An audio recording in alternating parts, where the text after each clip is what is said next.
On Board, Painted by Book 2, by J. Hogan, narrated by Gary Furlong.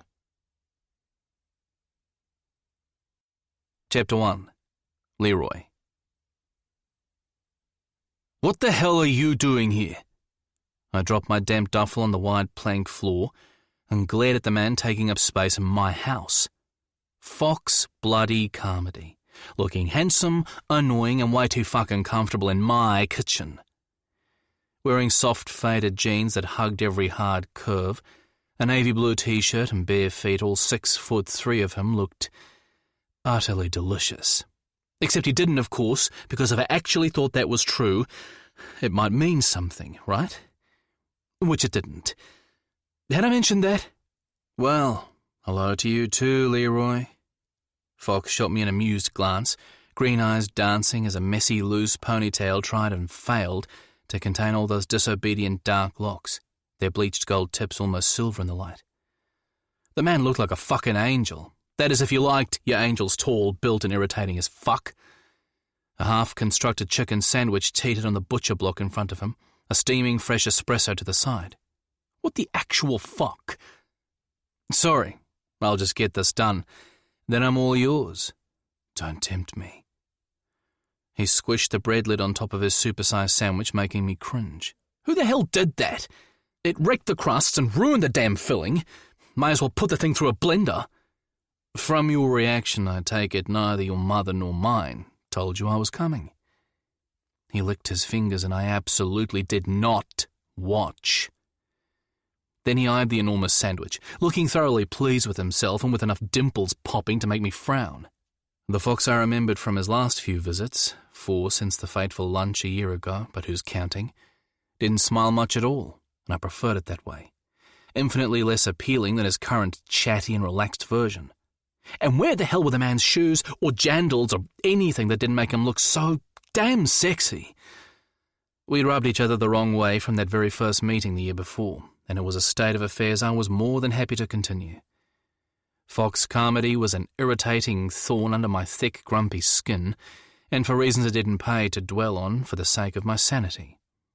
That I irritated him in equal measure was likely down to the fact that whenever we shared the same space, like within a small galaxy of each other, I tended to behave like an unmitigated prick. To that end, we'd nestled into comfortable roles of mutual dislike, like bitchy teenagers. Or at least I had. And I wasn't looking to change those rules of engagement in the next century or so if I could avoid it. No one said a word, but then I only live here, right? I grumbled, my teeth grating at the bemused look on his face. Where was the blistering, well-polished snark and bite he usually brought to our conversations? That's how it worked between us. I knew that man, not this smiling Colgate version I wanted to punch in the throat. The smile dropped and there was apology in his eyes. I'm sorry about that, but it was actually your mother who invited me. I was going to grab a motel until I could organize something more long-term, but Cora insisted I stay here. I honestly thought you knew. The interfering minx. I was going to have to scatter a few more retirement village pamphlets on my coffee table the next time she visited. And also long-term? When exactly was all this decided? He raised a brow. Sunday. I was supposed to get here Thursday, but I'm a day early. Surprise! He gave me jazz hands, which almost cracked a laugh from me, the bastard. I did warn her I'd be early, and she said it was fine. He grinned my way. Oops. He carried his sandwich and coffee past where I stood, towering over me by a good 5 inches. I refused to look up at him, although I may have followed his back as he made his way to the giant 12-seater, 100-year-old dining table where he plonked himself down in a chair. My fucking chair. My bloody mother. I was going to kill her.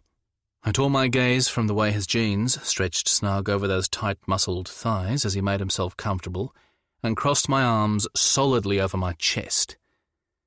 To protect myself from what? I wasn't sure. Other than whatever the hell it was potent and too fucking dangerous to lift the lid on. 4 times he'd visited, and I was still caught up in the power of the first one. And I may as well have tapped my feet. With the sandwich halfway to his mouth, he paused and looked over. I said I'm sorry, Leroy, but it's not like I just turned up. I'm not sure what you want from me. Neither did I. And he had a point. He held up the monstrosity in his hand. "Would you like me to make you one? An apology of sorts?" I felt an almost irresistible urge to smack him on those red, pouty lips. "No, I don't want you to make me a bloody sandwich." He grinned. "That's probably for the best, because I'm not sure there's actually enough chicken left.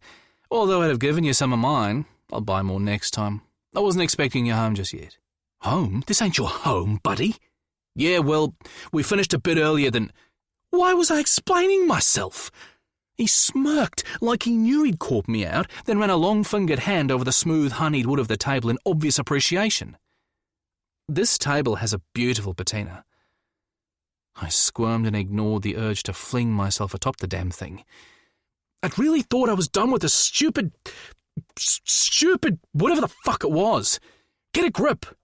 "What I want," I said testily, "is to know what the hell you're doing here, in my kitchen, in my house, and not on Stewart Island, at the other end of the damn country, where you live, or used to, because I clearly missed the memo, and I'd appreciate the word long-term explained in a little more detail." He held up a finger as he took a huge bite of his sandwich, and I absolutely did not watch his throat work as he chewed and swallowed it down. Not even for a second, because that would be, nope, not going there.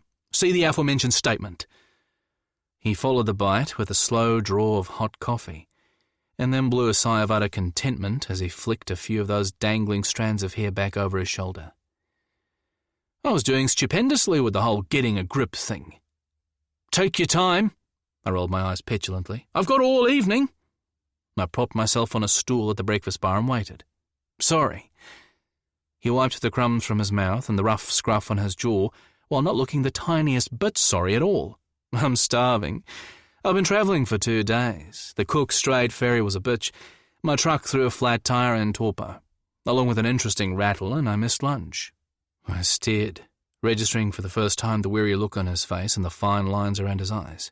He looked exhausted, and I stifled the urge to fetch the man a bloody beer. "You still haven't explained why you're here in my kitchen." He eyed me for a second, then wagged an annoying finger. "To be perfectly accurate, it's your mother's kitchen. The same mother who is currently shacked up with my mother.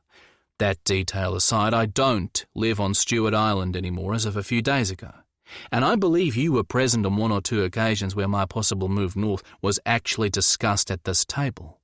I shot him a look. The operative word being possible, and north is hardly definitive. I don't recall Painted Bay ever being mentioned. His mouth quirked. "It's a recent development." Then he shrugged. "Look, I'm not here to piss you off, Leroy. I'm here to spend a bit of time closer to Mum, and to see if maybe I'd like to stay. Nothing is definite yet. All my stuff is still down south. I don't know where I'll end up. I might even go back. But that's kind of why I'm here, to think and make those decisions." He took another bite of his sandwich and slouched in his chair, stretching his long legs out in front and crossing those naked feet. Then he gave an appreciative groan and swallowed. Again. "Man, this bread is good." He took another mouthful. I glanced at the carved loaf on the countertop and answered without thinking. "Riley's Bakery make the best sourdough for miles. You should try their brioche and their cinnamon." What was I doing? He sent me a wry smile and kept chewing. "How long are you staying?" I pushed. "Here with you or up north?" "Both." He shrugged.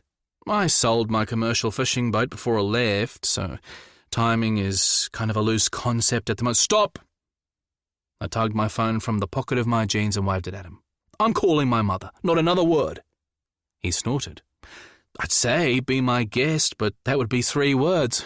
Oops, there's 11 right there. Make that 16. He chuckled and took another bite as I rolled my eyes and walked out onto the deck, the heat of his gaze burning holes in my black 660 t-shirt every step of the way. I kept walking until I hit the steps to the lawn, which put me out of earshot. Then I leaned over the railing and sucked in a deep breath of salt-laden air as my heart ticked down. There was no point calling my mother while I was still pissing vinegar. She'd slay me in a couple of sentences and I'd deserve it. Instead, I stared out across the bay and willed the spectacular view to weave its customary magic. At the foot of the hill, Painted Bay lapped in placid calm, sheltered by the nature of its small, almost circular form. The wharf buzzed with locals pulling up their boats after a Saturday outing. We'd never enforced our private ownership, giving the community free access to the concrete boat ramp, although the pier space itself needed to be booked to ensure our muscle boats and actual paying customers always had a place to berth. A movement at Judah and Morgan's converted boathouse next to the wharf caught my eye, and I half expected to see my brother and his brand-new husband walking the cove and soaking up the last rays of the evening sun as they often did. But Judah and Morgan were currently on their honeymoon in Queenstown, Morgan having whisked his husband away with the ink barely drying their marriage certificate. It had been a simple ceremony, just the two immediate families and close friends, with a few extras invited to a barbecue at the homestead after. Judah asked me to be his best man, which had floored me in the best way possible, and Morgan's brother stood up for him. Simple vows were exchanged under a clear blue sky on the sandy beach of Painted Bay, and then it was a night of laughter, good food and far too much wine. All except for Judah, who remained stone-cold sober, and managed to silence the summer night and bring his new husband to tears with a beautiful dance he'd choreographed just for the occasion, and performed on our back lawn under a starlit sky. And so instead of Judah and Morgan, it was the bouncing blonde curls of Hannah that had caught my eye, as she wielded her canes in a dance on the sand while our father, Terry, tended to Morgan's bazillion flower pots. Terry glanced up and raised a hand, and Hannah stabbed her cane in the air, waving it madly. I flourished my arm in reply, then refocused on the peaceful gleam of the bay and its almost mirror-perfect reflection of the bluffs that enclosed it on two sides. I loved this place.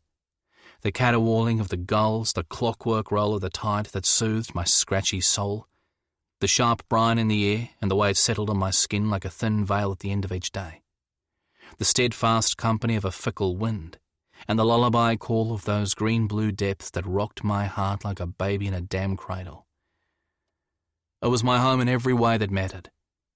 I just needed to find a way to hang on to it. I turned my face to the sky, the intense heat of the late February sun now mellowed by a gentle easterly fresh off the sea. Why hadn't she told me about Fox? It wasn't like I'd hidden how much the man irritated me. Perhaps not exactly fair, considering he was the son of Martha, my mother's girlfriend. But it wasn't like we saw much of him, or that it mattered to them if we didn't see eye to eye on stuff. We were both adults. We didn't have to play together in the sandpit, for fuck's sake. That first visit had kind of set the tone, though. And it was mostly my fault. It had occasioned Mum and Martha's big coming out as a couple, and I might not have handled that as well as I could have. It hadn't been my finest hour. But to be fair, I'd been a little stressed at the time. Judah was fresh home from Boston, his ballet career in tatters, and our relationship, which had never been easy, was tanking big time. Not to mention he'd started to date Morgan, one of my very few friends in Painted Bay, and the muscle business was in trouble. So yeah, I wasn't exactly on the top of my social game, which, to be honest, shot well below par even on a good day. No excuse, of course. But then I wasn't exactly known for my subtlety. But then Fox had called me out on my bad behaviour, something that hadn't exactly improved my opinion of him. We had a bit of an argument where I'd shouted at him to keep his nose out of our family's business, and he'd calmly warned me that if I upset his mother, he'd rip my balls off and hang them from my muscle frames for the fish to feed on. An excellent comeback, to be honest. Still, I wasn't in that place anymore. I'd pulled my head out of my arse with my mother and Martha. Judah and I were getting along much better, and the muscle farm was doing... well, 2 out of 3 wasn't bad, right? But my relationship with Fox remained tense. I avoided him as much as possible, which wasn't too difficult since he usually stayed with Martha and Cora, and the few times we met up over dinner with our mothers and sometimes Judah and Morgan, I mostly ignored him or managed to hold up my end of the conversation without running my tongue up the side of his face, which I counted as a win. To give the man credit, Fox had tried to smooth things. He ignored the worst of my icy politeness and even managed to sound interested in the farm. But he made me itch in my head, and the further away he stayed, the better. He was clearly a bit perplexed, but I was happy with perplexed. It was infinitely more acceptable than giving him any insight into how he really made me feel, which I wasn't thinking about anymore. Not even a little. Fox Carmody was a brooding, arrogant, self-righteous asshole, and that's where he needed to stay pigeonholed in my head. Which was why I was so monumentally pissed at his current apparent state of amiable affability. Well, fuck that. I knew a freeloader when I saw one. 2 deep breaths, and I pulled up my mother's number. She answered on the second ring. "Leroy, before you say anything, I saw your boat berthed, and I was just about to ring. I'm sorry." She took the indignant wind from my sails. "It's just there isn't enough room in the cottage to have Fox for more than a few days at a time. We start falling all over each other. He takes up a lot of room." She chuckled. "Plus, I was going to tell you today, but then Fox called to say he decided to drive right through, and you were already out on the boat. When you didn't answer my call, I got his room ready and figured Martha would catch up with you when you got back. But then she had to leave early and didn't tell me. I tried again, but you still didn't answer, so I figured worst case scenario you'd call when you got home, and you have." She sounded flustered, but not nearly apologetic enough for my taste. I checked my phone, saw the missed calls, and swore under my breath. I'd switched it to silent. Fuck! I scrambled for a footing. "But you've known for 3 days, Mum. Why didn't you say something sooner? Or I don't know, maybe even ask me first? Hey, there's a novel idea. I mean, it is my home. You don't actually live here anymore." "Because you would have said no," she said flatly. "And Fox's family, Leroy. I wasn't going to have Martha's son staying in a motel when we have plenty of spare beds." "He's not I stopped just in time. "I'll pretend I didn't hear that." She sounded disappointed, and I ran a frustrated hand down my face. "Fox has had a bit of a year, son." And there it was. My mother had a soft spot for anyone in need. The Muscle Farm had a long history of Cora Madden's policy of employing local works in progress, as she liked to put it. Most only stayed a few months, or in 1 or 2 cases a couple of years, then went on to brighter futures. I blew out a sigh. "I get you want to help people, Mum, but as I understand from the little, read practically nothing you've told me, he had a relationship breakup a good while back. Sad, but hardly the end of the world. I like my space, Mum, you know that." Although I admit I was curious. "It's not my story to tell, son, and he's Matty's son. He just needs a place to stay while he figures out his next move. It's not even definite that he's staying up this way. He might head back down. And exactly how long is it going to take for him to decide? As long as it takes." She shot back. "Don't force an issue about this, Leroy, because you'll lose. Fox is good people, and he offered to help you out on the farm if you want to put him to work. Earn his keep." "He said nothing to me. Did you give him a chance?" "Fair point." "I don't need his help." She sighed. "Pick that damn bottom lip up off the floor and stop acting like a child. You do need the help, especially if it's free. No one works for free." Fox offered him payment for the room. "What's up with you, Leroy? I've never understood why you dislike him so much. Has he done something?" "Yes, existed. Made me ask questions." "No, I just like my privacy." She sighed heavily. "I get that. But the house is big enough for both of you to get lost in without living on top of each other, so I suggest you deal with it and try to get on. I made up the bay room at the opposite end of the hall from you and stocked his bathroom. You can probably pretend he isn't even there if you try hard enough." "Fat chance." "I'll see you tomorrow. You can yell at me then." She hung up before I could answer. I shoved my phone in my pocket with a grunt and flicked a glance to the kitchen where Fox stood at the sink washing dishes and looking my way with a wary expression. Fox Carmody in my house was the very last thing I needed, but it looked like I was stuck with him for the time being.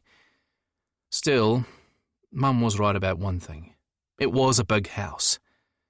I huffed my way inside only to be confronted by a long pink tongue attached to a knee-high, honey-coloured dog with black, lopsided ears. "Who the hell is this?" "That's Mac," Fox said with obvious affection. "She's well-trained, you won't even know she's here. Cora said it would be fine." "Of course she bloody did." I shook my head, too exhausted to fight. Instead, I stared down at the dog, who stared back as if I was some strange puzzle to solve. Good luck with that. I fought the urge to scratch her head. "Mac isn't the usual name for a female." Fox shrugged. "She used to come on the boat with us, almost part of the crew, and she was always pestering the boys for a slice of fresh mackerel, her favourite. Hence the name." I shook my head. "Well, Just keep her out from under my feet and off the furniture." Fox appeared to swallow some no doubt waspish reply, and the air grew thick between us. Then he gave an exhausted sigh and guilt pinged in my chest. "Look, Leroy, I'm sorry if we both came as a surprise. If I'd honestly thought you didn't know, I would have called you direct or stayed somewhere else or something. I just assumed, yeah, well, that was your first mistake." Mac nudged my hand and I very deliberately folded my arms to keep from stroking her because, fuck, she was cute. My mother moves to her own weird and wonderful beat, and if she says you're staying, then you're staying. The best we can do is keep out of each other's way since we clearly don't like each other very much. A crease ran the length of Fox's brow. If that's the impression I gave, then I'm sorry for that too. We didn't get off to a good start, I know. But it was kind of a heavy weekend, right? And I wasn't in a good place for most of last year either. I'm sorry for my part. And with our mothers, he gave a wry grin. Well, I guess we'll be seeing a bit more of each other in the future, so maybe we can start again? He wiped his hand down those butter-soft jeans, then offered it to me. I'm Fox. Nice to meet you. Oh, no. I stared at those long, nimble fingers, tanned and callous from hard work, and wondered what the hell I'd done for the universe to have it in for me so badly. I'd managed to avoid this for a whole year, but it wasn't like I could refuse now. Wasn't that much of an asshole. Mostly.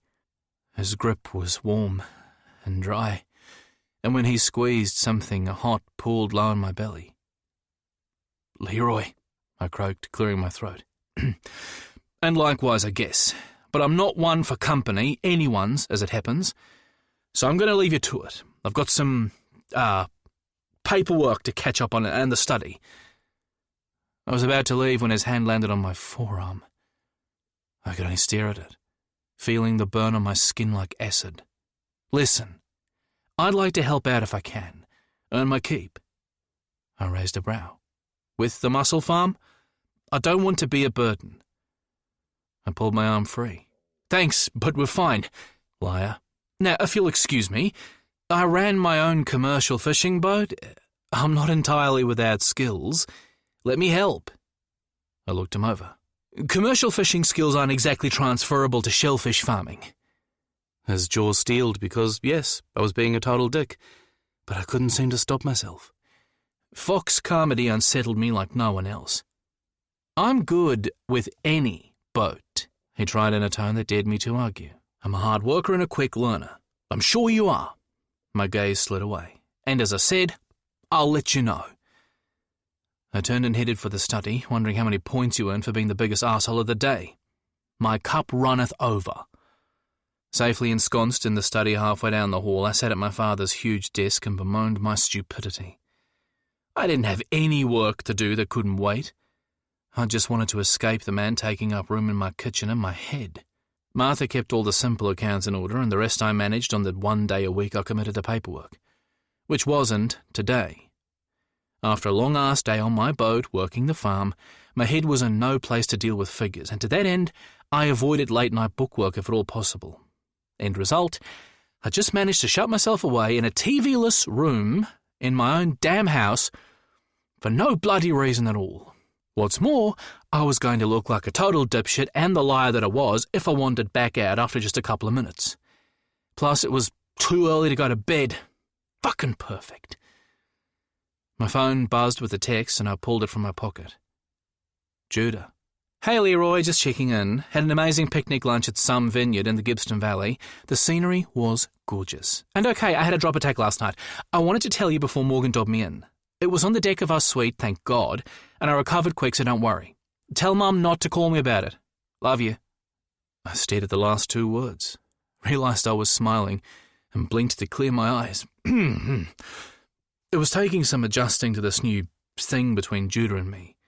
We'd been less than we could have been as brothers for as long as I could remember. Mostly my fault. But we were getting better. I typed a reply. "Thanks for letting me know. I'll rein her in. You're in good hands." I pressed send, then stared at my phone and quickly sent another. "I love you too." I threw the phone on my desk and scowled at it, a mix of sappy affection and jealousy curling in my gut. "Love you? Fuck me. The wistful feeling caught me by surprise. I actually missed my brother. It was new and kind of nice. For all that it had been a bumpy road between Judah and me over the last year, forgiving old hurts and trying to forge a new relationship, we'd become a lot closer. Along with Cora and Martha and Morgan, we'd become this strange new family, feeling our way and treading carefully, but getting there. And a picnic in a damn vineyard? I shook my head. I hadn't taken a break, let alone a holiday, in as long as I could remember. The farm didn't shut down just because I needed time off, and my workers weren't up with the business enough to ask them to step up. And whose fault was that? Patrick was the first employee to stay with me long enough to even consider developing him. With my mother's inclination to run the business as a personal growth opportunity for local youth, we'd only ever really been used as a stepping stone. But Patrick had been with me for 2 years and professed to love his job. And he was good at it. Almost as good as me. Maybe it was time. Maybe I needed a break. I thought of the man in my kitchen and sighed.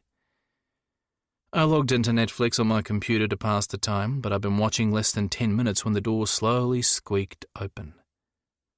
Why did no one believe you when you said you wanted to be left alone?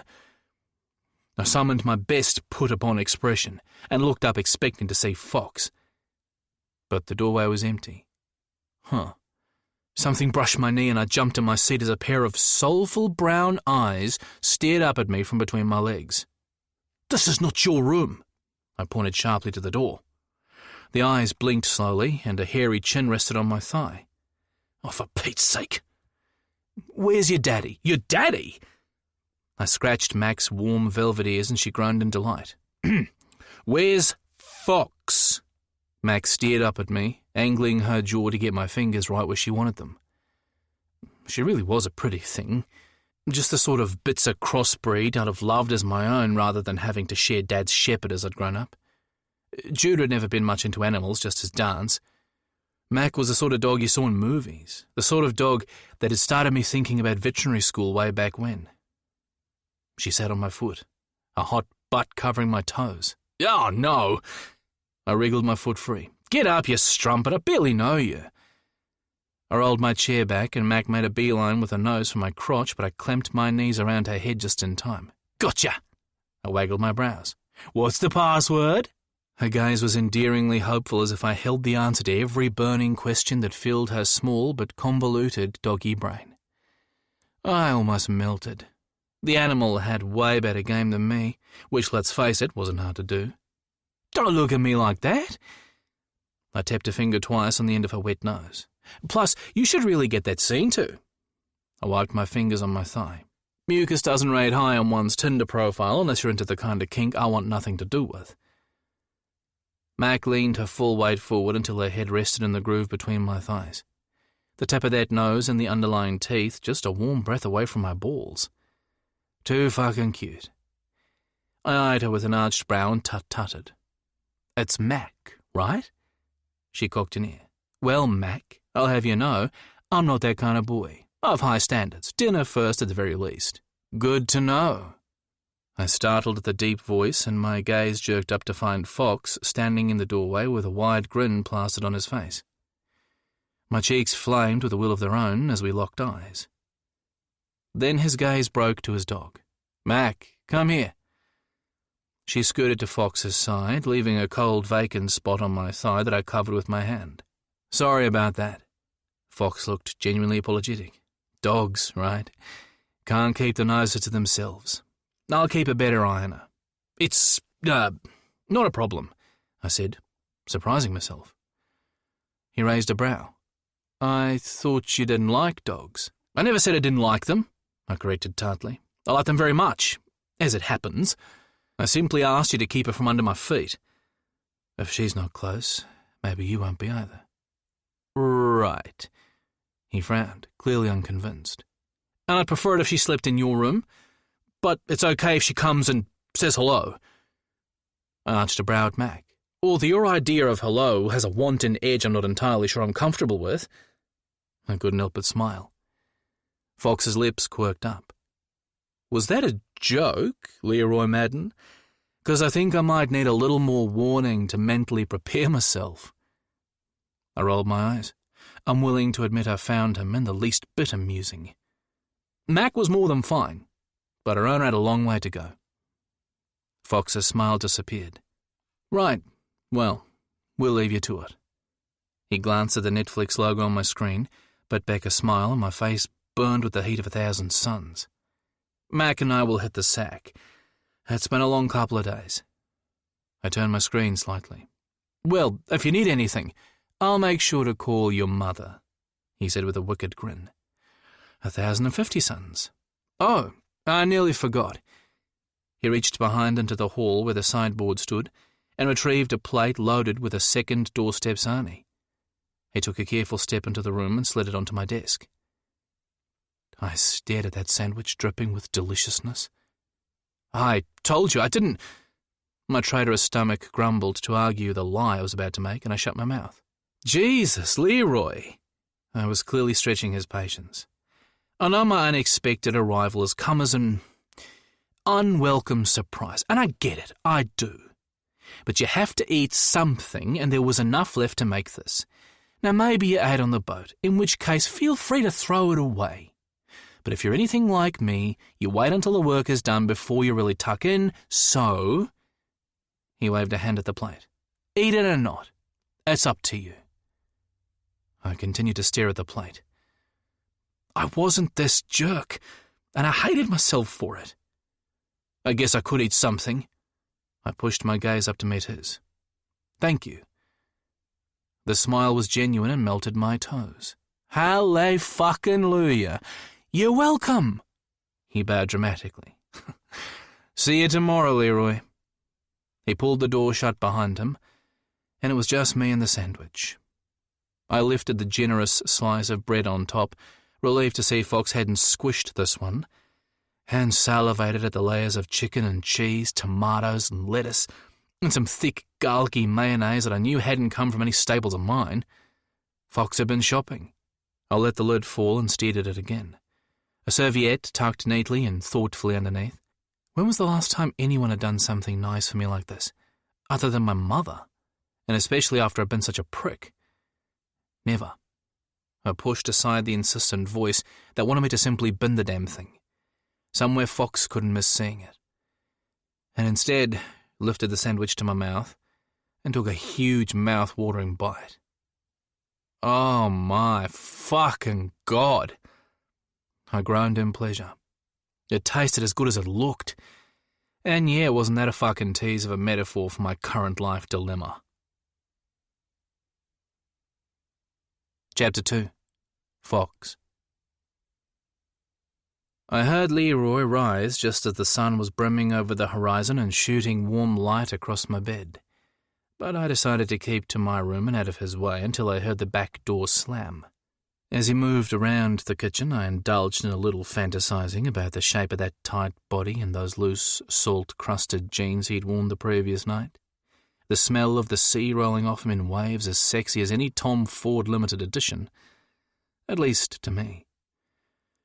It set my blood thrumming in a way it had no right to.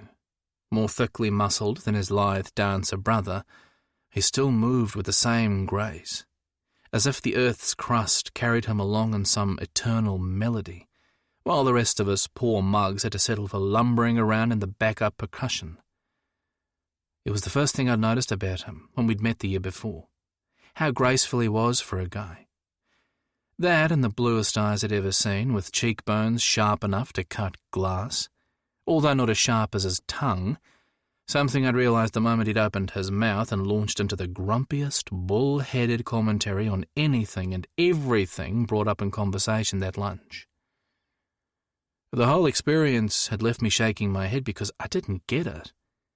I'd watched him closely for reasons that didn't bear too much scrutiny, and when the spotlight wasn't directly on him, I'd seen brief flickers of something I'd have sworn was closer to yearning or regret as it passed through those blue eyes.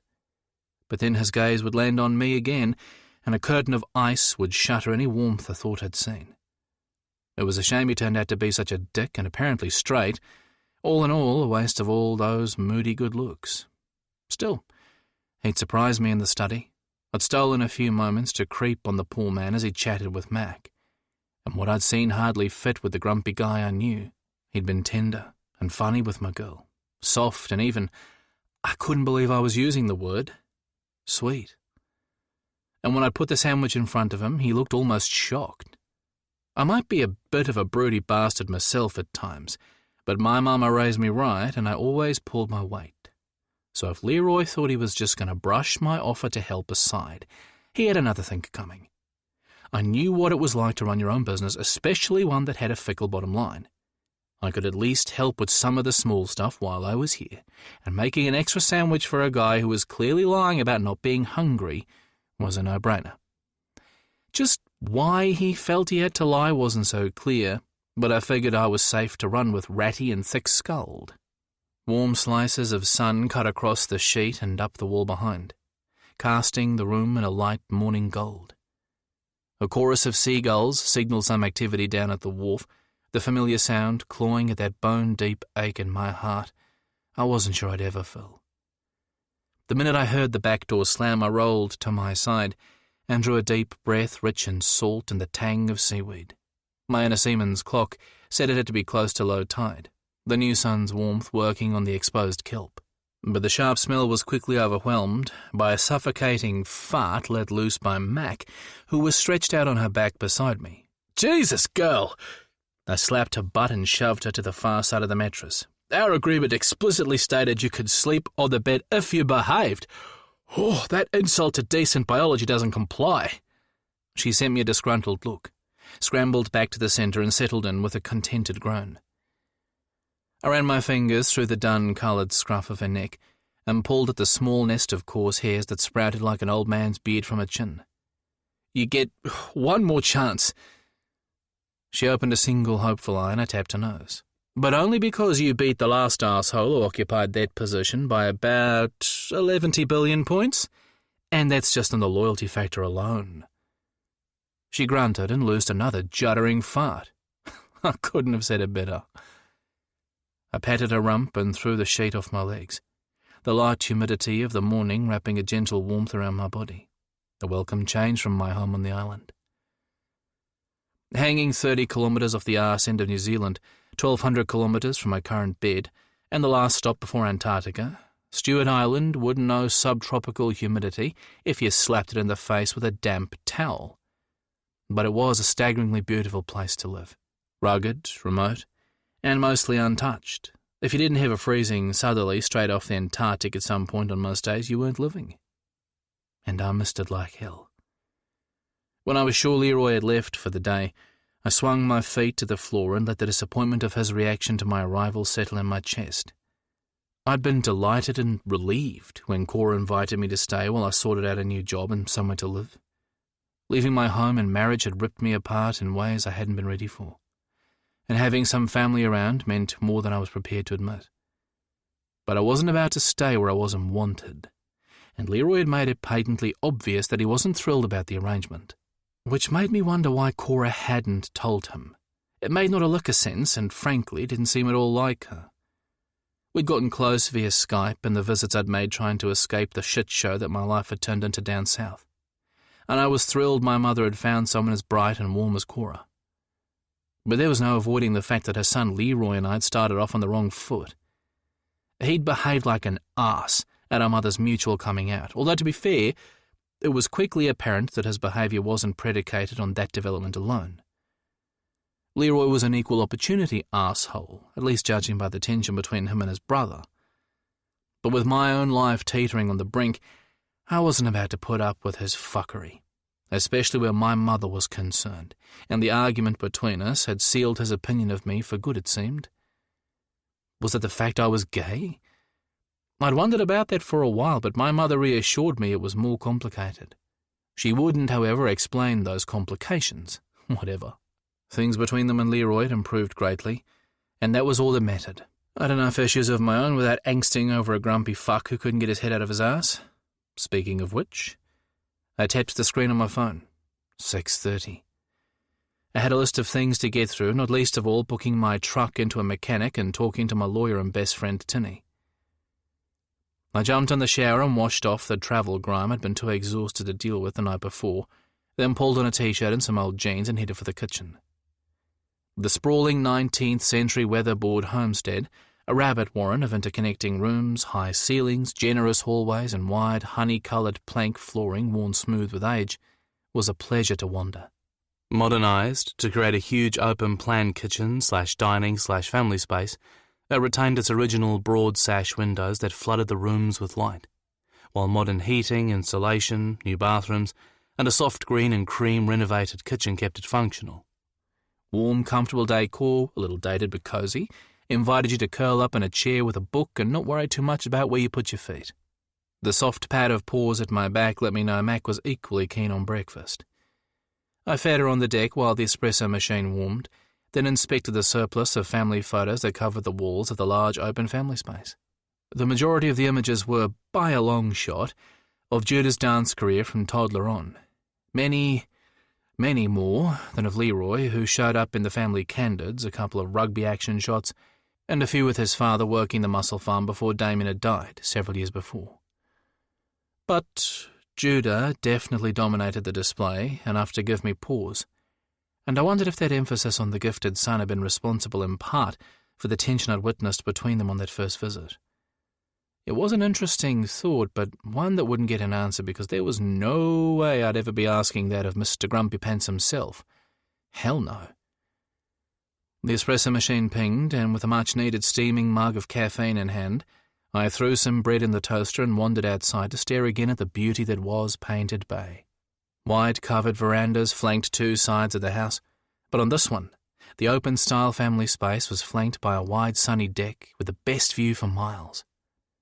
I leaned on the railing, sucked the salt air deep into my lungs, and tried not to think of the home I'd just left 3 days before. A house I'd loved, a marriage, a business, a boat, a life I thought we'd have till we grew old and decrepit, a life I'd loved with a passion that had consumed me in the best possible way. But there was no going back. Mid-30s and I was starting all over again. "Quit complaining," I grumbled to myself. "You can build a new life." Well, all except the marriage part. Jesus Christ, I didn't need that pain again.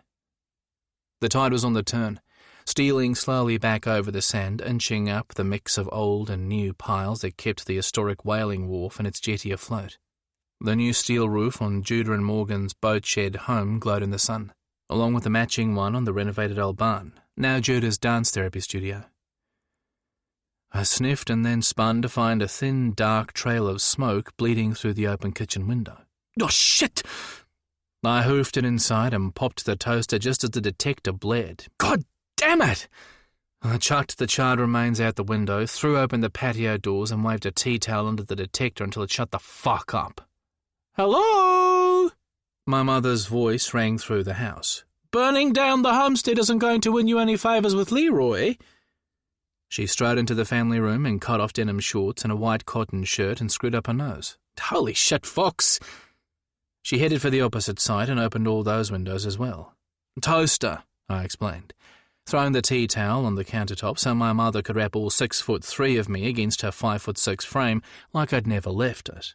I curled over her like a big hairy giant, transported back to the million hugs she'd handed out like just so much confetti as I'd grown up.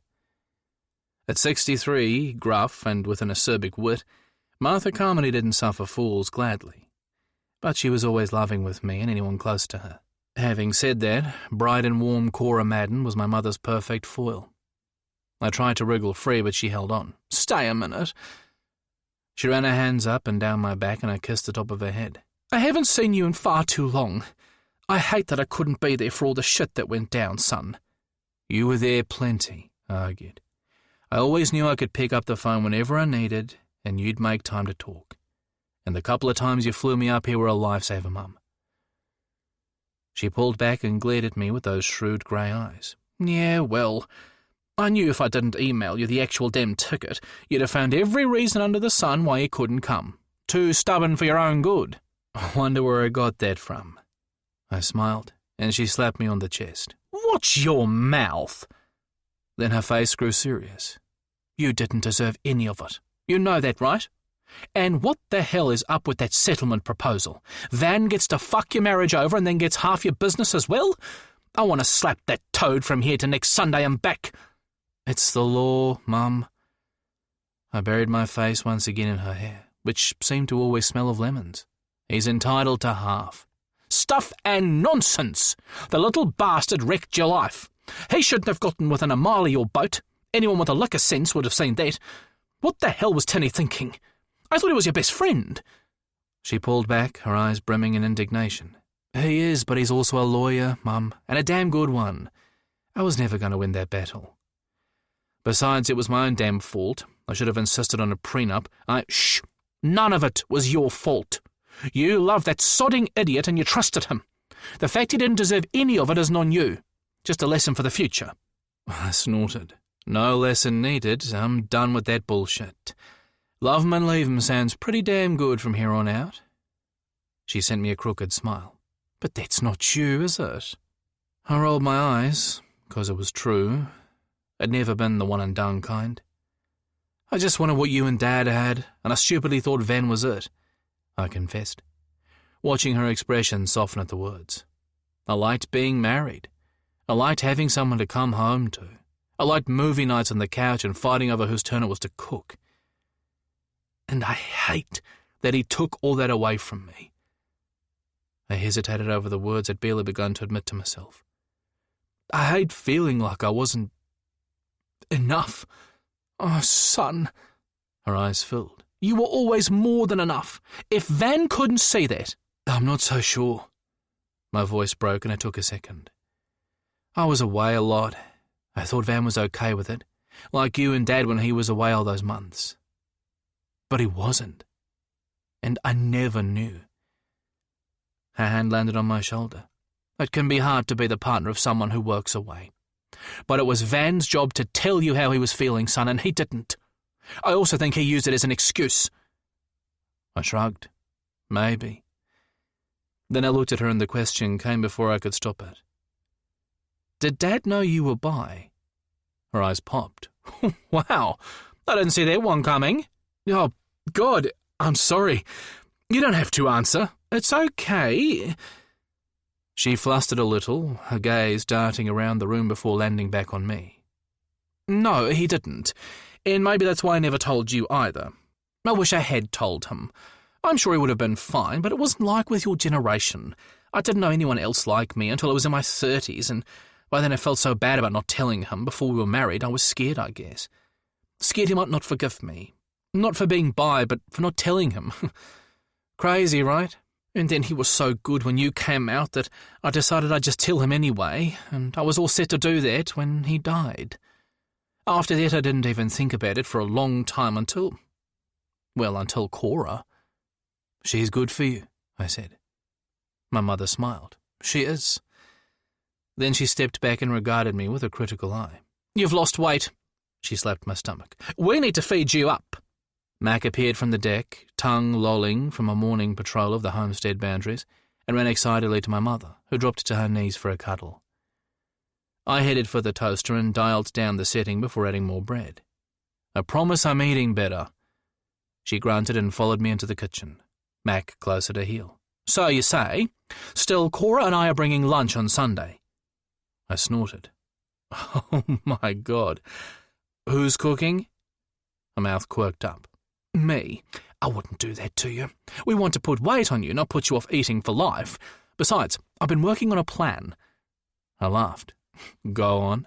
I've convinced Cora that she makes better desserts than I do. That ensures I cook the main course and everyone gets to eat at least one thing that's not going to kill them. Cora's desserts are at least palatable.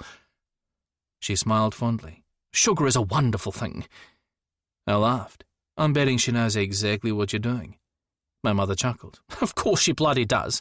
But she keeps trying, God love her. Only last week she took another of those online cooking classes. I'm just not sure how much longer my stomach can survive the homework she's given. But Sunday won't be the usual big crowd since Judah and Morgan are still away. But it'll give the four of us a chance to catch up. And yes, hello, beautiful girl. She bent over Mac, who was still vying for attention, and planted a kiss on her wrinkled forehead. I was ignoring you, baby, wasn't I? Max swiped a lazy tongue over her hand in tacit agreement. "Well, I'm sure Leroy will be thrilled to have me to Sunday lunch," I said dryly. "Pfft." Martha wiped her hand down her denim shorts. "Leroy needs to take that damn mountain off his shoulder and lighten up. The man's as grumpy as a constipated bear." I chuckled. "I'll let you tell him that. He's not happy about me being here, you know. Cora never told him?" Martha pulled a face. "It's complicated. I wish she'd said something, but Cora is stubborn. She was going to tell him yesterday, but when you said you'd be here early, she decided to wait. And Leroy can be bullish. Sometimes it's better to just do stuff and ask for forgiveness later. And this is still Cora's house, so I never presumed I'd be staying with any of you, Mum. I had a motel booked. This might be Cora's house, but Leroy is the one who lives here. And it's all a bit awkward now. I'll be finding somewhere new as soon as I can." Her hand landed on my arm. "No, please. Cora will be devastated. She thinks it'll be good for Leroy to have some company. He's too insular. Apart from his rugby, he hardly does anything outside of work. He runs a business, Mum. Whether it's mussels or cows, farming is demanding. He won't have a lot of spare time. I was the same." I know, but I think she hopes it might help the two of you build a bridge or something." I stared her down. Well, it might very well backfire, as long as she understands that as well. My mother shrugged. "I'm well aware, but try telling her that. Will you at least give it another day or so, see what happens?" I blew out a long sigh. "Okay, but the first sign of real trouble, and I'm gone." Her shoulders slumped. "Fair enough." The toast popped, looking decidedly less charred this time around. "Want a cup or some toast?" "Just coffee. I'll make it." She set to work with a speed born of familiarity. "Cora bought us a machine just like this and then spent 2 weeks schooling me how to get the damn foam just perfect. Let me wow you with my hearts." I laughed. "So you two are still good?" I reached for the manuka honey I'd snagged at a farm stall just out of Oban, not far from my cottage. My mother's expression softened. "Really good.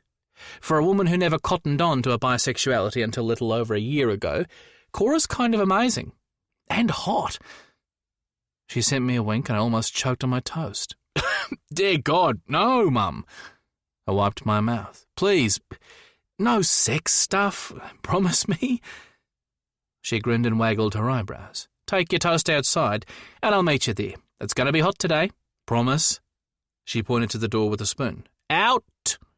Shit. I dragged a couple of the deck chairs together and set about demolishing my toast.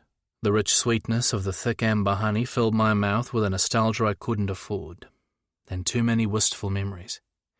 Countless breakfasts shared with the man I'd loved, and who I'd thought had loved me.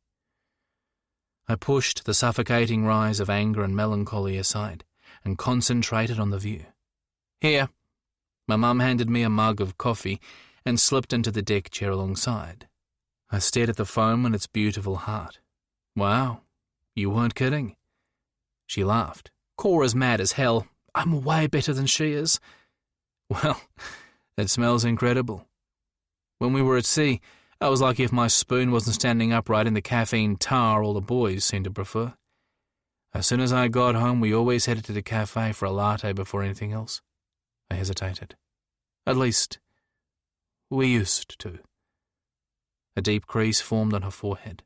"Killing is too good for that man." I took her hand. "You're going to have to teach me how to use the machine." "Done." She forced a smile and squeezed my fingers. "And nice redirect." She raised a coffee for us to clink our mugs, and we sat in silence for a bit, watching the sun rise high enough to cast the large deck in a welcome pool of warmth. I wriggled my toes and soaked up the heat. It's going to be nice to have a summer actually warm enough to take your sweatshirt off. She laid a hand on my forearm and left it there. "Any plans yet?" I gave a half shrug. To be honest, I've been so focused on just getting off the island and up here that I haven't had time for much else. Figured I could work the rest out once I arrived. I still can't believe I've left. And when I think about not going back to my house, it hurts, you know. She nodded.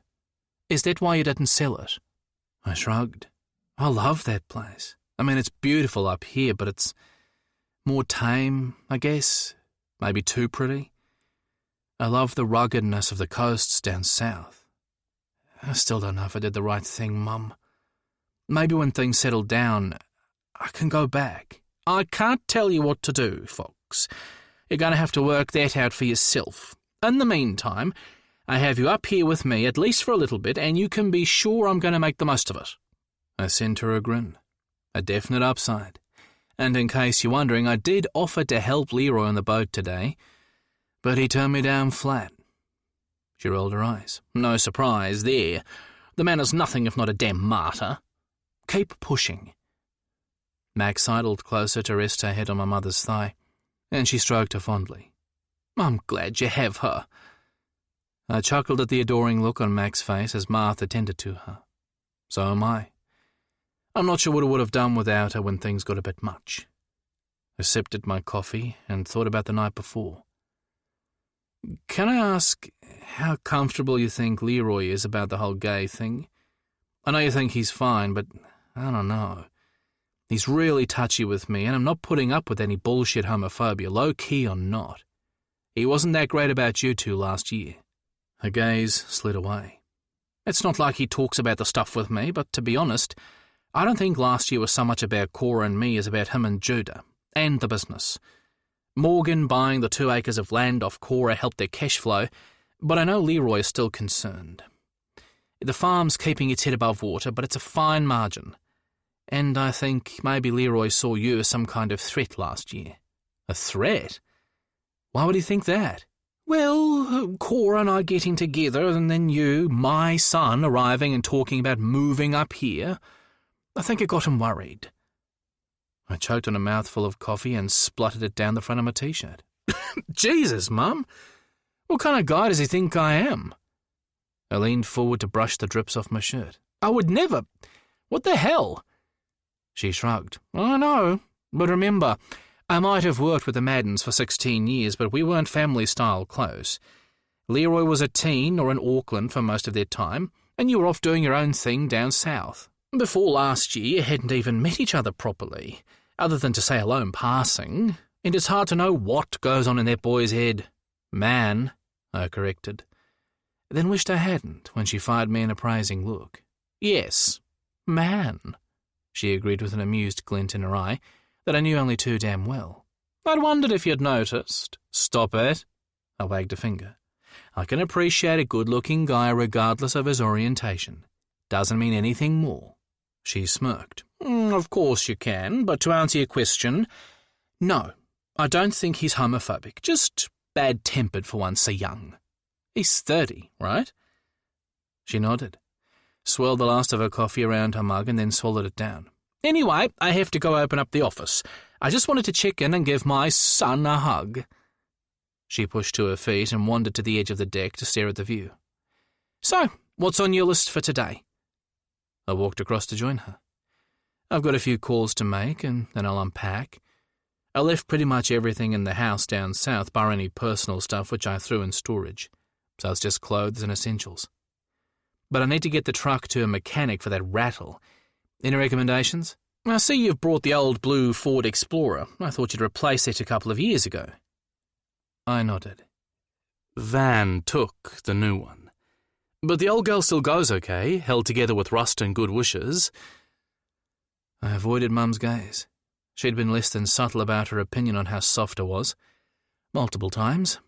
She had a point, but I just wanted everything over with minimal drama. She rolled her eyes. Of course he bloody did. Try Henderson's about 5 kilometres up the road. I can bring you back if you like, or the bus goes right past the door. You won't get a taxi or Uber around here. I laughed. Hell, a regular bus service is a step up from down south. I'll be fine. Well, let me or Cora know if you need anything. She aims to catch up with Leroy again to smooth any residual ruffled feathers. Hopefully that will settle things. I'll see myself out. She turned, then hesitated and spun back. In case I haven't said it already, Fox, I'm really so damn happy to have you here. You've been too far away for too long, and I know that's mostly my fault for coming up here after your father died, once you were on your own, but He'd be damned proud of you if he was still alive. Crap. Tears welled in my eyes and she brushed them away with her thumb. I hope he would, I said, clearing my throat. Although I'm pretty sure he would have taken one look at Van back in the day and warned me right from the start. She snorted. True, he had a keen eye for waste-of-space people, that's for sure. I wish your move had been for better reasons, but I have every faith in you. You're a better man than Van ever was. I'm not going to say I never liked him, but yeah, I never liked him. She sighed. Too bad he lived up to my fears and ended up such a fucking disappointment all around. I just hope he doesn't scare you off trying again when the right guy comes along. I pulled her into a tight hug. Thanks, Mum, but I'm not remotely interested in dating right now, and certainly not anything more. So no setting me up on blind dates, okay? I'm not sure I trust my instincts anymore, and that's going to take a bit to remedy. Maybe never. She pulled away. Who, me? She patted my cheek and headed down the steps to the outside path. It's like you don't even know me, she called over her shoulder, and my eyes rolled of their own accord. I no sooner sat down when my phone buzzed in my pocket. I pulled it out and stared at the screen, a cold wave washing up my body. Speak of the fucking devil. With my gaze locked on Painted Bay as if willing some of that peace back into my heart, I answered, What the hell do you want? We're done, Van. You're getting what you wanted, so just leave me the fuck alone. She's not yours. Like hell she's not, I spat, my gaze shifting to Mac, whose ears pricked up at my tone. I looked after her. Oh, please, I scoffed. I had her way before you and I ever got together, and she's been with me on the boat for 8 years, whether we went for a day or a week. You stayed at home, remember? Where you wanted to be, on your computer, while I earned the money to put you through your courses and fill our home with a million things we didn't need. And when I was back on land, I was the one who walked her and took her to the vet and every other damn thing. The most you ever did was throw some biscuits in a bowl and cuddle on the couch. How the hell does that make you the one who looked after her? I love her too. Jesus Christ. You've never loved anyone but yourself, Van. A fact made patently clear in recent years. You've got no right to talk to me like that. His voice pitched high in the way he'd always done when he was trying to win me over, back in the days when I thought it was cute. Not anymore. I winced as he continued. And who did what for Mac means nothing. She was our dog, Fox. You don't just get to take her away without even telling me. I only found out after you'd already gone. That's not right. My lawyer is petitioning for joint custody. A cold wave fluttered in my belly. Joint what? I shouted down the line. Well, good luck with that, asshole. It wasn't like you didn't know I had to move. Hell, you made damn sure of that, didn't you? Screwed my business and then turned pretty much every friend I had in town against me with your lies. Silence greeted the accusation, which said it all. I carried on. This is exactly why I didn't tell you. Share Ewan's old Labrador. The silence continued for a moment. I didn't lie. You were way too close with a couple of those guys on your boat. Why wouldn't I suspect? Because they were my friends, you idiot! Because we both said we didn't want an open marriage.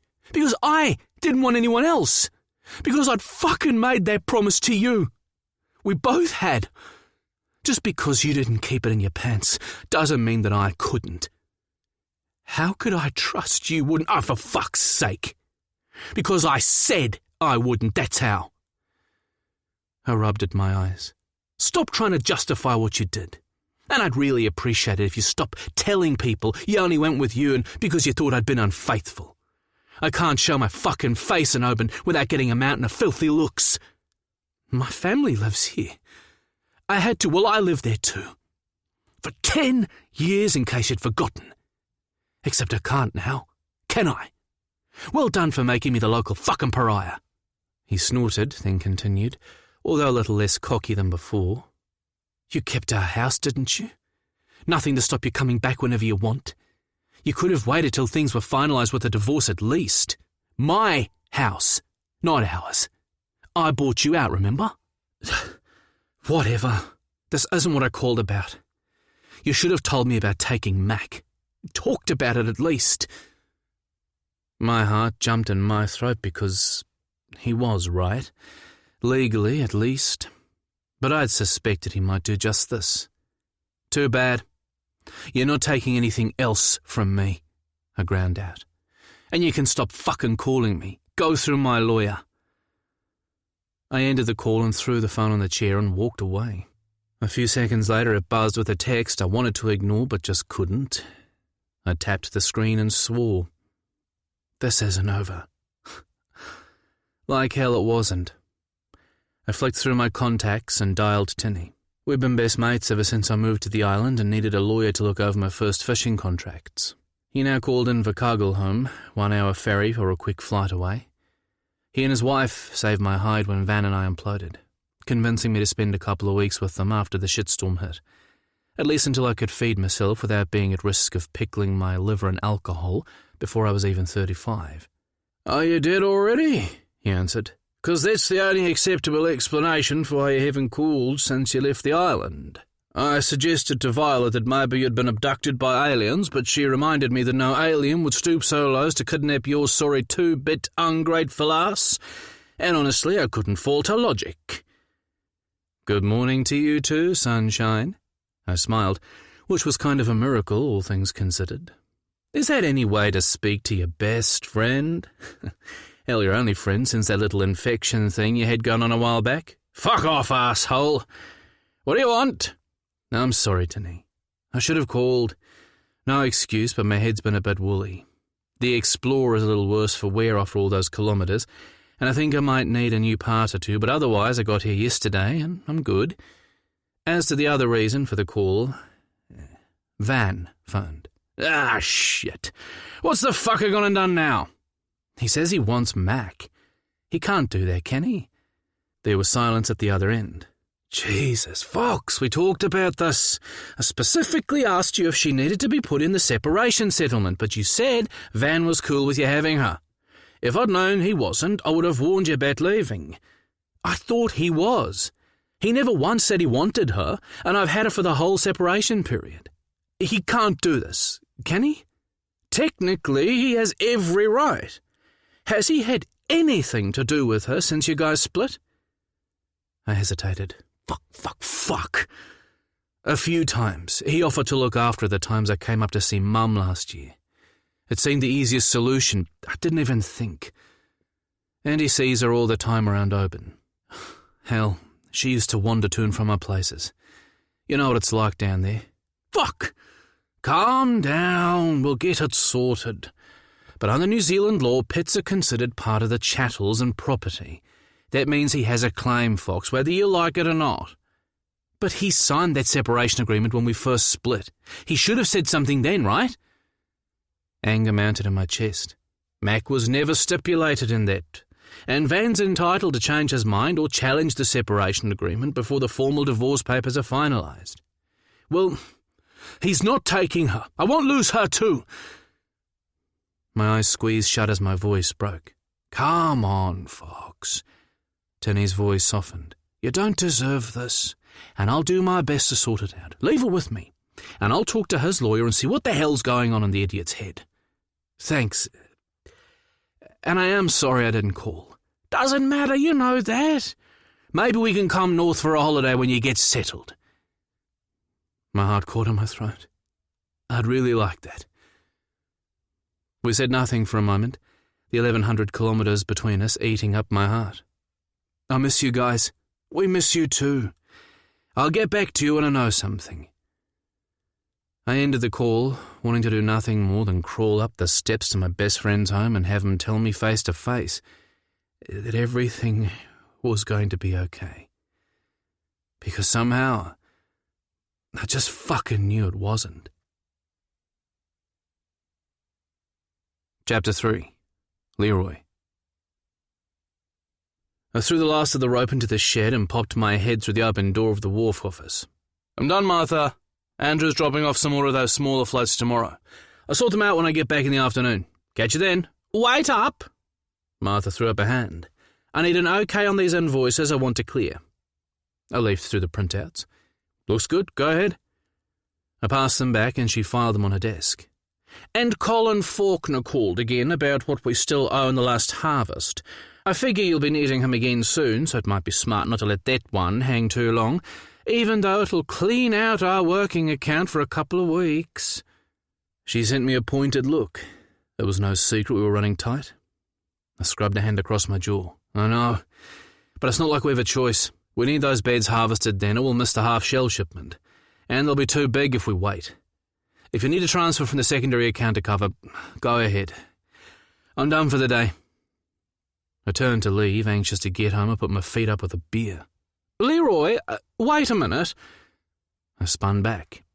What can I do for you? Her gaze locked on mine. Thanks for having Fox stay. He appreciates it.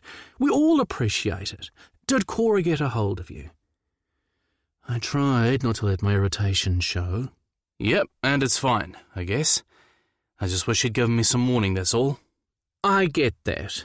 She nodded and ran a hand down my arm. And I also know she's not always clued into you. I hid my surprise. Yeah, well, story of my life, right? I stepped back from the doorway, but she followed. She loves you, Leroy. Her shrewd grey eyes tracked my expression. I know she does. And I did. It's fine, Martha. I'll see you tomorrow.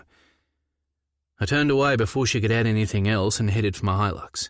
I cast a look at Judah and Morgan's empty boathouse as I passed. No lights and no music. So very different from when they were home. An image of them picnicking in that damn vineyard sprung to mind. And an unexpected stab of loneliness struck me. I threw my duffel bag in the back seat, and then paused with my forearms on the steering wheel as I digested the strange feeling. I was genuinely happy for both of them, but I'd never really seen myself in the whole cutesy domestic thing. Hell, I'd only popped the lid on regular dating once or twice in my entire life, preferring one and done over catering to someone else's needs, and neither of them had lasted more than a few months. I wasn't exactly the easiest guy to get on with, and the thought of a lifetime sharing every waking moment with another person was enough to send a shudder through my chakras. I liked my space, I liked quiet, I liked to work. What I didn't like was having to consider anyone else in that equation. And I didn't need or want anyone looking after me. I never had. I didn't date or fuck anyone long enough to reach that point, and I'd never had the kind of friends you got invited to dinner with. A drink at the pub after rugby training was pretty much it. Not to mention, I didn't have the time. None of that fitted with a long-term relationship, and I didn't want to hurt anyone. If that meant staying single, so be it. I'd gotten used to the idea. Or at least I thought I had. I started the engine and cranked up the air conditioning, relishing the icy lick of air on my sweaty brow. But before I could throw the truck in gear, my phone buzzed with an incoming call. I grinned at the name on the screen and picked up. John Boy! Thought I had the pleasure of a call from our esteemed local police representative. Our beloved coach has given me the job of making sure you get your sorry ass to rugby training this week. No excuses. John blared, rattling my eardrums. With Morgan away, we're down a player, and I'm damned if we're going to hand the cup to Kafia again without a good fight. My counterpart up there was far too fucking smug for his own good last season. I need to shove one down his throat to even the score. Don't make me come get you. I chuckled. I'll be there, but it's your turn to cough up for a beer. Yeah. Just turn the hell up and I'll be happy. And maybe bring Martha's son along. Fox, right? I heard he's in town and that he's a big boy. Does he play? Like I needed a reminder? I don't think so. Excellent, John chuckled. Then he'll fit right in. No, I don't think that's a good see you Saturday, Leroy, and bring Fox. And he was gone. Fuck. I glanced to the homestead on the top of the hill and squinted against the glint of the sun setting behind its iron roof. Bloody Fox comedy had taken up way too much space in my head during the day as it was. And now I was supposed to invite him to play rugby as well? Fucking John. There were few enough things I did in my life just for me, and rugby was... Well, in all honesty, rugby was the only one. But if I didn't pass the message, John would just do it himself. So much for cracking a beer and chilling on the deck, as was my habit at the end of a heavy day. I'd grab a cheese toastie and lock myself in the bedroom instead. At least I had a TV in there. I threw the car into gear and crawled up the hill, in no hurry to lay eyes on the irksome man who wandered somewhere within the walls of my home. Fox made my skin itch in ways I didn't understand. In ways I didn't want to examine. In ways that had come as a huge fucking surprise a year ago when I'd first laid eyes on him as an adult and which hadn't changed since. And in ways that had the potential to seriously fuck up my life. I didn't get it. And I didn't want to. I just needed to get my head out of my ass and ignore it. I was ordinarily good at that, my personal superpower, until he came along. I pulled into the garage, grabbed my duffel from the back seat, and slid out of my truck, only to be set upon by 25 kilos of rippling, eager happiness. Pinned against the door of my car until Mac had licked every scrap of salt from any exposed skin she could lay a tongue to, I tried and failed to scrub the huge grin off my face. "Are you done?" I gently pushed her with my knee so I could peel myself off the driver's door. She ran a couple of excited loops around my legs before bounding toward the long shadows of the back door. "Not yet, girl." I headed up the staircase on the side of the garage, and 2 seconds later, Mac's paws tapped up behind me. I smiled and pushed at the old wooden door, which had swollen tight in the recent rain, and almost fell into the room when it finally gave. "Okay, so I admit the place could do with a clean." I coughed up my lungs as several years of gathered dust fell from the shelf above the door. The old bedsit had become little more than a dumping ground for the junk my mother refused to throw out on the basis it might come in useful one day. Much though it pained me to prove her right, I caught sight of the large tarp I was after for the boat and dug it free. I lugged it down the stairs and into the tray of my truck, with Mac barking happily at the fun new game.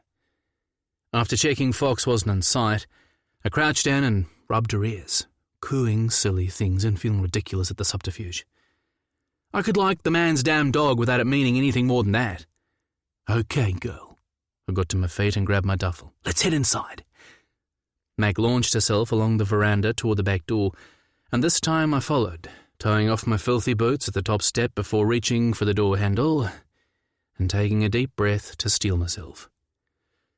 The blistering vocals of 9 Inch Nails and "Closer" blasted through the open windows along with a mouth-watering aroma of lamb? Huh. Mac nudged the door with her head to make a point, but I indulged a moment longer, smiling at Fox's voice doing an impressive and exceptionally loud job of ruining the most badass chorus ever written. There was a sweet weirdness to the moment. Since Dad had died and Judah headed back to Boston, it had only ever been Mum and me in the homestead, rattling around like two mismatched peas in a pod, comfortable with each other but strangers to each other's depths. I loved her deeply, but we didn't necessarily understand each other at all. Judah and she were much more alike. I'd never been on the receiving end of my parents' concern the way Judah had. No one fussed over me or worried about my mental health. I wasn't gay and fabulous. I'd never been bullied. And I didn't find stereotypes to make ballet a career. I was just average Leroy who played rugby, did well in school, fitted in with the jocks and the popular kids, and who wanted to be a vet. Only I hadn't fitted in. Not really. And the misplaced dream of being a vet died with my father when I'd come home to run the family business. But I had enjoyed sharing the house and working the farm with my mother, keeping Dad's legacy afloat, and having her to myself for the first time ever, even if it meant suffering through those endless culinary experiments. Julia Child, she wasn't. And in the space of a year that had all changed. Mum was in love and living with Martha.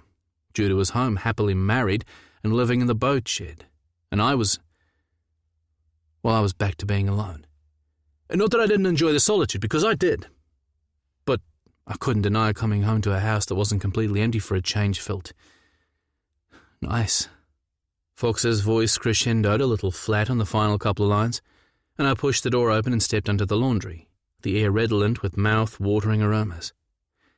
Mac raced past my legs while I dropped my duffel and washed the day's grime off my hands. Then I made my way into the airy open living space and froze. Fox, who'd clearly not heard me enter, had Mac's front paws in his hands, singing and dancing barefoot in my kitchen to the words of "We're in this together now." It was an almost eye-roll-worthy, universe-kicking-my-ass metaphor.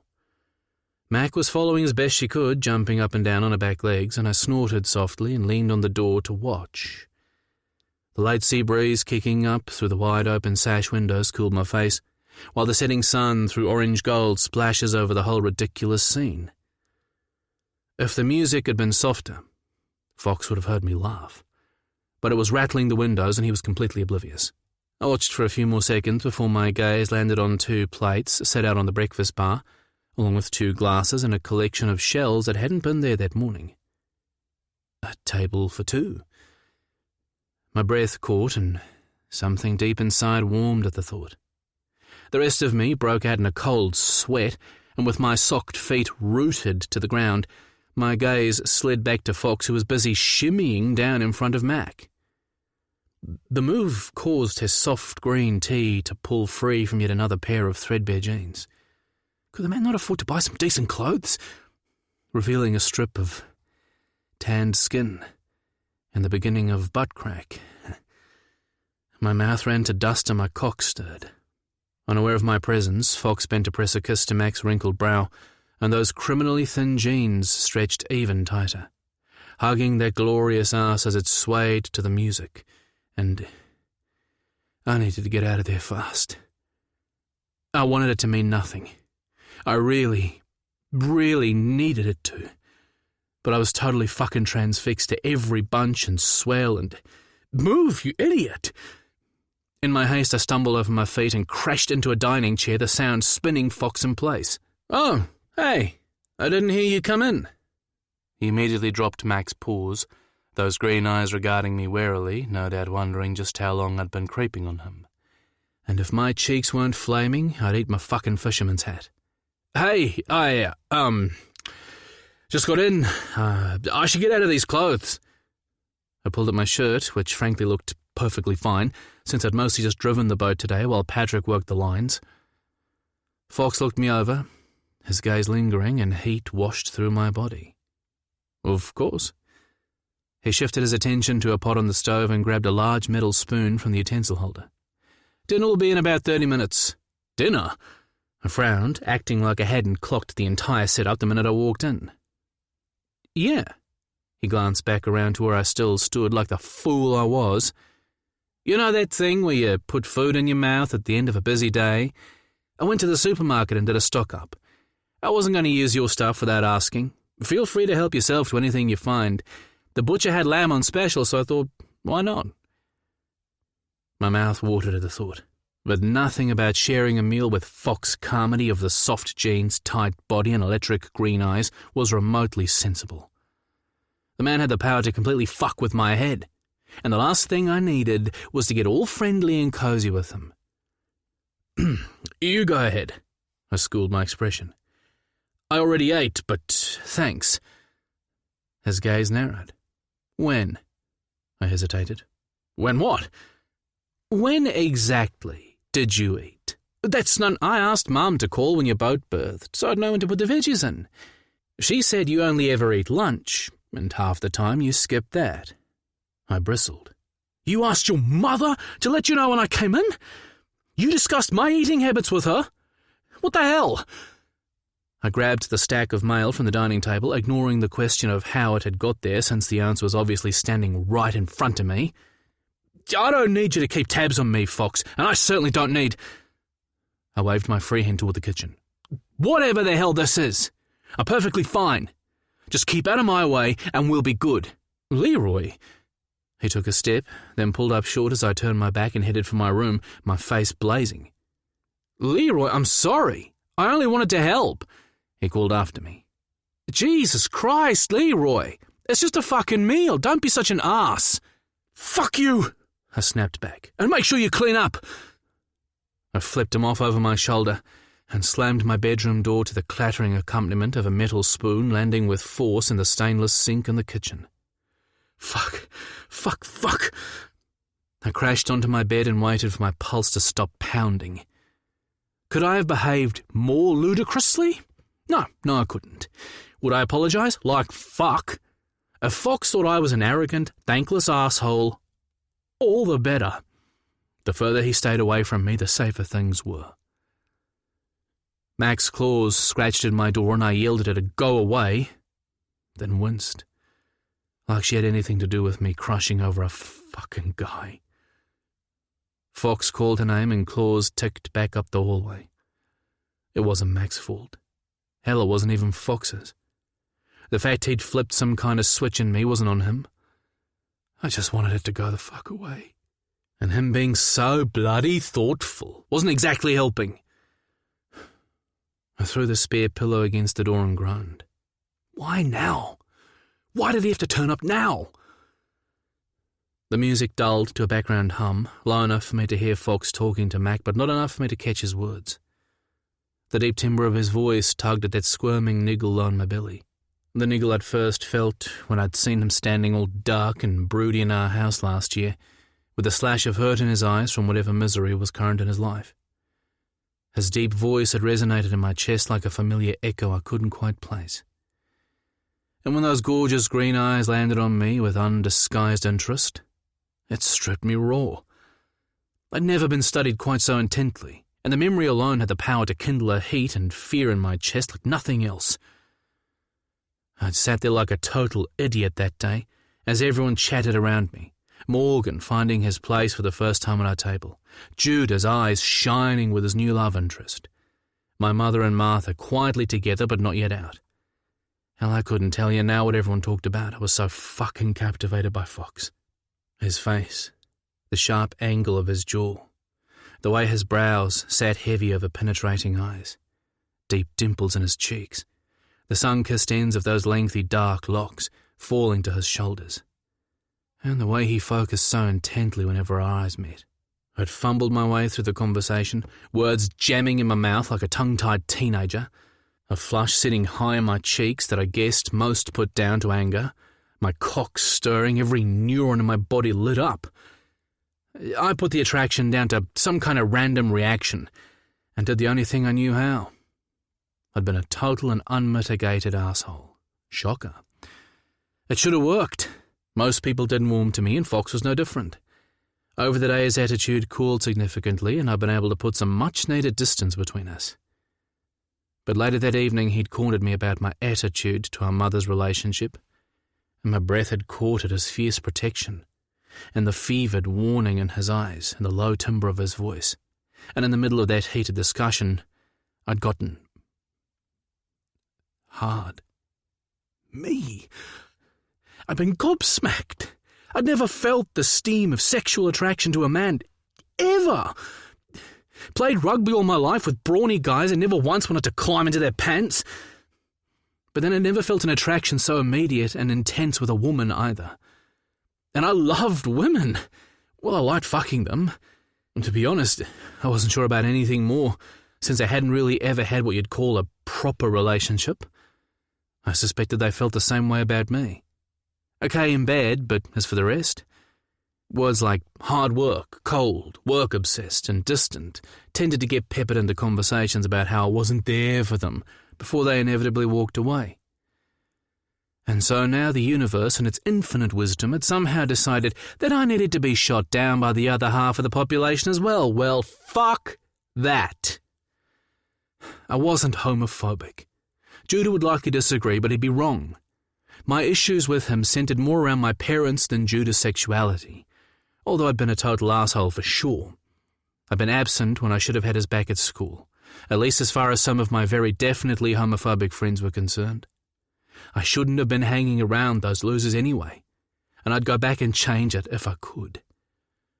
I had no idea how far things had gone, but I should have, and that was on me. Irrespective of all that, I suspected this new development in my sexuality wouldn't go down well. What the fuck was I going to say? Hey bro, guess what? I thought of Tiny Painted Bay and rolled my eyes. They'd eat me for breakfast. They might be a lot more accepting than when Judah was a teenager, but I'd still be fodder for gossip for months. The target of wondering looks, probing questions, and hushed conversations. All in all, my worst nightmare. I wasn't ready for any of that shit. Not yet. Maybe never. No woman had ever caught my eye for long, and there was no reason Fox should be any different. He'd be out of my house soon enough. Sooner if I could force the issue, and then things would calm down. I would calm down. The lie sat sour on my tongue, but I chose to ignore it. I remembered my mother's words and tried to think of Fox's family. Fucking my stepbrother, huh? I paid attention to my body and waited for the ew factor to kick in, but nope, not the slightest moral wrinkle. Damn it.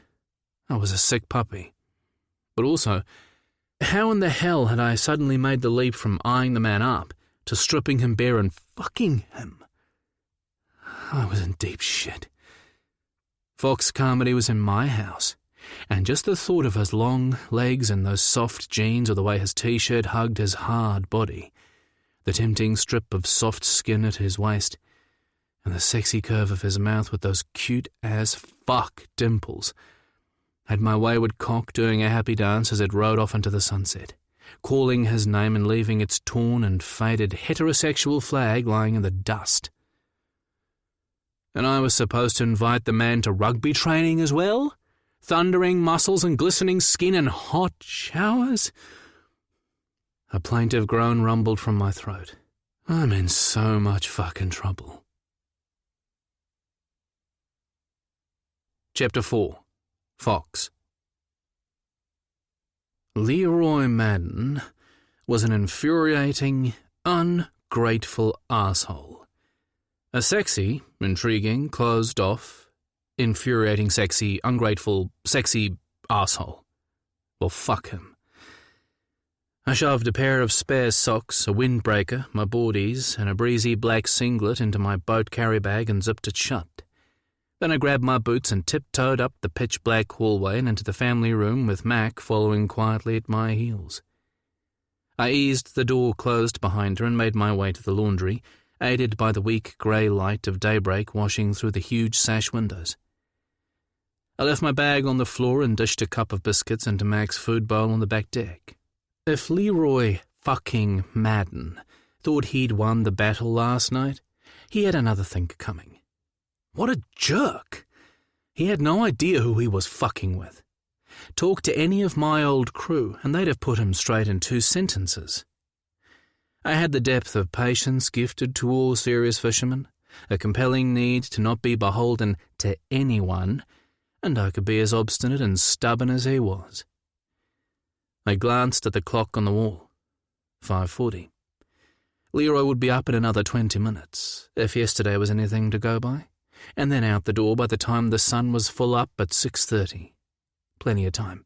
My gaze swept the countertops that I'd made sure to leave spotless the night before. Make sure you clean up, fucker. It landed on a knife and plate in the sink, and I smirked. Someone had been up for a midnight snack. I checked the bread bin, and the sourdough loaf had its end brutally hacked off. And when I opened the fridge to grab the container I'd prepared the night before, I almost laughed at the poorly re-wrapped lamb leftovers sitting alongside. A late-night lamb sandwich, it would seem. No doubt he thought he'd be up before me to get rid of the incriminating evidence. Good for you, dipshit. I hope you choked on it. I tiptoed out the back door, feeling about 12 years old, and wholly ridiculous, sat on the step to put my boots on, and then let Mac back inside. Leroy would likely just think I'd let her out from the bedroom. It would give him something else to complain about. Be good, I stroked her wrinkled brow. Although if you piss in his bed, I might just forgive you. I'll get your grandma to let you out later. I kissed the top of her head, closed the door and headed for the wharf, adrenaline whooshing through my veins at the thought I'd finally got one over on Leroy Madden. The man made me crazy. When Leroy finally arrived and caught sight of me sitting on the pier next to his boat, with my legs dangling over the side, he froze. It took all I had not to burst out laughing at the shock on his face, although he quickly schooled it into a withering scowl. But it was too late. He knew he'd been had, and that was enough for me. I got to my feet and simply waited. I knew enough not to set foot on a boat without the skipper's permission, and so I'd filled in the time chatting with Patrick, who was already prepping the boat and loading supplies before I got there. He'd practically beamed when he saw me, and I was reminded how tongue-tied he'd been around me at that lunch the previous year, his interest worn on his sleeve in bold rainbow colours. I wasn't sure if he was out or not, no one had said anything, but I'd gotten the message. I made a mental note not to encourage him. I didn't need the additional grief. Leroy regarded my work clothing with a cool look. "What do you think you're doing?" I brushed a non-existent piece of lint off my jeans. "I'm here to help, of course." I flashed him an innocent smile. "Now, don't get too excited. I know you've been waiting for this moment." He shot a look to Patrick. "I want us out of here in 5 minutes, got it?" Patrick nodded, his gaze shifting between us. Then Leroy returned his attention to me. "I don't need any, just shut up and listen for once." I took a step toward him. "A novel idea, I know, but I'm sure you can make it work." His gaze turned icy, but he said nothing. Patrick glanced nervously between us. "I'll, go put the coffee on, boss." Leroy nodded without looking, and Patrick scuttled into the galley like his tail was on fire. "So, you sneaked out before me? Little childish, don't you think?" Leroy muttered, throwing his duffel onto the boat. He was calling me childish? "I wondered why Mac was loose in the house," he added. "She'd better be well trained." He cast me a warning look and got the eye roll he deserved in return. God damn, but the guy was a piece of work. "Of course she bloody is. Do you think I'd leave her if I thought she'd wreck your place? Although, to be honest, I might have been tempted if it was just yours. But it's your mother's house as well, and I happen to like Cora." His lips twitched in an almost smile. So he enjoyed a bit of pushback, did he? Good to know. I was more than happy to oblige. I continued. "And Mama's going to check on Mac around lunch, so how about you back the fuck off?" On the boat, Mac had a sandbox she used without fail. She was more bloody meticulous than most of my crew. At least she never missed the tray. That got a more definite smile before he suddenly remembered he was meant to be pissed with me and folded his arms. I blew out a sigh. "For Christ's sake, Leroy. Will you just let me help, you stubborn bastard? What do you have to lose? I might not know muscles, but I was born to helm, and I can turn my hand to pretty much anything to do with a boat or marine work." Leroy raised his chin defiantly. "You think it's that easy? You think anyone can just waltz in and do what we do? That we're just playing around here? We might not be deep ocean fishermen, but we're still pretty damn skilled." I threw my hands in the air. "No, Leroy. That's not what I'm saying, and you know it. What the fuck is wrong with you? Do you really dislike me that much?" He glared in reply, and we stood there in some kind of ridiculous standoff. "Boss?" Patrick interrupted, and Leroy's gaze reluctantly pulled away. "It's a big day, boss." Patrick's gaze flicked to me. "We need to change out those floats and seed some new lines." Leroy stared at his employee for a few seconds, his jaw ticking, and I just knew he wanted nothing more than to have the satisfaction of sending me back to the house. But I also saw the moment his common sense won out. It was kind of a relief to know he had some. His shoulders sank and he turned a cool look my way. "All right, you can stow your gear, but you do as I say, Fox. I'm the boss on this vessel, not you, understood?" "Absolutely." I saluted, swallowing a grin. "Permission to come on board, skipper?" He rolled his eyes. "Jesus Christ, get the fuck down there." I threw Patrick my bag and made my way down onto the deck. Leroy followed, muttering something about big mistakes and idiot fucking southerners. I smiled to myself. "Oh, sweetheart, you ain't seen nothing yet. Game on." Leroy. Much as it pained me to admit, accepting Fox's help had been the right call. It meant we were heading for the wharf with nearly 2 hours trimmed off our day. And to be fair, he'd caught on quick, been respectful and interested in how everything worked, and followed every instruction I'd given to a T. Plus, he'd helmed the boat like the pro he was, which left Patrick and me to efficiently tick off our work list with very little wasted time. All in all, I had 0 to complain about. Damn it. With Patrick on his phone in the back of the boat, I stole a sideways glance to where Fox sat curled up in the seat next to the helm, eyes closed, arms crossed, a soft expression on his face. A few of those long, golden-tipped waves had caught in the dark, rough stubble of his jaw, and my fingers itched to set them free. A degree of touching that my dick was definitely not opposed to. Then it wasn't opposed to anything much when it came to Fox, and the day had proved challenging. When it warmed to an unseasonable 30 degrees centigrade, the man had stripped down to a loose black singlet highlighting the tanned skin of his broad shoulders and a pair of palm tree board shorts that hung low on his hips and bunched around those long, muscled thighs, all of which turned my not-so-straight legs to fucking jelly and another not-so-straight part of my anatomy to attention. I shook my gaze loose and focused on the shore and the rising swell that slapped at the boat's hull and sent it pitching. Not that any of it disturbed Fox, who probably didn't open his eyes for anything less than a roaring 40. I'd spent all damn day trying not to look at him, not watch all those muscles ripple and strain as he'd coiled rope, not linger over the way his shorts pulled tight over his ass, not wonder what it would feel like to be in those arms, and not fucking fantasize about those legs wrapped around me. Tried and failed.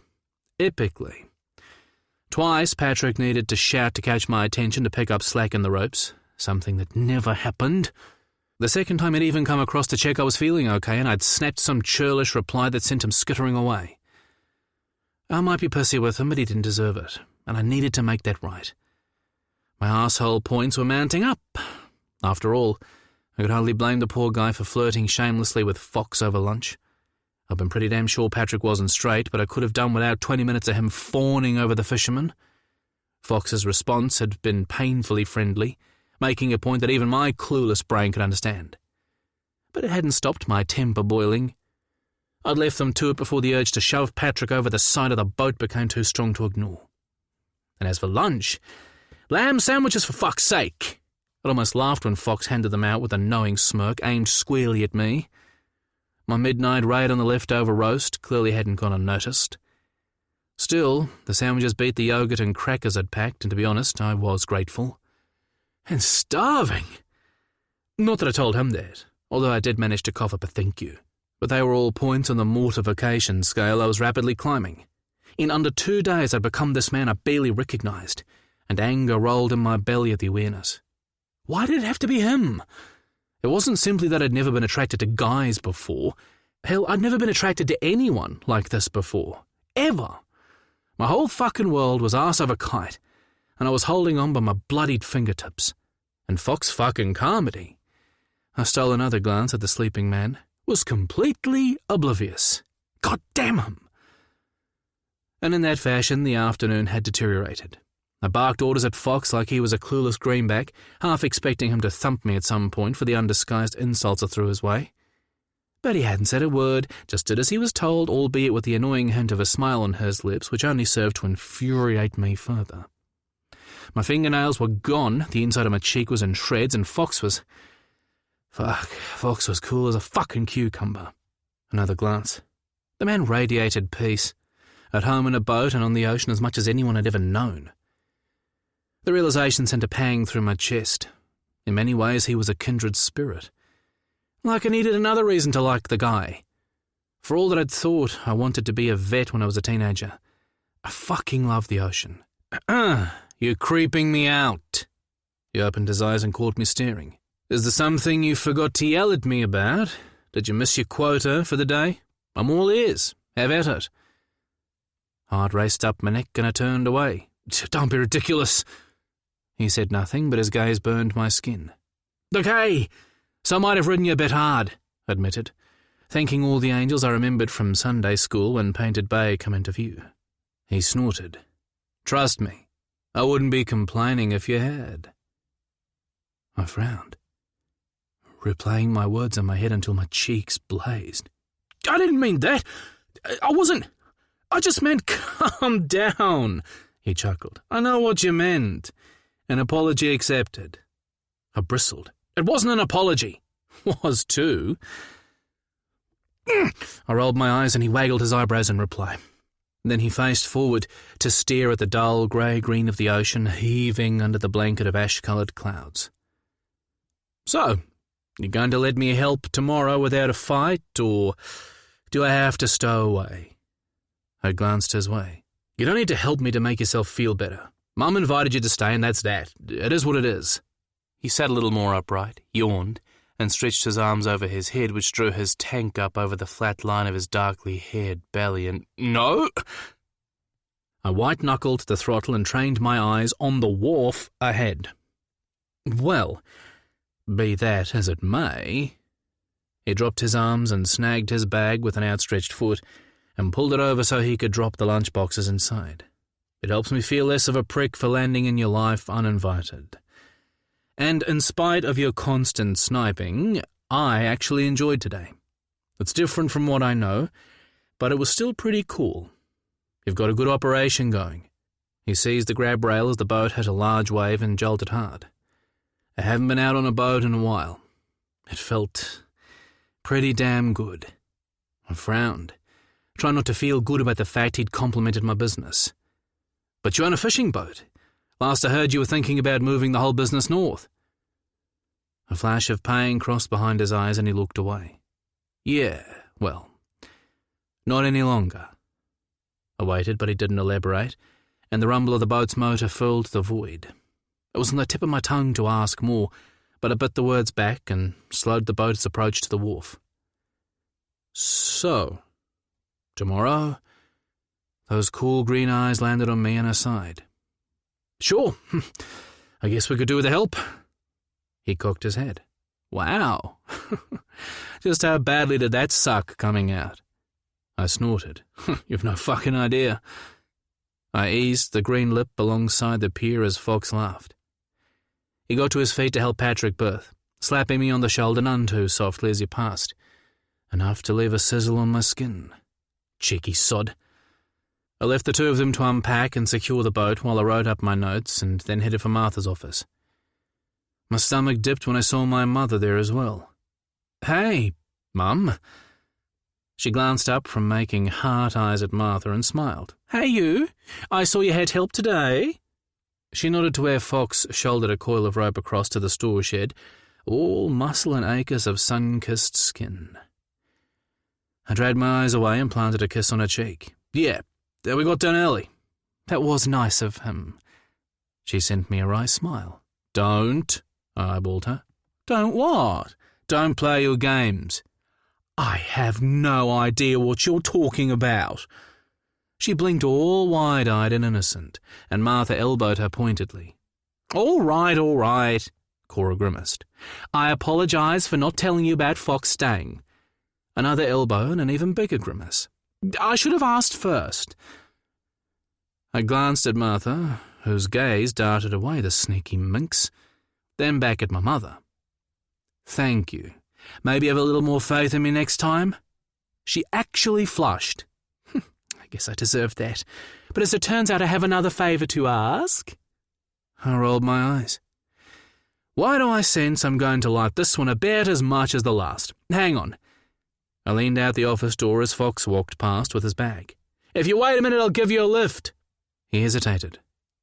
It's fine. I can walk. Now who's being a stubborn ass? Give me 5 minutes. He shrugged and veered toward my Hilux. I stepped back inside. So, what's this new favour then? Mum's gaze flitted uncertainly to Martha, then back, and I frowned. My mother was nothing if not forthright. It didn't bode well. You're a hand down since Sheena left for Auckland, right? I narrowed my gaze. You know I am. Hasn't exactly been easy to find a replacement at this time of year, not at our rates. Well, I might have someone for you. My gaze narrowed.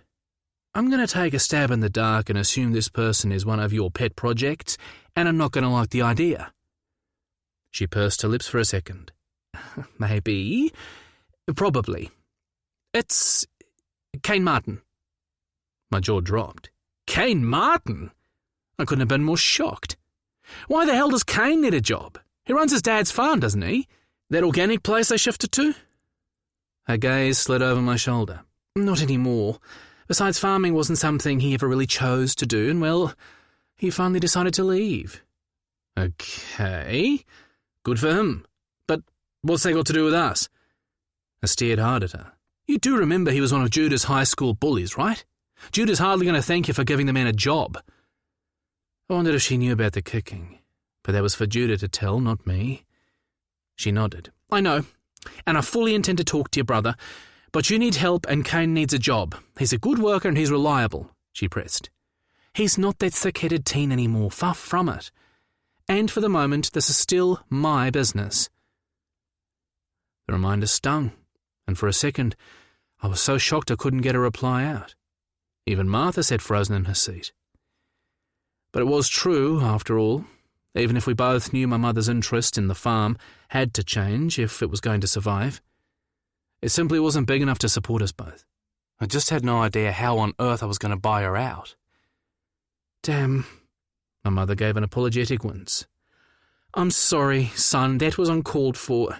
This is your business, maybe even more than it's mine. Doesn't matter whose name is on the piece of paper. It's fine. It wasn't, but what could I say? I'm just not sure that reasoning is going to matter a scrap to Judah. What the hell's he going to think of me employing his schoolyard bully? Jesus, Mum. We're only just getting things between us back on track. You do realise this could screw everything. She looked genuinely apologetic, which only increased my frustration. I don't happen to agree, but I take your point. Regardless of that, Kane needs this job. It's only for a couple of months until he decides his next move.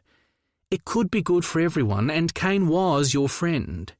I stared in disbelief. That was over 10 years ago. And he was only in my circle, not exactly a close friend. We've had nothing to do with each other since school, and if I'd known what he did to Judah, I'd have punched his fucking lights out. Or I hoped I would have. I hadn't exactly been a shining example of brotherly love back then. Too busy keeping my distance from my problematic, very gay sibling. An image of Fox sprang to mind, and shame hit like a blow to my chest. My mother said nothing, just stared at me with that look perfected by mothers over the millennia. The one that came with a fuck-ton of guilt and the ability to make you feel about 10 years old. All right, I groaned. Tell him to come see me at the house at 4 on Monday. I have to go to Whangarei for supplies, but I'll be back by then. I'd kind of told him he'd know something by the end of the weekend. I stared at her. Do I have a choice in this? Or are you just trying to make me feel like I do? She said nothing. Monday, Mum, that's my final word on it. And I'm not agreeing to anything until you okay this with Judah first. I don't even know what we can afford to pay Kane. Her brow creased and I felt the heat of Martha's gaze. I wasn't aware we were running that fine. Cora studied me closely. I shrugged. We're always a bit thin at this time of year, you know that. I looked to Martha. What do you think about Kane?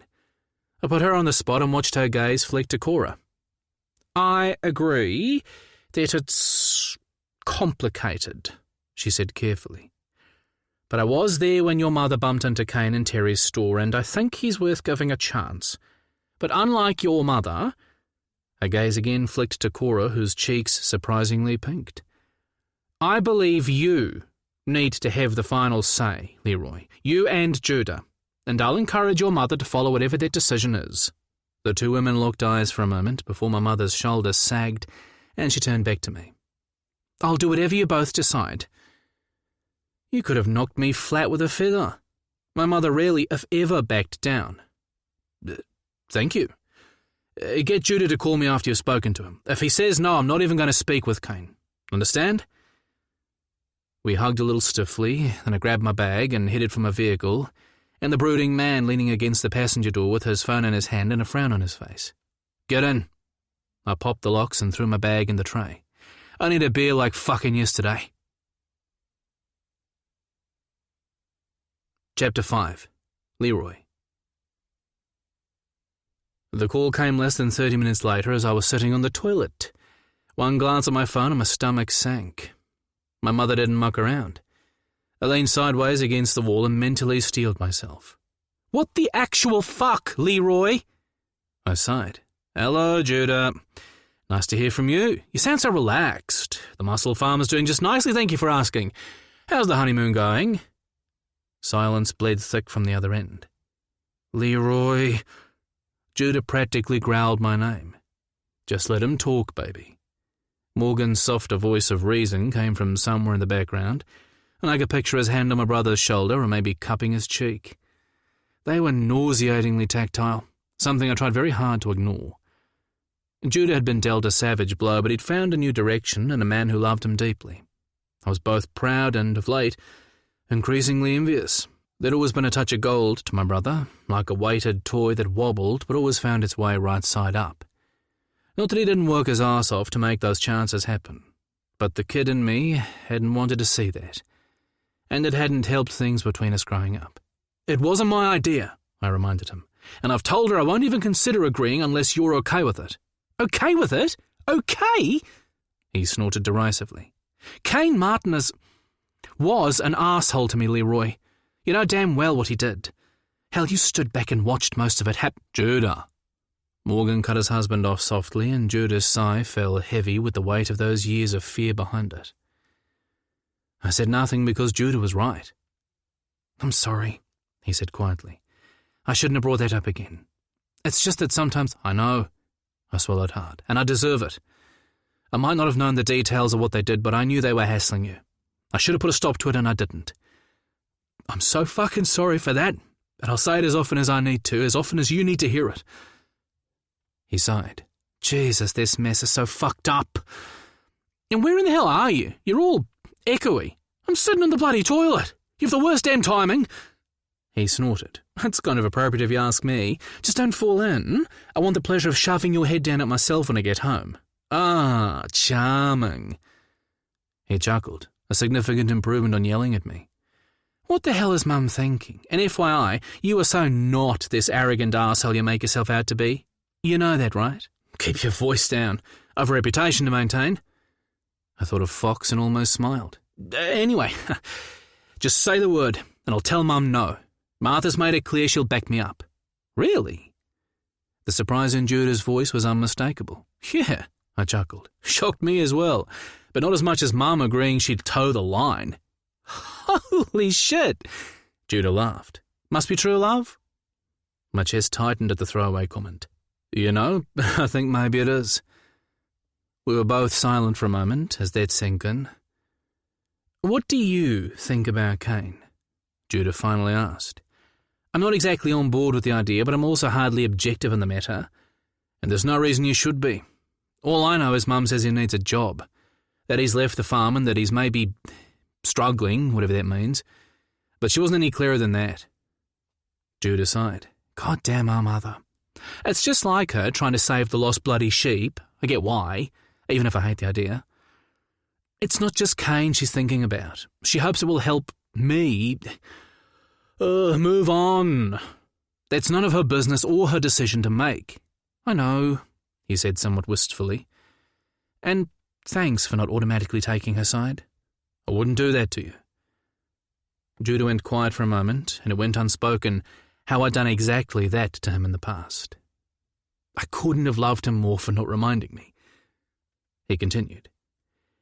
"Last year, Terry told me that Kane wasn't the same guy he'd been at school, and if I'm honest, I guess I felt some of that when he tried to apologize to me.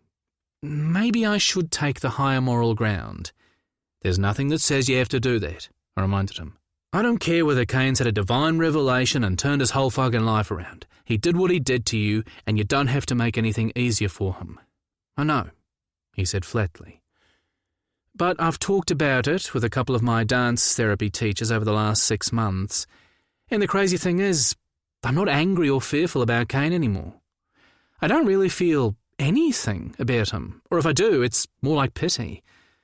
Having said that, I don't know if I'm ready to forgive him, or if I'll ever give him the satisfaction of hearing those words, even if I do get to that point. No one says you have to either. Thanks. But maybe Mum does have a point here. And it's just a couple of months. After the high of telling him to fuck off last year, I kind of settled into an emotional stalemate about the whole thing. Jesus, maybe this is the next step for me to close that circle for good. And not for the first time, I thought Judah was by far the better man of the two of us. I'd have struggled to give Kane a second chance if I'd been in his shoes. You don't have to do anything, Judah. You were pretty angry when you called. I was. I am. But more about Mum's manipulations, no matter how well-intended they are. She really is a lone wolf. He went quiet, but I could hear him breathing, feel him wrestling with the decision, and I kept silent. Okay, he said finally. If I agree to Kane working with you just for a bit, I want to be really clear about a couple of things. I'm listening. I don't want to see him or have anything to do with him unless I choose to. He goes to work with you and goes home, that's it. No talking to me, no saying hello, no coming anywhere near the boathouse or the studio, not even a wave my direction unless I do it first. You need to be really clear with him about that. If he's in the office and I come in, he leaves. Got it? And I'm with Judah 100% on this, Leroy. Morgan made his feelings clear. It's the only way this is going to happen, and Cora needs to understand that too. If she so much as tries to initiate anything between Kane and Judah, whatever her good intentions might be, I'll be paying her a decidedly pissed-off son-in-law visit. I absolutely get it. I readily agreed. And don't worry, that's exactly what I intend to say. By the time you're both home, the rules will be well established. Hell, Kane might not even make the grade yet. Yeah, well, the bar isn't exactly set high. You took me, after all, Judah teased, then added in a softer tone, I'm trusting you on this, Leroy. I blew out a sigh. You do remember our mother, right? Judah chuckled. Love you. I stumbled as I always did when he said those words, my tongue tangling hopelessly in my mouth like I knew I wasn't worthy of them. Love you too, bro. After a few seconds of mutual silence, he hung up. Family. 1 hour and 4 beers later, I was in my favourite lounger on the deck, gazing at the evening sun reflecting off the smooth skin of water that stretched across the bay, and listening to Fox pottering in the kitchen doing God knew what. Whatever it was, it smelled delicious. His deck chair sat next to mine, 2 empty bottles alongside my 4. We apparently needed something to soak up the alcohol, or so he said. I was pretty sure that was a bad idea. The whole situation was terrifyingly domestic. But with every beer that slid down my throat, it seemed less problematic. And that seemed a good enough reason to keep drinking. The wind had dropped to a whisper, and the occasional zing of a mosquito braving the brief calm had necessitated a hasty grab for the repellent, and I was soaking in a veil of insecticidal fumes. I only caught a couple of barefooted steps before a plate of food and a fresh beer appeared in front of me. I startled, almost sending both flying. Jesus! Warn a guy next time. I scrambled to a sit and took the plate and bottle on offer. You're ninja quiet. I opened the beer and took a long swallow, aware of his gaze on me and liking it. I glanced up and he quickly looked away, which set me to wondering. Did he feel it too? I think your hearing's pickled, he remarked, collapsing into his chair and popping the cap on his bottle. Do you ever wear shoes? I glanced at his feet, tanned and inviting. Why the hell I found it so sexy watching him pat around my house that way, I had no idea. But I did. Not if I can help it. Mac lifted her head from the end of the deck where she was sprawled, soaking up the last of the sun, and gave an interested sniff at her food. Fox had been right. She was well behaved. The house was just as I'd left it that morning, and she'd greeted the two of us like we'd been gone 6 months on an Antarctic expedition, while simultaneously managing to convey just how very annoyed she was at being left behind. You can bring it tomorrow if you want. The words were out before I could haul them back. Fox paused with his bottle halfway to his mouth and frowned. Are you sure? I mean, she'd love it, of course, and she'd be no problem, but you don't have to. I fired him a look. I'm well aware I don't have to. Let's just see how she goes. She's cool. She is. He relaxed back on the lounger, his beaming smile burning all the way to my balls. And thank you. Now, let's eat before it gets cold. I stared at the mound of bubble and squeak and let out a hungry groan. Roast potatoes, pumpkin, kumara, lamb, peas, all bound up with our neighbour's free-range eggs. Damn, I was starving. This looks amazing. I grabbed the fork and tucked in. Oh my God, that's awesome, I said to the first mouthful of food. Better than a lamb sandwich? He gave a crooked smile. I had to swallow quickly before I spat my mouthful of food out on a laugh. All right, so I might have been hungrier than I said last night. You were being petulant for the hell of it. Admit it. He spoke around a mouthful of potato. I wasn't being... I couldn't help a small smile. Okay, I was. But that's all you're going to get. I forked another mound of food into my mouth. He gave a broad grin and went back to his plate. Fair enough. I added a ton of garlic and some chili you had in the fridge, by the way. Figured if you bought the stuff, you must like it. Hope it's not too spicy. Nope, perfect, I answered, relishing the sizzle on my tongue. I like it hot. The words were out before I thought about them, and I was pretty sure my ears were glowing. Whatever. I took another slug of beer. A soft snort was the only indication Fox even heard. Then we went back to attacking our food like ravenous dogs. It wasn't long before I was scraping my fork over my empty plate to get the last of the crumbs, and once that mission was accomplished, I slid the plate to the deck with a contented groan. That was amazing. Thank you. You're welcome. Fox worked on his last few mouthfuls while I finished my beer. When he was done, I pushed to my feet, collected his empty plate on top of mine, and headed to the kitchen. Another beer? I called through the open window. Nah, I'll sit on this one. He scooted down in his chair, his singlet riding up to yet again expose that smooth line of skin and smattering of dark hair that dipped into the jeans he changed into. He crossed his hands on top of his head, the gold tips of his dark waves like a Klimt painting in the setting sun.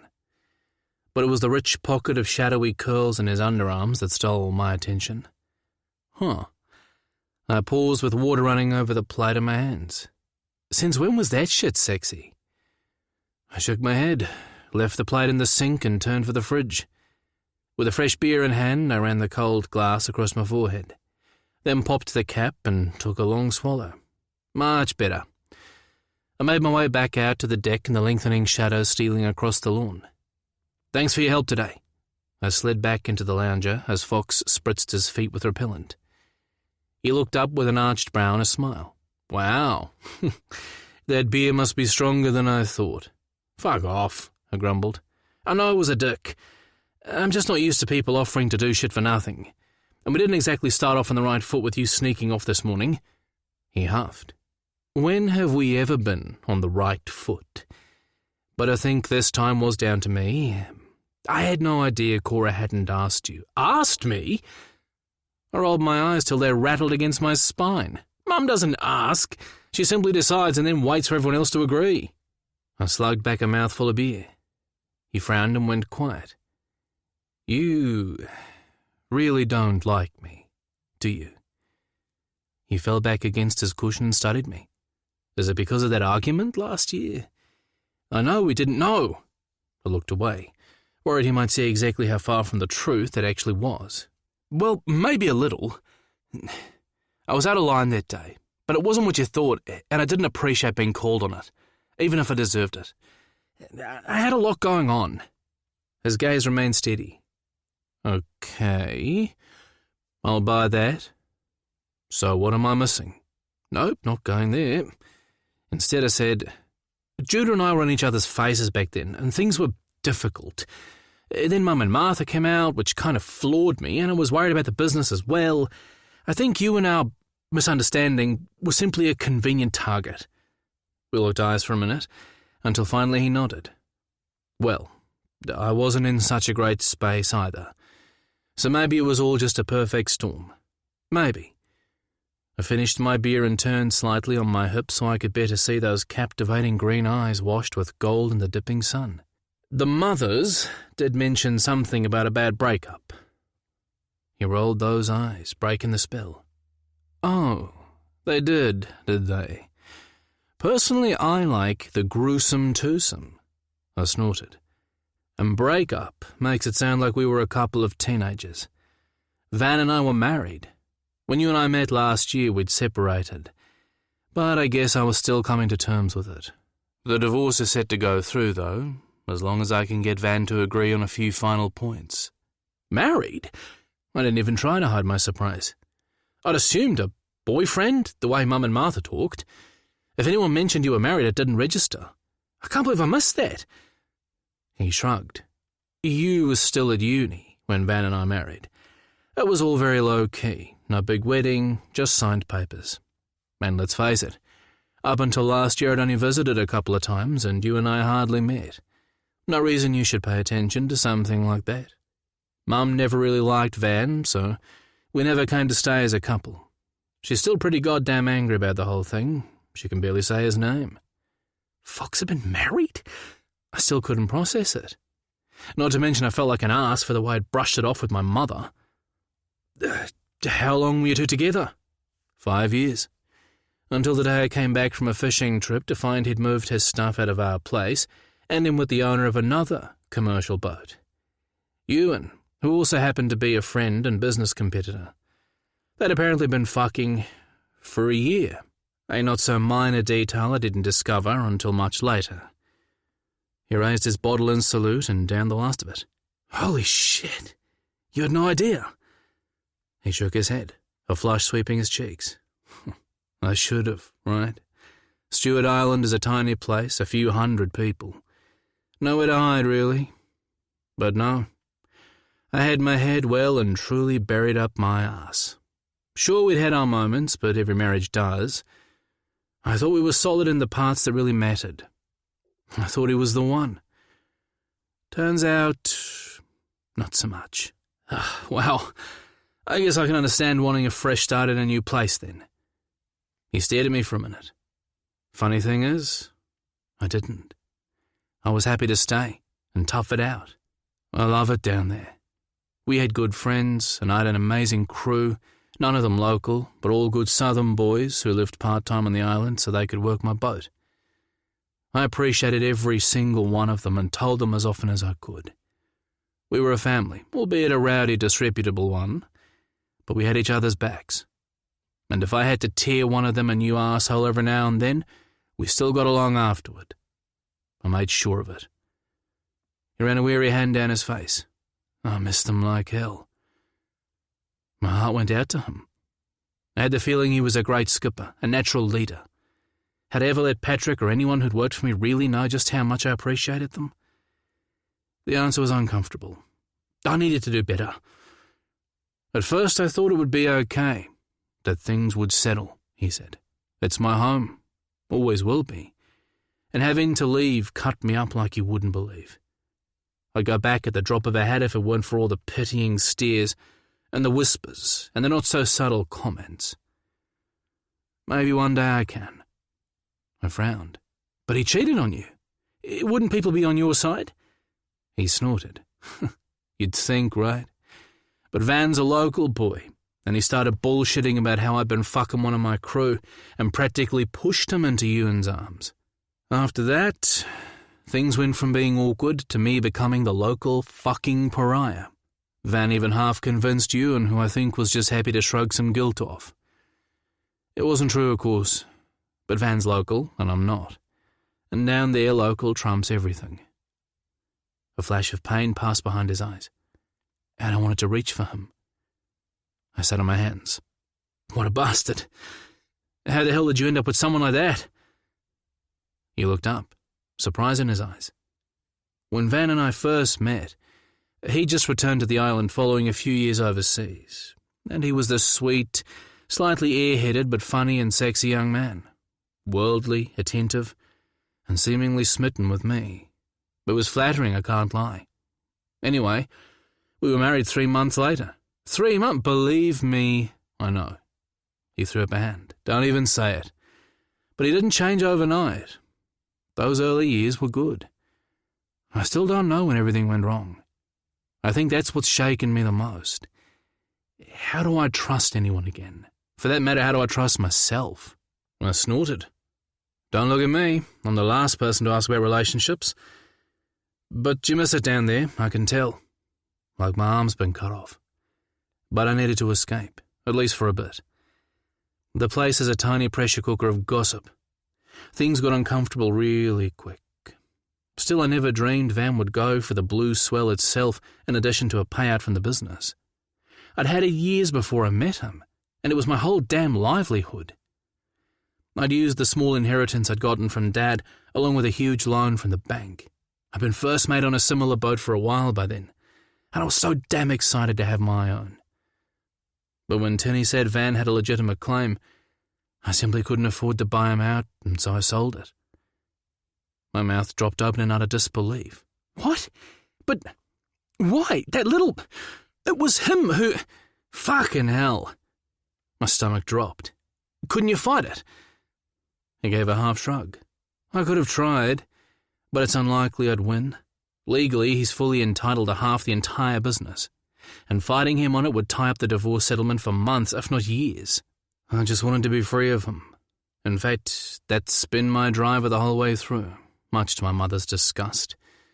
She thinks I've been too soft. Damn right. Have you? He shrugged.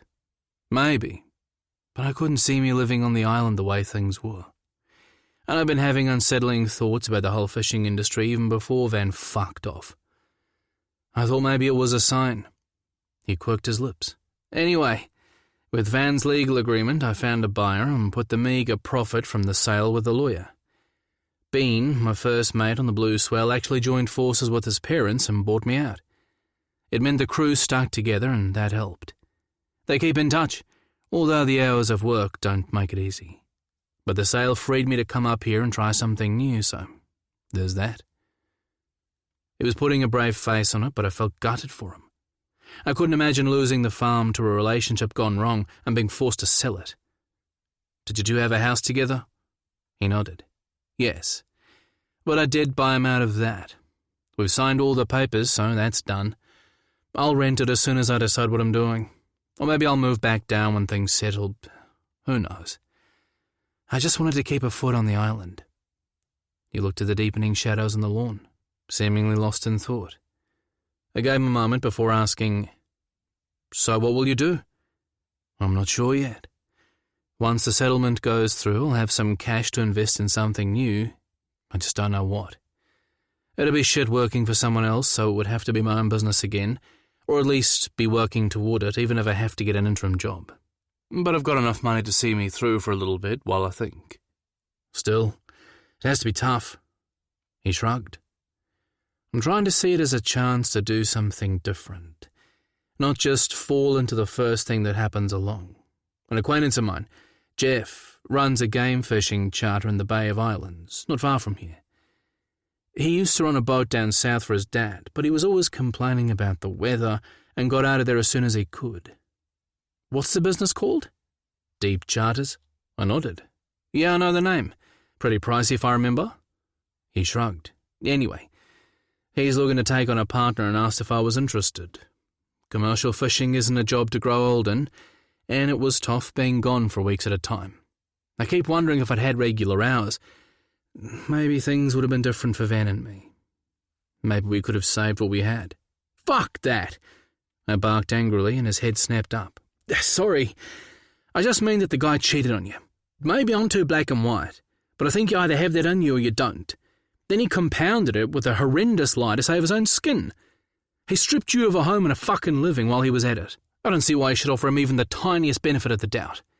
If you're not feeling it anymore with someone, then I think the right thing is to talk about it and get things squared away before jumping into someone else's bed. There's no fucking excuse for that. He stared at me, wide-eyed, and I swallowed hard.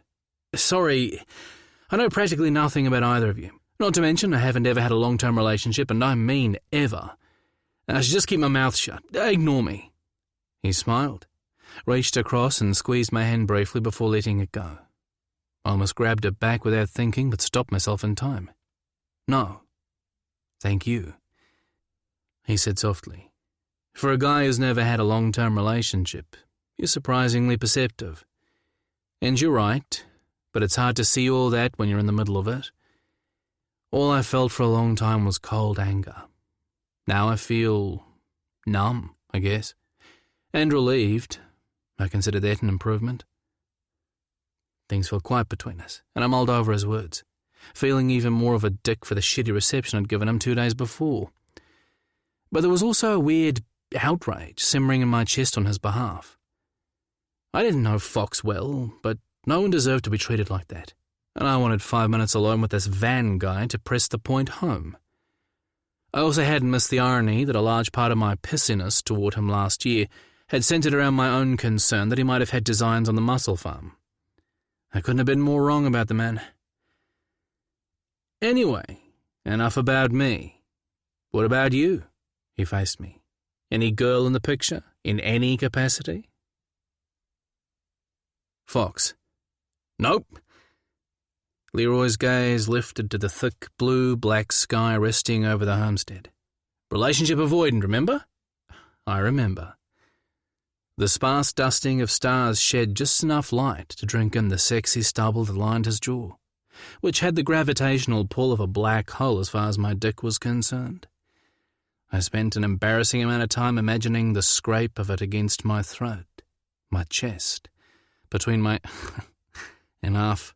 I need plenty of space, and women are really okay with that, Leroy explained. You sure aren't missing anything there, let me tell you. He turned and flashed a devastating smile that sent my stomach scrambling. The man was a conundrum. Pissy I was well acquainted with, but this coy, grinning version was seriously fucking addictive. He continued. Having said that, I'm not entirely without experience. I have actually dated as long as 6 months, so I guess you'd call those girlfriends, but they all eventually came to their senses and dumped me. No foul. I'm 100% positive I deserved it, but it means I prefer to keep things simple. No need to clarify. Well, I'm hardly the poster boy for a successful relationship myself, I said with a wry grin. I think I'll try it your way for a while. I raised my bottle and clinked it with his. Cheers to being happily single. Yeah, happily single, he said softly, pausing for a second or two before finishing his beer in one long guzzle. The conversation lulled, and we slid down in our respective lounges and stared aloft. The stars vied for my attention with a dozen uncomfortable feelings that circled my gut. The last thing I needed was a little crush on straight Mr. Grumpy Pants. Fucking hell. Someone needed to take my taste in men and burn it pronto, before it got me in another shitload of trouble I could do without. But that thick, choppy, dark hair and tight, muscular build had my fingers itching to touch, and when he dropped that pissy, guarded expression he wore like armor, and those bright blue eyes came alive with a promise of so very much more, I found myself enthralled. I sneaked another glance. Leroy was maybe not as pretty as Judah, but he was equally captivating in an entirely different way. I was usually drawn to arty types, full of sass, lean, waifish, mouthy, and excruciatingly high maintenance. Cue Van Davies. Intense, ruggedly handsome, buttoned-up, broody, chip-on-my-shoulder types didn't usually get the time of day from me. Until this one. Go figure. The upside? The annoying attraction was somewhat of a relief after a long dry spell of feeling nothing much of anything. When Van moved out, my dick had packed its dusty bags and gone with him. Not that we'd exactly been setting our bed on fire for a long while before that. He'd clearly got what he needed in Ewan's bed, and sex with me was just going through the motions. It still fucking hurt, in that humiliating way the cheated party always feels. I kept my sigh quiet. I'd said altogether too much about the sad state of my love life as it was, while Leroy had said pretty much zip. I rolled to one hip and faced him. Do you have a type? His forehead drew down in a deep frown. In women? No, in fucking fish. Yes, in women. His laugh broke between us like a warm swell, and I liked the clear sound of it far more than I should. Grumpy Leroy was a blast, but the soft, open version was truly something special, and I reminded myself it was the beer that was responsible, not me. I'm not sure I do.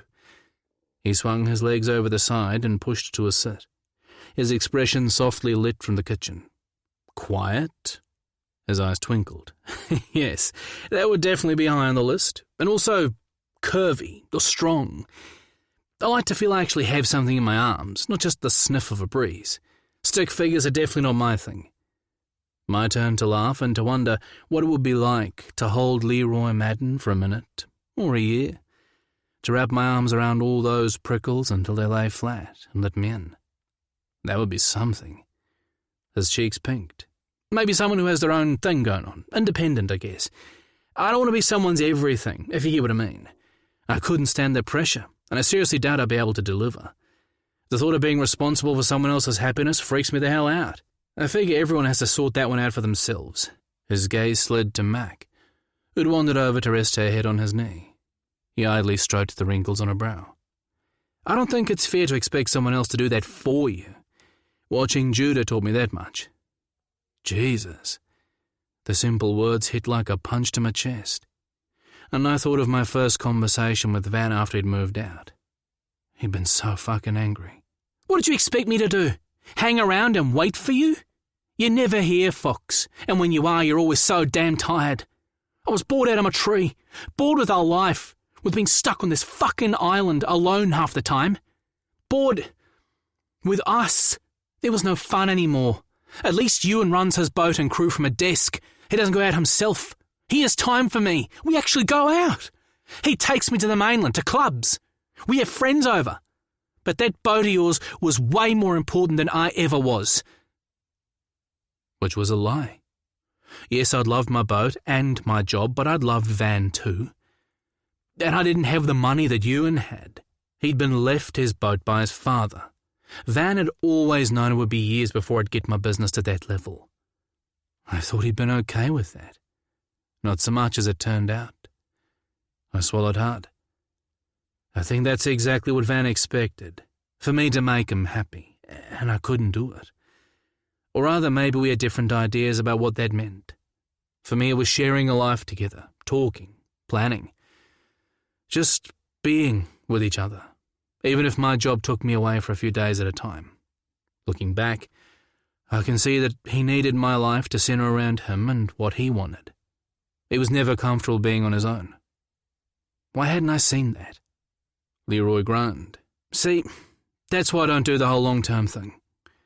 He swayed to his feet and reached a hand toward me. It's too fucking complicated. Who writes the rules on that shit anyway? Fuck if I know. I clasped his hand and let him pull me up, the firm warmth of his grip shooting low into my belly. His gaze caught on mine for a blistering second, and then he frowned and dropped my hand like he'd been burned. Let's clean up. He headed inside, leaving an icy wind in his wake. What the hell just happened? I frowned and patted my thigh for Mac to follow. She slipped past my leg and sent the empty bottles flying. I grumbled and bent down to pick them up. When I straightened again, Leroy was watching me through the kitchen window, that frown still in place. We locked eyes for another strange, long second before his gaze dropped to the sink and the moment was broken. But that look... I shook my head, not willing to even go there, and joined him in the kitchen. He was practically scrubbing the glaze off the plates like he didn't have a dishwasher 2 steps to the side. I wasn't going to ask. He had "Stay the hell away" written in neon fucking capitals on his back, tension rolling off his body in palpable waves. Mac positioned herself under the dining table, her curious gaze darting between us. I shrugged her away. Your guess is as good as mine. I'd swear she nodded. Ignoring the glacial chill that had settled between us, I grabbed a tea towel from the pantry and waited at Leroy's side. The charming man I'd been talking with on the deck had well and truly left the building. We did the dishes in silence, moving around each other in a domestic dance that was achingly familiar to my foolish, wounded heart. It was strange, the things you missed. I'd have thought sex might have come high on the list before Van left, but instead I missed doing the fucking dishes. Go figure. Leroy cleaned the countertops while I made our lunch for the next day. Colossal ham salad sandwiches and crisp apples from my excursion to Terry's store the day before. Leroy's brow creased when he laid eyes on the food separated into 2 distinct piles. You don't need to shut up. I'm doing it. It was like the last day hadn't even happened. Out on the deck, I thought we were finally getting somewhere, but that had all disappeared in a puff of awkward smoke the second we'd clasped hands. Had he seen something in my face? Had I let my attraction to him show? Damn it! Whatever it was, Leroy had closed up like a fucking clam, the space between us chilly and growing colder by the minute. With our sandwiches made and boxed in the fridge, I turned to the sink for a damp cloth to clean the last crumbs and caught an unsuspecting Leroy as he turned at the same time to hang the fry pan on the pot rack suspended from the ceiling. We collided, my front into his side, and I automatically grabbed his hip to steady myself. Shit! He leapt back, almost arsing out on a puddle of water on the floor before saving himself at the last minute, spinning to grab the edge of the countertop to steady himself. But the sudden turner caught me off balance and I practically fell against his back, my groin hard on his hip, my dick a little too happy to get acquainted, though I doubt he would have noticed it. He grunted and froze, his entire body coiled and tense like he might just explode. "Get off me!" he ground out. "Fuck, I'm sorry." I pushed away, putting some space between us. Maybe it had been more obvious than I thought. He didn't move. "Look, I didn't mean to. Fuck. It's fine." Leroy pulled a plug in the sink and leaned against the counter, staring at the dirty water circling the drain like he wished he could join it. "I'll finish here." The message was pretty clear. Leave me alone. Twice we'd touched and both times he'd reacted, well, less than happy about it. And yet on the deck he'd been relaxed enough talking about Van, so what the hell? "Is there a problem, Leroy?" I pressed. He shrugged. "I said it's fine. It was my fault. I'll finish up. You go to bed." It seemed an order more than a suggestion, and I sighed. "Sure, fine. I'll see you in the morning." "Yeah." Still with his back to me, he said, "And, well, John wanted me to ask you to rugby training tomorrow, if you're interested." He made a point of letting me know it had been John who'd invited me, not him. Well, fuck it. I haven't played since school, but sure, I'll come take a look. Great. He sounded anything but happy about it. "So is it still okay to take Mac with us tomorrow?" I ventured. Leroy glanced to where Mac lay and his expression softened. "Yeah, fine." I waited for more, but that was it. The man was nothing if not mule-headed. Right. I'll get out of your hair then. I called Mac to heel and headed for the bedroom, quietly fuming. Crush or not, there was no way I was staying with a guy who had issues about being touched by a gay man. I had enough going on without needing to deal with Leroy Madden's emotional baggage. I added finding somewhere new to live to my weekend to-do list. I threw myself on my bed to calm down and scrolled through my phone. There was a missed call from Bean and I called him back. "Hey, stranger!" Bean's familiar voice boomed down the line and a wave of longing rolled through me. A tall, thin beanpole of a man, hence the nickname, Bean had a rumbling baritone that wouldn't have been out of place in an opera, but which in no way fitted his appearance. He'd been my number one right-hand man and there wasn't anything I wouldn't trust him with, on or off the boat. When Van had fucked me over, Bean had assumed the role of skipper on the next 2-week trip and sent me off to Tinnies to lick my wounds, and I loved him like a brother. Bean meant home, the ocean, a life I'd never have again. "Hey, you!" After the fucked-up evening I'd had, I fought to keep the tremor from my voice. "Did you sink that boat of mine yet?" He laughed and the phone almost shook in my hand. "You wish. No, I just thought I'd touch base before we head off tomorrow. You settled in?" How the fuck to answer that? I'll get there. Just feels a bit strange at the moment. Coruscant hasn't exactly been welcoming. "Fucker, you need me to come up there next layover and teach him a lesson?"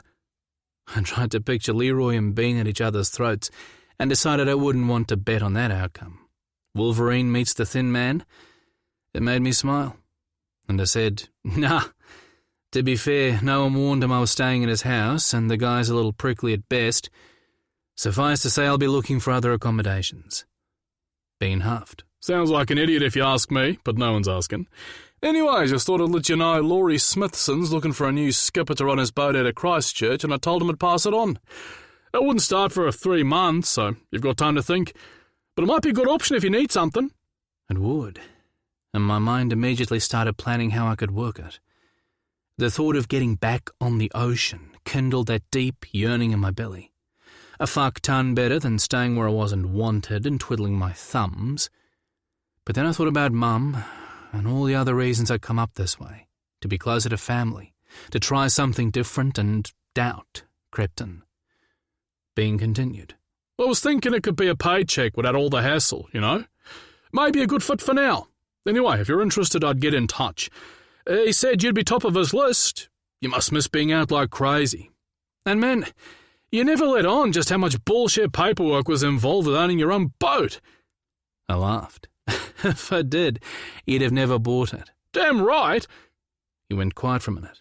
And, Van's been bitching around town about you taking Mac without telling him. Just thought you should know. Jesus Christ. Anger rolled in my belly. Van was as good a place as any to hang my frustrations. Yeah, he called. Any clue what's behind that bullshit because he's not fucking getting her? No idea. Ewan's been chatting in the pub about some new business thing Van's getting into, but I'm not sure what that's got to do with Mac. For fuck's sake. Van couldn't run a damn business if it was given to him for free. The man thinks waking up at 10 with a coffee brought into him in bed is an early start. Bean snorted. Truth. Anyway, just keeping your sorry ass up to date on the gossip. We miss you, man. I mean, I love having the boat and all, but we were a good team, right? My heart lurched in my throat. A fucking great team, Bean. But it's yours now, and you're going to ace this. You were more than ready for your own boat. Say hi to everyone for me. Will do. And come visit soon. Don't make me come up there and get you. Or in second thought, maybe I will. Knock that Leroy guy's head into shape. I laughed. I might just take you up on that. Chapter 6. Leroy. I stole a sideways glance to where Fox lounged in the passenger seat of my Hilux, his interested gaze soaking up the countryside. The worst of the Monday morning traffic was behind us, and the driving was easy. Not that you'd know it by my white-knuckled grip on the steering wheel. Sister Sledge streamed through the speakers, Fox's fingers tapping away on one thickly muscled thigh, wrapped in tight stone-washed denim. A fashionable rip mocked me from just above the knee, revealing the faintest glimpse of tanned skin and short dark hair. Not that I was looking. Yeah, right. I was soaking that shit up like sugar in hot coffee. The universe was definitely fucking with me. Well, that and my mother who'd arrived for Sunday lunch with a surprisingly edible peach cobbler, and what she called the best idea ever for me to give Fox a lift into Whangarei the next day since I was already going. He wanted to check out some boats, but his car was still waiting on parts. Fucking wonderful. Why couldn't he wait for his own vehicle to be fixed wasn't a question I was prepared to ask based on my mother's "I dare you" look. I'd caved and agreed. I could have killed her. And by the constipated look on Fox's face at his suggestion, I was pretty sure he felt the same. It had been a long weekend and entirely my own damn fault. Other than forced interaction at work, rugby training and Sunday lunch, I'd avoided Fox at all costs, and he'd been good enough to play along and pretend he hadn't noticed, other than a notable drop in temperature whenever he looked my way. I could hardly blame him for that, if only he knew that my epic arseholery stemmed from lust and not disgust. And the Academy Award for epically fucking yourself goes to... yeah. Enough said. Note to self, don't get tipsy around the guy.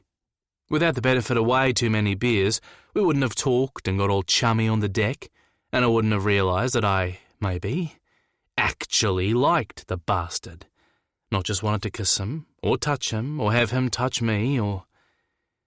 God damn it, wait for the drum roll. Fuck me? I swallowed hard. Me fucking him would of course be marginally more acceptable to my brain, but who was I kidding? I'd spent the entire weekend thinking, fantasizing, Googling, watching, and yep, definitely him fucking me. Good God, the sooner he was out of my house the better. Still, it sounded like it wouldn't take much to get him to shift back down south, so I could only hope. "You okay, Leroy?" My gaze jerked his way. "Fine, I'm absolutely fine," I lied, because, no, I didn't want to go there, or talk about it, or think about it, or do anything other than bury it as unsuccessfully as I'd done for the last 5 days. Make that a year. My, doesn't time fly? Because I'm chicken shit as all hell, and my life is a fucking shit show of irony. Why now? Why him? Why this? Bisexual. I'd even practiced saying it in front of the mirror, barely able to spit the word out as it sat huge and sour on my tongue. It wasn't that I hated the man-on-man part, because I was clearly on board with that in so very many fox-shaped, lickable ways. It was more that the admission held an extremely unflattering mirror up to the jerk hypocrite that I'd been, and very likely still was, my entire life. Whoever said sexuality was a choice, I needed that fucker's address and a suitably sized cactus to shove where the sun don't shine. My head had been buried so far in the sand for so long that I had grit coming out my arse, and that shit had to stop. After my appalling behaviour in the kitchen, I'd sulked and pondered long and hard over the weekend and gotten more than my money's worth from my broadband provider. It all came with an uncomfortable realisation. The infatuation I had with Fox wasn't going anywhere, and that meant either making myself and everyone around me miserable or pulling it into the light and stop running. How had I completely missed this rather critical aspect of my nature? And then it occurred to me, maybe I hadn't. I had the pieces, but nothing or no one had caused them to fall into place. Until Fox. I'd always noticed when a guy caught Judah's eye, always try to see what he saw in them. And yeah, maybe that hadn't been as difficult as it should have been. The cut of a jaw, lay of a hip, swell of a rump. I'd appreciated, but because I hadn't lusted, I'd dismissed it as curiosity. And the fact I liked women, wanted women, made that dismissal easy. Not to mention, I was all too aware of the way some of my schoolmates and others spoke about and treated Judah. Why would I risk a question that took me there? Hell-bent on keeping well out of Fox's way, I'd worked out my frustrations in the side garden of the house, bewildered and shamed when Fox wordlessly produced a sandwich and coffee for my lunch. Then the bastard found another garden fork and got stuck into the pots on the covered veranda, and my disgrace was complete. His careful distance and ongoing silence paid homage to the unspoken, demilitarized zone that existed between us. And I couldn't find a way to bridge that without blurting the entire sorry story. We were like toddlers in parallel play. I'd gone so far as to dial Judah's number, to ask his advice, before cancelling and throwing my phone on the freshly clipped lawn and stalking away. I wasn't about to fuck up his honeymoon with my personal sexual identity crisis. Besides, what the hell was I going to say? Sorry, little bro, for pissing on you about your clear and present gayness for the last 20-something years. But guess what? Surprise! Yeah, like that would go down well. Oh, and Mum, I know, I was a bit of a jerk when you and Martha got together last year, but all's forgiven, right? And by the way, Martha, I want to fuck your son, so yeah, there's that. Jesus Christ. I'd hoped the trip to pick up farm supplies would give a much-needed break from the cause of all these ground-shifting events. The man who'd consumed nearly every waking thought in my head over the interminable weekend, and a fair few jerk-off sessions in the shower as well. Not to mention said distraction had jogged to Saturday rugby training after refusing my clipped offer of a ride, and arrived on the grounds looking hot and bothered, sweaty locks of hair plastered to his forehead and so fucking tempting I almost choked on my mouth guard, and John had needed to slap me on the back and make me sit down. I'd spent the rest of training doing my best Houdini impersonation, avoiding tackling or being tackled by Fox, or laying hands on him in any way at all. Which only meant I'd sucked big time on the field, and everyone looked at me like I'd lost my fucking mind. If only they knew. Fox, the bastard, remained cool as a cucumber, and played pretty damn well for a guy who hadn't tied on a pair of boots since high school. But then of course he bloody did. That's apparently how my life rolled at the moment. Coach thought Fox was the bee's knees and just what we needed, and promptly offered him a position on the team. My team. Fox quickly agreed, and then pointedly turned down my repeated offer of a ride home while everyone glanced between us with a barely disguised, What the hell is up with you two? Look, fuck my life. See, yeah, the last thing I needed was yet another day in Fox's company, especially one with little more than a handbrake and a thin sheet of ice between us. Barring the training chess game antics, I hadn't been this physically close to Fox since the infamous incident in the kitchen, when I'd popped an inconvenient boner simply because the guy stumbled into me. Oh, I hadn't mentioned that? How remiss. Shoving my groin up against the cupboard had hidden the traitorous little shit. But I'd been mortified. I had an embarrassing history of usually needing at least a minute or two to get fully on board, even with a woman ripe and ready under me. And yet Fox stumbles into me and whoops, I'm primed to go. Which only went to prove how royally fucked I was. Even taking his hand to help him up from the lounger had sent butterflies zinging through me. But 2 days of avoiding his spectacular ass, keeping half a boat length or a large empty room between us, and taking my dinner to the study each night on the pretext of working, had accomplished zip. I glanced again at those thick thighs and barely suppressed a second groan. Do you want me to switch stations? What? I blinked, confused. The music, Fox indicated to the radio. Is it bugging you? No. My cheeks burned. It's fine. He snorted and shook his head. Of course it is. Everything is fine, isn't it, Leroy? You're fine, I'm fine, the music is fine, the whole damn world is fine. But especially this fucked up thing between us is fine. God help me if those words come out of your mouth one more time, Leroy Madden. I'm not going to be responsible for my actions. I tried to ignore just how much I liked the sound of my name on his lips, and focused instead on how I needed to put a lid on this. The idea of being bi might be slowly worming its way to acceptance somewhere in my brain, but Fox as a suitable subject for my first man crush was definitely not. What would you rather I said? The truth would be a good start, he answered, turning on his hip to face me. About what? I rolled my lying liar eyes. I have zero idea what you're talking about. My pulse beat a wild rhythm in my throat, and I pulled out to pass a car. We weren't far from Whangarei, and I couldn't get there fast enough.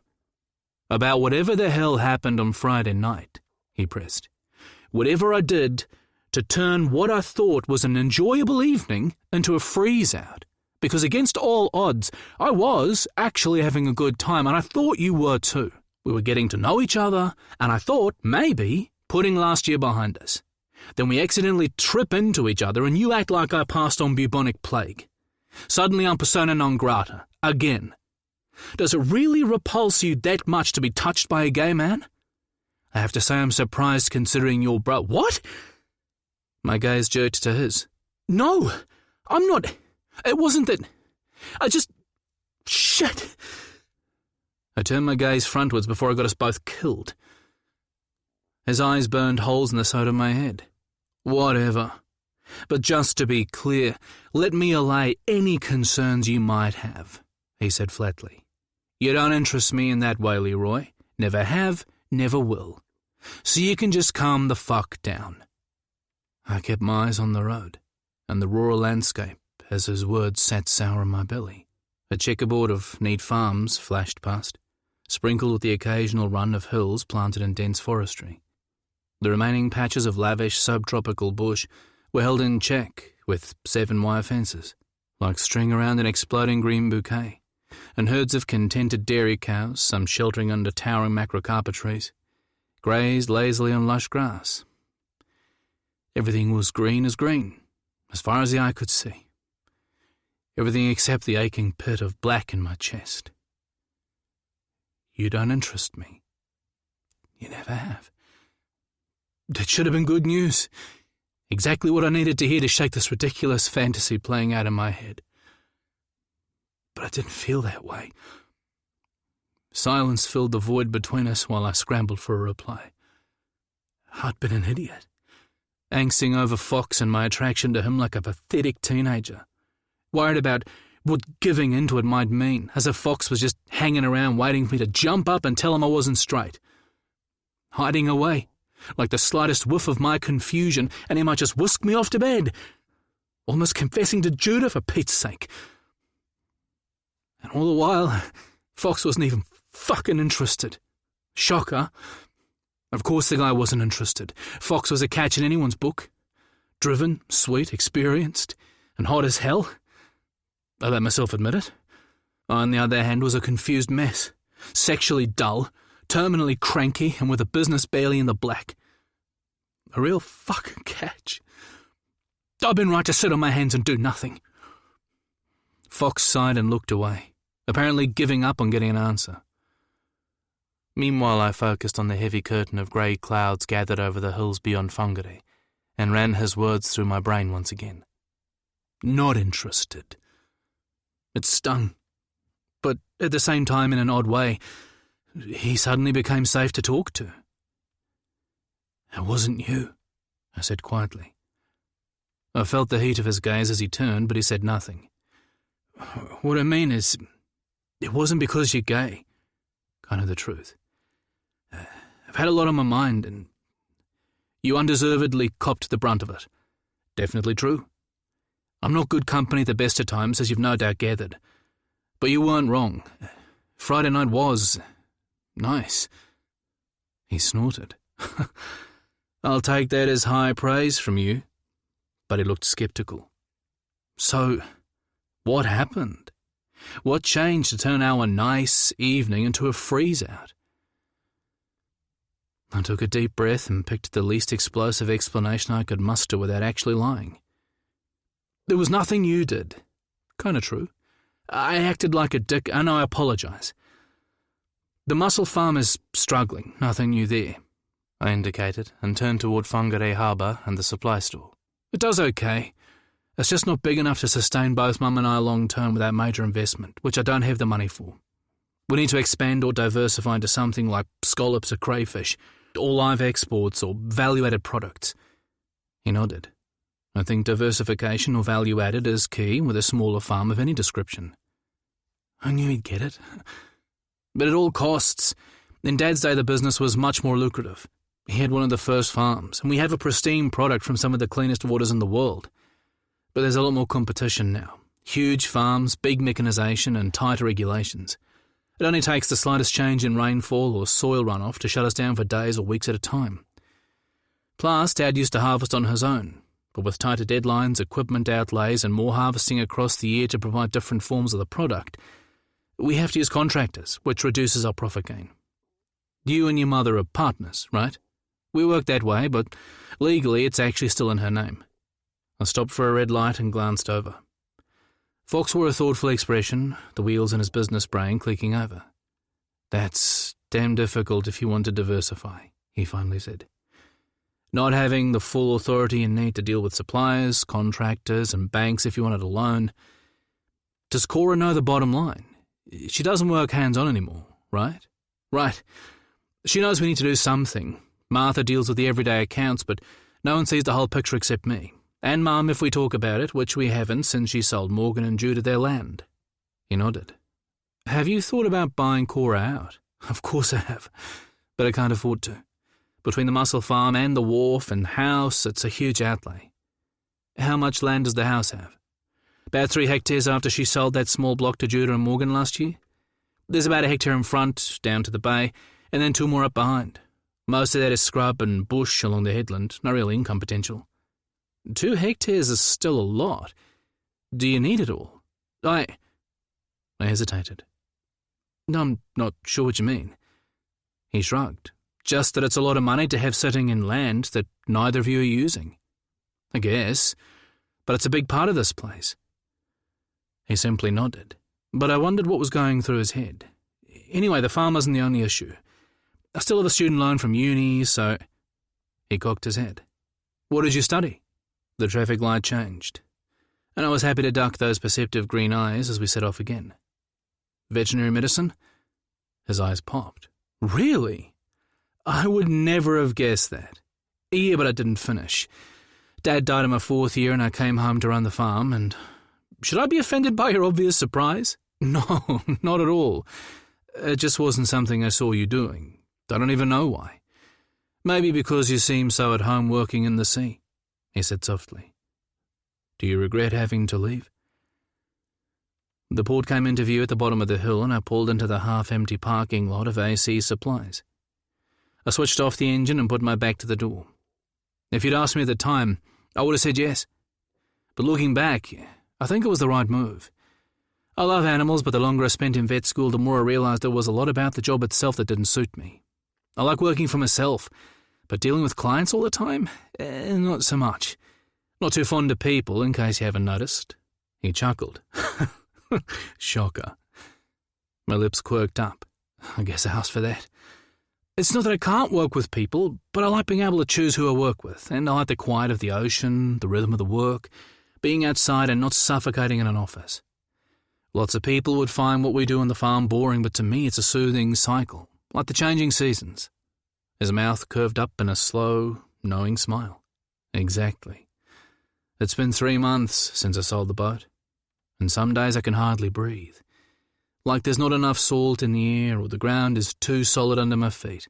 Like there's an imprint on my heart that only matches the wings of a certain southern albatross that I'm convinced watched for our boat every time we passed west of Big South Cape Island, just so it could follow us. My dad talked about one that used to follow his catamaran for days. I think I got my love for the ocean from him. He died on a solar sail to Fiji, right? Yeah, I was 18 at the time. He hit the tail end of a cyclone that was supposed to fizzle out, but got a second wind, and he didn't make it. They found the wreckage of his boat with him still tied aboard. I'm sorry. I wanted to reach for him, ask how he made it through that loss, ask if he still heard his father's voice late at night when he doubted himself. I guess we both know what it feels like to lose a father. He studied me for a long minute. I guess we do. And it's something our mothers share too. I don't know why I never thought of it before. He took a breath and stared at his hands. It hit her hard. And a couple of years after he died, Mum left Dunedin and came up here to be closer to her sister in Auckland. But my dad was a sailor, and she would never have asked him to change that. Still, he wasn't a fisherman, so I'm not sure where I got that part from. He looked up. Plus, give me an engine any day. The bigger the better. We both laughed, and the sound struck a chord deep in my balls, drawing my gaze to the way his green eyes sparkled to life, their weathered corners crinkling with merriment. Laughter suited him like a well-fitted coat, and for a second, I wondered how it would feel to put that smile there every day. I looked away to watch an older man park his car and head for the store, umbrella unfolding against the slight drizzle. My dad wasn't a fisherman either, not really. He knew boats since his dad was a keen fisherman, but in respect to the mussel farm, I think he just saw an opportunity for a business, whereas you obviously love fishing. And there was that smile again, rich and inviting. I do. He leaned back against the door. But commercial fishing wasn't exactly a vocation. It just seemed to be a good way to make a living from it. In reality, they have little in common beyond the general idea. We worked blue cod and crayfish and a range of other catch, depending on the season. But fishing in the southern basin isn't for the faint-hearted. There's the weather for one thing. The storms are like nothing you can imagine. And I sure won't miss the long stints away from home. I've gotten soft in my old age. He chuckled and locked those bright green eyes on mine, and I was swimming out of my depth all over again. But for all of his humour, I wasn't convinced of his words. Everything about Fox screamed of a love of the wild ocean, and there was a tightness to his eyes that far too closely resembled grief. I'd seen enough of it to know. It hurts, doesn't it? Being away from all that? I asked, knowing the answer already. He jolted, surprised, and then nodded. I doubt anything beats the thrill of staring down the raw powder of Mother Nature. He glanced over my shoulder to the sea. On a good day, with a blue sky, a favourable wind, and a myriad of marine life popping up to ogle us as we worked, it was pretty damn special. And you feel the privilege at that moment like a promise. Being at the mercy of an ocean that doesn't give a shit who or what you are, only that you exist on its whim for as long as it lets you. Or the roar of an impossible wind that breaches everything, chilling you to the bone in a second flat, or icing your hands to the railing given half a chance. and that reliance on each other to survive and to get home. He turned back to face me. It sounds crazy to love that, right? I didn't even need to think about it. No, I think it's about the massiveness of life. It's this dance people like us do with nature, always knowing that nature holds the real power. It's only crazy if we start to believe that we hold that power, or when we mess with the hand that's feeding us, when we get greedy or disrespectful. My business might not be as physically dangerous as yours was, but I get the awe and the sense of being allowed to do what I do. I couldn't hold the intense stare that came at my words, uncomfortably aware of that heat that inched across my cheeks. Just when I think I have you figured out, Leroy Madden, you go and surprise the fuck out of me. The words were soft, and my gaze flicked back to find a kind of fond affection in his expression that was entirely new. And I liked it far, far too much. You don't interest me that way. I cleared my throat. You must miss it badly. He gave a half shrug, the moment broken. Yes and no. I miss the awe part, but there's a lot about the industry and its sustainability that was getting harder to live with. As much as I went above and beyond the guidelines to protect the fishery, plenty of others didn't. To me, it was good business sense. I'd lowered catches and eliminated unnecessary bycatch well beyond what was required. Most of the other fishermen found me amusing, happy to settle for a more hit-and-miss approach to conservation. It's something I was struggling with even before Van forced me to sell, so maybe the timing was meant to be. A little like your vet school, perhaps. And yet you're looking at game fishing? I raised a brow, a little judgy maybe, but we were bearing some embarrassing truths and I genuinely wanted to understand. He rolled his eyes. Fair point. There's a raft of issues with that for sure. It's one of the reasons I didn't agree to anything before I trial a couple of Jeff's trips first. See how he works and how I feel about it. The offer was simply convenient, and it would keep me on the ocean, but we'll see. He's asked me on a charter plan for 2 weeks from now. Would that work for you? I'd still like to help out on the farm if I can. You're not my employee, Fox. You don't need my permission. Do you think you'll still be around then? He stared at me, his jaw working. If I'm welcome. I've been looking for other temporary work, but there's not much around at the moment. On the plus side, there's a commercial boat owner in Christchurch who's looking for a new skipper. It would be a good temporary fit, even if it meant moving again. I can't just tick along forever waiting for something to fall onto my lap. And I don't want you to pay me, Leroy. You're doing enough having me stay. Besides, I like to be busy, so yes, I'll be free to help out, at least until I move into some new digs. I shot him a sharp look. Move? What the hell did that mean?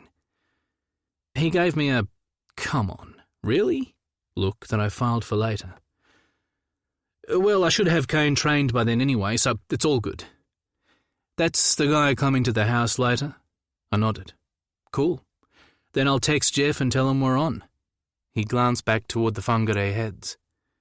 One thing I've taken from all the recent crap in my life is that it's the sea that runs through my veins, not the job. So I can be flexible how I get my fix. It's like you said, the ocean soothes something inside that's hard to put a name to, and your farm is doing just nicely in that regard for now. I stared, because he so clearly fucking got it. We got each other. And for the most part, no one got me. Even Patrick, who loved his job, didn't speak of the sea in quite the same way. But Fox's words sent my pulse racing in my throat, spread the taste of the sea fresh across my tongue, and brought the call of gulls into my heart. I'm glad it's giving you that, I admitted. It must be tough. I don't have quite the connection to the deep ocean that you obviously have. For me, it's the coastline. The way the land falls into the sea and that push-pull thing that happens. The lull and roll of the tide, like opening the door of a pantry, a tiny window, to pilfer their goodies before it closes again. When I'm working the farm, I can feel that rhythm. I'm part of that push and pull cycle. But when I was at university, it sat like this huge hole in my chest that I was forever pretending didn't exist. Why pretend? I sighed. Because it's not an easy life. Because I thought I wanted to leave. That's what you did. You grew up and left, like Judah.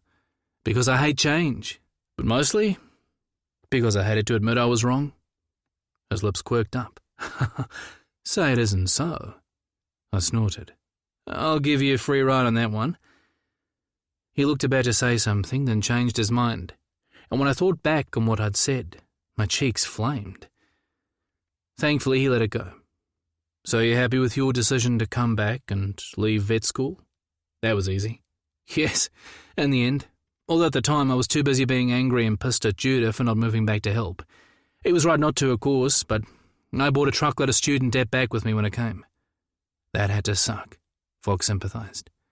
Especially when you weren't going to use the qualification. The bank owned half the Blue Swell, my fishing boat, but at least that debt was connected to something I loved doing. I think that's why I was so resentful to Judah. Mum and Dad paid for everything he needed to get his passion all the way to Boston. Well, I had to take a student loan just to study something that in the end wasn't right for me. It was petty, pointless stuff. Especially since Judah didn't even know about my debt. Mum and Dad had planned to sell the farm when they retired to pay it off. But then Dad died, the business side of things got tight, and Mum needed the money. And then you found you actually wanted to work it, not sell it. I shrugged. That too. How much longer can it survive? The question didn't feel as intrusive as it should have. Fox had into business in a similar industry. He knew. Not long enough. The words gushed out like a confession, and the relief of finally saying them almost brought me to tears. A year, maybe 2. Mum has no idea, nor does Martha. I've been leaning heavily on the rainy day accounts lately, that only I see. Shit. My head fell back against the window. Yeah. A worried frown formed on Fox's brow, and I wanted to reach across and run a fingertip across it. I stopped myself. You don't interest me that way. Chapter 7. Fox. I followed Leroy into the warehouse and busied myself while he worked with an assistant to tick off his list of supplies. The place was jam-packed with anything and everything an aquaculture business could possibly need. And it was clear by the light-hearted bantering at the desk that Leroy knew the staff well. It was strange seeing this side of him, relaxed and chatty, and I couldn't help but compare it to the guarded way he was with me most of the time. He was better than he thought at the schmoozing thing, even if he didn't like it, and I made a mental note to maybe tell him just that, now that we were apparently talking again. By the way, he'd been so bloody careful not to come within spitting distance of me for 2 days, coolly polite and meticulously distant, still stung, and I wasn't sure I bought his explanation. Thanks for the meal, Fox. You didn't have to make me lunch, Fox. I'm heading to the study to do some work, Fox. The invite still stands to go to training, Fox. Like I needed his permission. Watch what you like. I'm going to bed, Fox. By the end of the weekend, I was one Fox comment away from throttling the dickhead. And so when Cora suggested he take me window shopping for boats, I nearly refused on the principle alone. Stuck in a car for hours with someone who didn't want to be anywhere near me? No, thank you. But Cora being Cora insisted, and so I sucked it up. But the first half of the journey had been just as painful as predicted. Until that conversation. Leroy sharing stuff about his business, private stuff. Hell, I hadn't seen that coming. Nor the way it made me want to haul him into my lap to calm the nervous bounce of his knee and kiss the worry from that beautiful face. Whatever the reason for his sudden openness, it thawed the wall between us enough for me to think I could maybe stay a while longer at the house. Which was just as well, as the local pickings, when it looked, were slim to none. In late February, all the rentals were busy with well-paying vacationers. When I noticed a couple of attendants trolling Leroy's purchases out to the parking lot, I made my way over to the service desk where he was talking with a gruff older man, whose badge read Cole, just under the word manager. Just think about it, Leroy. Cole leaned against the back wall, his arms crossed, resting atop an ample belly. With busy grey eyes and a tangle of brown hair that didn't look like it had seen a comb in a month, he had a welcoming, if somewhat unfocused, smile, but the deep weathered lines that marked his face made it hard to nail an age. Late 40s, I guessed. It's going to be the next big thing, Cole said, earning my immediate interest. The seafloor space is secured already, but you've got the opportunity to expand your own farm if you want to try it on your own rather than just invest. The co-culture between mussels and seaweed is almost perfect. But seaweed is way less labour-intensive, so it's just a matter of setting it up, then you can forget about it till harvesting time. They're looking for investors now, Leroy. I wouldn't wait too long. Leroy glanced my way, sighed and waved me over. Cole, this is Fox, Martha's son. He had a commercial boat off Stewart Island, but he's recently moved up here. Cole looked him over. Did you bring the boat? No, but I've got a mate with a charter business up here that I'm going to take a look at. Jeff Young. I was interested to gauge local reaction to Jeff's business. Cole's eyes lit up. Yeah, I know Jeff, good man. Took my brother and his family out a while back. They had a ball. Welcome to the area. His hand shot out and I accepted it. Cole's been trying to talk me into commercial seaweed farming for months, Leroy explained. I could have the money to invest in something like that. Maybe you've got more sense than this one. Cole smiled broadly. I chuckled. I'm not really the farming type. Water's a little shallow for me. But maybe one day. It'll be too late by then, he huffed. Now is the time, when it's just getting off the ground. You can't even confirm the market yet. Leroy shook his head. There's way too risky for me. I'm sure people said that to your father back in the day as well, Cole said thoughtlessly. If he'd listened to the naysayers, you wouldn't be in my store now, would you? Uh-oh. Leroy's expression flattened and his gaze turned flinty. Well, I'm not sure what you'd know about that, Cole, considering you barely knew. What do people do with the seaweed? I interrupted, shrugging off Leroy's glare. I knew that look and didn't want him throwing down between the filtration aisle and the mind-numbing display of hatchery shelving. Cole continued, unaware, waxing enthusiastic and seemingly happy to have an audience. Well, the crazy thing is, he said in a decidedly conspiratorial tone, the industries are in place already, but there's no reliable supply. There's soil additives and animal health products for a start, huge businesses in their own. They currently have to import the damn stuff since they can't get enough from the wild or beach wash-up. And then there's the buzz coming out of California about using seaweed in the exploding meat substitute market. It's a gaping hole just waiting for someone to fill it. I'll tell you it's going to be the next big thing. Leroy narrowed his eyes. Who says? Cole frowned. Well, I mean, everyone, he blustered. It's common knowledge. You only have to Google it. Right. Leroy collected his stuff from the desk. If I had the money to spare, which I don't, I wouldn't be putting it in bloody seaweed. I'd expand the mussel farm. Cole rolled his eyes. You'd still be too small to compete with the big guys, and you know it. Farms like yours can't survive, he said blithely. They're dinosaurs. Diversify, Leroy. Grow with the market. Oh, no, you don't. I was next to Leroy before I was aware I'd even moved, bristling with a need uncomfortably close to protective. His gaze snapped me a warning and I froze. What the hell was I doing? Meanwhile, Cole continued to bulldoze through Leroy's darkening mood, totally oblivious. If this was how he talked to his customer, it was a miracle. He still had all his limbs and that not-so-pretty face. The big farms have cornered the market, he droned. There's no place for the little guy anymore. Everyone's selling to the major players and getting out. Maybe you should consider that too. He frowned for a second, then burst into a smile. Or get into seaweed. For fuck's sake. Leroy's stony expression paled, but he said nothing as an awkward silence fell and realization finally dawned in Cole's eyes and his cheeks fired bright red. Hallelujah. Of course, I didn't mean that you couldn't make it work, Leroy. Your father... We should be going, I said, catching a brief flicker of something between annoyance and gratitude in Leroy's eyes. He reached for a bag of smaller purchases from the desk and turned for the door. Look, I'm sorry, Leroy. Cole stepped from behind the desk. That was rude of me. It was, I said quietly. Leroy flashed me an angry look. I don't need you to defend me, Fox. I know you don't. He stared at me for a second, then turned to Cole. I know you mean well, Cole, but I'm just trying to get through each month here. And your trite summary about what I should and shouldn't be doing without knowing a single thing about my business isn't welcome.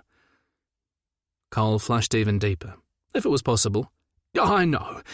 Your dad's farm, Leroy's farm, I corrected, earning myself another angry, maddened glare. Right. Cole looked between us. Leroy's farm. But I stand by what I said about the other. Just think about it. I knew your dad. He came in here a lot. And I think he might have seen this as an opportunity as well. God damn the man. Leroy's jaw ticked, and the fist at his side clenched white. You don't know anything about my father. Not really. We should get going. I grabbed Leroy by the wrist and hauled him out of the warehouse before he went ballistic on the poor guy who I desperately wanted to believe was more ignorant than deliberately unkind. Let me go! Leroy attempted to wrestle free of my grasp as we made it through the door and out to the parking lot. Fox, let me go! I opened my grip and he staggered backwards, falling down on his ass. From there he shot me a murderous look. Fierce blue eyes, gritted teeth, and all riled up like a cornered Tasmanian devil. He looked fucking adorable, and I might even have dared to say so if he didn't look 2 seconds away from skinning my balls. He scrambled awkwardly to his feet and stalked over, not stopping until he was close enough for me to catch the lime of his cologne mixed with the vaporous salinity that lay on his skin, as it did with all those who worked the sea. For a ridiculous minute, I wondered if he'd taste like a shot of tequila, and almost leaned in to see. 5 inches shorter, he glared up at me, and it was all I could do not to smile.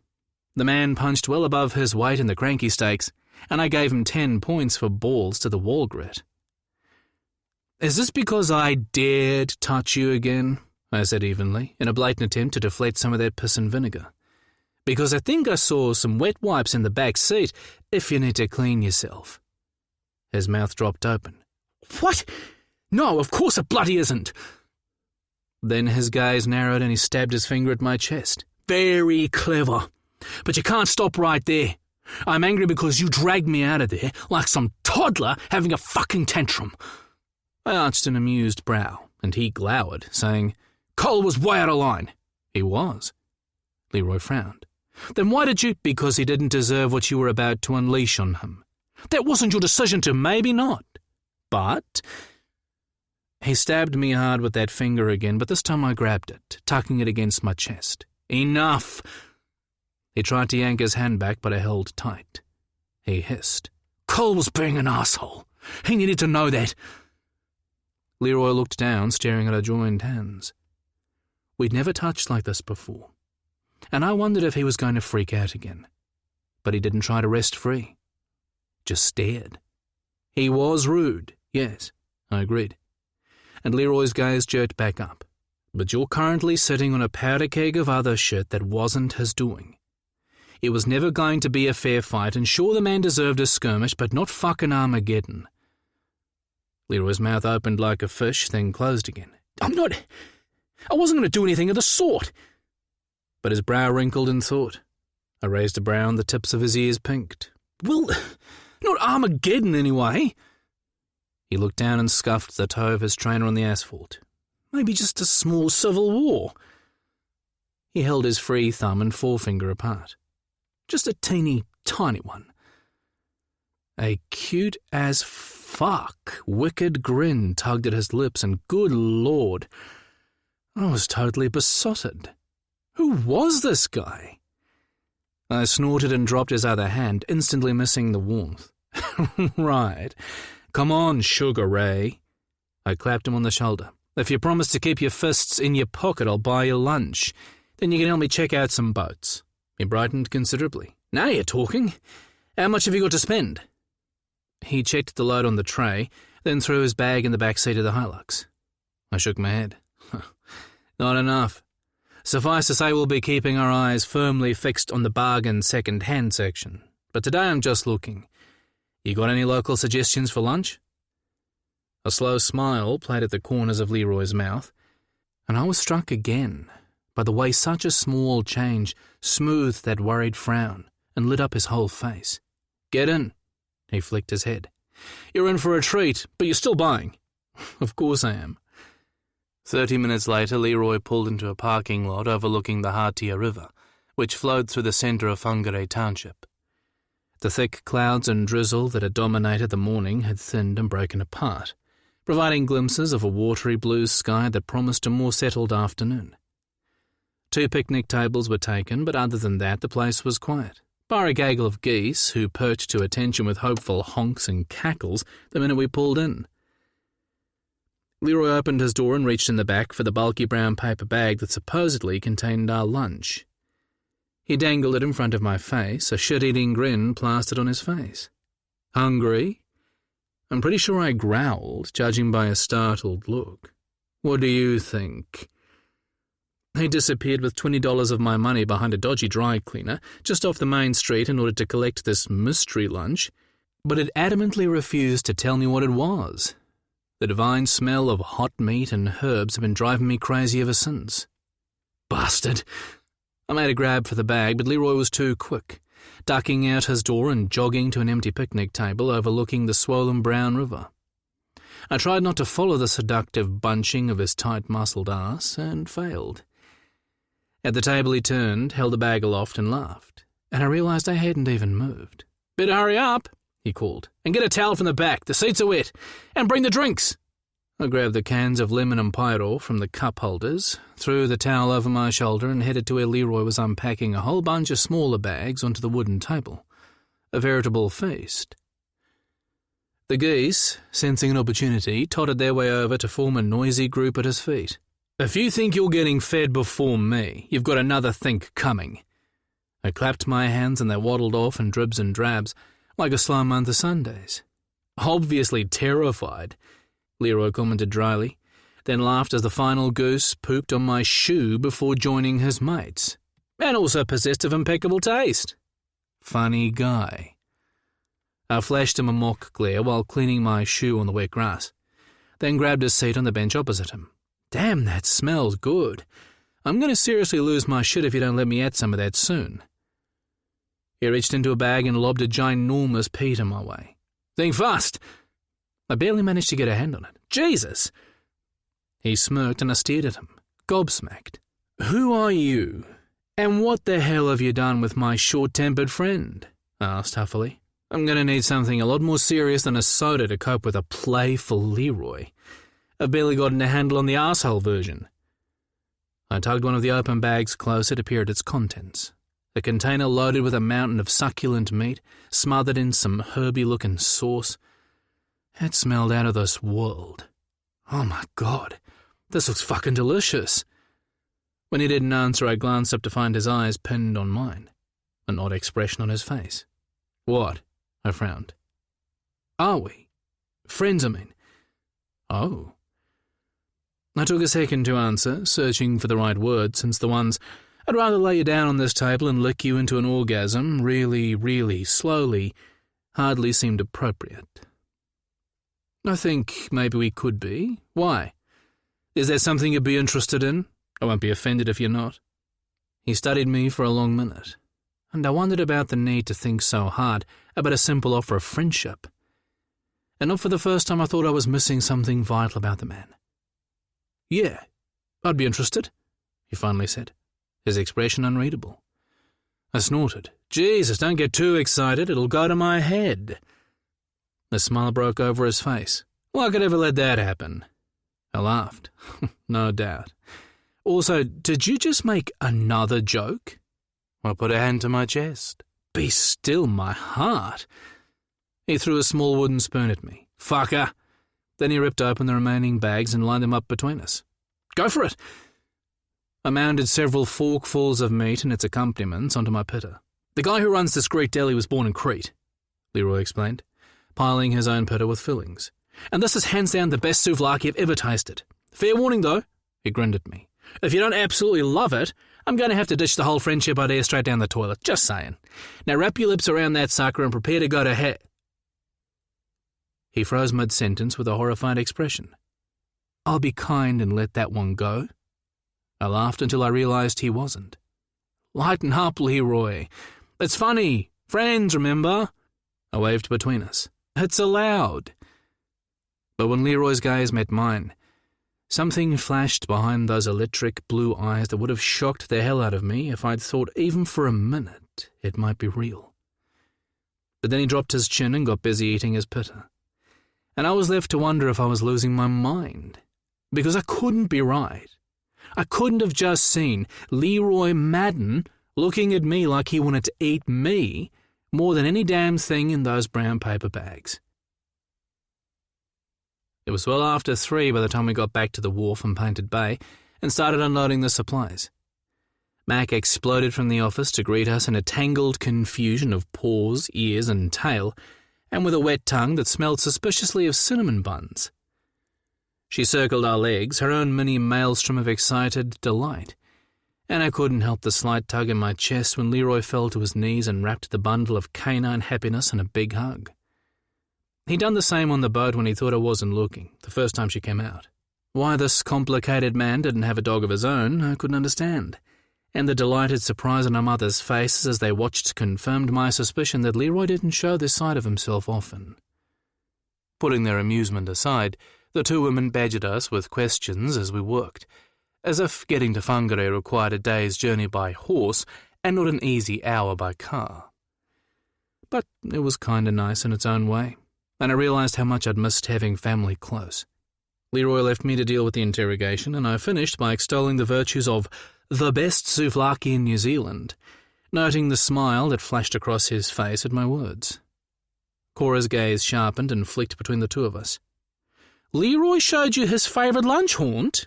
she asked, a smile playing on her lips. "Lucky you. Judah's been trying to wheedle that secret out of his brother since he got home." "Really?" I cast a glance at Leroy, who shrugged dismissively. "He's way too easy to rile," he said. But his cheeks pinked nonetheless, all of which left me feeling more than a little chuffed that he'd chosen to share it with me and a little confused as to why. I was pretty sure Cora hadn't brought a scrap of the explanation either, but before she could call him on it, my mother intervened. "So, how did the boat hunt go?" She grabbed the bag of smaller bits and pieces from the back seat and gestured for me to follow her into the office. It would help if I knew what sort of boat I'm actually going to need, but based on first look, it's going to be more expensive than I'd planned. No surprise there. I perched on the edge of her desk next to the incriminating half of a cinnamon bun. "You'll make her fat," I nodded at the pastry. "Grandparents are allowed to spoil," she answered, without even a hint of shame. "Keep going." "There's nothing more to tell, only that I'm beginning to think I should have bought something down south where at least I know most of the dealers. It's a big investment, and I'm still not sure whether game fishing is the right move. Trouble is, I don't have a heap of other skills to fall back on." "Rubbish!" She threw the empty bag in the cupboard and patted my arm. "You've got a ton to offer. You'll figure it out," she said. With faith I wished I had him myself. "Have you heard from Jeff?" I nodded. "I'm going out with him and 4 clients in a couple of weeks. Just a day trip." She smoothed the invoices from the day's purchases and stapled them. "Good. You'll soon know if it's the right move." She filed them in her inbox and continued without looking up. "You 2 seem to be getting along better." I glanced out the open door to where Leroy stood in earnest conversation with his mother. "Yeah, I guess. He's a tough nut, but there's more there than meets the eye." I felt her eyes on me, and couldn't look for fear she would see exactly how drawn I was to Cora's son. "I've always thought so too," she said, moving alongside to follow my gaze. "People think Judah's the more sensitive, but still waters run deep in that one." "You may be right." I turned to find her watching me closely and changed the subject. So, who is this Kane guy that's got everyone's knickers in a twist?" Leroy's expression turns thunderous every time the man's name comes up. She shrugged, her gaze dropping to the papers on her desk. "I think you need to make your own mind up about Kane when you meet him. It's not my story to tell." "There seem to be very few stories around here that you are prepared to tell," I pointed out to her. "Is that so?" She turned back to her desk and started shuffling papers. All very mysterious. But I guess I'll find out soon enough. He's supposed to be coming to the homestead at 4 o'clock to meet with Leroy. She shot me a look.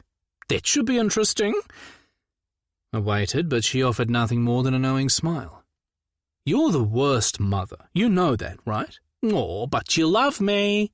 She pinched my cheek. "You ready, Fox?" Leroy shouted from outside. I pushed off the desk. "See you tomorrow." "Fox, come on!" I rolled my eyes. Gotta go. I left the office at a jog, settled Mac into the back seat of the Hilux, then jumped in beside Leroy. We hurtled up the hill, making it to the front door of the homestead, bang on 4, to find a man sitting on the veranda steps with his arms wrapped around his knees and his head down. I assumed it was Kane from Leroy's heavy sigh and the scowl that settled over his face. Curiouser and curiouser. Why the hell employ someone you clearly didn't like? Chapter 8. Leroy. Kane lifted his head and I did a double take. I couldn't remember the last time I'd seen him around town, but I was pretty sure he hadn't looked quite so haggard and thin. Gone was the cocky assurance I remembered from high school. Dark circles ringed his deep blue eyes, his handsome face lined with worry, his expression a mix of nerves and steely resolve. Although a bit lanky in his teenage years, Kane had always been strikingly attractive with his blonde surfer looks and sexy swagger, a combination that attracted more than his fair share of girls with minimal input on his part. We locked eyes over the wheel of the Hilux and I blew out a sigh. Should I make myself scarce? Fox ran an appreciative eye over Kane, and I felt myself bristle. No, as long as you're helping out, you'll be working with them too. My gaze swept the sharp cut of Fox's jaw, and the thick stubble that ran my mouth dry in seconds. May as well meet the guy and get it over with. He turned with a wry smile. You make it sound like going to the dentist. I kept my eyes on Kane. You're not far off. Kane and I were in the same circle at school. We used to be friends. Used to be? I caught his eye. Long story. I ran my palms down the front of my jeans and opened the door. By the time I got to the front step, Kane was on his feet and Mac circled him like a tasty dog treat. The dog was cheap as a brassy skirt. Hey, Leroy. Kane's tone was soft and unsure as he offered his hand. I stared for a second before accepting. Kane, this is Fox, Martha's son. He's helping me out for a bit. He'll be sitting in. Oh. Kane's gaze lingered on Fox and something slippery wound its way up my spine. Nice to meet you, Fox. And you. They shook hands, then Kane turned back to me. Thanks for giving me this opportunity, Leroy. You can thank my mother. I let that sink in for a moment.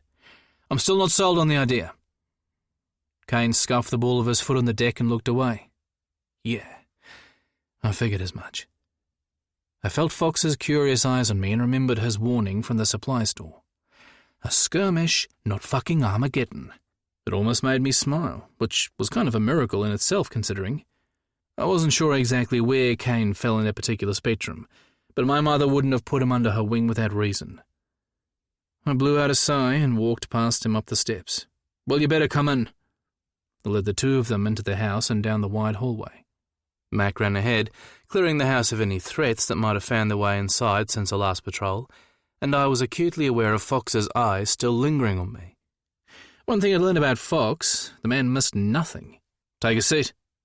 I waved Kane toward the 3 couches set up in a U-shape around a coffee table, piled high with aquaculture and sports magazines and a ton of remotes.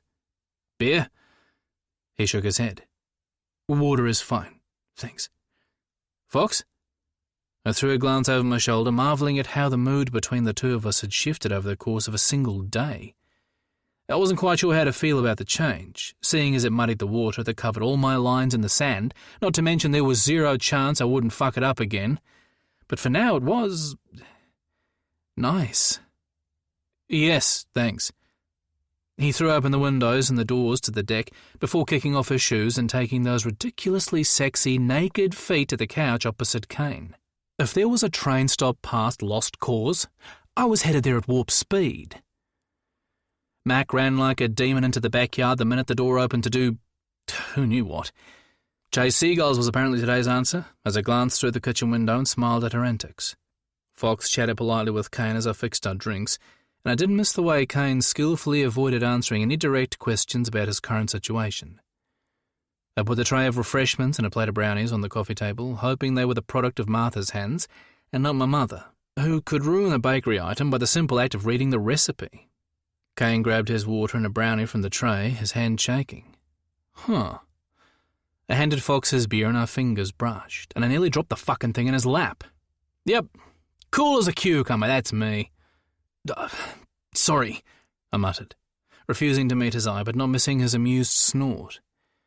I took a seat on the last couch, cementing my role as the third point on this awkward triangle, and watched Kane nibble on his brownie. This is really good, Kane said, raising the brownie in his hand. Well, that answers the question of who didn't bake it, I answered, taking a bite of my own and washing it down with a mouthful of beer. So, your mum's cooking still sucks.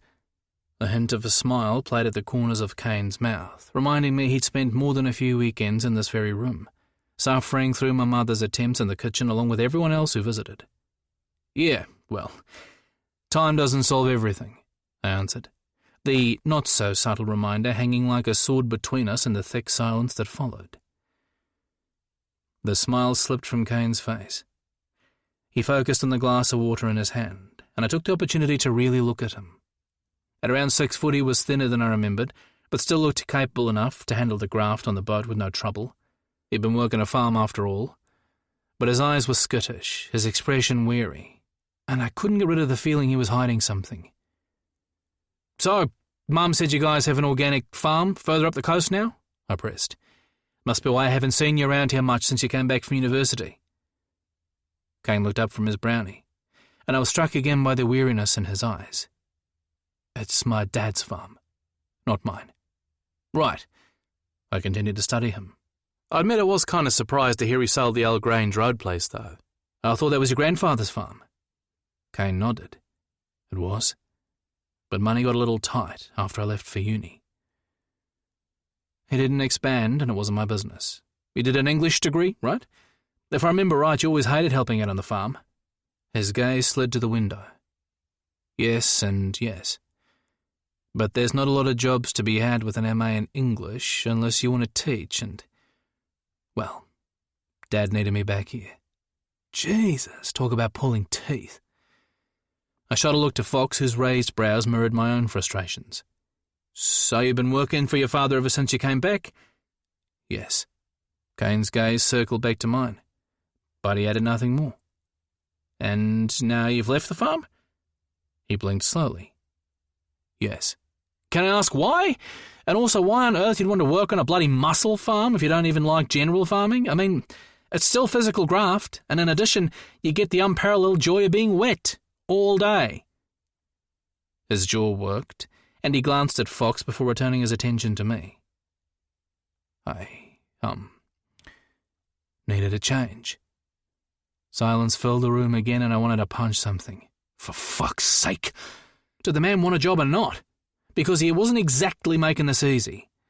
In fact, there was something off about the whole conversation. I think I'll leave you two to chat. Fox got to his feet, shot me a pointed look, and headed for his room, closing the hall door behind him. I took a deep breath and leaned forward, my elbows on my knees. Okay, gloves off. The only reason you're sitting here, Kane, is because my mother asked me to give you a chance. You and I might have been friends in high school, but based on what I've learned from Judah this last year, I'm not sure I ever knew you at all. I let that sink in, noting the way his 6-foot frame almost folded in on itself. His cheeks burned, but he still said nothing. I fell back on the couch and threw open my hands. Jesus Christ, Kane! This isn't school anymore. This is my business we're talking about here, and Mum's. You have to give me more than fucking single-word answers before I'm going to trust you on my boat. He flustered, gaze darting, pale cheeks reddening. I'm sorry. I know. It's just personal, that's all. He shoved his hands under his thighs and took a deep breath. I've been on the farm all my fucking life, Leroy. And I'm just over it, okay? I want to do something different. Try something different. And I need a job. Dad didn't exactly pay me a living wage. You know how he was. I did know. Rufus Martin had always been a tight fucker. Right. So I haven't exactly got a ton of savings. I need a job and I'm a hard worker. If that's not enough, and just forget about it. I don't know what else to tell you. The truth would be a good start, but looking at Kane, I thought it unlikely I'd get that today. I tried to size him up, not sure what I was seeing. Look, if I take you on, I need to be at least reasonably sure I won't have the police knocking at my door next week. He's startled. Of course you won't. Jesus, Leroy. So you're not in trouble? And you're clean? I didn't miss the way his fist clenched in his lap, but then a resigned expression settled in its place. Yes, I'm clean. And no, I'm not in any trouble that would bring the police to your door. I shrugged unapologetically. It had to be asked. We start early. That's a long drive here from up the coast. I'm staying locally. With a friend. His gaze dropped to his lap again, and that niggle in my belly grew. But there was nothing for it to land on. I took a long swallow of beer as I thought about the whole conversation. Okay. Okay. He glanced up with a hopeful look. I kept my voice steady, calm. But we're not spending 10 hours on a boat together every day with a huge fucking elephant in the room. I can't work like that. So before this job is finalised, we're going to talk about what the fuck you thought you were doing kicking my brother till his damn kidneys bled all those years ago. Okay, maybe not so calm. His face drained of colour and he fell back on the cushions, his hands shaking in his lap. Shit, I wasn't sure you knew. I'm so fucking sorry about it. Have you said that to Judah? I growled, wanting to hear a side of what happened with my brother. I did. I tried to last year. And what did he say? Told me to fuck off, basically. Good for him. Jesus Christ, Kane. What the fuck was wrong with you doing something like that? My voice rose and he shrank back on the couch. I knew you guys gave him a hard time. A fact about myself that sickens me now. I was a shitty fucking brother. I've got my own fences to mend with Judah, but I never, ever thought you would do anything like that. Judah might have been a pain in my butt at times, but he was my bloody brother, and that made him worth a dozen of you. Not that I ever told him that. If I'd known what you did, I'd have fucking decked you where you stood. You do understand that, right? In fact, I'm tempted to do it now. Kane's head bobbed up and down as he continued to stare at his hands. I'm sorry. I'm sorry. I can't take it back, no matter how much I wish I could. Did anyone else attack him like that? I needed to know, figuring Judah wouldn't tell me. Kane shook his head. Not that I know. And I didn't tell anyone what I did either. I am so fucking ashamed. There's no excuse, but I'd had a shitty week. And then Judah said something to me and I just lost it. What did he say? His gaze slid to the window. I don't remember now. He was lying. Something smart. I rolled my eyes in abject disgust. Like maybe standing up for himself, huh? You're right, there's no fucking excuse. I crossed the room in 2 seconds flat and stood over him. He could have lost a kidney, you tosser! Or a lot worse! I know. Kane shrank into the couch. And I'm sorry. His eyes welled with an emotion I didn't have time for. All I can do is keep saying it. To him, to you, anyone who needs to hear it. Does my mother know? It was one way to find out. He nodded. My heart squeezed and I huffed an angry sigh. Of course she bloody does. She needed to know before this idea of hers went any further. What did she say? She was angry. No shit, I snorted. And yet here you are. He shrugged. I don't deserve to be. Damn right you don't. Judah isn't exactly pleased about this either. Kane's eyes blew wide. Judah knows already? Of course he does.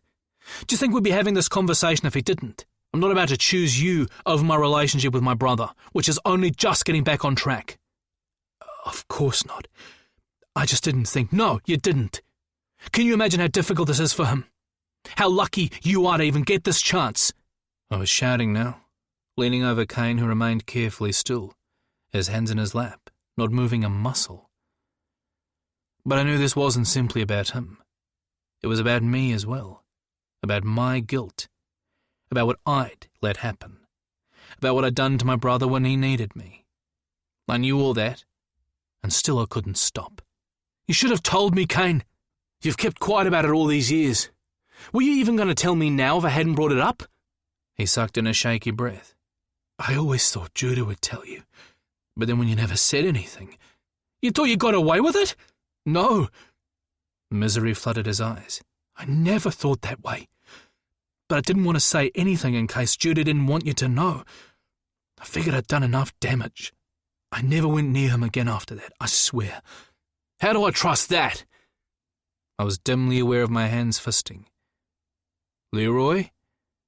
A warm palm landed on the small of my back, and I spun to find Fox's face right there. Close. Kissing distance. Don't do anything you might regret. His warm gaze levelled on mine. Anger roared in my chest, and I shoved his hand from where it rested on my waist. Move back!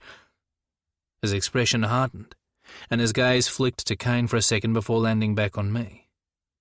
Maybe you should get some fresh air. Calm down a little. Maybe you should shut up about stuff you know nothing about, I snapped.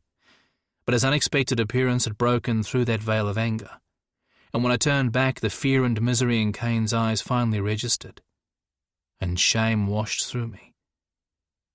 I'd done that. Leroy? Fox's voice fell soft in my ear. Close. Too fucking close. I think I should go. This was a bad idea. Kane scuttled to his feet and around the back of the couch, putting a barrier between us. I never meant to make things worse. I just needed a job, but this isn't going to work. Leroy? Fox repeated. Should I show Kane out? Yes. No. Damn it. I don't need a minder. I spat, then instantly regretted the words because clearly I bloody did. Kane said nothing, just stood there, his weight shifting nervously from foot to foot. And the fact he hadn't already fled the house in the face of my fury told me everything I needed to know about just how much he needed the job. Fuck. A nose pressed into my hand and I glanced down to find Mac gazing up with those soft, soft eyes. Space opened in my throat enough to breathe. Be on the wharf tomorrow at 6 o'clock, I said with icy calmness. Patrick will show you what to do, and I'll need your number. I dug my phone from my pocket and shoved it at him. Kane's panicked gaze shot to Fox for support. I really don't think this is a good idea. Just be there. I pushed my cell into his hand. He fumbled a text, then tentatively handed my phone back like I might snap him in two. It was tempting. I really am grateful, Leroy, he said shakily. And if Judah doesn't like it, I'll leave. No problem. I snorted. Judah doesn't like it. That I can guarantee you already. And you're going to have to deal with that. He also wanted me to be really clear that you are to stay away from him. You see him, you give him space. A lot of space. No questions. If he wants anything to do with you, he'll make the first move. Understand? He nodded. Understood. Be sure that you do. See you tomorrow. 6 sharp. Fox waved Kane toward the hall. Come on, I'll see you out. When Fox got back, I hadn't moved, and neither had Mac. The warm reassurance of a body against my leg grounding me as I tried to make sense of what the hell just happened. I hadn't meant to go off on Kane like that. I was just so tired of it all. I wanted him to know that I was aware of exactly what he'd done. Well, mission fucking accomplished, asshole. So why didn't I feel good about it? Are you all right? Fox appeared at my shoulder, and the clean scent of the ocean filled my head. I didn't mean to interfere. I just heard the shouting and came to see if I could help. I didn't need your help. I turned to face him and, damn, he looked beautiful and worried, and I wanted him so fucking much. The anger roared back. There were things that needed to be said between us. Things that were no business of yours. Not that it stopped you. His nostrils flared. Now, just wait a minute. I was on only what? I stepped into him, expecting him to move back, but he held his ground, leaving barely a heartbeat between us. The warmth rising from his body almost sucked the breath from my lungs. Only sticking your nose where it didn't belong? Just because I poured out a few of my sorry financial woes doesn't mean you know anything about me all my life. Now will you please just get out of my face and leave me alone? I can't fucking live like this. I need another beer." I shoved him aside and headed for the fridge. He followed, stopping at the breakfast bar to watch me yank the door open. I was just concerned. "Whatever." I stared at the selection of beer, not recognizing half the labels. Fox again, no doubt.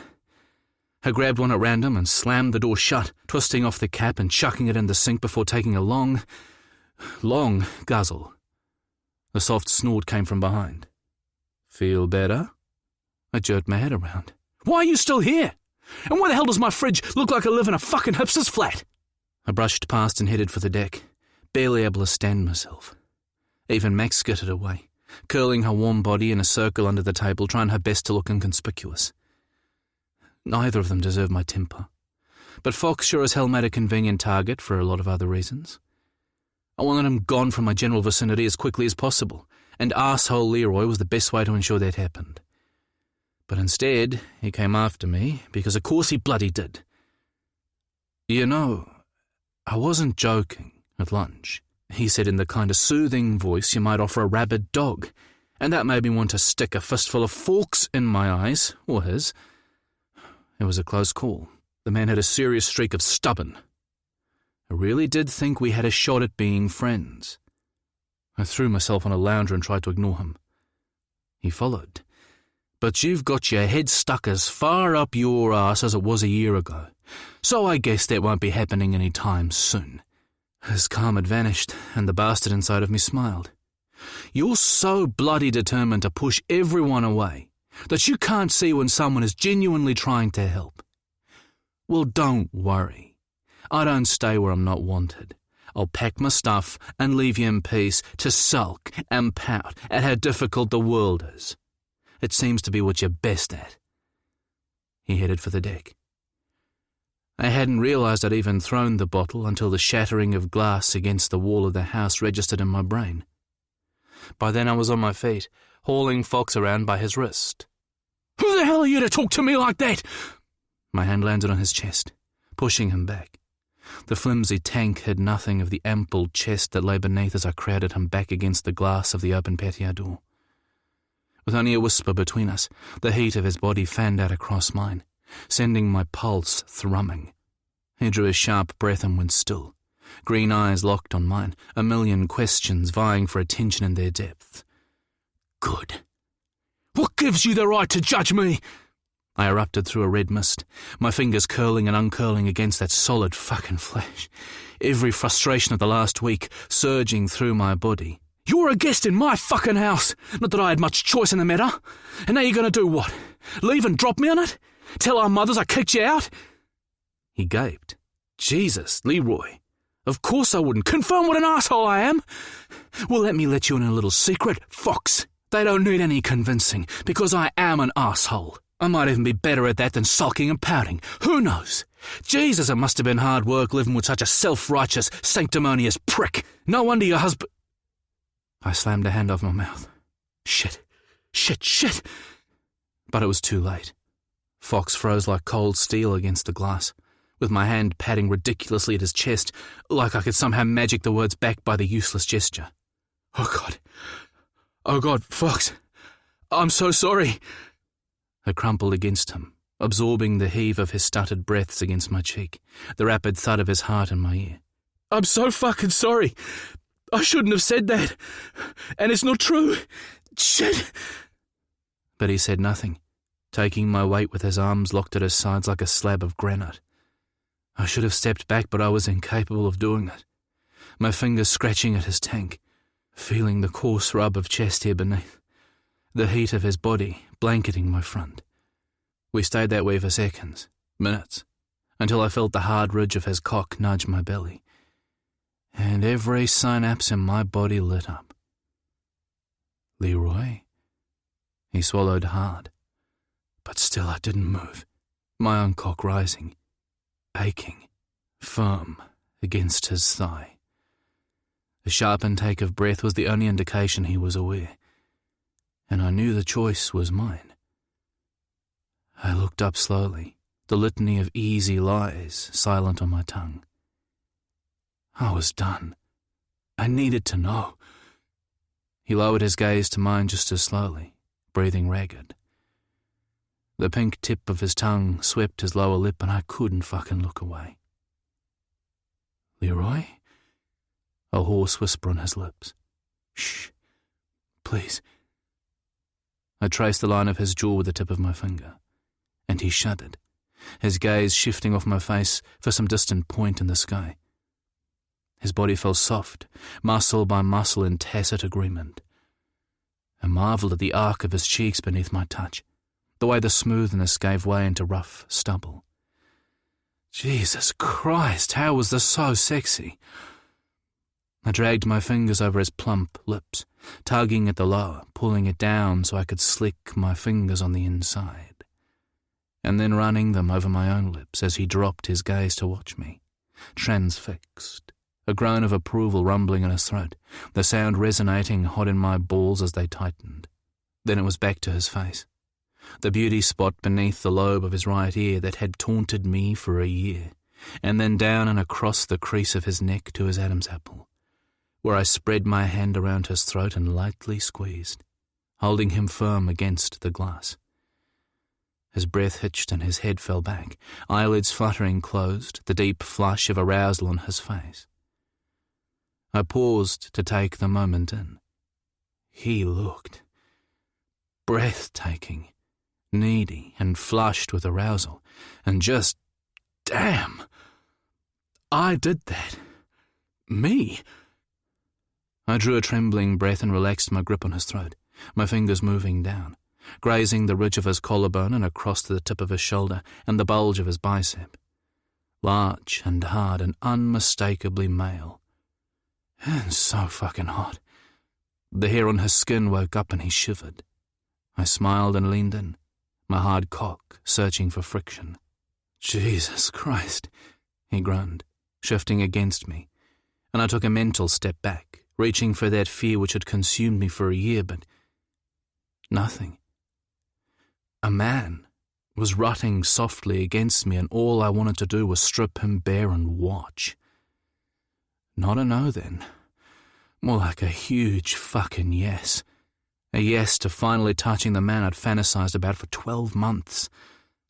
And Fox, quiet under my hands, opening himself to me, giving me this moment. Because he knew. Giving me permission after everything I'd said. After the asshole I'd been. "Fox," I whispered, brushing a finger over his brow. And I could have sworn he whimpered. His head tipped forward, eyes opening to mine, more black than green now, but wary, uncertain. "Leroy?" I held his gaze even though it killed me. "Is this okay?" He paused, then nodded. "Are you sure?" "Shh." I went up on my toes and finally pressed my lips to his in answer, the warm, moist softness exploding in my body like a firecracker. Oh, God! How had I not known? It was enough at first to taste the edges of his mouth, the reassuring salt in his skin as I brushed my lips into the corners of his smile and ran my hands around his neck to pull him down where I needed him. And he let me, enduring my fumbling exploration of this strange and beautiful new landscape without a word. Just warm hands around my waist as he groaned and shuddered, rocking his hips so my dick rode the length of his thigh in a delicious slide. Holy fucking shit. I cradled his face and ran the tip of my tongue along his lips as a low growl rumbled in his chest, sending a shiver rolling over my skin. His mouth opened, and I dipped inside for my first taste. Beer, chocolate, and that ever-present hit of salt. He pulled me tight against him, and I gasped as our cocks jammed together. Fucking hell! I ground against him without even thinking, my tongue diving deep into his mouth, all polite niceties bowled aside. He felt so fucking good. Everything I'd imagined, hoped and feared. I couldn't get close enough, deep enough, hard enough. Too many clothes, too awkward, too hot. I needed... Fox grabbed my ass in both hands and flipped up positions till I felt the cool glass at my back and him at my front. Him. All over my body. Oh God, that. I needed that. He hoisted one of my thighs and I immediately got the message, wrapping both around his waist, hoping the glass would hold because I wasn't fucking moving. And all without breaking our kiss, awkward and fumbling until we locked position, and then... Jesus Christ. Magic. Then he suddenly stilled, his hot breath gusting on my face, and I opened my eyes to find the searing heat of his gaze less than a blink away. The question front and centre. Was I okay? Was I? Fuck, yes. No. Maybe. Jesus. I was and I wasn't, but none of that was helpful, and I wanted him regardless. I always had. I'd sort that shit out later. I tightened my grip around his neck and kissed him again, the only answer that made sense. He groaned and the head of his cock shoved hard under my balls as he took over the kiss and proceeded to blow me the fuck away. Tenderness left the room with its bags packed and I was kissed like I'd never been kissed in my life. Fox's tongue sweeping into my mouth and halfway down my fucking throat with barely a passing hello. Our teeth clashed more than once as I tried to assert something before finally throwing in the towel and giving myself over to Fox's thorough owning of my mouth. Not a corner was left unexplored, and sounds I didn't even know I was capable of poured from my mouth into his. He led, I followed, and that was fine by me, for now. He rocked on his feet, canting his hips so the wide head of his cock hit just behind my balls every damn time. The tips of his clever fingers wrapped around my ass, dug through my board shorts and into my crease, unlocking every one of those fantasies I'd sealed away so very, very carefully. And holy fucking shit, every move, every dark and desperate nudge blew a galaxy of molten stars through my groin to explode in my belly, my dick throbbing and aching to come. Then his lips peeled off mine and I mumbled some complaint, but when they found the sensitive arch of my neck, nuzzling, licking and nipping, any protest evaporated on my tongue. Fuck, I huffed, the only word that made any sense as I squirmed for more friction, more something, anything, everything, while having zero idea what any of that meant. So very out of my depth. I thought you didn't want me that way, I murmured against his hair as he rutted, his face buried in my neck. I lied, he groaned, thrusting up hard, and I was so fucking close. Leroy! My mother's voice spilled through the house, followed by the slam of the front door. Fuck! Fox cursed and immediately dropped me down, his wide eyes sweeping the interior of the house. He looked downright debauched, and I almost laughed as he shook his head, clearly struggling to drag his brain back from wherever it had gone while we'd been occupied. The same place as mine, I assumed, coming to my senses. I hauled my T-shirt out and over the tent in my broad shorts, and split the shoulder seam in the process. Shit. I gave my dick a painful flick and flinched. God damn it! Leroy! I shoved Fox away, none too gently, and he shot me a worried look. But his feelings weren't exactly high on my agenda, with my mother seconds away from discovering her straight son in an inexplicably compromising position with her de facto and very definitely gay stepson, for fuck's sake, and him sporting an erection the size of Everest shoving at his fly. I waved a finger at the offending appendage as if he could somehow magic it away, and shot him a warning glance. He rolled his eyes and sauntered to the far side of the deck while I headed inside, sliding into his seat at the breakfast bar just seconds before my mother swept into the room, her arms piled high with Tupperware. "Ah, there you are. I forgot to give you these earlier." She dumped the plastic containers on the countertop and brushed off her blouse. "Leftovers from Janice Devy's wedding yesterday. She figured you boys might enjoy them." I popped the lid on the nearest, and the rich scent of some spicy meat concoction sent my mouth watering.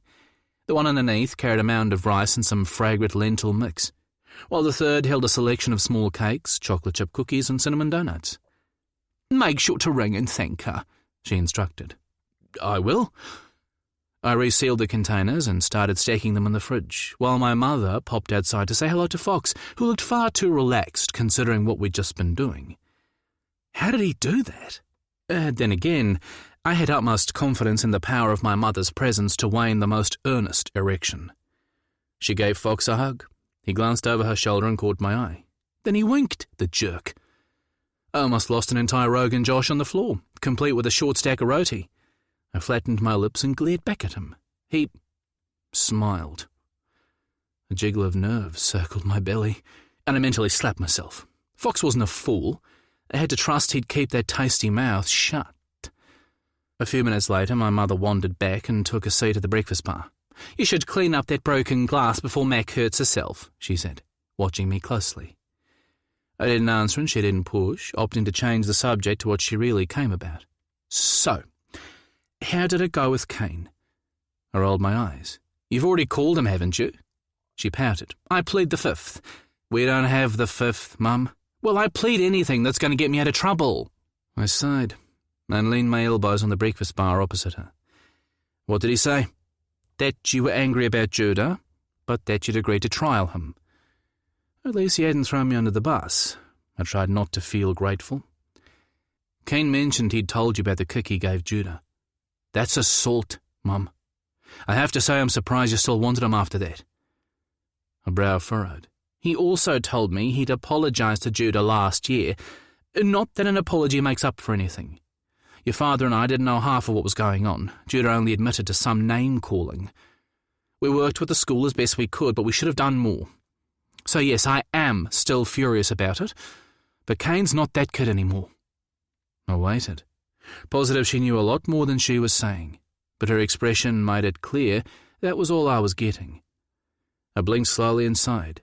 "It's still just a trial, and if Judah changes his mind and wants him gone, he's gone." She pursed her lips. "That's only fair. You have my word and I won't argue if it comes to that. Now, I have to go to the store. Martha needs paprika to finish dinner." She gathered her car keys and headed for the hall before turning back. "Oh, and one more thing." She eyeballed me. "You and I need to have a talk about the farm accounts. It's been too long." With a heavy heart, I watched her disappear. Just what I fucking needed. Seconds later, a shadow fell across my feet and I turned to find Fox leaning on the door jamb, watching me with uncertain eyes. "Can we talk?" he asked softly. I closed my eyes and let my head drop back for a few seconds. Then I opened them and met his gaze as steady as I could manage. "I know you deserve answers, but I'm not sure I have them even for myself. All I can say is I'm sorry for what I said. I'm for implying anything about your marriage. I didn't mean it and it wasn't true and I don't want you to leave. And I'm sorry for losing my cool with Kane. He was a homophobic bully to Judah in high school. But I was just as guilty for letting it happen. It wasn't right, and I'll talk to him." Fox nodded, still waiting. I sucked in a breath and tried not to notice the way his lips still shone red and were kiss-swollen. "And—" My gaze darted to where a smudge from my back still hung on the glass door. "I'm sorry I kissed you. I shouldn't have done that. Whatever you're thinking about—" I waved my arm haplessly toward the deck. "About that, I'm not ready, Fox. I don't know if I'll ever be. Can we— Oh, God, I'm sorry, but can we just forget it happened? Please?" Fox stared with understanding and kindness I didn't deserve. But when he opened his mouth to reply, I couldn't face the certain pity in his eyes, and left before he said anything to change my mind. But not before I caught the words, "Well, I'm not sorry, Leroy Madden. Not for any of it. Not one bit. 14 words to tuck away in a dusty corner of my heart, to hold close and think about when the darkness fell on my empty bed." Chapter 9. 2 weeks later. Fox. Jeff piloted the Riviera from the flybridge back toward Paihia Wharf, while I played fawning host and handed locally made craft beers to the 2 unappreciative men lounging and talking in the back of the boat. They studied the labels as if personally offended before taking a cautious sip and delivering a reluctant nod of approval. It had been a scorcher of a day, the mercury reaching a record for the summer and barely enough wind to dry the sweat on your skin, and Jeff and I had suffered through 8 long hours of it, pandering to the fickle needs of adult children who should have known better. My entire body, not to mention my temper, needed a good dousing of cold water.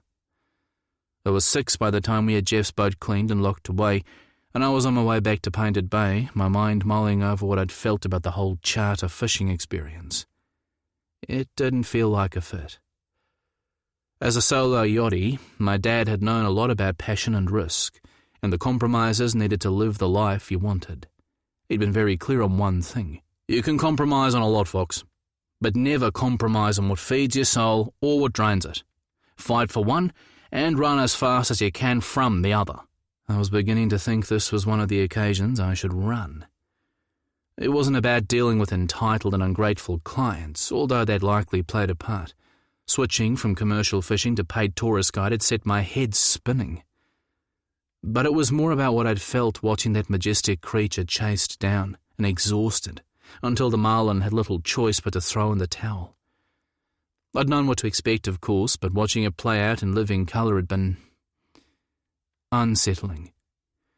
The sparkling sight of it secured alongside the boat, its dark metallic blue back shimmering in the bright sun, fading to a silvery white on its belly with vertical stripes of pale blue that cut clean lines across its length, like a well-fitted Savile Row suit. My heart had shuddered to a stop in my throat, flooded by that same sense of wrongness that had started to make itself known before I'd sold my own boat. Tag and release or not, I wasn't sure I could get past the look in that marlin's eyes. Jesus Christ, I was becoming a sap. But for all of that, I suspected my father might just agree with me, and that kind of mattered. It was a nice time of day to be on the road. The early March sun was low in the sky, the first touch of autumn sparking reddish gold on the trees and the shimmer of the day's heat still rising from the tarmac. Delta Goodrum croned through my speakers, and I sank into the rhythmic hum of my tyres on the road, something I'd missed on the island where 20 kilometres of decent road summed up the entire driving experience. My old truck had miraculously appeared in the homestead driveway the previous week, and I was still chuckling at the familiar small-town service, so much like Oban, that it came with a stab of homesickness. The keys had been left in the ignition, the invoice on the front seat with "all done" written at the bottom, and an arrow pointing to the bank account. I hummed along with Delta and let my mind wander. No prizes where it went, because as hard as I tried, I couldn't shake the memory of that hot-as-fuck kiss with Leroy 2 weeks earlier. Leroy, who according to everything I thought I knew, was straight as a die. Leroy, who had been excruciating and infuriatingly polite with me ever since. Leroy, who'd spent the last 2 weeks impressing me with his patience as he showed Kane the ropes, clearly trying to make up for his outburst. And Leroy, who was always friendly enough on the boat, but then painstakingly vigilant about keeping any alone time with me to the absolute minimum once we docked. Like some kind of will-o'-the-wisp, there'd be a smidgen of obligatory and shallow conversation while we prepped for dinner and date. Then he'd help clear up, fluff a few cushions or do a load of washing, and then disappear to his study or bedroom as if he'd never been there at all. Poof! He'd even dodged a post-rugby training beer at the pub the previous week, citing overdue paperwork. I didn't believe him for a second. And there'd been no drinks on the deck, no snarky banter, 0 laughter, and not a single chapter of worthwhile conversation beyond the grocery list and itemising the next day's work on the farm. Hell, even Mac at least earned a head-scratch, a genuine smile and a few good girls thrown in for good measure. Between Leroy and me, however, it was all civil and polite and so very fucking terrible, I wanted to scratch my eyes out. Because this was also the Leroy whose feather touch on my body and soft wonder in his eyes was damn near the hottest thing I'd experienced in my entire life. The Leroy whose sweet taste I couldn't forget, and who was the sole reason for the stripes my cock painted on the shower tiles every day. The Leroy I wanted to throw over the nearest table and fuck shock until he screamed with pleasure and called my name. So yeah, I might have had a singular focus since that one devastating kiss. A focus that was going to get me in deep, deep trouble, if I wasn't already there.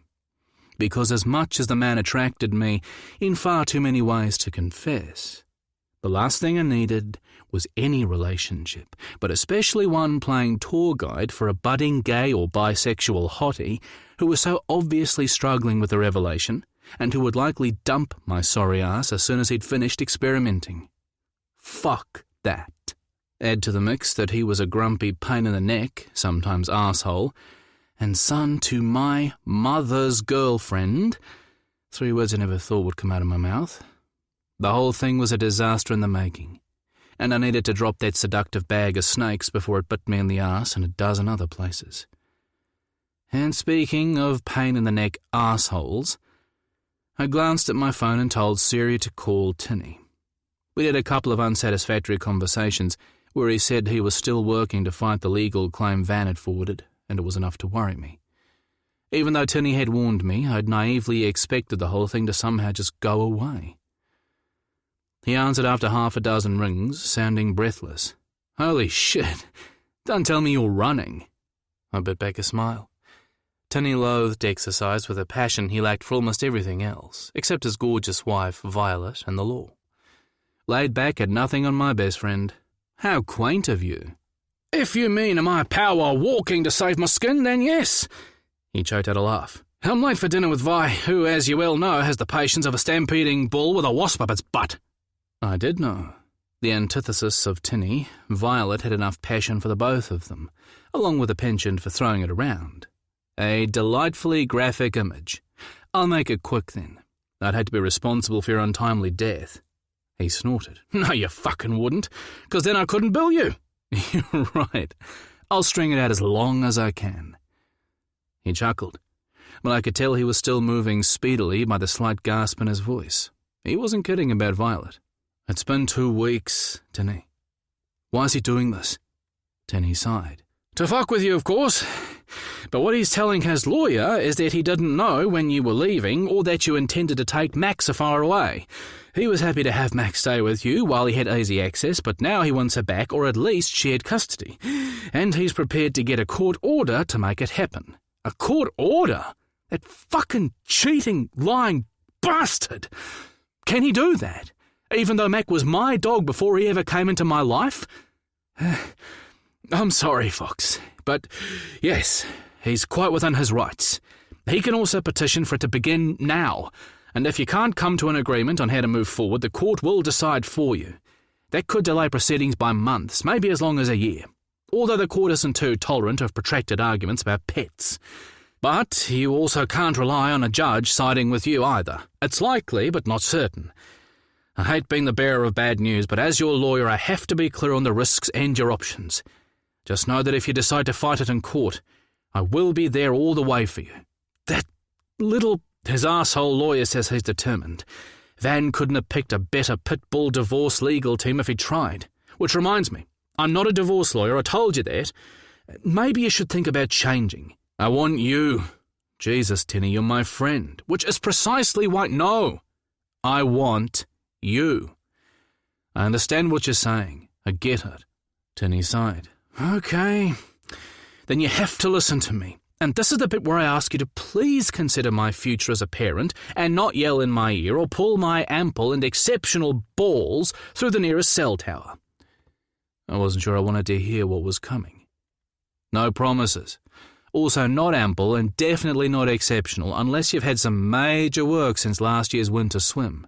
You can talk, he laughed. But before I cut you off my Christmas list, Van's slimy lawyer has indicated that Van might be willing to reconsider his claim for fair compensation for the loss of his beloved dog. My jaw dropped. Even for Van. That was pretty damn low. Compensation? Jesus, Tinny. Hasn't he bled me enough? What the hell is wrong with him? Well, I might have done a little unlawyery snooping of my own. In that case, I might give you ample balls, but that's as far as I'll go. Word in the community is that Van is needing money for some new business, or maybe even to buy into you and— No! I slammed my clenched fist on the wheel. I'm not subsidising that arsehole any longer. He already got half the money from the sale of the boat, and half what we had in the bank. Not to mention I bought him out of the house. And what the hell is wrong with Ewan? Why would he trust that sneaky little shit with any part of his business, especially after what he did to me? Calm down. I understand that. But for all that you hate what happened, I think the idiot actually loves our fair-haired little Satan. I snorted. More fool him. I can't even feel sorry for him. In fact, a part of me hopes Van fleeces him as well. Seems only fair. So what's the plan? I don't have much of one. I'm sorry. You really need to come back down here and try and work it out with him before the divorce settlement is due in court. You don't want this to fall to a judge to decide. Like hell, hear me out. I sighed. Just to do some negotiating, maybe get an arbitrator in. You've a stronger claim than Van, and all the veterinary and council registration and paperwork is in your name. It should be enough, but it won't stop Van pushing it as far as he can if what he actually wants is more money. If you act like you're happy to let it go through the courts, that might worry him enough to push him to settle. But he could also call your bluff. Fuck. So you need to decide what you're prepared to do if he doesn't back down. Are you willing to share custody and fly Mac back and forth? Or are you prepared to go the payout route? That's fucking extortion, I huffed. Tinny snorted. Of course it bloody is, and I don't like it any more than you. But it's also perfectly legal. I'm just laying the facts down. It won't be the first time a family pet has been used like this, and there's nothing legally I can do to stop it. I'll keep pushing his lawyer for sense, but in the meantime, be prepared for Van to ask to have Mac flown back down to satisfy his time with her. Can he do that? If he gets his court order, then yes. And remember, worst-case scenario is that he could petition the court for Mac to remain on Stewart Island until a legal ruling on his ownership is decided. Have you thought about coming back down? Just until the family court date? You still have your house, right? Then Van's access will be satisfied by your proximity, and once everything is settled, you'll know exactly where you stand. But at least you'll have Mac with you in the meantime and a chance to work a solution out with Van face to face. I gnawed my heart's immediate yes. Fuck, Tinny. It feels too much like giving in. But yeah, I can see how it could make things easier. I'll think about it. I'm just worried that I'll get down there and not want to leave again. I sighed. Yeah, that. It was hard enough the first time. And Bean said there's a skipper's job going in Christchurch. Really? Well, maybe that's a sign. Of what? Disappointing my mother after promising to spend some time with her? And coming up here was supposed to be a chance to do something different with my life, remember? He said nothing, and I shook my head. Okay, I admit it's tempting. Good. Just think about it and stay positive. I think we've got this, but I can't promise.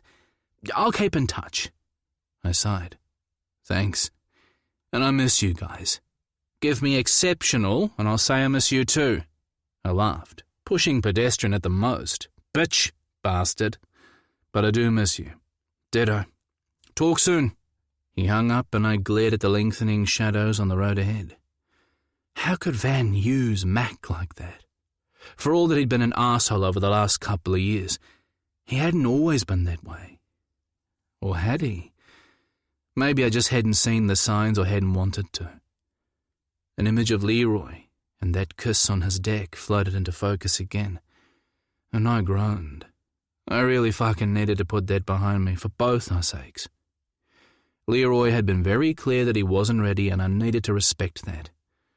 As gorgeous as he was, I sure as shit wasn't in the market for anything but a quick, dirty fuck. And there was no way that person would ever be Leroy Madden. He didn't have one night stand written anywhere on him, and I sure as hell wasn't looking for more. Been there, never going back.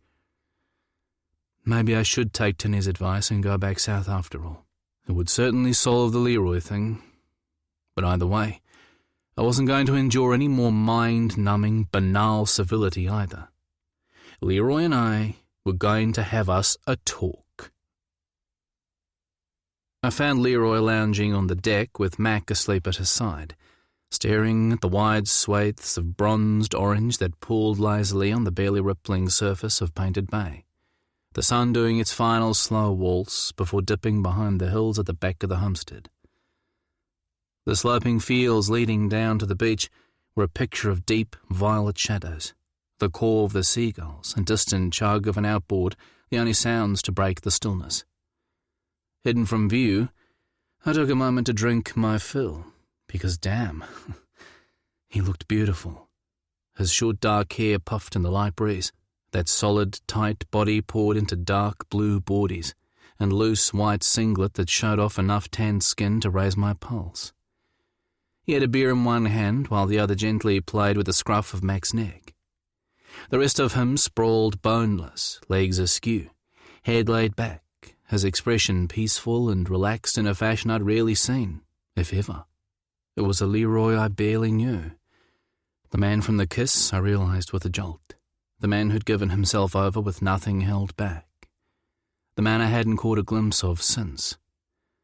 Mac caught my scent, scrambled to her feet with a chuff, and the moment was gone. Leroy instantly tensed and turned to squint through the window. "Fox, that you?" "Yes." I gave him a wave as Mac hurtled against my legs. "I'll grab a beer and join you." A look of almost panic crossed his face, and I spoke before he could run. Again. "Stay there. I'll bring you another." He swung his legs over the edge of the lounger. "No, it's fine. I was going..." "Stay there," I ordered. "If you move one muscle, so help me, Leroy, I will tie you to that bloody lounger." He hesitated, then fell back. "Jesus Christ, keep your wig on. Whatever. But just one beer. I've got work to do." "Yeah, right." I ruffled Mac's fur and planted a kiss on her forehead. "Good to see you, girl. Did you have a good day with Uncle Leroy?" "I heard that," Leroy said, a hint of a smile in his words. "You were meant to. Did she behave?" I grabbed 2 beers and opened them in the sink, watching Leroy through the window. He'd stretched out, sunglasses now in place, no doubt to hide from me. I shook my head. "Like an angel," he said. "She hung around Kane most of the day as if he'd been hired just for her pleasure. The guy does seem to have a way with animals, the farmer in him, I guess." I carried the beers out and handed him one before collapsing into the other lounger. "And how is your new employee doing?"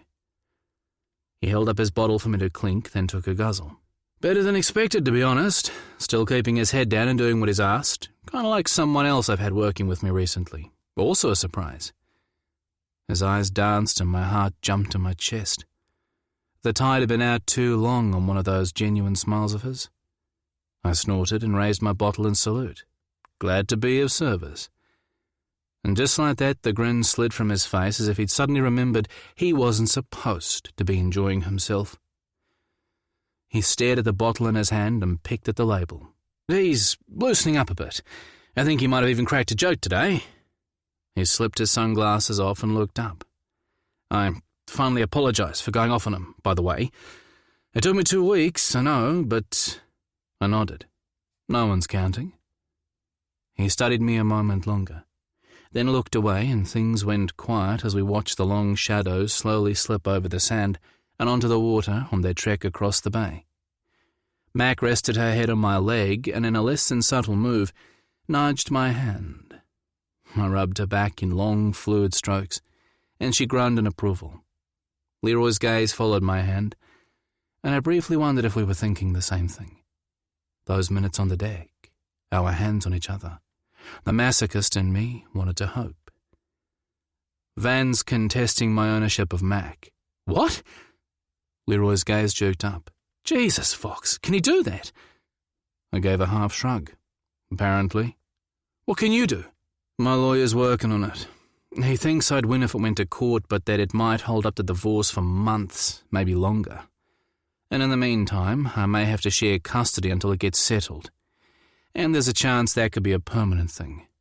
"Why, that little shit," Leroy said with feeling. "Mac's yours. Anyone can see that. You can't just let him do this." "I don't intend to. But here's the kicker. Apparently, Van might consider dropping the claim if I increase his settlement. Leroy's mouth hung open. Holy shit! Who is this guy? And how the hell did you end up married to such an asshole? An excellent question.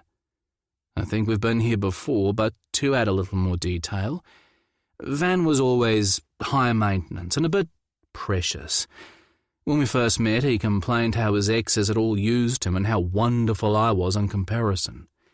Now I suspect we exes could form a support group and swap war stories. I blew a weary sigh.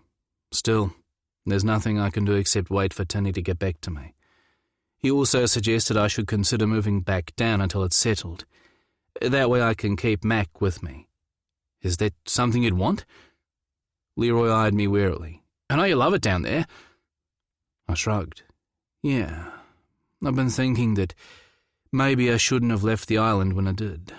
Moving back would solve the Van problem for now, and at least I still have the house and that chance of a job if I needed it. After talking with Tinny, I called Laurie, the owner of the boat, and threw my name in the hat. He's keen, but I'll have to make a decision soon. Still, it's not like there's anything else jumping up at me right now. Is there? Silence fell, and I continued to stroke Mac, while Leroy turned a studied gaze to the sea. But I could hear his brain taking over, and a smile tugged at my lips. Sometimes, like now, he was easy to read. Worry for Mac, fury at Van, and a surprising and touching concern for me. Other times, he was a closed and locked book with a keep out sign planted right in the middle of the front cover.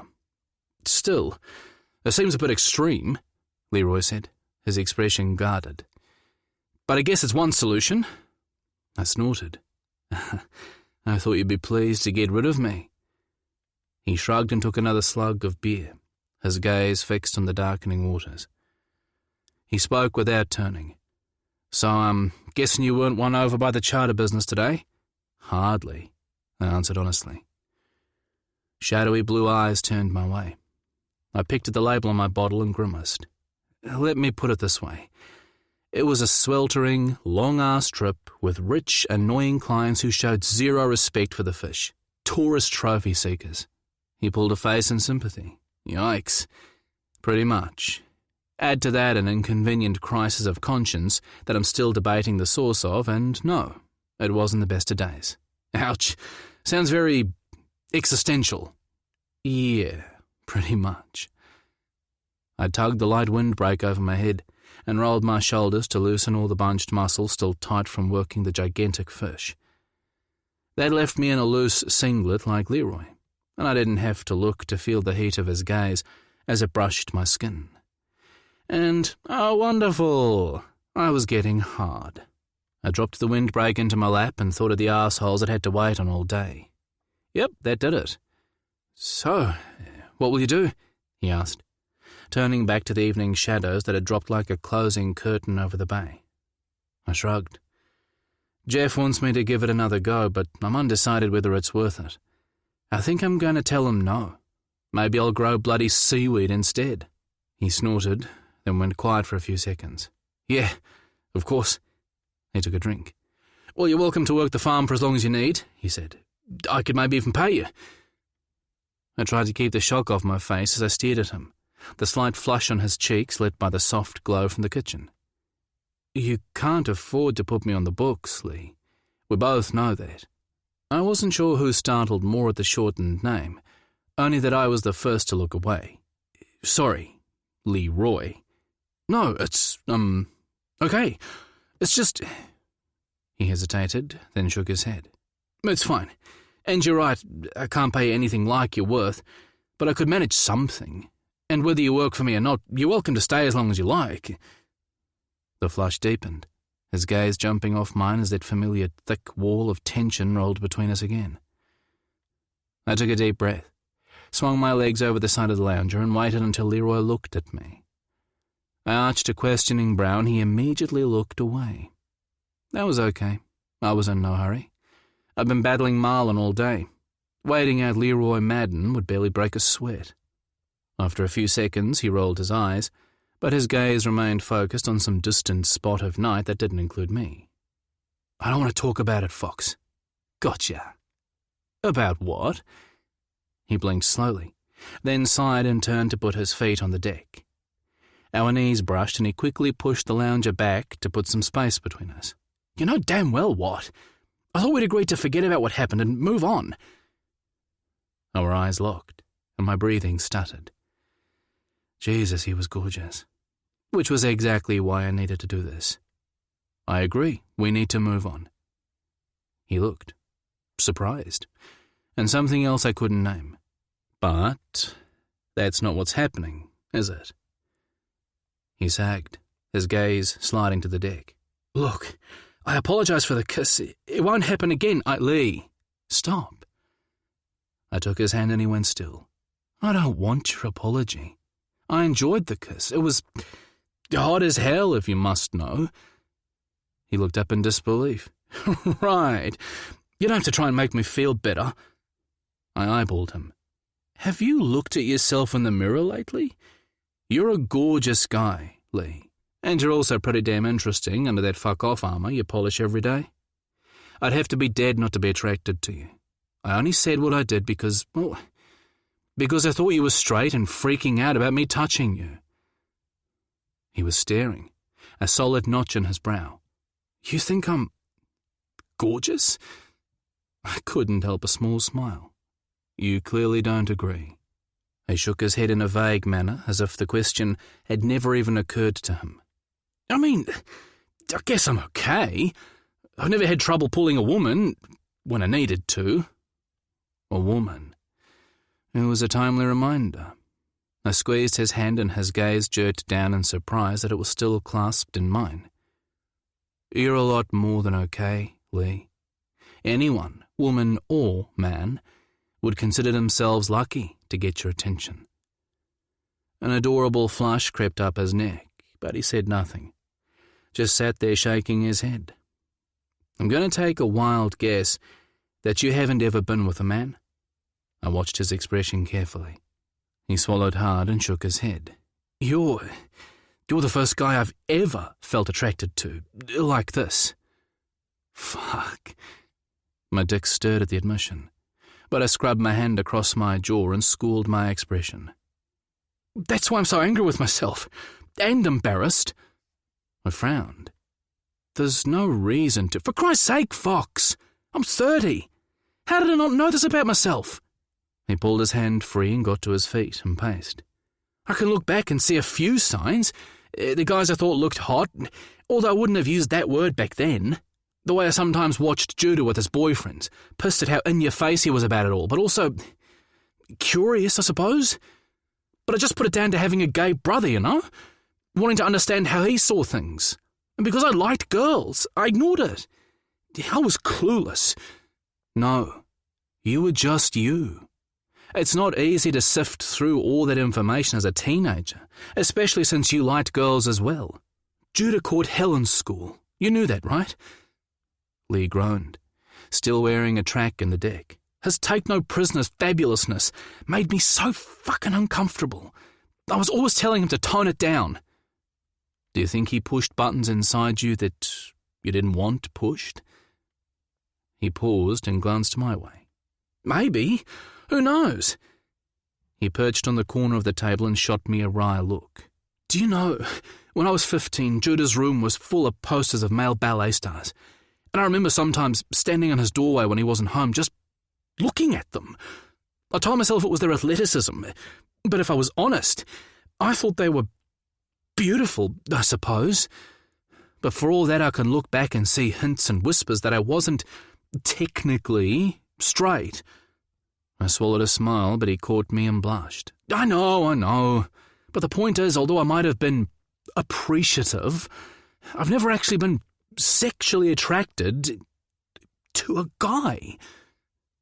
He paused as if debating with himself. Until you. He threw his hands in the air. There, I fucking said it. And to be honest, those two words don't even begin to describe what's going on inside me. The man was killing me, and with every fibre in my body, I wanted him to explain exactly what he meant, word for fucking word. But the misery that washed through those blue eyes as he spoke was plenty sobering. Lee might want me, but he didn't want to want me. And that was far too dangerous for my battered heart. Jesus, Fox. The way I treated Judah. Lee slid off the table and into a chair. How can I tell him this now? Whoa.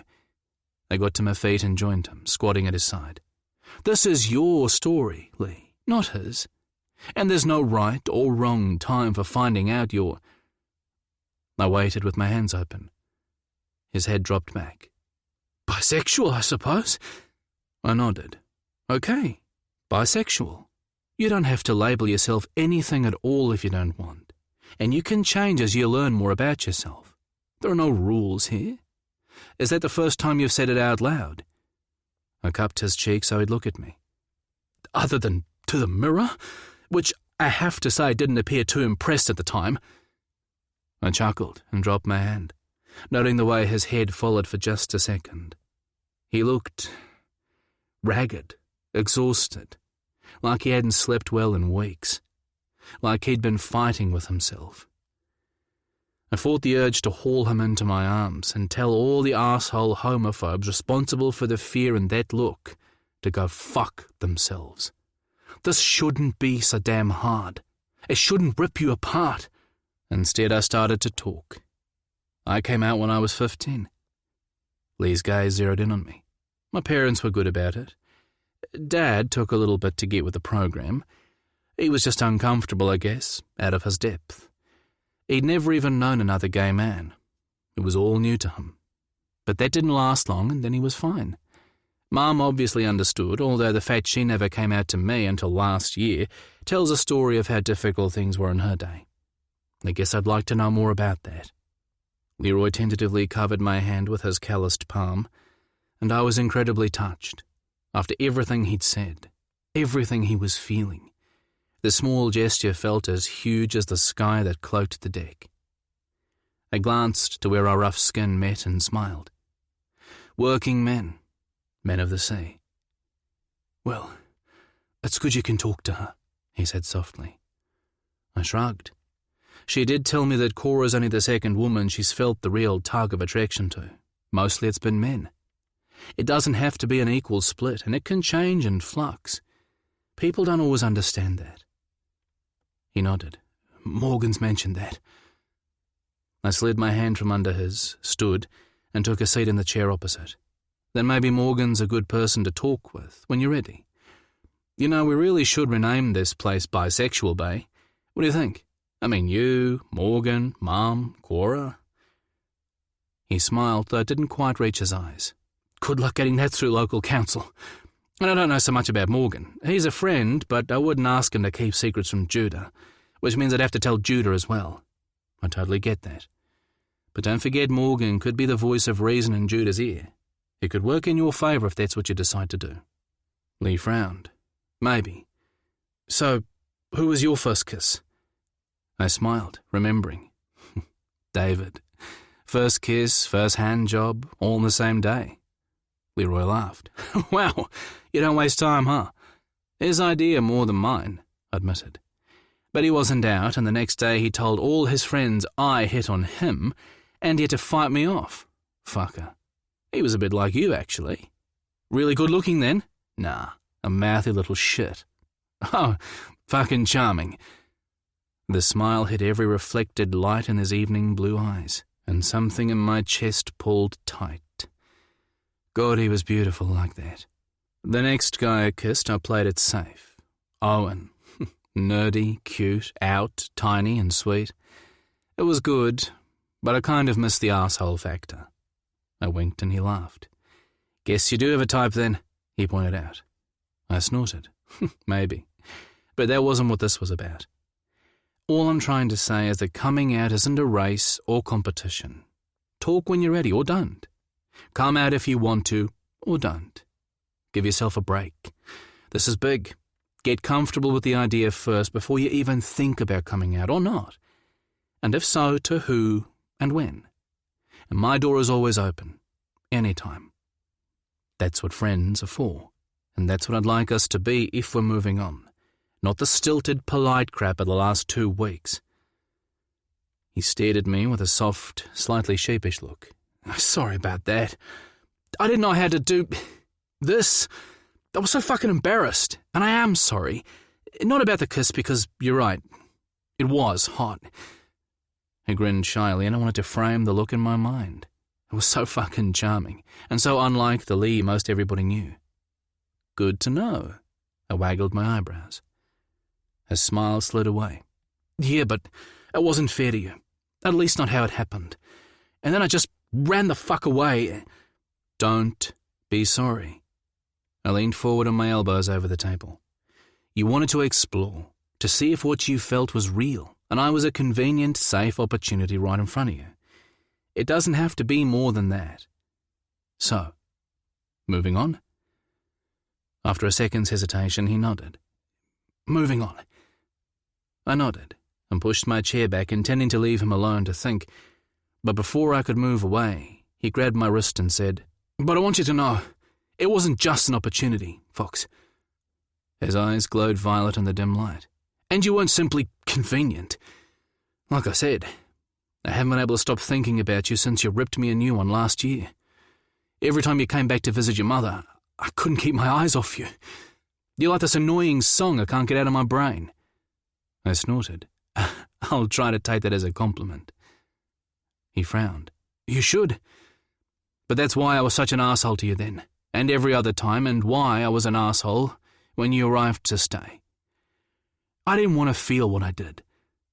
His gaze flicked away, then stole back. What I do about you. Please stop. He sighed. I just wanted it to go away so I could get back to pretending that you don't make something inside me come alive. God damn it, he really needed to stop. I dragged a breath around the solid lump in my throat, while Leroy's gaze had me crawling out of my skin to touch him. Leroy, you don't need to. I'm not discovering my bisexuality just because an attractive gay man is in my space, Fox. You're not the first to be there. I spent 3 years at university. You are the only reason I'm thinking about it now, at all. He hit every word with intent. And I want you to understand that's the real problem I'm facing here. I did understand, because I felt the same inexplicable pull, but I also wanted him to say it, to hear the words at least once. And so I kept quiet. He shot me a look that said he was on to me, and then miraculously he smiled. I'm saying that I don't know if I can move on that simply, and that's my pathetic excuse for the last 2 weeks. You said you weren't sorry about what happened, and neither am I. Given the chance for a redo... He dropped his head back and stared at the starless sky for a moment before coming back to me. Given a redo, Fox? I'd have you naked in my bed, and to hell with every other fucking thing until I'd had my fill of you. He ended the sentence breathless and wide-eyed, but with his gaze locked on mine, like he just fucking dared me to look away, and my whole body caught on fire. I could only stare at him, stunned, my mouth hanging open, which likely looked as attractive as it sounded. But when the silence dragged out and the right words didn't wondrously appear on my tongue, his expression clouded with uncertainty, then regret, and his cheeks flamed hot. Shit. He clenched his eyes for a second, then shoved his chair back and stood without looking at me. I'm so sorry, Fox. I didn't mean to put you on the spot. He brushed past, and I let him go. I didn't have an answer for him, for either of us. It was so fucking tempting to run after him, but I didn't want to start something I couldn't finish. Hell, I didn't want to start anything at all. I wasn't ready. I wasn't sure I'd ever be. I didn't even know if I was staying around. I didn't know what the hell I felt anymore about anything, all except for this strange, tender want in my heart, and a full cock rattling at the doors of its cage. Son of a bitch. So much for moving the fuck on. Chapter 10. Leroy. Do you need it all? Ever since that trip to the supply warehouse, Fox's question about the land around the homestead has been circling my brain. Like now, as the green lip rocked gently in the lulling swell and I reapplied sun cream to my arms. There was an opportunity there for sure, but would my mother go for it? I wasn't convinced. They'd have to present her with more than just a vague idea, and for that I desperately wanted to talk with Fox, to pick his brain about what he'd meant. But, yeah, things between us were hardly conducive to that kind of conversation. I could still barely look at him without heat creeping into my cheeks. I reached for more sun cream and sent the bottle flying over the side of the boat. Fucking fuck! 3 heads instantly jerked my way. You okay? Patrick called from the smaller boat, the CD. I'd taken my parents' names, Cora and Damien. I gave them a thumbs up and sighed at the lie. It had been one of those days, beginning with a dream featuring He Who Shall Not Be Named, and a hard-on to rival the Matterhorn, and had gone downhill from there. I grabbed a long-handled net and fished the bottle out of the water before it floated away. If I didn't get my head in the game soon, I was going to make a real mistake, one that actually mattered. If only I'd kept my big mouth shut the other night, I wouldn't be in such a mess now. If only I had moved on. But no. Instead, I'd told Fox just how embarrassingly hot I was for him. How I wanted him naked so I could do nasty, dirty things to him. I'd opted to blow the whole goddamn lid off that Pandora's box of mine and spent the last 3 days walking around with a permanent semi and a blazing face. I was such an idiot. By the sound of it, he probably wasn't even staying. Every time he talked about Stewart Island, he had homesick written all over his damn face. He belonged there. He leaked the fact from every pore of his body. Hell, he'd kept his house down there. If that didn't say he was going back, nothing did. And still, I couldn't look at the man without stumbling over my tongue, and so I'd compensated the only way I knew how, by falling back on the snap-and-bite conversational strategy that had served me so well in the past to keep people away. Until now. Because Fox knew. Because he couldn't be fooled anymore. Because he'd been so damn nice about everything. I wanted to throw up. Or fuck his face. That was a close call. And because he started looking at me like he was 2 seconds away from eating me alive, and I was so fucking on board with the idea. I was ready to baste myself inside and out, climb on the spit and ask if he wanted fries with that. None of it made sense. Because what the hell would a gorgeous man like Fox, who could have anyone he chose, want with an inexperienced, bumbling, screwed-up, man-on-man virgin like me? He might say he was hot for me, but who knew if he wasn't just throwing the poor, confused, way out of his depth newbie, probably bisexual something, a bone. God, if only. Stuff of my fucking dreams. But even if Fox was genuinely hot for me, it was hardly a prize, and I wasn't sure my heart would survive the battering when he inevitably moved on. God, I hated those 2 words. And when he did, we'd still have to see each other because family, and I wasn't sure I could handle that. I glanced up in time to see Fox heft a massive coil of rope onto his wide shoulders, those thick thighs shaking under the weight until he found his balance, and then carefully lowering it over the side onto the smaller boat so Patrick and Kane could ferry it out along the backbone of the muscle line. His skin glowed from the exertion. A sheen of sweat lay along the lines of every muscle. His dark locks hung over his face in a tangle of tempting ringlets, and his eyes laughed, happy as he worked. God damn the man! A walking, breathing menace to my sanity. I took the seat at the helm and discreetly adjusted myself.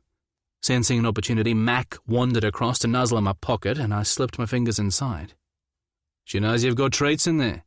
Fox walked past, a smaller coil of rope dangling from his shoulder. I certainly do not! I did my best to look appalled because meaningless banter was still at least within my capability. That would be perilously close to buying her affection, and I have much higher standards than that. I withdrew my fingers and a liver-flavoured snack dropped to the deck. Oops. Mac pounced on it and Fox gave a booming laugh. Then he raked a gaze over my body that set my skin on fire. Us mere mortals can only aspire to such lofty peaks of moral fortitude as yourself, he said with a flourish of his free hand. I'm going to need a dictionary, I commented dryly. Strength and resilience, Kane called from the smaller boat. I flipped him off. Says the English major who's currently picking shellfish from ropes. You've obviously aced your exams, Tiger. He laughed, and I watched for a minute as he helped Patrick feed out the rope to the usual barrage of questions. He'd loosened up considerably, more with the others than me, But we were making progress. I was beginning to catch glimpses of the boy I'd known in school, and it was both reassuring and troublesome. What the hell had happened to him? In addition to the whole Fox fiasco, Judah and Morgan were due back in Painted Bay the next day, and the knowledge was eating at me. With their return, Cora and Martha planned on resuming the open-table Sunday lunch they so loved to host at the homestead. I made a mental note to check my mother wasn't planning to invite Kane. That would happen over my dead body. I couldn't imagine she'd be so tactless, but I wasn't leaving anything to chance. Fox stepped up beside me and followed my gaze. The tangy scent of sweat mixed with fresh cologne and coconut sun cream did ridiculous things to my stomach. "Are you worried?" "About what?" I asked without turning. "About Judah and Kane." I snorted. "I'd be a bloody fool not to, don't you think? No matter what Judah says, he can't be okay with this. Not really." Fox elbowed me gently. "It was his decision, Lee. From what you've said, you gave him every opportunity to say no. But he agreed to try." I leaned toward him, just a fraction, enough to catch the flare of the heat from his body. But in the process, I must have brushed his shoulder and he jumped like I'd burned him. But when he didn't move away, I let out the breath I'd been holding and relished the quiet intimacy of the moment and wondered what it meant. That he'd let me. "Well, I'm here if you need to talk. You know that." I swiveled my head to look up at him, my gaze lagging on all that tanned skin I'd been jonesing over, remembering the way it felt under my hands, my lips, remembering his smell and the thick line of his cock. "Thanks," I said hoarsely. "Sorry I've been so wool-headed this week. I'm just a bit... well, I know." He gave me a soft smile that curled my toes. Me too. Neither of us looked away. My gaze adrift in his, eyes the colour of the ocean, lighter at the margins and much, much deeper than was safe for my heart. The moment was tender, wistful. For two people supposed to be moving on, I was pretty damn sure we hadn't even packed our bags. I think it will be okay. With Judah, I mean." I tore my gaze from his and put it back on the guys working the nursery lines from the CD about 30 metres away. "I meant what I said," I explained. "If Judah has any issues, Kane goes. I don't care how well he's doing, I'm putting my brother first this time." I shot a quick glance up to Fox, still staring at me, an unreadable expression in place, and close. Too close. A slight push up on my toes and I could... He turned and grabbed the canvas bag that held everyone's water bottles, searching for a few seconds before handing me mine, then pulling out his own. "You haven't been drinking enough," he said, as if it was the most natural thing in the world for him to keep an eye on me. I nodded, and finished it in a few swallows as if it were equally natural that I should do as I was told, for fuck's sake. Fox finished his own water, then continued. He's a good worker for someone who's never done anything like this before. He stowed my empty bottle back in the bag along with his own, then handed me a muesli bar. "Like you," I pointed out, staring at the muesli bar and wondering what the fuck I was going to do about this stubborn crush on the man. "Also, what the hell is up with this?" I held the bar aloft. He flushed. "What? You only ate half a sandwich at lunch. You're not hungry?" He went to grab the bar back, but I sidestepped his reach. "I never said I didn't want it, just..." I shook my head. "You know what? It doesn't matter. Thank you." I peeled the wrapper back and took a bite. "It's good," I said through a mouthful of honeyed oats and sultanas. "Haven't had this one before." "They were on special," he answered, munching on his own. "Thought we could branch out for a change." We looked at each other and burst into laughter, spattering muesli bar all over the deck. Jesus, we sound like an old married couple. He wiped his mouth and took another bite. We did, I realised with a jolt. And suddenly it didn't seem so funny anymore. As if he just thought the same thing, the smile slid from Fox's face, and we finished the bars in silence before he headed to the stern to take care of any tools that needed stowing. I called to the other boat. "Hey, Patrick!" He looked up. "Get that anchor warp back in and drop the backbone. I'm calling it. Make sure Kane cuts the excess and brings it back in. I don't want any ropes floating free to snag a passing motor." Patrick gave a thumbs up and the two men went to work. I glanced to where Fox was working with a frown on his face and sighed. What the hell was I going to do about him? "Leroy! Jesus fuck, Leroy!" My gaze jerked around to find Patrick waving frantically from the CD.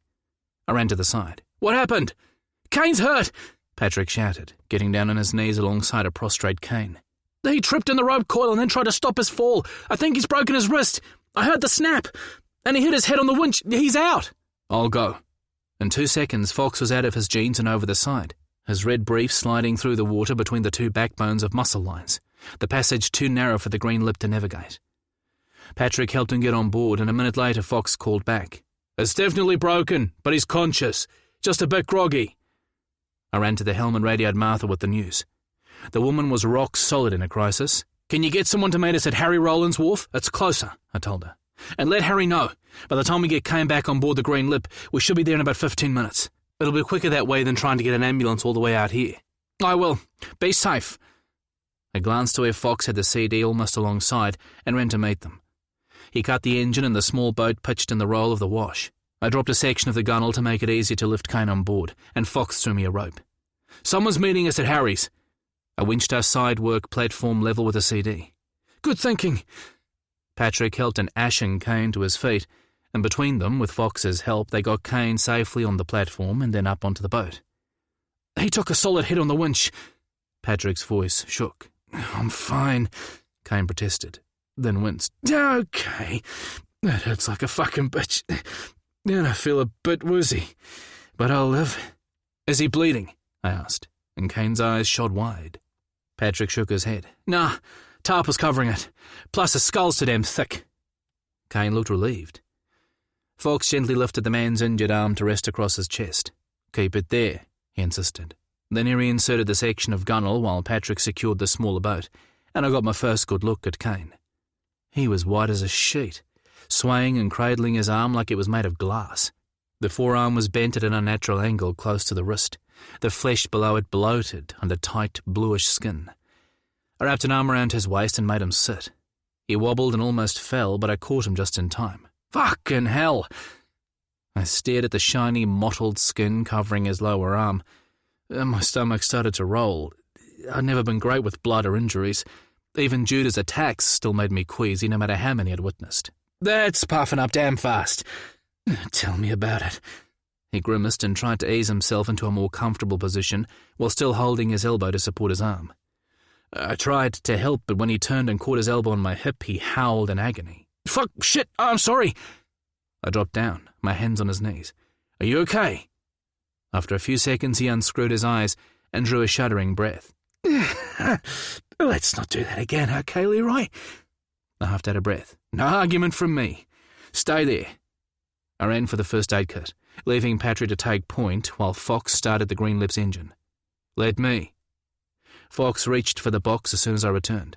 "You look a bit pale yourself, and I've had to deal with more than a few serious injuries on the boat when there wasn't any help close by. Is there a sling in there?" "I'm okay." "Let me do it, Lee." We locked eyes and eventually I nodded, more grateful than I was prepared to admit. I turned to Patrick. "Get us going. I'll take over in a minute." Patrick jumped for the helm and I stepped aside to let Fox take charge. He sat alongside Kane, whose eyes were framed in tight lines of pain. Fox was still clad in nothing but his sopping red briefs that left little to the imagination.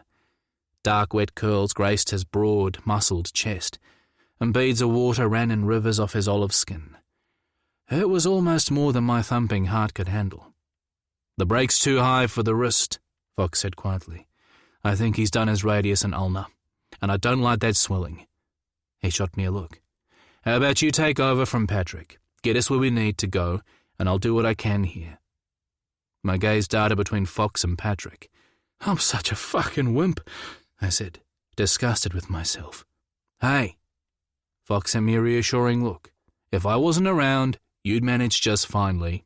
Everybody here knows that." I put my hand atop Fox's and squeezed. "Thanks." He nodded and went back to work on Kane.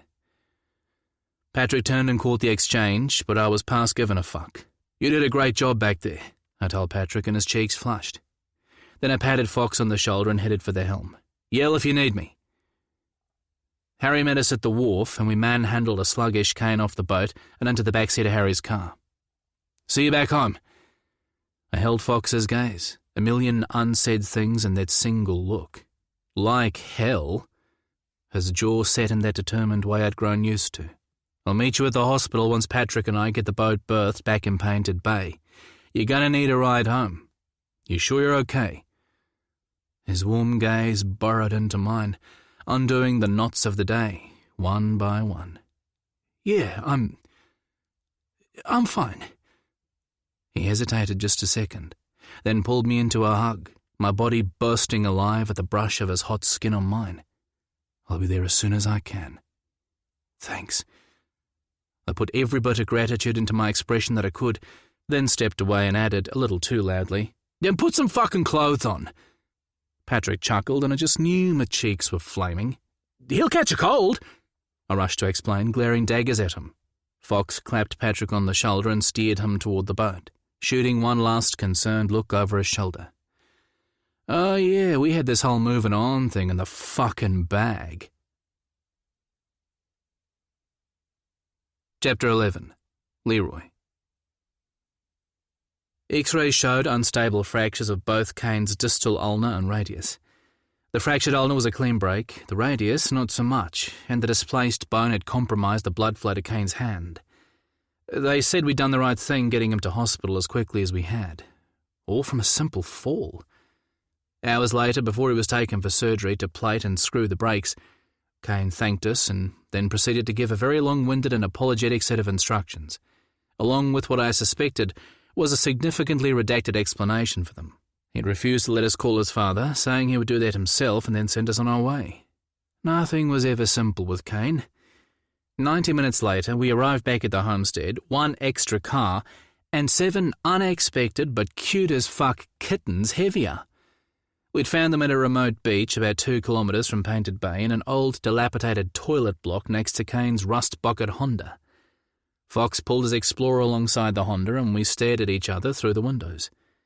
I could barely keep my eyes open and we weren't done yet. It had been a long fucking day. We met each other by the Explorer's passenger door and Fox smiled at me. "You did the right thing, you big softy." We'd debated dropping the kittens to a woman I knew in town who rehomed strays, but I dismissed the idea quickly. I'm not sure anyone has ever accused me of being that before. There was another one of those small smiles. Then they don't know you very well. He covered my hand with his, the heat of his palm like fire on my skin. The comment wasn't as strange as it should have been, considering the short time we'd known each other. Still, I slid my hand free before I did something I'd regret. Mac bounded out of the house, took one look at the kittens and came to an abrupt halt. Fox called and she approached cautiously, nose twitching, ears forward. Fox let her have a good sniff and a few seconds later she relaxed and we both breathed a sigh of relief. He took the kittens inside while I headed up to the old bedsit and fossicked around for a box and suitable litter tray substitute. Then I lugged everything back to the family room and set the box up with a cuddly blanket and a couple of soft toys I'd found shoved in a box labelled Judah. It could kill me later. And if I'd thought the blankets in storage were too smelly and had taken the throw off my own bed instead, well, that was nobody's business but my own. Fox took one look at it and burst into laughter. Like I said, soft as bloody butter. I shot him a glare. "Shut your mouth. Who knows how long the others have been in storage? They might have caught something." I stared him down. "It's a vet thing. You wouldn't understand." He didn't even try to hide the smile. Clearly. Mac was in a protective mama bear role, making it hard for us to even pick a kitten up without earning her frank and disapproving stare. So much so that Fox sent her to her mat to observe at a distance, and there she remained, whining softly. We worked together to transform a couple of sheets of old plywood into a small makeshift cage and then placed the sleeping box and the fresh litter tray inside. "I can't believe he's been living in his damn car," I repeated for the millionth time as we worked. "You weren't an Oli. Let it go," Fox soothed yet again. "I can't. I should have known something was up. I did, I guess. I just didn't push to find out what it was. I doubt he'd have told you. I mean, he's been biking to work. No one suspected he wasn't staying with a friend in town like he'd intimated. Maybe not. I had so many questions. I didn't know where to start.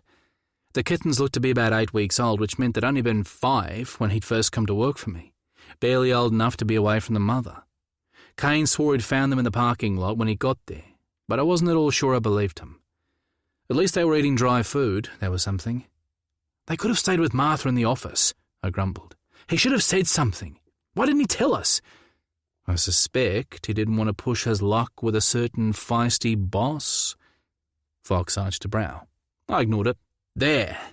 I stood back to admire her handiwork. Much better than putting them in a cold bathroom. Your suggestion, as I recall? Fox snorted. A perfectly reasonable one. Shows what you know. They need to stay warm, and this room has our smell. They'll be more relaxed, which means they'll cry less and we'll sleep better. It makes sense. He grinned. Of course it does. We watched as the kittens investigated their new home. They were pretty fucking adorable, and when one headed straight for the litter box to do its business, I considered that a win. I don't think we should leave Mac with any access to them tonight. She seems good, but we can't be sure. He was looking at me with that amused fondness in his eyes that made me jittery. You'd have made a good vet, he said softly. You have a way about you. You try to hide it, but animals always know. Maybe, I managed in a thick voice. All except the part where I'd have to people all day. He shrugged. You're better at that than you think. I doubt that. God, I'm tired. It's nearly midnight. Let's feed them in the kitchen and then hit the sack. We poured some of the kitten food from Kane's car into a couple of bowls on the kitchen floor, took the 7 kittens from their kitty palace, 2 black, 1 ginger, and 4 tortoiseshell, and stood back. They attacked like hungry lions, and Fox gave a chuff of laughter. A smile spread over my face. We only ever had a couple of mouses when I was growing up. They stayed fat on the field mice and rarely came into the house. Watching these guys, I feel like I missed out. He gave me a considered look, then sat on the floor with his back to the cupboard and his legs stretched out in front. For a guy who wanted to be a vet, you weren't around many animals. I leaned on the countertop with my arms crossed. Dad had this big old German shepherd, Dill. I loved that dog even though she only really had eyes for him. We used to sneak her food under the table whenever Mum cooked something particularly appalling. I flicked a look his way. She was very fat. Fox threw his head back and laughed. I can imagine. You've no idea. You've only lived through a few meals. We had to survive years on it. When Dill died, Dad said he was too busy with a mussel farm to get another, but since a lot of my friends lived on farms, I was around animals plenty. Fox raised a brow. You've never thought of getting a dog since? Too busy with the farm. My gaze drifted to Mac. But maybe it's time. I've really enjoyed her being here. Fox gave a soft smile. She likes you too. He let out a slow breath. Lee, I know I made light of it at the time, but I really am sorry for landing on you like we... Don't. I held up a hand. As much as I hate to admit it, my mother was probably right. Having someone around has been nice, actually. I'm just glad I didn't completely screw things up. You didn't screw things... It's kind of you to let me off the hook, but we both know that's not true. They should hang a warning sign around my neck. Unlikely to ever get a shit together. My gaze dropped to the empty bowls and the 7 kittens whose stomachs resembled miniature bowling balls. Lee, that's not true. I'm not fishing for sympathy. I stared until he looked away, and that huge trumpeting elephant lumbered back into the room. Because it didn't matter what I told myself, I took one look at Fox and my entire body screamed, yes. So, what are we going to do about Kane? Fox changed the subject, for which I was eternally grateful. He'll be discharged in a couple of days. I shrugged. We both knew Kane wasn't going back to his car, not with a litter of kittens, a broken arm, and my mother hovering in the background. But he couldn't stay in the homestead either. There was Judah to consider. He'd been good about the job, but this was something else entirely. I crossed to Fox and slid down beside him, skin brushing skin, the heat from his body washing over me. He gave a curious look, but said nothing. Any bright ideas how we handle it? I asked, refusing to meet the question in his eyes. He elbowed me gently. We? I elbowed him back. Friends, right? He laughed. Well, friend, how about I take kitten babysitting and supply shopping tomorrow while you and Patrick handle the farm, and you figure out what we're going to do about Kane? I focused on what seemed a good plan. Yeah, okay, that works. And maybe try and book a vet appointment as well. I'll leave the name of the local guy. Done. A couple of kittens stumbled food drunk against my ankles and then settled down to sleep. 3 more had curled up in a tangled ball against the lip of the food plate, and the final 2 were heading for Fox. They made it as far as his hip before he scooped them to eye level in his big hands. "You're just too damn beautiful for your own good." He nuzzled their fur, whispering kitten nonsense as they listened. I reached a hand to stroke the nearest one, but Fox turned his head and my fingers brushed his lips instead. His eyes shot to mine, dark as night. I should have pulled away, but I didn't. I should have used my brain, but I didn't. Instead, I kept my eyes off his and traced my fingertip over the plump softness of his lips, around and over, and just dipping inside. They felt so fucking good. He put the kittens in his lap and wrapped his fingers around mine, pressing the briefest of kisses to their tips before lowering them back to my thigh. "You, Leroy Madden, are also beautiful, but unlike these kittens, I'm pretty sure you don't know that. And so I'm telling you now." A thin gasp fought past the ball of longing in my throat, and I finally looked up, looking for the lie. But Fox merely smiled. Judah was beautiful. I'd heard my brother described that way all my life, and it was true. Judah was beautiful. But no one had ever called me that. No one. I shook my head. "I don't need flattery, Fox." He ran the back of his fingers down my cheek, once, then twice, examining my face like it was the most fascinating thing he'd ever seen. He might as well have torn my clothes off my body for the effect it had, every nerve electrified, the sizzle burning through my veins.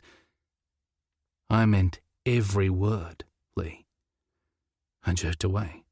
That was too much. The place he touched, too raw, too new. He dropped his hand. "Sorry, I wasn't sure if..." He paused. "Why did you sit here, Lee? Right here." He looked to the bare millimeters between us. I didn't have an answer, or rather we both knew what it was, and so I said nothing, my cheeks burning the truth without any help from my mouth. He touched my hand with his fingertip. "Can I?" I swallowed hard and nodded, and his fingers ran up my arm to the sensitive slope of my neck, trailing fire in their wake. His breath stuttered on the intake, but I couldn't look. Couldn't risk what I might do if I actually saw what I hoped for in his eyes. His thumb brushed my lower lip from one side to the other before pulling it down. I wanted to kiss it, lick it. I wanted to draw it into my mouth and suck hungrily. I wanted that and so much more. I could barely form the words to think it, let alone say it. And so instead, I bit the inside of my cheek, avoided his gaze and buried the want in sharp pain. He gave a sad huff and dropped his hand. "You might fool a lot of people with that carefully bricked up heart of yours, Lee. But that facade is paper thin for anyone who bothers to take the time to really look. But you don't make it easy for them. You sure as hell didn't for me. But in case you still think you've got me fooled, I'm going to be really clear. I see you, Leroy Madden. You're a good man with a soft heart, a keen mind, and 10-foot walls of steel. Anyone worth their salt would be lucky and proud to be with you, if you gave them even half a chance. Anyone. The words were so seductive. He was so seductive. To believe that even my rough edges could find a home without somebody wanting to file them down. But Fox didn't really know me, did he? He couldn't. My gaze slid off those green eyes, so intent on unraveling the threads that knitted my raw and tender parts together. Strength mattered. The universe didn't spin your way just because you wanted it to. Watching Judah had taught me that. I'd failed him, thinking wrongly he could have made things so much easier on himself by not being so fucking there. I knew how the world chewed you up if you weren't careful. You had to protect yourself, avoid drawing attention, fit in or stay out of the way. I'd watched Judah and not wanted to give my parents another kid who needed support. Fox lifted my chin with his finger, and I blinked back the tears. He ran his thumb under my eye, and I clung to those fucking walls like a limpet. I think you feel everything deeply, Lee. Far deeper than you let on, maybe even deeper than your brother. But where Judah uses those feelings in his dance, I don't think you trust yourself to know what to do with them. And so you bury them. But that doesn't mean you don't feel them to your bloody bones, Lee. And anyone who thinks otherwise doesn't really see you at all and isn't worth your time. I swallowed hard. You can't know that. But even if it was true, it doesn't make it any easier to open up. He rolled his eyes. Jesus, Lee. Do you think I don't know what it's like to have a few trust issues? Do you think I don't wish I'd held some of myself back just so Van didn't have the power to eviscerate me quite as utterly as he did? It's not easy to give their power to another person. But when it works with the right person, man, that has to be magic. I huffed in disbelief. How can you say that? Van totally fucked you over. Fox gave me a wry smile. He did. But there are never guarantees, right? Given a redo, would I do things differently? You'd think I'd have to say yes, right? But I'm not so sure. I stared wide-eyed. You'd go through all that again. I don't fucking believe you. He shrugged. Believe what you want. But I reckon holding back is just as exhausting. He arched a brow. You never even give yourself a chance that way. And I guess I want to believe what I've seen in other couples is possible for me too. Morgan and Judah flashed through my mind. I hope I won't judge every other guy that comes along by Van's personal standard of fuckery, even though I'm not exactly chomping at the bit to try again anytime soon. The timely reminder stung a little, which was ridiculous in and of itself. It wasn't like I had anything to offer, even if something did happen between us. I'd like to think I have faith, he said. And maybe you could too. Maybe you could take a risk someday. Let someone in. The right someone. You might know when you meet them. You deserve to be happy, Lee. And some lucky person deserves to have you in their life. I wanted to believe him. I just didn't know if I could. I've always thought I didn't need that in my life, I said. That special someone that everyone talks about, like you might just stumble on them one day while you're out picking up the milk. But I can't deny it's a nice fantasy. I drew in a shaky breath. And thank you. No one has ever said those things to me. The tight lines around his eyes softened. Then that's a shame. He cupped my cheek. You deserve to hear every word, Lee. And a lot more. I sat at his side, wanting it to be true. And in that moment, maybe it was. A thumb grazed my cheek, and I wanted nothing more than to turn my face and lean into the touch. But before I could, he got to his feet and cool air filled the space where he'd been. I'm heading to bed. He gathered the kittens into a furball jumble in his big arms and carried them to their makeshift home, accompanied by lots of soft mutterings. Then he locked all the doors as if he owned the place and walked back toward me, warm and bright and big in my life like I'd never expected. Like he hadn't just exploded my world with his words. I'll check on them during the night, he said, fingers trailing softly across my hair. Get some sleep, Lee. It was a big day. He called Mac to his side and was gone. The click of his bedroom door seconds later gave me the quiet solitude I'd so jealously guarded all my life, which now felt empty and suffocating. Chapter 12. Fox. Max snored atop the pile of dirty washing, conveniently ignoring the sheepskin mat I'd paid over $100 for. I grumbled a good night on my way to the bathroom and received a slow rumbling fart in reply. With the worst of the salt and grime washed from my skin, I cracked the window behind my bed and crawled between the sheets. Moonlight striped the covers as a cool breeze pushed at the curtains, and a moor pork hooted from somewhere in the distance, along with a rhythmic brush of the waves on the sand. All else was still, a safe dark space for the thoughts in my head to slow their frenetic circling. It had been a day. What a mess. No wonder Lee was wound tighter than a $2 watch. It pulled at my heart, and I wanted to ease his burden far more than was good for me, far more than was safe, especially with a complicated man who came with a mountain of issues. This wasn't my house. Lee wasn't mine. We weren't anything except friends, and even that was new and tricky. What in the hell was I thinking saying what I did? I might hope for a better relationship in the future, but Van had screwed with my head. Since he'd left, I'd only fucked a few guys, never dated, not wanted to, not willing to trust. Not yet. Not until the day I'd walked into this house a year ago and laid eyes on an angry young man with eyes the colour of a clear desert sky and a chip the size of the Titanic on his shoulders. Somewhere in the house, a window slid in its sash and a door closed. Leroy's shower turned on, and then off a few minutes later.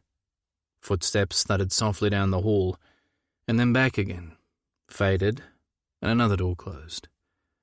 I sighed and let my mind drift to the feel of a certain pair of soft lips on mine, hungry and curious.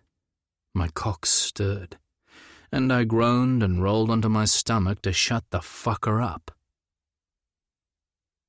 I was still on my stomach when my eyes flicked open. The room was still hushed bar Mac's soft snores, but I felt the hot touch of Lee's eyes on my back like he'd shouted my name. I turned and pushed up on one elbow. Lee didn't move, standing in the open doorway with his face half in shadow, but with just enough moonlight bleeding through the shifting curtains to set my pulse thrumming. Dressed in dark sweats low in his hips, his hard, flat stomach pulling uncertain breaths in the play of shadow and light, he looked so fucking beautiful he stole my breath. I, knocked, he faltered, then rolled his eyes. Like that gives me any right to open the door. I'm sorry. I couldn't sleep. I was thinking about what you said. His gaze swept the room, avoiding mine. My heart kicked up. What do you want, Lee? He fell against the door jamb, exhausted, like he couldn't hold the weight any longer. I should leave. But he didn't move. The curtains blew apart, painting a stripe of weak grey light across my hips, and his gaze raked over my bare chest, eyes wide and black, hungry. Come here. The words jumped on my tongue, but I bit them back. The breeze lulled and the curtains fell together, tipping the room back into shadow. What if it was you? His voice shook, his face lost a shadow again. What if you were that someone, Fox? The right someone I could take a risk on? Or at least what if I thought you were?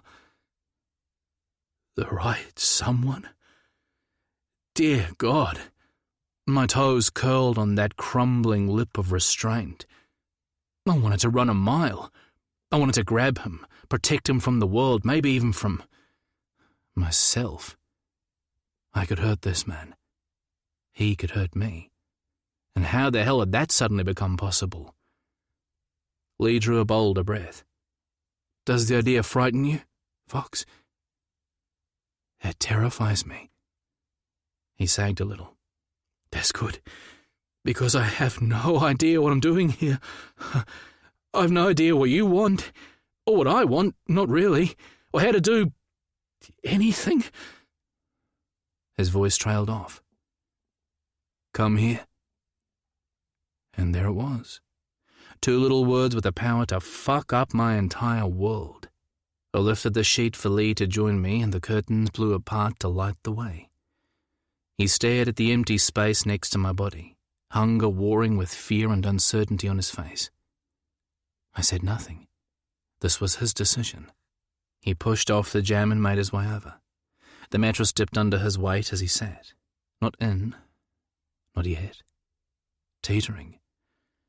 I made fists with my hands, so I didn't reach for all that skin pebbled in the cool air, or the wisps of dark hair on his chest, or that heavy stubble, so thick and rough my thighs burned at the thought. Mac gave a soft whine, as if she sensed the energy, the tension, all the unspoken words between us. I shot her a look. "Stay there." She stared for a few seconds, then dropped her head and settled. Lee stretched a shaking hand and trailed a finger down my cheek. "What am I doing?" "I don't know." My whole damn body shook. He smiled, his finger still moving along my jaw and up the other side. "You are so fucking gorgeous, and I am so out of my depth. I shouldn't be here, Fox. We shouldn't be doing this." I caught his hand in mine and placed a kiss on his palm. "Then walk away, Lee. I won't think any less of you. I don't want you to do something you'll regret." "What about you?" He looked me in the eye. "Would you regret it?" Would I? I considered my answer. No. How could I regret anything I did with you? Moonlight washed over the frown on his face, and I rolled back to pull the curtain aside so I could see him better. He flinched and went to look away, but I cupped his cheek and brought him back. "I want to see you." He smiled almost shyly, and my heart fucking melted in my chest. The man was killing me. I thought I was okay on my own. He moved his exploration to my chest, a single finger running down my sternum, tracking through the thick curls of hair. He glanced up.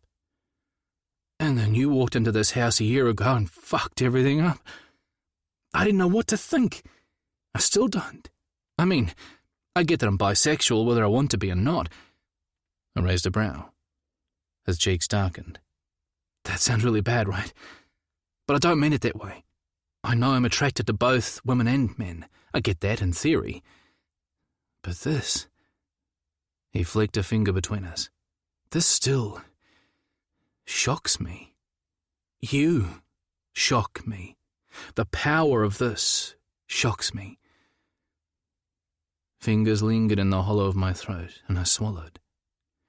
Instantly his gaze fixed on the movement, and he stared, fascinated, as if noticing it for the first time. I swallowed again, and he ran the pads of his fingers over my Adam's apple and shivered. "It's like I'm seeing things for the first time," he said thickly, his fingers circling my throat. "How can something as simple as that be so fucking sexy?" He took a sharp breath and his gaze jerked upward to mine. I thought I could accept being bi without needing to act on it. That this craving for you was just a sign to let me know. I've never felt a tug to any one person before, so why would you be any different?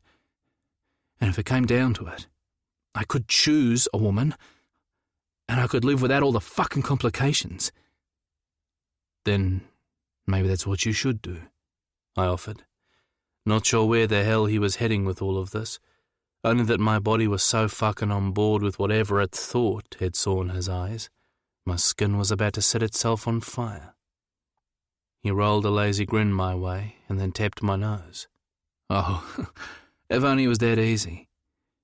He rested on one elbow and ran his nose lightly up the side of my face, pausing at my hairline to take a deep breath. "You smell so fucking good. How do you do that? You smell like the sea and the earth all at the same time." "Lee." I was so fucking turned on, I didn't even know what I wanted him to say. He kissed my forehead, his lips lingering for just a second before moving to my cheeks. First one, then the other, igniting a rush of heat through my body so powerful it stunned me. I shoved my hands under my hips before I grabbed him around the waist and rolled him under me.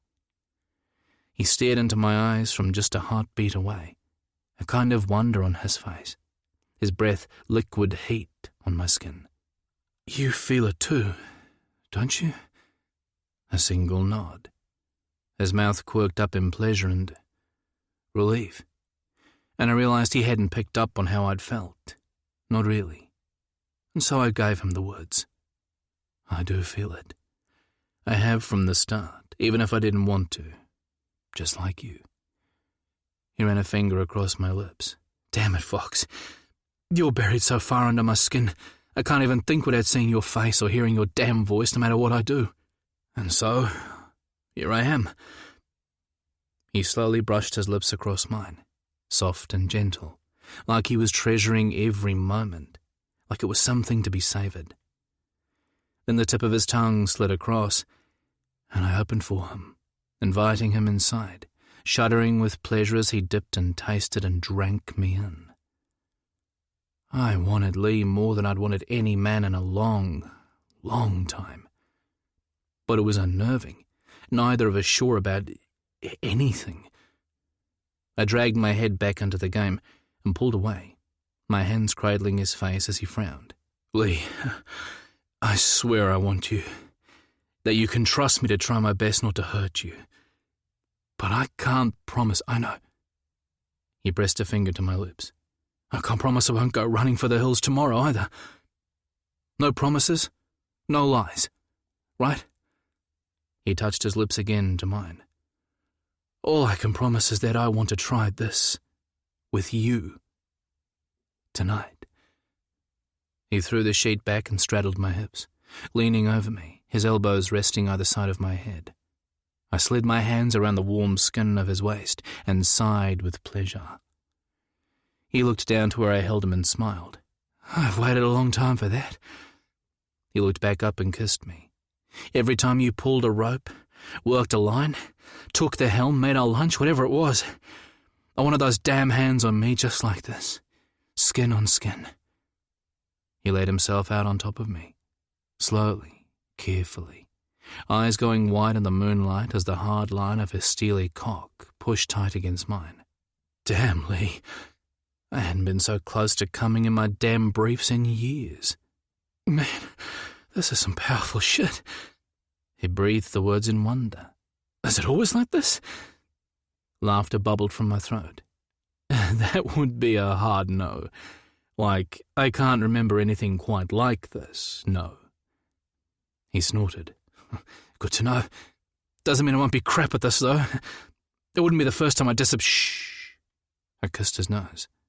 That's simply not possible. And I wanted 5 fucking minutes with whoever had dared tell him that. There is no way on this earth that whatever we do tonight will be anything but amazing, Lee. I'm so fucking hot for you right now. You have no idea. You could do nothing but fuck my mouth with your tongue, and I'll have a spectacular time. A bright smile flashed across his face, then vanished just as quickly. I want this so much, but I've no fucking idea. You might need to help me. I drew him down until our lips met, and then kissed him thoroughly, my fingers tunneling his hair to the nape of his neck and holding him in place. He opened immediately, inviting my tongue to slide along his, the zing of his toothpaste making me smile against his lips, as he almost devoured me. He groaned and dropped his full weight onto my groin, grinding by instinct, quaking in my arms, and I was 2 seconds away from losing my load. He wanted this. He wanted me. That was all I needed to know. Jesus, how can this feel so good? He thrust harder, and holy shit, I was gonna stop talking. I flipped our positions to control the friction before I embarrassed myself. His eyes flew wide. Damn, that was hot. I laughed. Welcome to the world of 2 men, baby. He froze and I thought about what I'd said and winced. Sorry, I know. A slow grin stole over his face. I like it, but I like your lips back on me more. I snorted and did as he asked, feasting on the taste I'd craved since that first kiss. But he wasn't running this time, at least not right now. Tomorrow was another day.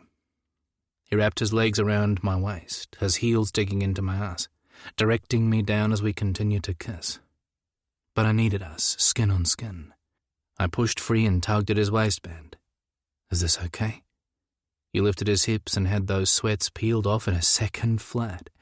his cock thick and curved and dripping in the cool breeze, my mouth filled in a rush of wand. He threw the sweats aside, and Mac groaned as they hit her in the face. "Hang on." I leapt off the bed and bundled Mac into the hallway before shutting the door. Lee watched me with a bemused smile.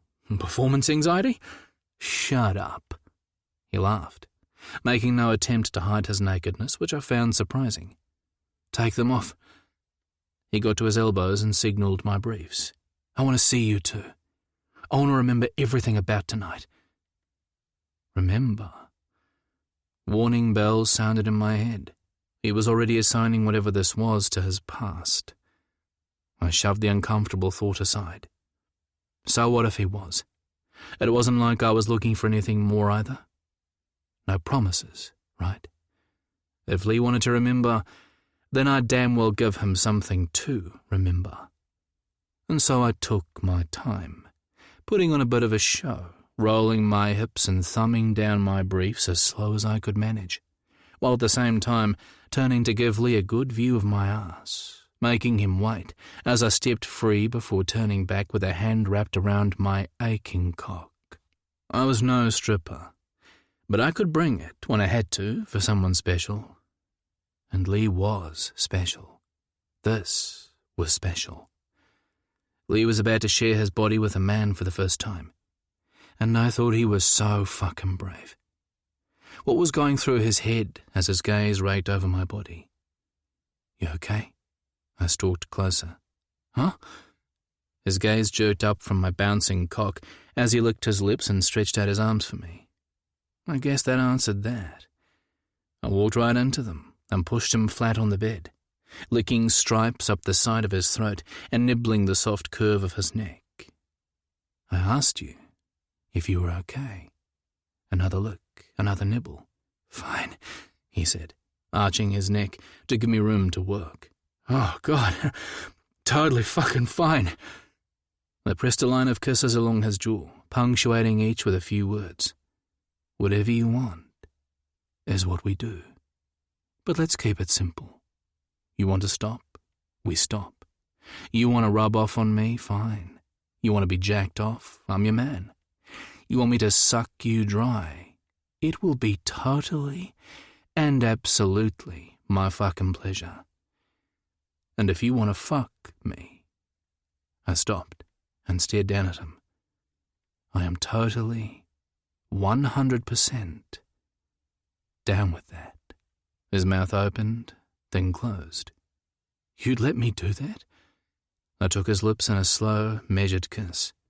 "Baby, I'm all yours." He stared in disbelief. "Yes." "Yes," I grinned. "To what? I might need a few more specifics." "Shit, sorry," he flustered. "Maybe not the last one, not first off, but..." He ran a finger across my mouth, then pushed it inside. I closed my lips around the length and watched his eyes darken. Then I slid my lips back and popped off. "You want me to suck you?" He drew a sharp breath and nodded. "Would that be okay? Why don't you take a look at just how very, very okay I think that is?" I lifted up to show my rigid cock leaking like a damn faucet. I held my breath as he reached out and touched it, gently, his gaze shooting up for permission. I smiled, took his hand and wrapped it all the way around. "I'm all yours," I whispered. "Anything you want. Does that feel good?" He drew a ragged breath. "Better than good." Then he started to stroke, slowly at first, then faster, harder, running his thumb over the head and dipping into the slit, staring at my cock in his hand with something like disbelief, while I counted chickens and slugs and prayed I'd last a distance. After a minute he found his rhythm, and his gaze flicked back to mine, watching, adjusting, switching things up as I drew closer to that edge, my eyelids fluttering closed. If this was Lee nervous, I couldn't wait to see what he brought to the bedroom when he got his confidence. "You're so fucking beautiful," he whispered. "I've been such an idiot. Jesus, I'm close," I groaned, wriggling from his grip. I don't want to come just yet." He looked surprised, then pleased. "Oh, right. So that was good, then?" I snorted. "Yes. You're too fucking sexy for your own good." And I began to work my way down his body with my lips. He lifted up on his elbows to watch, his head falling back as I licked a swathe up and just into his pit, and then down the underside of his arm. "Holy fuck. How does it feel so good?" He lifted the other arm right off the bed, and I obliged with a chuckle. "They'd ever teach you that in sex ed?" I snorted and kept working his body, wanting to make this great for him. Pulling out all my tricks, groans of encouragement and murmurs of approval kept me on track. He was deliciously responsive, and when my tongue swiped his nipple, he almost arched off the bed. "Holy fuck, yes!" I chuckled, then sucked and licked until he babbled, my hand cupping his weighty balls, kneading and rolling as he fell back onto the bed and lost himself in the rising tide of sensations. And as he did, I delved lower and lower with my tongue, his fingers fisting my hair, guiding my mouth toward his jutting cock. I hovered over top, blowing a breath down its length, dark red with thick veins, a slight curve to the right, and a nest of dark hair at its base. I flicked my tongue lightly over its slick head, and then swallowed it whole. "Oh, my fucking God!" His head slammed back into the pillow, and his back arched, ramming his cock down my throat. I gagged, tears streaming. He instantly dropped. "Shit! Oh my God, I'm so sorry!" "No." I grabbed his hips and took his cock back down. No one was going to take this moment from me. Leroy Madden at my mercy? I didn't get much better than that. Concern flicked through his eyes. But when he saw me working my own cock, he got the message. I was just fine and dandy. "Thank you very much." "Fuck, that's hot." He stayed up on his elbows to watch me jerk myself as I worked his dick. I kept at it until a buzz hit the base of my spine, and Lee had given up watching, strung out on the bed in a puddle of growling pleasure. I pulled off, slicked a finger and ran its tip down his cock and over his balls to rest on his hole, adding just a smidge of pressure. Then I waited. He tensed, then hissed, "Yes, please." I smiled and popped through the tight band of muscle to dip inside, my gaze locked on his face for any sign he wasn't okay. But all I saw in those deep blue eyes was need. At the second knuckle, his eyelids fluttered shut, and when I closed my mouth over his cock and crooked my finger slightly, "Fuck!" His cock pulsed, cum spilling down the back of my throat until it almost choked me. "Holy Jesus!" he gasped. I drank down every drop, greedy for more as Lee shuddered with a fresh wave, sucking him dry until he sank into the mattress, replete and boneless and hungry for air. Then I pulled off his softening cock and licked it clean, crawling up his body to press our lips together, careful not to push for entry. But he pulled me hard onto his mouth, plunging his tongue alongside mine to taste himself, before pushing me away with a glint in his eye. "Finish on me. On my dick." I stared at him. "Are you sure?" "Fuck yes. Do it." "Well, okay then." I smiled to myself, thinking I shouldn't have been surprised that Leroy would prove to be as bossy in bed as he was out of it. The thought had me itching in all the right places. I scrambled to my knees at his side, and 6 strokes was all it took to send ribbons of cum over his spent cock. He stared long and hard at where it lay, and I wondered if this was the moment he'd shut down and run, if he'd crossed a line in his head. Instead, I watched in amazement as he ran his fingers through the mess I'd made, tentatively at first, and then smearing it all over his belly with his palm. And when he was done, he lifted his slick hand to his lips, ran his tongue all the way up the palm, and then held the fingers out for me to lick clean as he watched. I was more than happy to oblige, holding his gaze, making sure to gather every last drop on my tongue. Then I used the sheet to clean the rest, before crashing to the mattress and pulling him alongside. my arm wrapped around his shoulders just in case he had any thoughts of running away. He blew a long, satisfied sigh and settled against me. I let him catch his breath, my fingers tracing slow circles on his shoulder. Then I nuzzled his hair. So? He tilted his head back to look at me, cheeks flushed and looking thoroughly fucked. I like mess. He gave a wry smile. A lot of women don't, but the messier the better as far as I'm concerned. I kissed his forehead. Excellent news. I'll add it to the list. The list? The all the ways to get Lee mad and hot and bothered list. I almost choked on the words as I heard them come out of my mouth. Shit, that is, if you decide you want any more. I mean, fuck. He laughed and threw his leg over mine, wriggling closer. That's going to be a short list, since it appears all you need to do is put the name Fox Carmody at the top, and the rest is history. Did that mean? Something stilled in my chest at his words, something I wasn't prepared for. It felt suspiciously like hope. I shook it off and played with his choppy dark locks. I wouldn't have taken you for a cuddler, Mr. Madden. I wouldn't have taken you for a deep-throat guru, Mr. Carmody. It's a gift, what can I say? I tightened my grip on his shoulder and rolled him closer. A comfortable silence filled the room as I continued to play with his hair, front to back, front to back. His breathing slowed, his head heavy on my chest, and I might have thought he was asleep if it wasn't for the slow scratch of his nails on my chest. And I wondered what he was thinking. It was an eerie calm, like the eye of an ocean storm, as if we'd lain in each other's arms 1,000 times, and yet the feel of his skin on mine was brightly new and breathtaking. Almost too breathtaking, too right. I wasn't ready. He wasn't ready. And yet, here we were. And that warning voice I'd so cavalierly ignored when I'd asked him into my bed came roaring back. Someone was going to get hurt. But for the first time, I thought it might be me. Chapter 13. Leroy. Fox tensed beneath my hand and I looked up. What?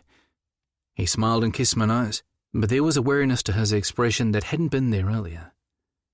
Just wondering what's going through your head. First time with another man and all. Oh, expecting me to run, are you? I ran my tongue over his chest hair, then snagged a few on my teeth and tugged. Ow! A frown creased his brow. What was that for? For not having more faith in me? He grinned and smooshed my cheeks between his hands before planting a big sloppy kiss on my lips. I'm sorry, but wasn't it you who said no promises you wouldn't shoot through? It was. So, can you blame me? Nope. The truth was I was having enough trouble coming to terms with my reaction myself. Because fuck me. Here I was, cuddle into a big, brawny guy who just sucked my brains out through my dick and then come all over me. And what was I thinking? That I made a mistake? That I couldn't do this? That I needed to get out of this man's bed and back into my own as fast as possible?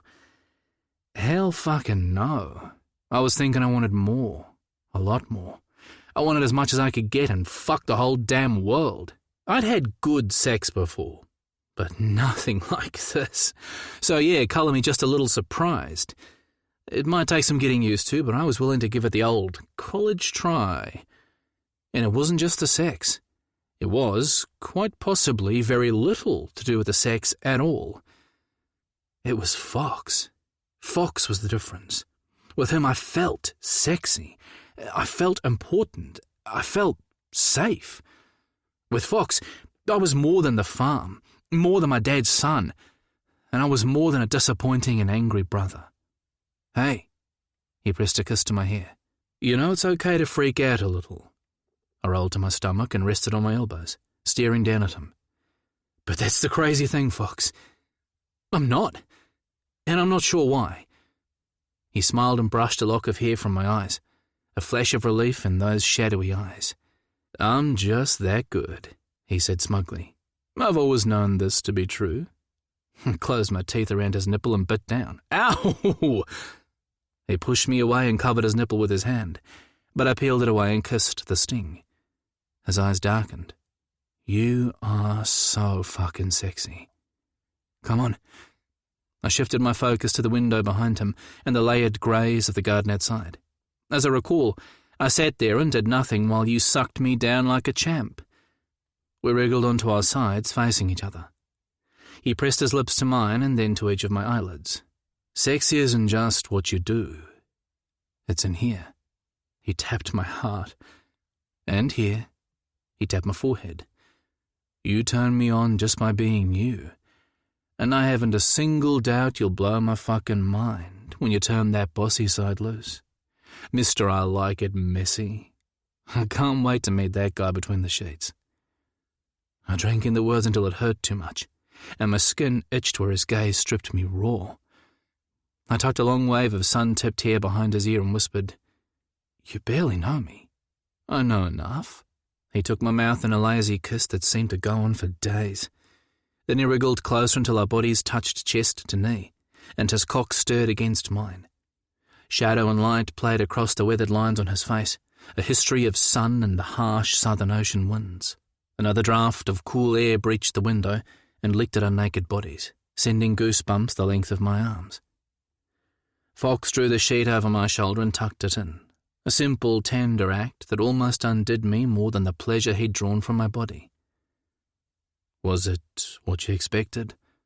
I'm not sure what I expected, I answered honestly. I admit the sex was different. I bit back a smile. And I'll be sporting some spectacular beard burn. Words I never thought would come out of my mouth. He laughed. But it was kind of fucking amazing as well. I hooked his chin with my finger and pulled him in for a kiss. Ah, really? His eyes danced over my face in that way he had that made me want to eat him up.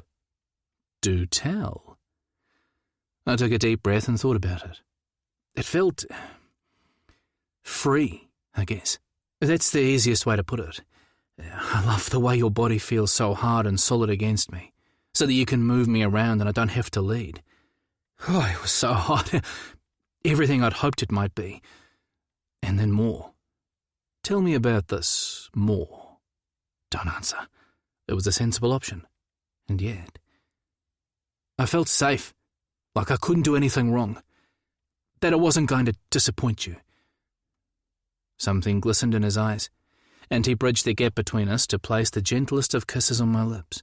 My hands found his hips and pulled him tight so he could feel what even the memory of him did to me. Fucking hell, Fox. Is it wrong that I want you again? I can't seem to get enough.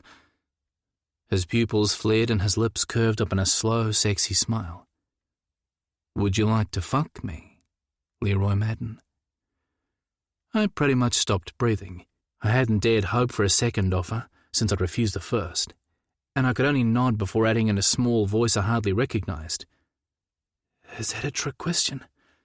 Because, damn, Fox, I think my dick went straight to heaven. But are you sure? He pressed a kiss to my nose. I offered because I want you, Lee. I like it both ways, although I'm picky who I hand out invitations to. But yeah, I'll take your cock inside me any day, beautiful. He straddled my hips and reached for the bedside table, while I pondered the breathtaking possibility of his words, and the equally terrifying thought of losing my load before I even got inside his tight hole. The one-armed stretch put Fox's nipple within licking distance, and so I obliged. It would have been rude not to. He almost jolted out of bed. Jesus! Warn a guy next time. I waggled my eyebrows. I think I'm starting to find nipples highly erotic. At least your nipples. He snorted. Good to know. He threw a condom and lube on the bed. I stared at them. Maybe this isn't such a good idea. I mean, I've only ever played around a little back there with women. Just fingers, you know. Shh. He silenced me with a kiss and then smiled softly. It's not rocket science, baby. Tab A into slot B. He winked. I think you've got this. But Shit. My pulse hammered in my throat. I want this to be good for you too. I closed my eyes, feeling like a complete jackass. Jesus, listen to me. It's not like I haven't fucked anyone before. He pried one of my eyes open, his gentle gaze soothing my nerves. But this is big, right? I get that. I opened both eyes and willed him to understand something I barely understood myself. It's like there's no going back, no pretending after this. Do you want to go back? Because we can stop now. Did I? No. On that I was certain. I want this. I ran my hand down his body to fist his cock. I want you, Fox. So fucking much. The raw hunger in my voice gave me pause and I took a breath. I might suck at this, but if you're willing to take the risk, you, inside me, he grinned. That has zero risk attached. There's no way that's going to be anything but fucking amazing. He flicked the cap off the lube, squirted a good dollop out, and then, with her eyes locked, his hand disappeared between his legs, and his eyes rolled back. Oh, damn. I lightly slapped his thigh. Turn sideways so I can see. He turned and I shuffled around for a better look. Then I reached and shoved 2 fingers into his mouth as I watched because, well, fuck. Who the hell knew why, but it felt amazing as he groaned with every thrust into his hole. But it wasn't enough. Let me. I tugged his fingers from his ass, grabbed the lube and shoved at his hips. Move your butt so I can get to you. He laughed and repositioned himself on all fours in the middle of the bed. Anything else I can help you with? I slicked my fingers. Why should you have all the fun? I like it messy, remember? He dropped his head and wiggled his butt. Have at it.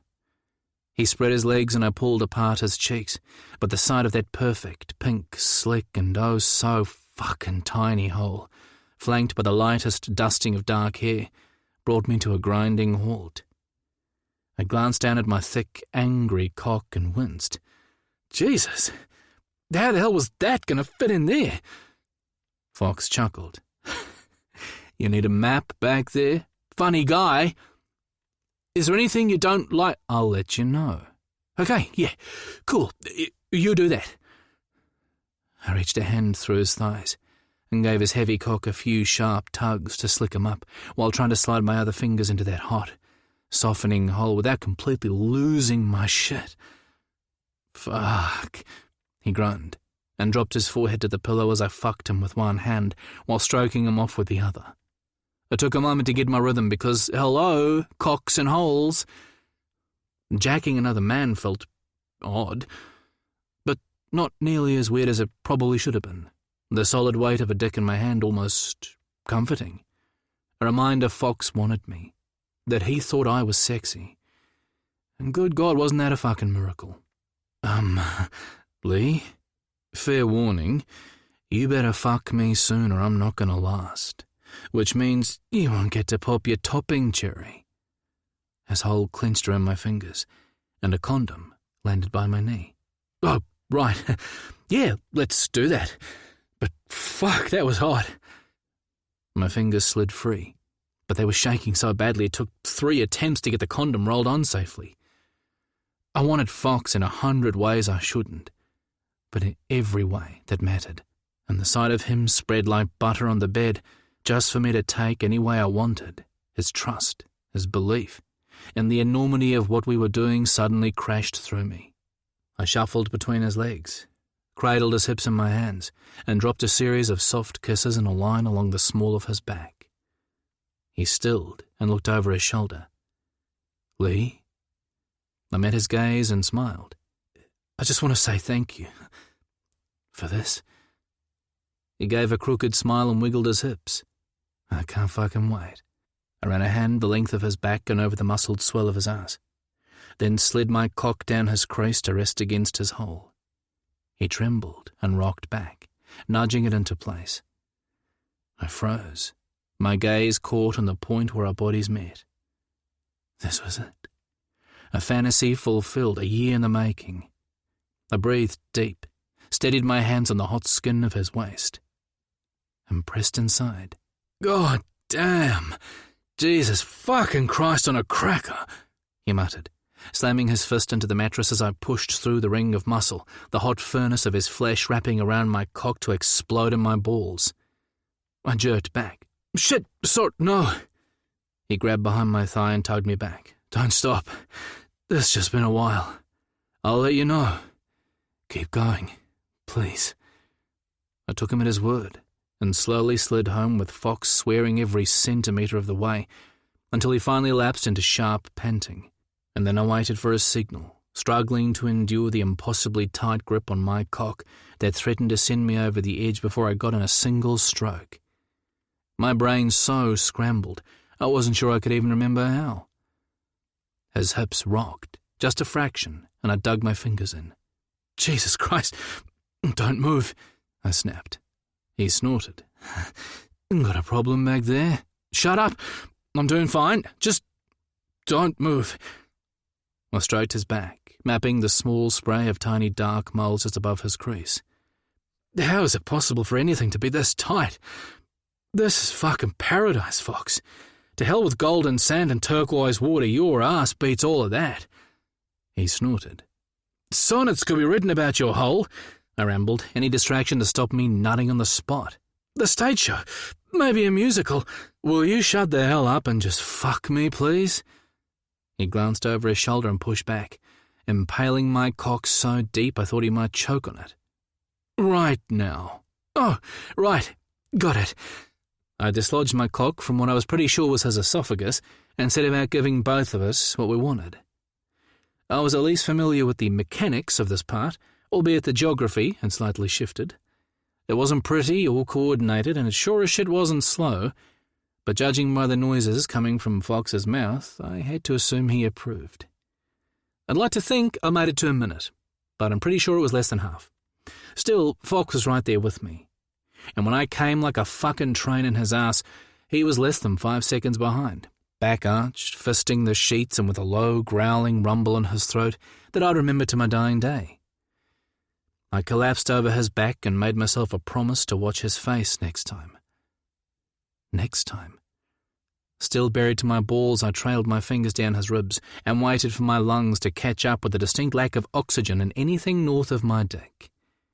Beneath me, Fox hummed into his pillow, a soft, contented sound that made me smile.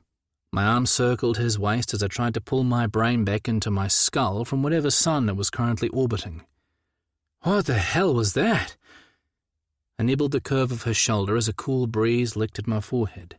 I think the technical term is a good dicking, he muttered. But I think we need to repeat the experience as soon as possible, just to be sure. I snorted and licked at the tang of the sea on his skin. His taste. Mine too, I supposed. You'll get no argument from me. I rested my cheek on his shoulder blade. I think I might have gotten a little carried away. Do you need a Band-Aid somewhere? He barked out a laugh. Where exactly do you think I might need this Band-Aid? Well, I was thinking maybe here. I tapped the point where his neck met his shoulder. Since my cock's so long and all. The perils of an overactive imagination. Oh, I don't know. I nibbled his shoulder. Nothing I've ever imagined, dreamed, or fantasized even came close to what we've done tonight. He stilled. Me too. Kind of a surprise, huh? In the best way. The words came out on a breath I didn't know I'd been holding. Hoping, praying Fox felt anything close to what was unfolding in my heart. Maybe I was reading him wrong, hearing more in the words than was there, but I didn't think so. He was the first to pull away, wiggling his bum. He is stuck? Should I call for help? I blew a breath through his hair, watching the way the moon's silvered ends wafted over his ear. I like the way you feel. I gave a useless thrust with my almost soft cock, hoping the fire in my cheeks didn't shine too brightly in the light and shadows that crisscrossed his bed. If I pull out, it might all disappear into a dream. As long as you're wrapped around me, I know it's real. I know it happened. He flattened his body on the bed, and I went with him, easing my dick free and tying off the condom. It's real, Lee, he whispered, turning to his side and rolling me off him so we were eye to eye. It happened. Probably the most real thing I've had in a long time. And it doesn't have to be the last. Not if you don't want it to be. He let the offer float between us. Don't answer now. Just think about it. I'm not sure I need to, I said. I'm waiting for the panic, but so far, nothing. He smiled, warm and open. You still get to take your time. I ran a finger over his lips. What if I don't want to? You might have only been here a few weeks, Fox, but this thing between us isn't really new, is it? You've been in my head for a year, whether I wanted you there or not. He ran his gaze over my face, and you and mine. So we've both done a lot of the, is this a good thing or not, thinking shit. I haven't been fighting the bisexual part as much as I've been fighting going there with you. The no going back part of that equation. A wariness crept into his eyes. And now? He deserved an honest answer. I still have concerns. It's not like you're a nameless one-night stand or some kind of experiment, is it? We don't get to walk away from each other and leave it all behind. We have to find a way to survive whatever this is if everything goes tits up between us. He winced. We do. But neither of us made promises, Lee, and I still can't. My life is a mess, as you know well, and you're not out. So we'd have to keep all that in mind. But I offered you tonight, to experiment if you like. I won't hold it against you if you don't want any. Jesus, Fox, you're not an experiment. Never that. I wouldn't. This wasn't just about sex, at least not for me. Although I can't deny my cock's been stalking you for a year, but that's because the sexy bits were attached to you. It's always been about you. The sex was just a fucking Italian meringue on top of a delicious cake, which is also you, by the way, in case you missed the first dozen hammer hits to your head. His lips quirked up. Italian meringue, huh? That was very specific. I shrugged and pulled the sheet over her shoulders. I happen to like Italian meringue, and feel free to throw me a life preserver before I drown. Any time now would be good, since I've just walked off an emotional plank here. He bit back a smile, and I hoped it was relief I saw on his face, and not the pain of trying to work out how to let me down gently. But he hadn't gone all stiff and prickly, or pushed me out of his bed, or rolled onto his back to stare at the ceiling and count the cracks, so those had to be good signs, right? Then again, I had zero clue how to read men. This touchy-feely stuff sucked. Being an angry arsehole had a lot going for it. Okay, so what is this, Lee? What do you see happening here? Bearing in mind the whole no promises thing. He cradled my face and a wrinkle dipped between his brows. I wanted to kiss it. I wanted to kiss him. I wanted too much, a whole lot more than I deserved. And with a man. Karma, right? Better for the universe to truly fuck with me. My fists clenched and I drew a ragged breath. He ran a thumb under my eyes. Okay, I need you to actually say the words, Lee. I need you to be really fucking clear about what you want. I took a deep breath and buried my face in his neck. Because this was never going to happen with those penetrating eyes on me. He hummed and wrapped me in his arms, and from somewhere outside, the more pork called for its mate. Oh God, oh God, oh God. Okay, so am I possibly, given everything that's gone on in my head and the fact you've practically taken up residence there for over a year, and that what we just did may or may not have been the best fucking thing to happen to me since the price of mussels doubled when overseas markets. Lee. My eyes squeezed tight against the warmth of her skin. Right. Well, against all odds, I might have feelings, Fox. Fucking inconvenient ones if you ask me. About you, for you. As in, us type feelings. Stuff. Maybe. Fucking hell, I'm crap at this. Like, not an experiment, okay? Like, more. Maybe a lot more, I sighed. Yeah, mostly that last one, damn it. But I get the whole no promises thing as well on both sides, and I'm not asking for any. He made a soft sound and his lips found my hair, my neck, my shoulder, my heart, until I finally tipped my head back and gave him my mouth. Maybe for the last time, I didn't know. A murmur of pleasure fell from his lips, and for a long minute he lingered there, brushing his mouth over mine, his tongue slipping inside, tasting, searching, soft and kind and wanting, still wanting.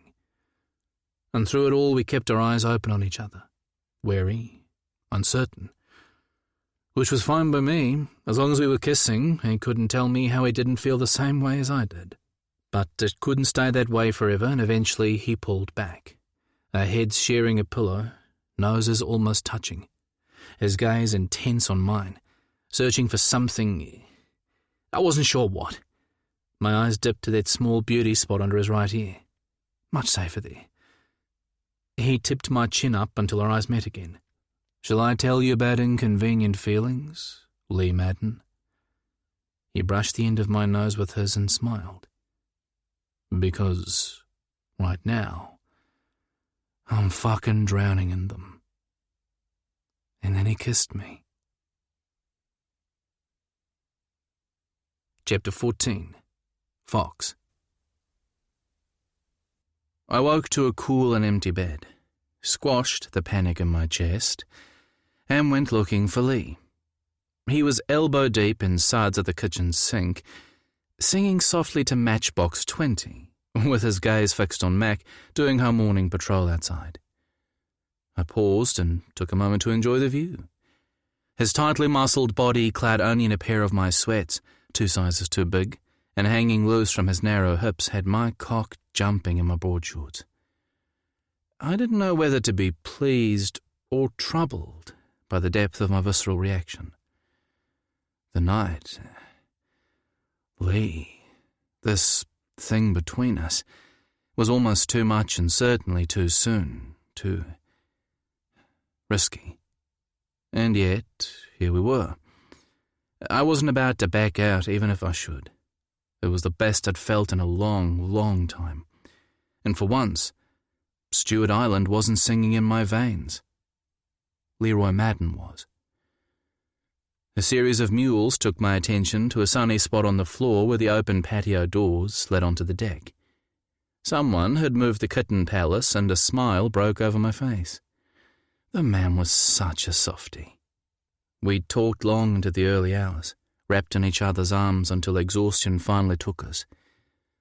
Lee had wanted to know all about Van, and I hadn't held back. Start to finish, he got the whole ugly truth, including the fact I genuinely loved him. Lee had been quiet at that, but I wasn't about to lie. Loving Van was part of my history, and whatever Lee and I were doing, whatever happened, that needed to be on the table. We talked about losing our fathers and what it meant for us, how we missed them and why, and the gaping holes they left in our lives. A big difference had been the fact that I'd taken inspiration from my father, whereas Lee seemed to have mostly taken on his responsibility. And as he opened up about his childhood, I felt that in some ways he'd lost a part of his father and his mother much earlier. He talked about growing up on the fringes of his family, with his parents' lives consumed by the farm and with Judah's burgeoning talent and promising career. But mostly he talked about Judah, how he'd let his brother down, and the drive to make things right. He shouldered all the blame, which I didn't think he deserved. He'd played a part, for sure, but families were a complicated layering of relationships, and I hurt for the guilt he so obviously carried. And we talked about this thing between us, and how crazy we were, how we needed to take it slow. No pressure, no promises, no lies, no family dramas, no family anything. Not yet. We weren't about to tell anyone. Lee was new to this, to men, to me. Who knew what he'd think in a day, a week, a month? And the hurt I carried from Van wasn't done with me yet. Just the thought of trying anything with another guy should have been enough to have me packing my bags for down south, the easy solution. But when I looked at Lee, I wanted him. And not just in my bed, although the reality of that had blown my fucking mind. I'd never been anyone's first, especially not a grown man's very first touch of another man. I kind of loved that part, even if it was a reminder of how new this all was to Lee. I had to trust he'd meant it when he said I wasn't an experiment. But would I be happy being Lee's first and not his last, if it came to that? I wasn't so sure. The honest passion he brought to our bed, the need and wonder, the willingness to take a risk, for me, had unravelled my heart in ways I'd been completely unprepared for. His desire and willingness to explore was as passionate as his anger had ever been. And something told me he'd love that way too. Lee did nothing halfway, and any man or woman lucky enough to earn his affection would know it to their quaking bones. Would it be an easy ride? Hell fucking no, it wouldn't. There'd be plenty of sparks and a few raging fires, good and bad. But you'd know you were loved without a scrap of a doubt. An image of Van popped into my head. It hadn't been that way for us. I'd presumed his feelings because I'd loved him. And we were married. Had I just seen what I wanted? Watching Lee stack the washed plates one at a time, I realized his lover would never have to guess what Lee felt. Lee only knew one way, raw and honest, even when it hurt. But I didn't want to hurt him. That above everything else. Nothing in my life was nailed down, and Lee had a home, a business, a committed life here in Painted Bay, a place I barely knew. If something more sparked between us, could I see myself here for good, or even for a while? Painted Bay wasn't just a small town, it was a tiny speck on the coast. What business did it even lend itself to that wasn't already here? I'd come to be closer to family for a bit, but not necessarily to stay here forever. It seemed crazy to be thinking about all this so soon, but I didn't want to hurt Lee, and as he'd said, we had to survive whatever this was. There was no escaping that we were tied by family. Jesus Christ. I didn't know what to do, other than I wasn't walking away no matter how much I should. I couldn't. And that set every damn alarm bell I possessed ringing in my head. The music switched to Adele and Lee picked up the tempo, flicked his hips to the side, and hit a long, solid note blaringly off-key. I swallowed the laugh that bubbled up my throat. He might be awful, but he was all in, exactly the way he lived his life. He didn't jump easily, but it seemed when he did, he ignored the parachute and simply ran off the cliff. I tiptoed across the room in my socks and slid my arms around his waist, pulling the hot skin of his back against me. He startled and dropped a mug he was washing into the sink with a crash. Jesus Christ, Fox! You scared the shit out of me! You left me naked in bed to do the dishes, sweetheart? I'm going to try not to be offended by that. I dropped my chin to his shoulder and rode my very interested cock up his crease. He froze with the sudsy cup in his hand, and I cursed my stupidity. Shit, I'm sorry. I shouldn't have just assumed you'd be okay with... No, it's fine.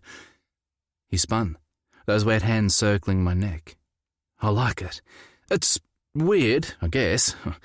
Not just that you're a guy, although that definitely grabs a weirdness factor or two, but more that it's anyone holding me in my kitchen, in my house. But especially that it's you. He went up on his toes and pressed a soft kiss to my lips. I've been alone for so fucking long, Fox. It might take some getting used to. But I really love it when you touch me. And in case you didn't get the message last night, you and me? Hell, I'm like a kid on my first trip to Disneyland discovering the rides are way, way better than I ever imagined. We're on the same page about keeping this just between us, so I trust you. Disneyland, huh? I grabbed his ass in both my hands and pulled him flush against me. And do you have a favourite ride so far? He gave me a sultry look, drew his bottom lip between his teeth and melted my socks off my feet in 2 seconds flat. Who the fuck had told this man that he had no game? Well, Mr. Carmody, he nudged his dick against mine. I'll need to try all the attractions on offer before I can make an informed decision. Is that so? I cupped his face and drew him in for a long kiss, tasting every one of the 6 hours he'd shared my bed, all the places our tongues had visited, and it still wasn't enough. I like it messy. Well, so did I. Do I need to make a list? I rested our foreheads together. That way we can be really thorough. I approve your organisational skills, Mr. Carmody. Lee batted his lashes, making me laugh. It's an important factor in any research project, and I think maybe we should start with this. He dropped through my arms to his knees, yanked my shorts off on the way, and had my cock down his throat before I could blink. Holy fucking hell! My gaze swept the backyard just in case, but we were alone. Stunningly uninhibited, Lee worked my dick with a sloppy, fervent enthusiasm, and all I could do was fist his short, dark locks and hang on for the embarrassingly short ride. Jesus, Lee, I'm almost there. I pushed at his head. Sweetheart, pull off if you don't...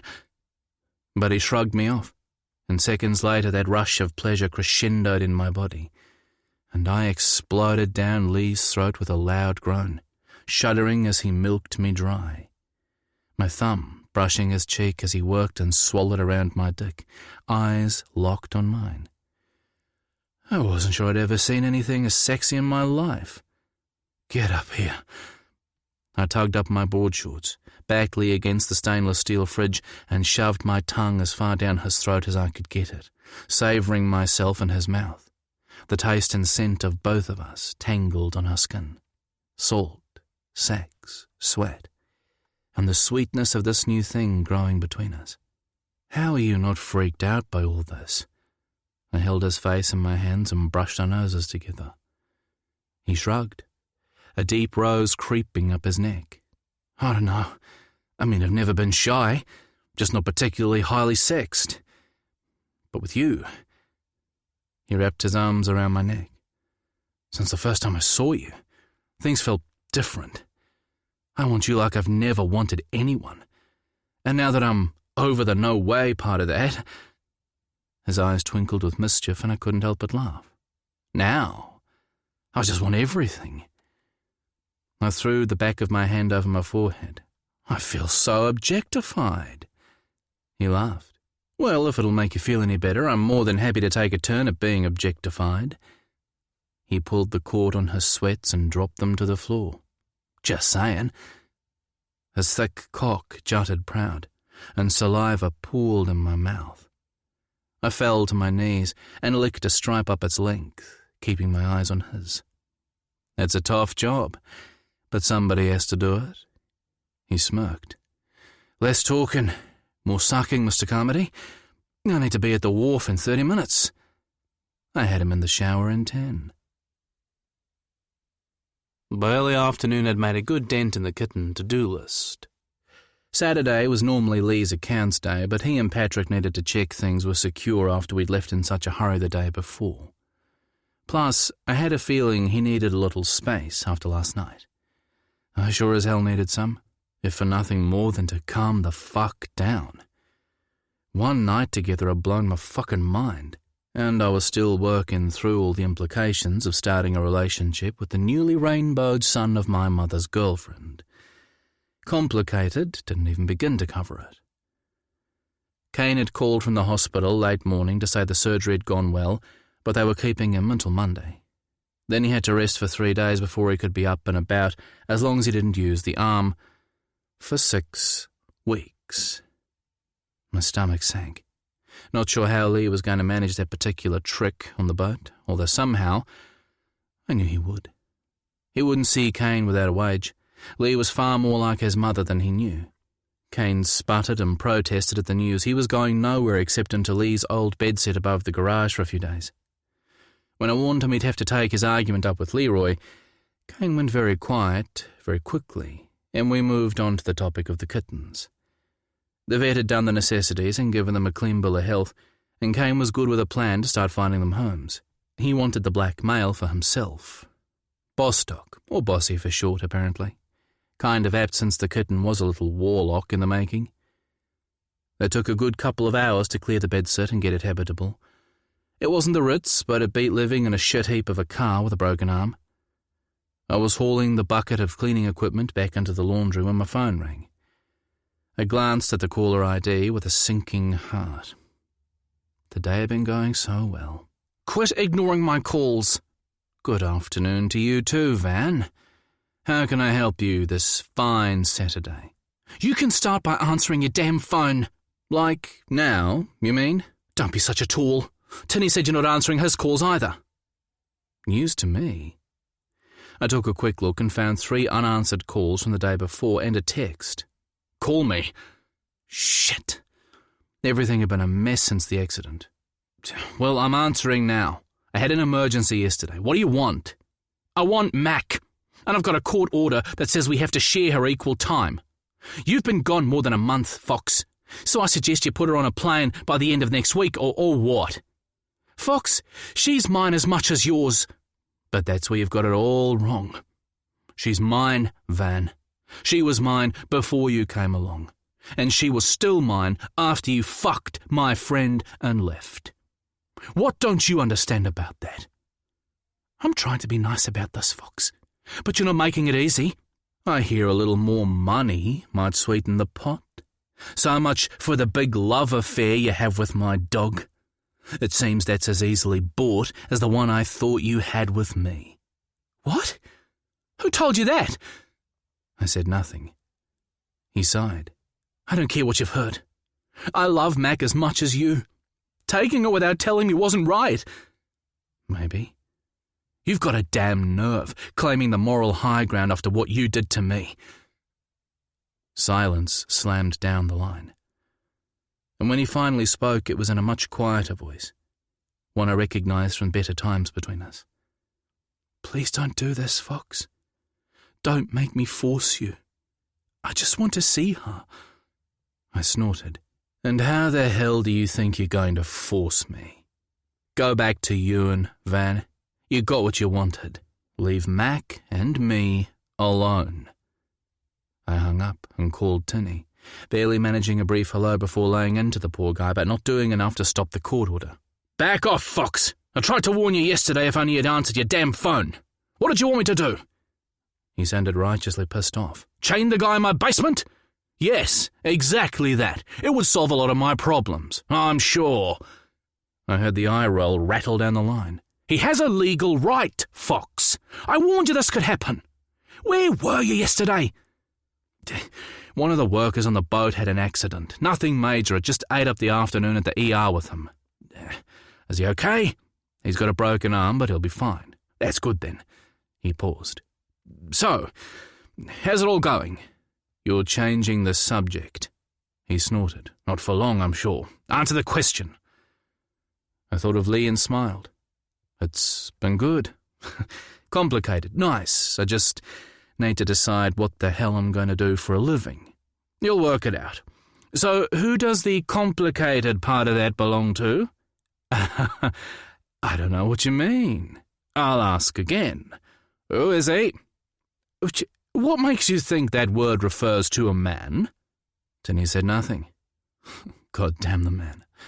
As my best friend and lawyer, the combination left me 2 chances of fobbing him off, 0 and none.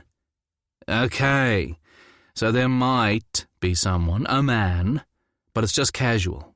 A man? In under a month? That's mighty quick work for a guy who'd sworn off the troublesome creatures for a while. Don't remind me.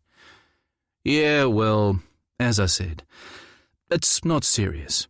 All right, they're entitled to have some fun. I get that Van jumped all over your trust, Fox, but you deserve to have a life. You deserve to find someone who'll treat you a lot better than that dickhead. This isn't like that. Not really. As I said, it's just casual. Even I could hear the lie in my voice, and a sharp stab of guilt made me wince. No promises. Tinny hesitated. Okay, I won't push, but it's a start. Can we get back to Van, please? Is there nothing we can do to stop him? Tinny sighed. Bar convincing him to see sense, not much. I've been in contact with a specialist divorce lawyer to check out your options, and I filed for an injunction. But I wouldn't hold out hope. The lawyer said that prior to the family court hearing itself, and without evidence that Mac is unsafe in Van's care, a judge is likely to err on the side of caution and let the later hearing make the final decision. In the meantime, Van's got his court order and you flout it at your peril, Fox. That's your lawyer talking, not your best friend. Book Mac on a flight down here, and I'll make sure she gets back to you in a month. Or come back yourself. I'll think about it. Be smart about this, Fox. You don't want trouble just before a family court hearing on the divorce and Mac's long-term custody arrangements. Fuck. Okay. I hear you. Make sure that you do. Let me know when you buy her ticket, and good luck with Mr. Complicated and Nice. The back door slammed against the cupboard, and the familiar sound of Lee's bag landing on the laundry floor made me smile. Seconds later, he walked into the family room and broke into laughter. Oh my God, you are too fucking cute. He made his way to the couch and perched next to my outstretched and exhausted body. I shuffled over to give him some room. Mac barreled up to lay a few doggy kisses on Lee's face before sniffing his crotch to ensure he was who he appeared to be, and then giving him the full once-over sniff to vet his contacts and geographic high notes of the day. I don't see what's so funny, I glared, repositioning two of the kittens who'd found their way down the front of my T-shirt. Okay, so I might have put them there. But it was the only way to stop them digging their needle claws into my arms like some kind of human pincushion. Once inside my tea, they'd immediately settle down to sleep, and everyone could relax. The rest of the brood were curled up in a line of furry full stops, from my chest to my knees. They needed some attention, I explained. I was merely doing my bit to make sure they're well socialized for whoever their long-term families will be. Of course you are. Lee bit back a smile and leaned down as if to kiss me, then hesitated. Is this okay? He pushed a few long strands of hair off my forehead. I've been waiting all day. I cupped his cheek and drew him down. He smiled against my lips, then slipped his tongue inside, and my day disappeared in the tangy taste of him. Was I falling hard and fast? Yes, I was. Sorry I'm later than I thought. You had things to do. So did I. Let's agree not to do this dance. We both know what it's like running a business. He nodded gratefully. So, are you okay? We both knew what I meant. More than okay. He stroked the closest kitten. But it was good to have some time to think about things. You? He locked eyes and I nodded. The same. No regrets. He gave an almost shy smile. That's good then. His cheeks brightened and his gaze drifted to the line of kittens down my body. I'm very proud of you. Such dedication to their feline welfare. So you should be.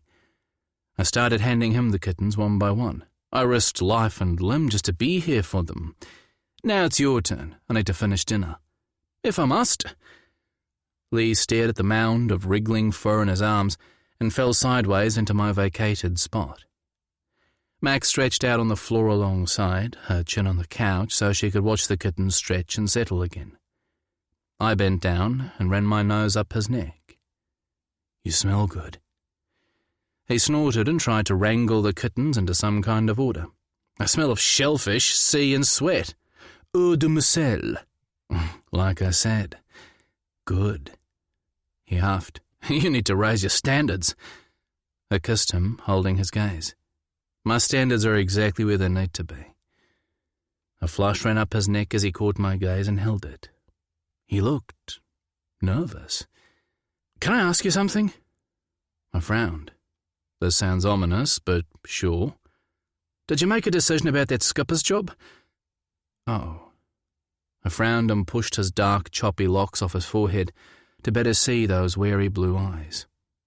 No promises, no lies. I thought I'd call him next week sometime. I was just waiting. A nervous smile danced over his mouth, then was gone. Yeah, of course. Makes sense. I pulled him down and brushed my lips over his. Taking it slow, right? He nodded, his cheeks dusky. Taking it slow. He glanced toward the kitchen. So what's for dinner? You're pretty organised. I smell wine and cheese. Very good. I made my way into the kitchen. Coq au vin and scalloped potatoes. I know it's only 5, but I'm wrung out like a wet rag. If I didn't get it finished before I sat down, we'd be eating toast. But if you eat all your vegetables, I've got a special dessert I think you're gonna love." He cocked his head and one of the kittens took it as an invitation to reposition on his shoulder. "Oh, really?" He ran his cheek over the ball of fur. "Because I'm pretty hard to satisfy. It'll need to be mouth-watering." He ran a pink tongue over his bottom lip, and Mike cocked it a little happy dance. "Keep that up and you'll be getting nothing, because the dessert thingy will have risen and flopped before even getting out of the pan." He laughed. "Well, we wouldn't want that, would we? I checked the bedsit before I came in, by the way. It looks amazing. Thank you." "You're welcome." Terry and Hannah said to say hello. I pretty much emptied her store of cleaning supplies. "I think I'll enjoy getting to know them better. He said to tell you they can't make Sunday lunch. Hannah has an early doctor appointment in Auckland on Monday, and they're heading up tomorrow. He also took me aside and said he might be interested in one of the kittens for Hannah's birthday coming up. He mentioned she's been going through a bad patch with her arthritis since Christmas." Lee nodded. "She needed both leg braces and her arm crutches for the wedding, but she still nailed the ring bearer job. And that's great news. We've got 4 of the blighters sorted into homes." "4? Mum said to take one as well, and I have to say I'm kind of sold on this one for myself." He held up one of the tortoiseshell females who had become a favourite of mine as well. "I'm thinking Prue. I knew a girl called Prue in high school." I rolled my eyes. "Oh, wonderful. Just what I want to be reminded of every time I call her." He sent me a look. "I really liked her dog." He waggled his eyebrows, and I laughed. "It was a beagle cross, almost this exact colour. I couldn't tell you what Prue looked like." I laughed. "You're a soft touch, Leroy Madden." He fired me a heated look that curled my toes. "I wasn't last night." I snorted and pointed my wooden spoon at him. "None of that. I'm trying to cook here." He grinned and nuzzled the kitten before placing it back on his chest. "Judah and Morgan are home. I saw Morgan's truck parked outside the boathouse when I birthed." I looked up and caught his worried look. "Did you tell him about Kane?" He winced. "Seemed prudent to give them a quiet first night home. I just texted a welcome back." I raised a brow. I know. I just didn't want to spoil things. Spoil tonight with you. Tomorrow is soon enough." We shared a heated look, and I wasn't about to argue his reasoning. I set about finishing dinner instead, while he bundled the kittens into their palace and headed for the shower. By the time he returned, dinner was ready. But one look at him standing there in nothing but a pair of low-slung jeans and acres of flushed bare skin, looking downright fucking edible with his hair wet and must and water dripping down his chest. "Here, right now," I ordered, dropping the serving spoon of cheesy potatoes back into the dish and throwing the tea towel into the sink. "You did that deliberately, you tart." "Tart?" He sauntered toward me like he had all the time in the world, his expression reaching for seduction but failing to hide the nerves that lay just underneath. And I was reminded how very new this all was for him. But he was putting himself out there, and so fucking brave. I wanted to wrap him in my arms and tell him he'd had me from that first glare a year ago. The rest was just decoration. "Not sure I've ever been called a tart before." He smirked, and he was lucky he was out of reach. But as soon as he got close enough, I snagged his belt loop and jerked him against me. "Yes, tart." I ran my nose up the side of his neck and he shivered. Coconut and lime filled my head, and desire pooled low and hot in my belly. "Sexy, wanton, teasing little tart," I whispered into his ear. He pulled back to eyeball me. My, you're bringing out all the words tonight." I nibbled his earlobe, then looked behind. "You have a smart mouth on you." A hand wriggled between us to cup my groin. "Maybe you should do something about that." His phone rang on the breakfast bar with the familiar ringtone of Cora, and I went to move away. The woman had impeccable timing, as usual. "No, you don't." Lee's grip tightened around my cock. "She can wait." I arched a brow. "You know she'll just keep trying." "She can wait." He reached over and flicked it to silent, then stepped back into me, kneading firmly. I thrust into his hold and cursed softly. wanting him to know exactly what he did to me. You make me want dangerous things, Lee. Things I'm not quite sure I'm ready for. I do? He sounded genuinely surprised. I caught his chin between my thumb and fingers and kissed those sweet lips, missing the salt that usually dusted them. Yes, you do. He frowned. I just want to be enough for you. I know I'm new at this. I slammed my mouth over his to prove a point, not breaking the kiss until I felt him melt against me. You are already enough. I've spent all day remembering how fucking hot you were on your knees for me. That smart mouth of yours wrapped around my cock. A fucking fantasy. He drew a sharp breath, blue eyes darkening, confidence growing. Any more fantasies you'd like to share? I grinned and put my lips next to his ear. One or two. But I'd like to hear yours first. I wanted him center stage. He eyed me shamelessly, nerves settled. He flicked the buttons on his jeans and let them drop, revealing he was naked underneath, hard and dripping. And all I could do was stare. See something you like? He almost purred. And that plus the wicked look in his eyes had me spinning my wheels. I shoved the 2 casserole dishes back in the cooling oven, grabbed his hand and tugged toward the hall. My room, he said, and I made a sharp left. He laughed. In a hurry? You have no fucking idea. I spun him onto his bed, its deep blue cover striped by the late afternoon sun.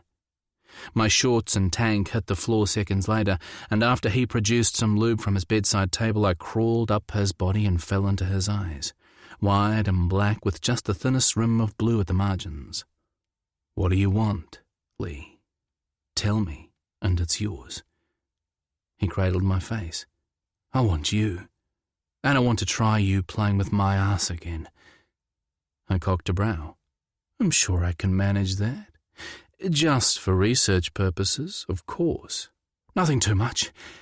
I don't know that I'm ready for that quite yet. But I want to know if it's something I might want in the future. His stare was intent, his cheeks flushed. Anything you want.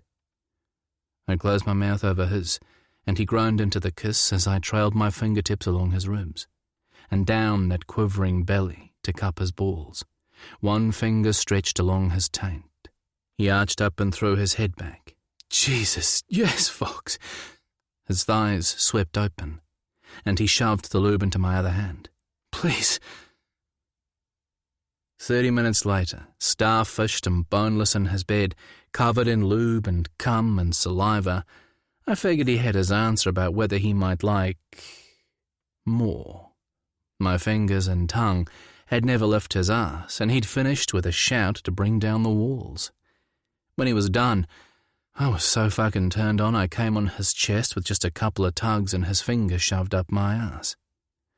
Then he got to his knees and licked my cock clean, before dragging me into his shower where we made out under the steaming needles like a couple of randy teenagers. Clean and somewhat dressed, we took our dinner to the deck and ate and talked and downed a couple of beers. Then I pulled Lee onto my lounger and into my arms, and we watched the sky turn a velvet blue behind the towering macrocarpus. Chapter 15. Leroy. Martha cooked a mouth-watering beef roast for our reunion Sunday lunch, and afterwards everyone retired to the deck where Judah held court, laughing and chatting about their honeymoon. It was relaxed, content, smiling, and so obviously well-loved, it caught at my heart. The two of them, continuously reaching for the other to touch or kiss or share a look. I found it impossible to look away. Judah looked better than I'd seen him in a long time, and the realization gave me pause. I'd always thought that once he got through high school, Judah had kind of landed on his feet, living the good life in a career he was born for, in a city he loved, making it big on the world stage and with a star-studded future ahead. Maybe I'd been wrong, because this Judah was an entirely new proposition, holding hands and sharing secret smiles with his husband. But it wasn't only Judah who was different. I realized with an unwelcome jolt of awareness. For the first time, I was jealous. Toe-curlingly and absurdly jealous. Only weeks ago, I'd have been happy for him, but just as content that it wasn't me. Now, I glanced at Fox, who was looking straight at me because of course he bloody was. Now I wanted a taste of what Judah had. Beside Morgan, Fox stood talking with Patrick while looking positively mouth-watering in a pair of dark shorts that clung to his muscled ass and a short-sleeved, bright white tee that hugged those glorious fisherman biceps like it was painted on. The bastard wasn't going to know what hit him when everyone left and I finally got him alone. How dare he look so damn sexy when I couldn't touch him? Payback was going to be epic. He smiled and I smiled back because all the best payback starts that way, right? I shook my head wondering what the hell had happened to me. Then Fox winked and I realised we were doing that thing too. The thing that Judah and Morgan did. The shared secrets thing. And I suddenly knew exactly how much trouble I was in. Fox frowned and I realised I was gaping unattractively. Okay? He mouthed. Patrick caught the question and turned my way. I quickly schooled my expression, but I doubted we were fooling him, not after yesterday. He had to know something was going on, but that didn't mean I was about to offer it to him on a plate. I gave myself a solid mental slap and carried the tray of coffees to the outside table along with a fudge cake Fox had whipped up out of nowhere that morning while I was still fucked unconscious in bed. Fucked being the more generalised use of the term, but one I was almost ready to make a lot more concrete and particular. Especially since I discovered the gobsmacking wonderland that was the human arse. Who would have guessed? John Mayer, take note. I wasn't expecting the whole exploding galaxy of stars first time around bottoming. I really got the large peg in a much smaller hole piece of the equation, but I was hoping for at least a nebula or two. What's more, I trusted Fox to get me there safely. And wasn't that just a fucking miracle? The man himself appeared at my elbow to slice and hand out the cake, every brush of his body an electric tingle that went straight to my balls. I was so focused on his unsettling presence and trying to control my reaction so I didn't blow our cover that I completely missed the direction the conversation had taken until I felt the burn of Judah's gaze when it landed on me. "What the hell?" Judah growled. "Someone better explain right now why Kane needs to stay here." Someone, meaning me, no doubt. Fuck. So much for the family reunion. Patrick immediately pushed his chair back. Not one for confrontation, was our Patrick. "He's not staying in the house," I said evenly, holding Judah's angry stare. "Fox cleaned out the old bedsit. Plus it's only for a few days, until he finds somewhere else. He can't sleep in his car, Judah. He's just had surgery and the accident happened on the damn boat, for fuck's sake. But if you really don't want him here, I'll find another solution." I took the plate with the slice of cake Fox handed me and slumped in my chair, ignoring it, appetite gone. Judah pushed his own plate away. "Why should I give a damn about his injury, or the fact that he's been sleeping in his car? He's got his own bloody family. He didn't give a shit about me, did he?" He shot a pointed look at our mother. "The two of you cooked this whole damn thing up between you, didn't you?" Martha's hand shot out to stay Patrick, who looked about 2 seconds away from bolting. "Eat your cake, son. It'll be okay." I winced, knowing that in Patrick's experience of his own family, that would have rarely been the case. But Martha's hand was a gentle soothe on Patrick's arm, and he slowly relaxed. I turned back to Judah. "Leave Mum out of it. She had no idea about the bedsit until yesterday. And we don't know about Kane's father, only that Kane's been living in his car." I slid my fork carefully next to my plate. "But I get it. You already agreed to him working for me, and that was big. You've every right to be pissed off." Judah's lip curled. "Like I had any real choice about him working. You did have the choice," I shot back. "In fact, you had the final choice. If you'd said no, I wouldn't have even talked with him, Judah. You know that. Like my feelings ever meant anything to you, Leroy. You've thrown me under the bus too many times for me to trust anything you say." The air rushed from my lungs, like I'd been sucker punched. All this time and we hadn't moved on at all. We were still in the same place. Wow. You know, this last year I'd thought, or at least I'd hoped, what? That after everything you've done, we'd just slap each other on the back and walk off into the sun. Judah! My mother's face paled. "What, Mum?" Judah turned on Cora. "You know what happened, or so I hear. How can you want to help him?" "I do know what happened." She reached for Martha's hand. "But that was a long time ago, and people change, especially kids. Your brother has also changed, you know that. Or is it only you that's allowed to change?" Judah blinked and started to protest, but Mum barreled on. "This is not Leroy's fault, Judah," she said flatly. "I asked him to take Kane on, but Leroy was adamant every step of the way that if you said no, that was it. He was angry with me for risking what he tried to build with you. He was on your side, Judah. He's never been on anyone's side but his own. That's enough." Fox pushed his chair back and put a hand on my shoulder, then quickly removed it. "Lee has been worried sick about what you were going to think of all this. I know because I overheard his conversation with Kane, and I had to step in to stop a fight on your behalf. The least you could do is listen." My mother's gaze narrowed at the shortened name. I reached for Fox's arm, stunned that he would have my back so publicly, then realised that I shouldn't have been. "It's okay." I pulled him back into his seat. Judah eyeballed Fox. "Keep out of this, Fox. This is family stuff." "Oh, hell no." I levelled a glare at my brother. "Fox is family. He's Martha's son, and he's been busting his guts on the farm for free to help us out this last month, to help Mum." This time everyone looked, and I realised I was still holding onto Fox's arm. I quickly let go, adding, "He's only trying to help." A flush made its way up Judah's throat, and he hesitated, looking to Martha before nodding. "I'm sorry. That was rude." She waved it away. "Already forgotten." I caught Patrick's look of disbelief. "Judah." Morgan's hand found his husband's arm. "Maybe just hear them out." Judah turned, looking miserable, and I hated that we'd put him in this position. "Jesus, Morgan. You too? I thought at least you'd be on my side." Morgan's expression softened.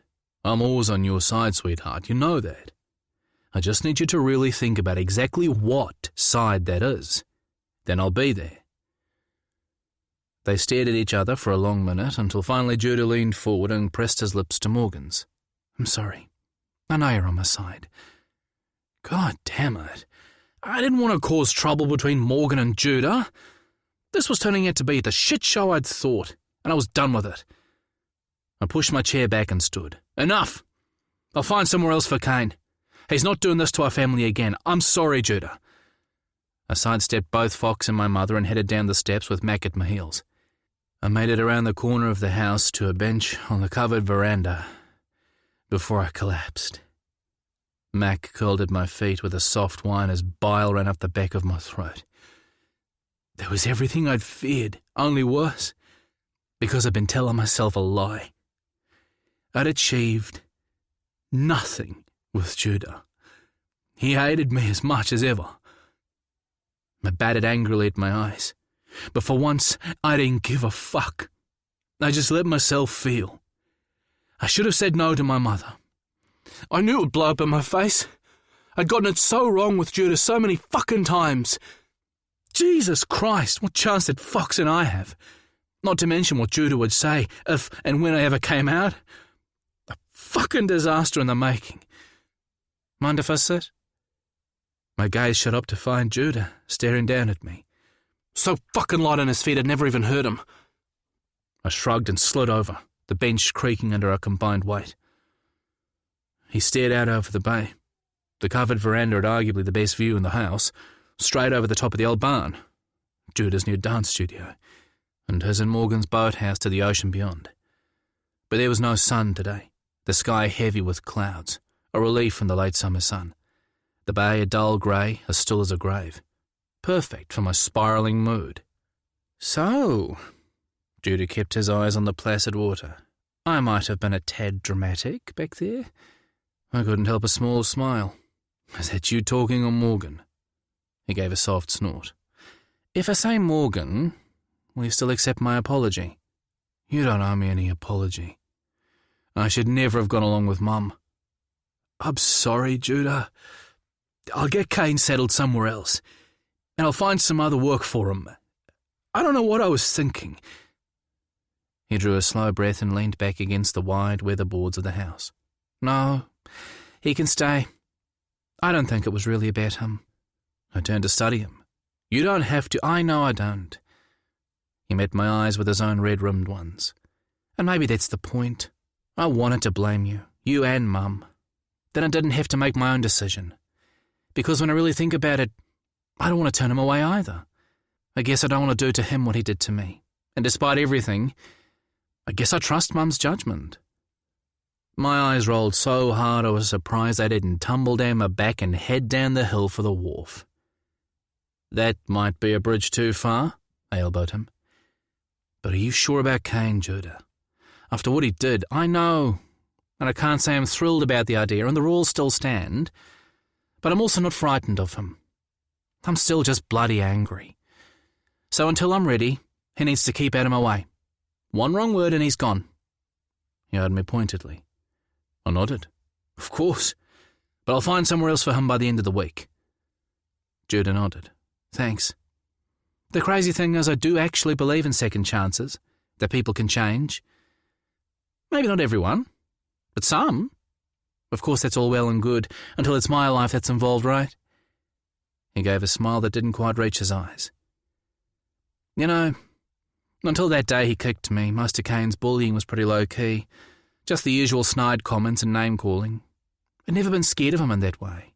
He just didn't have that vibe. Guess you never really know people. And afterwards he just disappeared. Kept out of my way." He picked at a splinter of wood on the bench and then flicked it on the grass. "Mum says he's been working well the last few weeks." Judah was trying. I could see that, and the squeeze in my heart eased a little. I badly wanted things to be better between us, and hoped this was a good sign. "So far, not sure what we'll do with him one-handed, though. Drive the boat, I guess, if he's up to it." He went quiet for a moment, then said, "You need to talk to Mum about the farm, Leroy." I spun to face him. "What do you mean?" He gave a sad smile. "I'm not oblivious, you know, and neither is Mum. I worked with you last year. I know things are tight. You need to buy her out and stop running it her way. I know you're itching to." I blinked slowly, wondering just how obvious it was that the business was in trouble, and how many people knew. All of my suppliers, for one. I sighed. "I can't afford to." "Then find a way you can." I shook my head. "It's not that easy." He eyeballed me. "Nothing ever is. Ask me how I know that." We both laughed. "Asshole. Dickhead." I have actually been thinking about a possible option. It's an idea Fox put in my head. "Fox? Okay." Judah looked unconvinced and more than a little surprised. "Don't look like that. He's got a good brain for business. I just need to get it a little more solid before I raise it with her." Judah gave me a satisfied nod. "Good. See that you do. Hey, I'm the older brother, remember? Like you ever let me forget."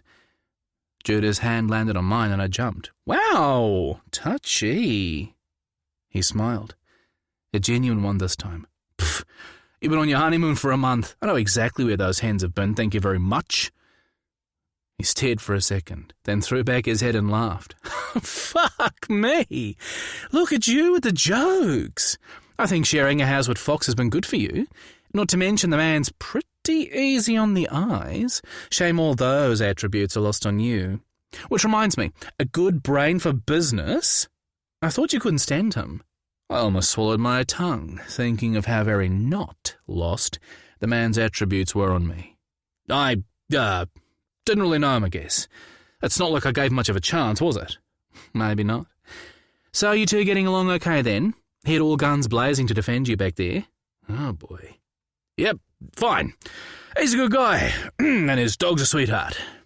Judah stared at me for a second, then laughed. "Trust you to find the man's animal more interesting than the hottie himself." "Yep, that's me." "There's one more thing." He squeezed my hand and my heart leapt in my throat. "What now?" "I want to apologise for what I said back there. About us. About you. It was wrong. I promise I don't feel that way. I do trust you and I should have made that clear. I know what happened with us was complicated. I've been thinking a lot about what it must have been like for you growing up with Mum and Dad so focused on me. I never once considered it might come at a price for you. I like what we are now, Leroy. I like having my brother back." His eyes shone with tears and a huge weight shifted from my shoulders. "Me too." I pulled him into my arms and held on tight. "Me too." We wandered back to join the others still waiting on the deck. Fox looked ready to jump out of his skin, and Morgan was right there with him, his gaze raking over Judah, all prickly mama bear. Fox stopped gnawing his fingernails and discreetly eyed the seat next to him. "Come here." "Do we need an ambulance?" Cora looked us over and nodded. "No? Good. Then I volunteer to collect Kane when he's discharged tomorrow and lay down the rules. And we'll get him another place to stay as soon as possible. Is that acceptable to you two?" We both nodded. "Excellent. Now can we please finish our desserts? I want to do justice to the cake Fox made. Gotta love a man who can cook. You're damn lucky to have him staying, Leroy." I couldn't meet Fox's eyes. "Huh, so he keeps telling me." Everyone laughed. And under the cover of the table, I pressed my thigh against Fox, and he found my hand for a quick squeeze. "I'll get more coffee." Martha placed a kiss on Mum's cheek, making her blush. "Patrick can help me." He immediately pushed back his chair and followed her inside. "So, what did we miss?" Judah's gaze swept the table, landing on me for a quick smile, which I returned. It was a start. Surprisingly, it was Fox who answered. "Morgan has just raised a possible job opportunity for me." I flicked my gaze to the big brown-eyed man next to my brother. "Really?" Morgan nodded. "We're currently down 2 commercial fishing observers in Northland. Fox could be a good fit. He'd have to apply and be interviewed, of course. And then there's a 3-week training, but he'd have a good chance, and the next training is coming up soon." I turned to Fox. "An observer?" He looked interested, although maybe not excited. "Yeah. We carried them on the Blue Swell when we were asked. It's a requirement of the fishing license and quota contracts. Observers monitor the catch, collect data, take samples, and generally ensure vessel compliance. They also watch for marine and bird interaction. Some of the skippers didn't like it, but I never had an issue. Although it would be strange being on the other side, that's for sure." Morgan slipped his arm around Judah's waist and pulled him close. And that deep yearning unfolded again in my chest. Then Fox's foot found the back of my calf, and I almost smiled. "I was explaining to Fox that it's not continuous employment," Morgan said. "They use short contracts to cover the seasonal demands, sometimes just for a few months. And it could require some long stints offshore, 2 or 3 weeks at a time. Fox would have to be happy with that." I turned to Fox. "And you'd be interested?" I was surprised. It seemed too bureaucratic for his wild nature. "Maybe. Is a temporary fix. I know the business, which would give me some street cred with the boats. Plus I'd be out on the ocean. I'd be earning. And I'd still have plenty of free time to plan the next business venture." He was saying all the right words, but I wasn't totally buying it. "I think it would be hard being back on the ocean, but not in your own boat and not in charge." He held my gaze and I saw the uncertainty there. Was he considering this just for me? Because that was never going to work. It was hard to see Fox caged in a role like that. "No, I'd be lying if I said I wouldn't struggle with that side of things," he answered honestly. "But it would give me some breathing room, and the shorter contract thing would actually suit me. As I said, it could be a temporary fix." He smiled, but it didn't quite reach his eyes. "At least until I get into seaweed farming. I'm told it's the next big thing." "Oh, for fuck's sake!" I rolled my eyes, not missing the way he'd light-heartedly changed the subject. "Then you can get the next lot of supplies. Cole will be delighted, I'm sure." I explained the joke, and we were all laughing by the time Martha and Patrick returned with the fresh coffee. But my gaze remained on Fox, and the way his wary one danced off mine, refusing to settle. What the hell were we doing? Chapter 16. Leroy. I leaned against the window and drank my fill of the man sprawled sound asleep in my bed. I missed the way his warm body had wrapped around mine just minutes before, but I'd been hot and restless, and the open window beckoned. And all because I'd woken with a revelation. I trusted Fox. Like really trusted Fox. Him and about 3 or 4 other people in the entire world. And it didn't matter which way I looked at it. Turned it upside down and shook the bejesus out of it. I still trusted him. The realization both awed and frightened me. 2 weeks in and I was far deeper into this whole relationship thing we were trying than I'd thought. Deeper and a fuck-ton more vulnerable. Me, who'd never had a girlfriend of any import in my entire life, was crushing hard on a guy. Like hard. Like cut me a piece of his hair and put it in a locket hard. I had no clue where we were going or how the hell any of this was going to work out. But I trusted Fox to be there for the ride, even if it went down in flames. It was something I tried not to think about too hard, even though it seemed the most likely outcome. Because as much as Fox seemed happy being with me for now, he still had no solid future plans beyond the chance at a temporary job, which wasn't exactly lighting him on fire whenever I mentioned it. And he certainly wasn't raising the subject himself. Not to mention that barely 2 weeks before, he'd been tossing around the idea of turning round and moving back south until after the divorce was finalised, maybe even longer. To his house, that he loved, on the island he loved, to his friends and crew, and to the chance of a better job, a job more suitable for his skills. And I wasn't stupid enough to think that had all just gone away because we were fucking. I trusted Fox to be there for me and to be honest, but that didn't mean he was going to stay. The last thing he'd be looking for was another relationship, and especially not with me, a shiny, newly out bisexual who didn't know his fraught from his douche prep. And yes, I might have been doing some research. And I saw that uncertainty in his expression when he didn't know I was watching. Would I decide to pull the plug or find someone else? I didn't blame him. But I also didn't know how to make my certainty about him any clearer. And if I was honest, a piece of me had also wondered at first whether this thing between us would just burn out fast. If I'd tire of having someone in my space, tire of having to keep watch on my naturally spiky temper. But Fox never crowded me. And we had that domestic shit down pat, no arguments there. He almost always cooked, and I cleared, except when I felt in the mood to switch. He vacuumed and I did the bathrooms.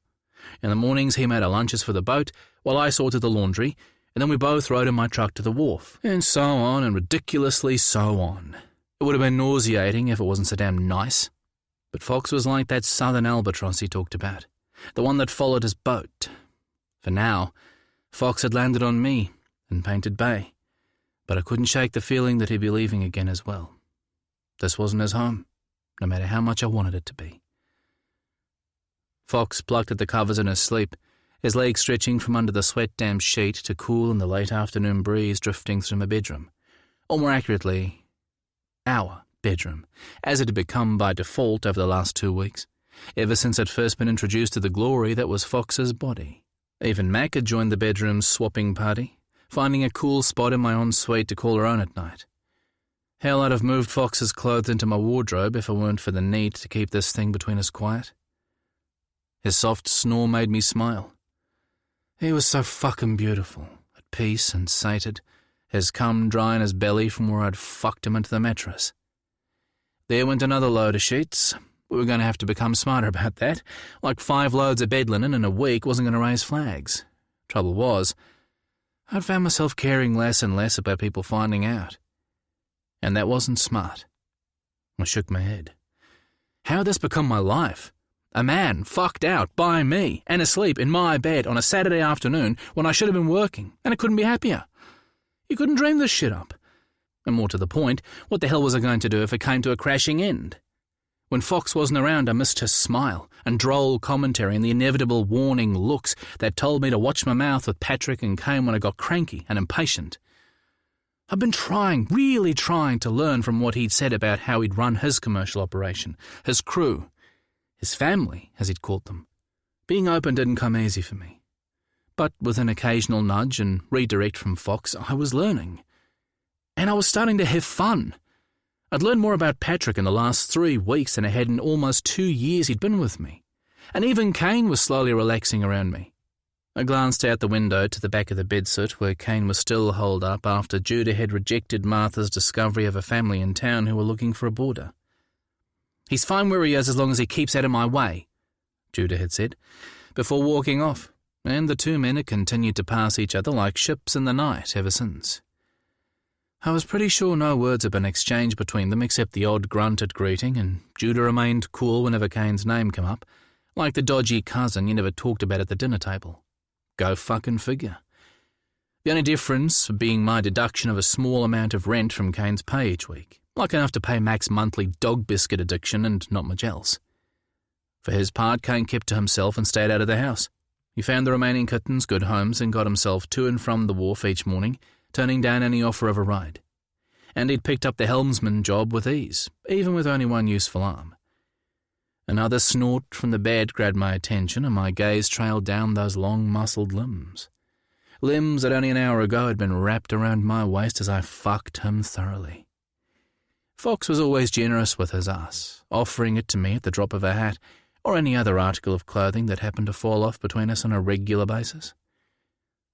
But I was getting more than a little curious to be on the receiving end of the fucking for a change. Fox had a beautiful cock.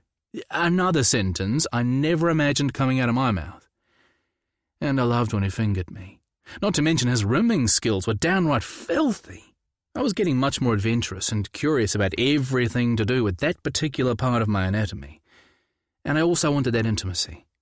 I wanted to understand that look that exploded in Fox's eyes when I slid into him. I craved to know. He snuffled and one eyelid opened. "You're creeping me out. Come back to bed." He rolled to his back and lifted the sheet. My gaze swept up those long legs and thick thighs, my cock plumping. He threw me a filthy look. "Go on. You know you want to. You're still all naked and gorgeous. Don't tempt me." I sauntered across, making sure he had a good view.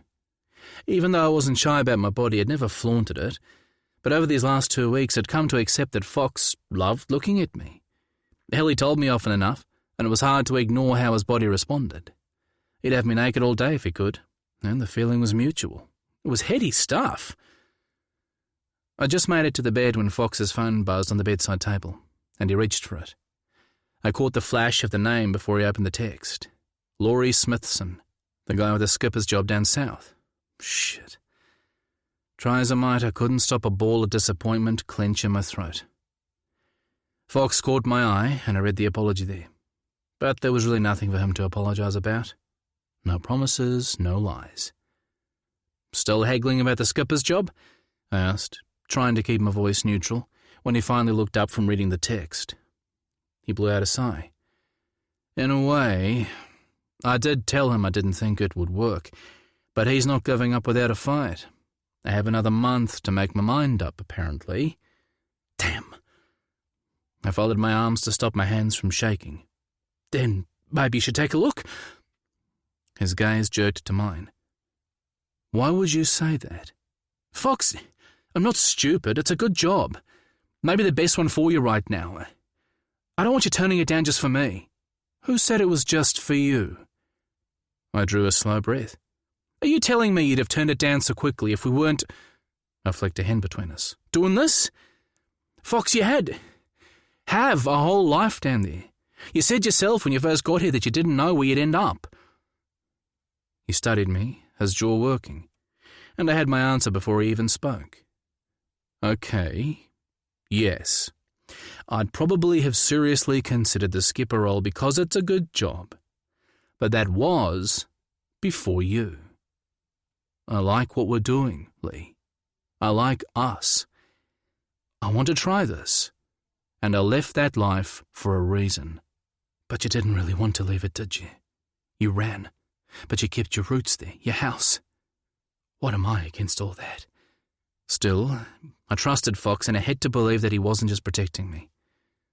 "Just please don't stay here if you need to be somewhere else," I said bluntly. "I won't be responsible for holding you back, and I won't blame you if you leave. You have a life to rebuild, I get that." But even as the words came out, my heart was screaming, "Don't go." He reached for me. "You're not holding me back. I want to be here." He was so earnest, and it went some way to reassure me. "Okay," I said, my voice a little shaky. Just make sure you make the right choices for you, not because of me. If you want to go down, then do it. Maybe the distance thing wouldn't be so bad at the moment. Liar. I mean, I'm not even out, right? And you'd be coming back to see your mum. Shh. He pulled me onto the bed and into his arms, drawing me close. I'm not going anywhere right now.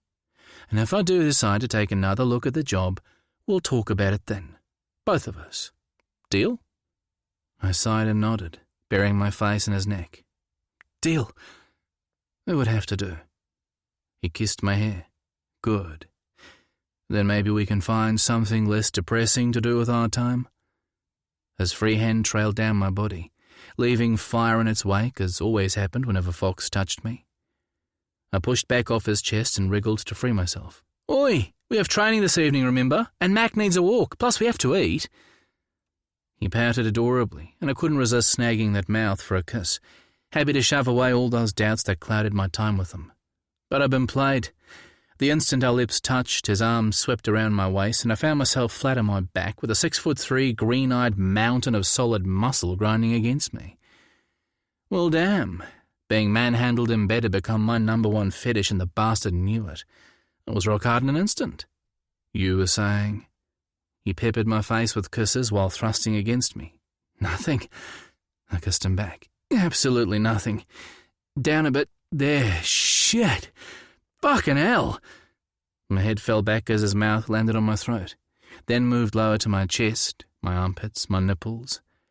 I liked it rough around there, and Fox knew it. All teeth and lips and tongue, biting and sucking until I knew I'd look like a fucking chessboard and have to wear a high-neck t-shirt for days.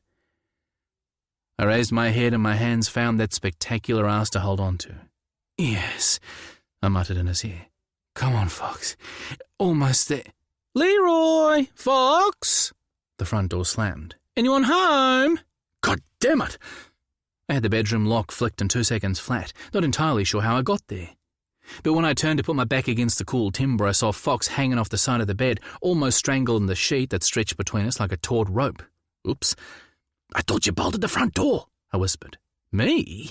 Fox threw me a what-the-fuck look. I thought you did. Does she never knock? He struggled to untangle himself. Sorry. I unwound the sheet from her hips to give him some slack. Stay here. I'll go see what she wants. Leroy? From the family room this time. Hang on! I shouted, stumbling over the sheet, which was still caught around one ankle, almost sending Fox into hysterics. I just got out of the shower. Won't be a minute. Fox's gaze raked over the state of my very unwashed body, and I threw the sheet over his face because he deserved it. Shut up! I'm winging it here, I whisper-growled. He chuckled and lay back with his hands behind his head to watch as I scrambled into a pair of shorts and a tank. I flipped him off, then pointed at the dry pool of cum on his stomach. And for fuck's sake, get rid of that if you come out. I'll close the hall door so you can pretend you came from your own room. Oh. His mouth curved up in a wicked smile. That would be the room that your mother just walked past. The one with the open door. The very empty room. That one? Don't be a smart ass. I'm doing my best here. I hit the bathroom to check the mirror and... Holy Jesus! I looked like I just walked out of a brothel after a very long night. I sniffed myself. Made that a long week. I tried to run my fingers through my hair, but they snagged on stuff I didn't even want to think about. I stared at my reflection and my face sagged. I am so totally screwed. Fox appeared behind me in the mirror and planted a kiss on my neck. You'll be fine. Lift your arms. What? He looked in the mirror and I followed his gaze. Fuck. I had bite marks all over my chest and... I lifted an arm. Dear Jesus, my armpits as well. And I chosen a tank? Of course I bloody had. Fox slid my tank off, replacing it with a modest black t-shirt. Then he fixed my hair, spritzed me with cologne, which to be honest was likely to clue my mother in before anything else, and pointed me toward the door. Go get him, tiger. He smacked me on the butt and gave me a push. I spun and took his face in my hands and kissed him. Thank you. Delight danced in his eyes and he returned a more lingering smooch. Then he pulled back and straightened my clothes before giving me a final thumbs up. You've got this, baby. She'll never guess. After a quick peck on my mother's cheek, I headed for the coffee maker to avoid her astute gaze while at the same time keeping my woefully odorous body at a distance. Epic fail. She sidled alongside, put her back to the counter and folded her arms. "So, you and Fox?" The empty mug had been holding shattered on the floor. "Shit!" I stared at the broken bits of china and tried not to panic. She patted my shoulder. "You finish the coffees and I'll clean up." She headed for the laundry, her choppy brunette bob bouncing merrily as if the world hadn't just taken a sharp dive down a rainbow rabbit hole. "Then you can answer my question." Something I had zero intention of doing. "I've no idea what you're on about." I stepped over the mess and went back to making our coffees. "We're getting along much better, that's all. You should be pleased." "Jesus, Mum, what sort of question is that? You know I'm not—" I stopped the lie dead on my tongue. Not completely sure why, but pretty certain it had something to do with the naked man who'd recently taken up residence in my bedroom. Omission was one thing, but lying about what Fox meant to me suddenly seemed all kinds of wrong. If I was serious about Fox, I needed to start showing him, or I might risk losing him altogether. I didn't have much to offer, but I had that. My mother looked at me, a shrewd and quiet knowing in her eyes, and then she sighed. "You're whatever you are, Leroy, and you're my son. I love you. That will never change. I haven't always shown you exactly how much, and that's on me. It could be a girl, but I wasn't born yesterday. I know what I saw when Fox defended you at lunch that day. The ease between the two of you, the way you watched him, and—" Her gaze dropped to my throat and she smiled. "That neck's just a little too low, sweetheart." My hand immediately went to the exact spot Fox had marked me, and I was pretty sure my entire body sucked in itself like a bust beach ball and went up in hell flames of mortification. "Ah, dear God!" I hauled the neck of my T-shirt higher. "Shush!" She took over the coffees and waved me to a seat at the table. And just like that, a year rolled away and we were still sharing the house. I didn't need a love bite to tell me, Leroy. You're different around him. Lighter, somehow. You've laughed more these last few weeks than I've seen since you were a child. And he's protective of you. Believe it or not, I think you need that. You've been alone for too long, too used to thinking you have to do it all. You deserve to be looked after. I hope he does that. You hardly need my approval, but you have it no matter what. I swallowed hard, caught between shock and relief. Please, don't say anything. It's only been a couple of weeks. I'd never do that. She slid my coffee cup across the table and settled those blue eyes on mine. But he's had your attention for a lot longer, huh? Hasn't he? How the hell did parents do that? Oh, I watched the two of you dance around each other last year, all puffed out chests and angry stares. You had me hot and bothered just watching you.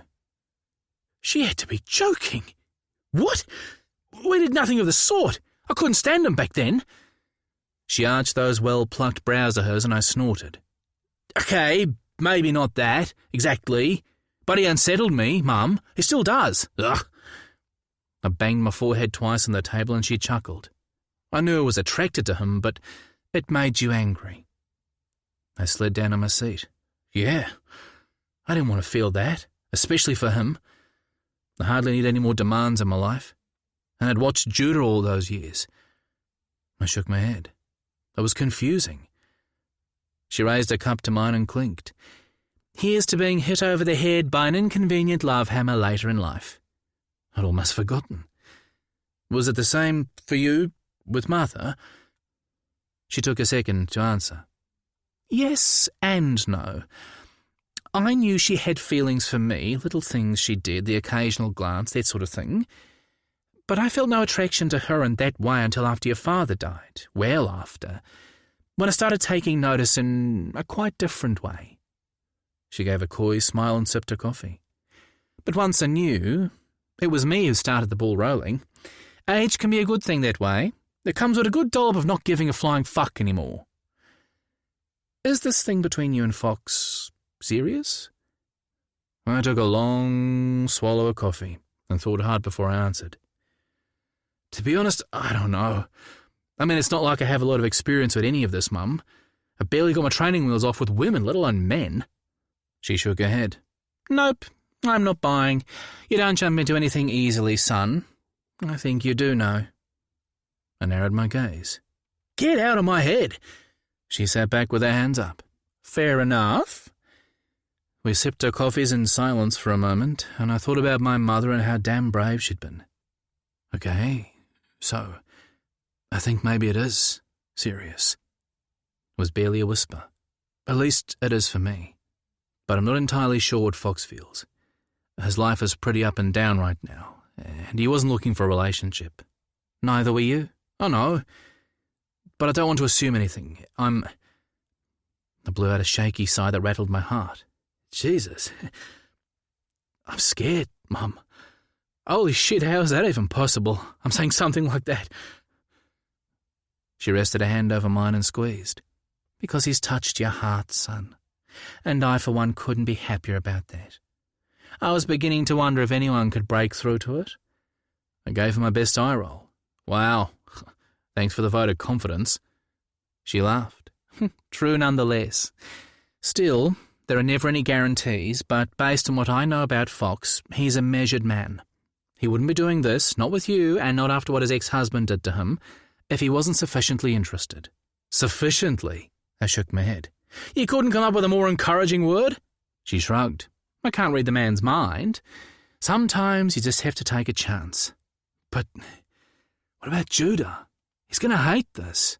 Judah will deal with whatever happens. He might bitch and moan and yell, and I'd expect a hard time for the rest of your life if I was you. But he'll cope. I flipped my hand to lace fingers with her. I wish I was so sure. But can we please drop this? And you can tell me exactly why you're here in my kitchen interrupting what you damn well know you were interrupting? She slid me a sly grin and waggled her brows. I knew it. He's in your bedroom, isn't he? Good God, no! We are not having this conversation. Just because you and Martha like to wave your freak flag around with little regard for your children, the woman is a sexy beast. What can I say? And, oh, no! Now, why are you here? Her expression grew serious.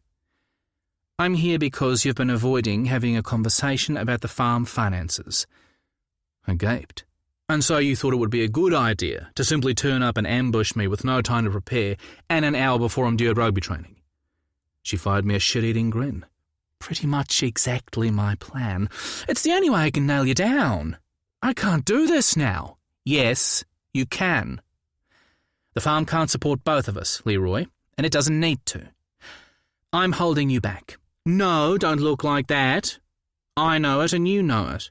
I think everyone knows it. The farm is stuck. It needs to grow, or something. But I know you won't take any risks while my name is on the business, and you need to. It's time the place was yours. For a second, I couldn't breathe. Everything I wanted for my business future came down to the next few minutes. I forced out a breath and sighed. It was time. All right. Let's talk. But promise you'll hear me out before you answer. A slow smile crept over her face. You have an idea, don't you? I gave a sharp nod. Maybe. She sat back. Okay, I'm listening. I calmed my heart. Yes, the farm needs to grow or diversify, and yes, I have ideas about that. My lips quirked. Maybe even ridiculous ideas. But I won't risk anything of yours on gut feelings, and have nothing to put up for the loan other than the farm itself, which is barely scraping by, and I still have the remains of my student debt to pay off. She pulled a face. Your father and I should have managed that much better. You didn't deserve to be landed with that, not after coming back to run the farm. You couldn't predict the market would drop, Mum. That's not what I meant, and you know it. I did. But there was little point digging up old wounds. Judah needed your help. You made the right decision. That's good of you to say. But you're wrong. You needed us too. We were just a little tunnel vision at the time to see it, and that's on us. Sorry to interrupt. Oh! Hi, Cora!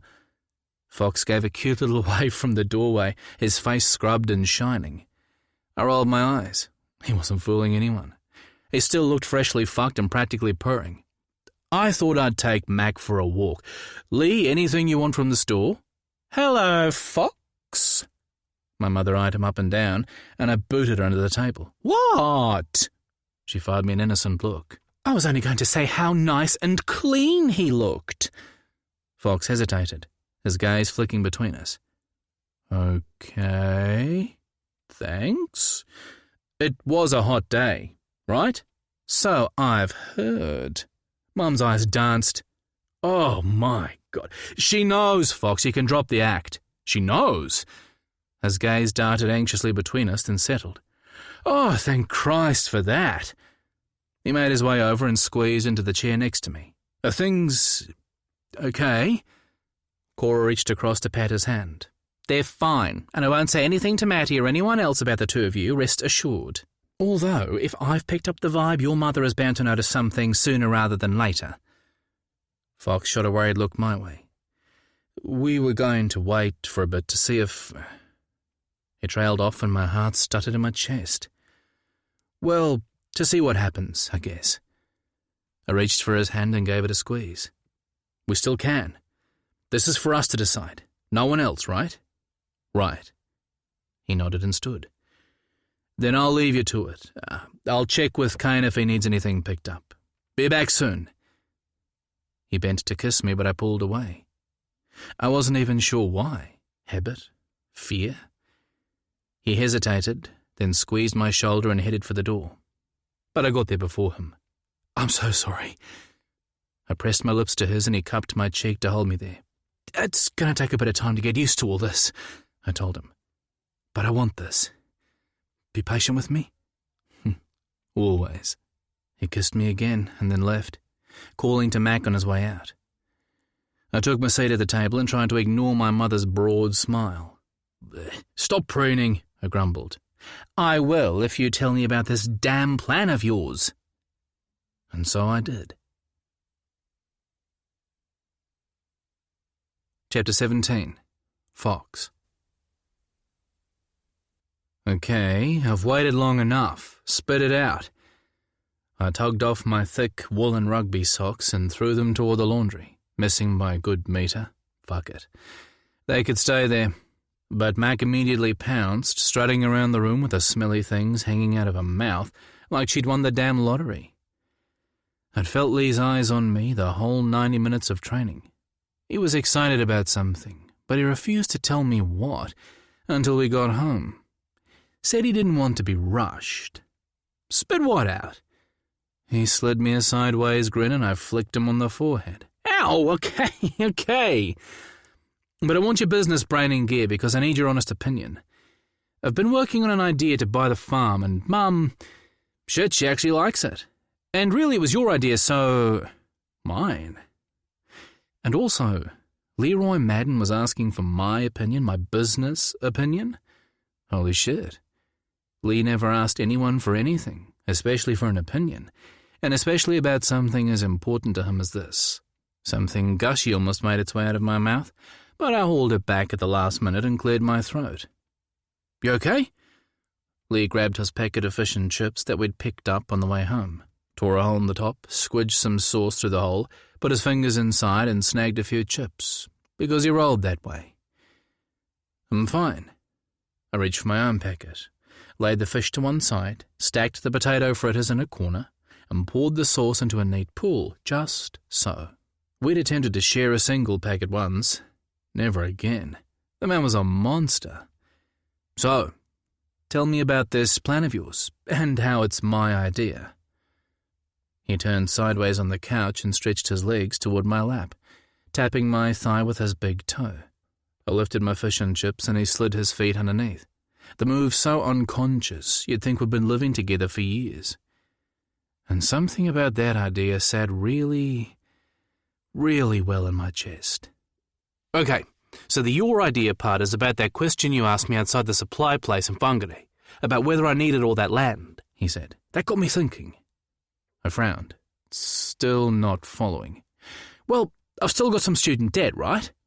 I nodded, munching on my fritter. And the farm is in Mum's name, so I have no real equity to offer a bank in order to buy her out. I nodded again, and dunked my fritter in some sauce. So, I had an idea how to solve both those problems. I suggested to Mum that she sell me the homestead, but only including the single hectare of land down to the beach and the wharf facilities, and that she let me have it at a heavily discounted price so I'd have plenty of equity to leverage the loan I need for expansion. How low are we talking? I left that to her, but after we talked, she suggested a few $100,000. My jaw dropped. But it has to be worth well over $1 million with the land and the business. Probably closer to $2 million. Why would she do that? Hear me out. And remember, she did the same for Judah and Morgan with the land, the boat shed and the old barn. They got that package for a song, just enough to float the farm for a bit longer. I shoved a few chips in my mouth. Okay, keep going. So Mum would keep the remaining 2 hectares that run behind the macrocarpus and along the headland. There are at least 4 or 5 large sections in there if someone wanted to divide it or sell it as one big parcel. Land like that is scarce in this area, especially with those views. It'd be worth a fortune. Mum would easily get enough to set herself up for the rest of her life without needing any more from me. Plus, she wouldn't be at risk if the business went under. It won't go under. And if you started charging the commercial vessels the berthing rates you should, it'll help your cash flow even more. He grimaced. Yeah, they've had it sweet for years. There's a lot we have to do to make council and marine bylaws for that side of the business, and their contracts nowhere near cover that. I could double them and still undercut nearly everyone else. But Mum hated the thought of raising the rates. She's known the guys for years. But the business needs to catch up. It's time, Lee. You can do this. So you think it's a good idea then? And your mum's on board? She was almost more excited than me. I was worried she'd be too sentimental about it, but she wasn't in the least. She said her life was with Martha now, and going in a different direction, and she just wanted to see me successful. Of course, we have to make sure we can actually do it, especially the part about selling the back plot of land. We need to check any restrictions on that. But even if they won't let a developer divide it further, land like that around these areas with those views would still sell for more than enough to see Mum nicely set up. She's off to talk to the lawyers and start making inquiries next week. I pulled Lee's empty fish and chip parcel from his hands and put it with mine on the coffee table, then hauled him into my lap. He came eagerly, bright blue eyes dancing in excitement. If your mother is okay about it, then I think it's a bloody brilliant idea. You clever, clever man. I circled my hands around his trim waist. Everyone wins. So hell yes, you should do it. Yes! He fist-pumped the air and then wriggled in my lap with a sly look on his face. And since it all came from that one question you sparked in my brain, I'm feeling in an extremely grateful mood. I groaned and grabbed his hips, pulling him down harder. And exactly how grateful would that be? Very grateful. He gave a sly smile. My, whatever do we have here, Mr. Carmody? He shoved a hand down my rugby shorts and fisted my thickening cock. I think someone wants to come out and play. I chuckled. Someone has just endured 90 minutes of training and had his balls squashed numerous times by Lackey Carmichael's haul-up in the back of my shorts in scrum practice. In its current state, someone would be lucky to manage a handshake without falling asleep on the job. Oh, I don't know so much. Lee gave my cock a few slow strokes, and the bastard began to rise to the occasion.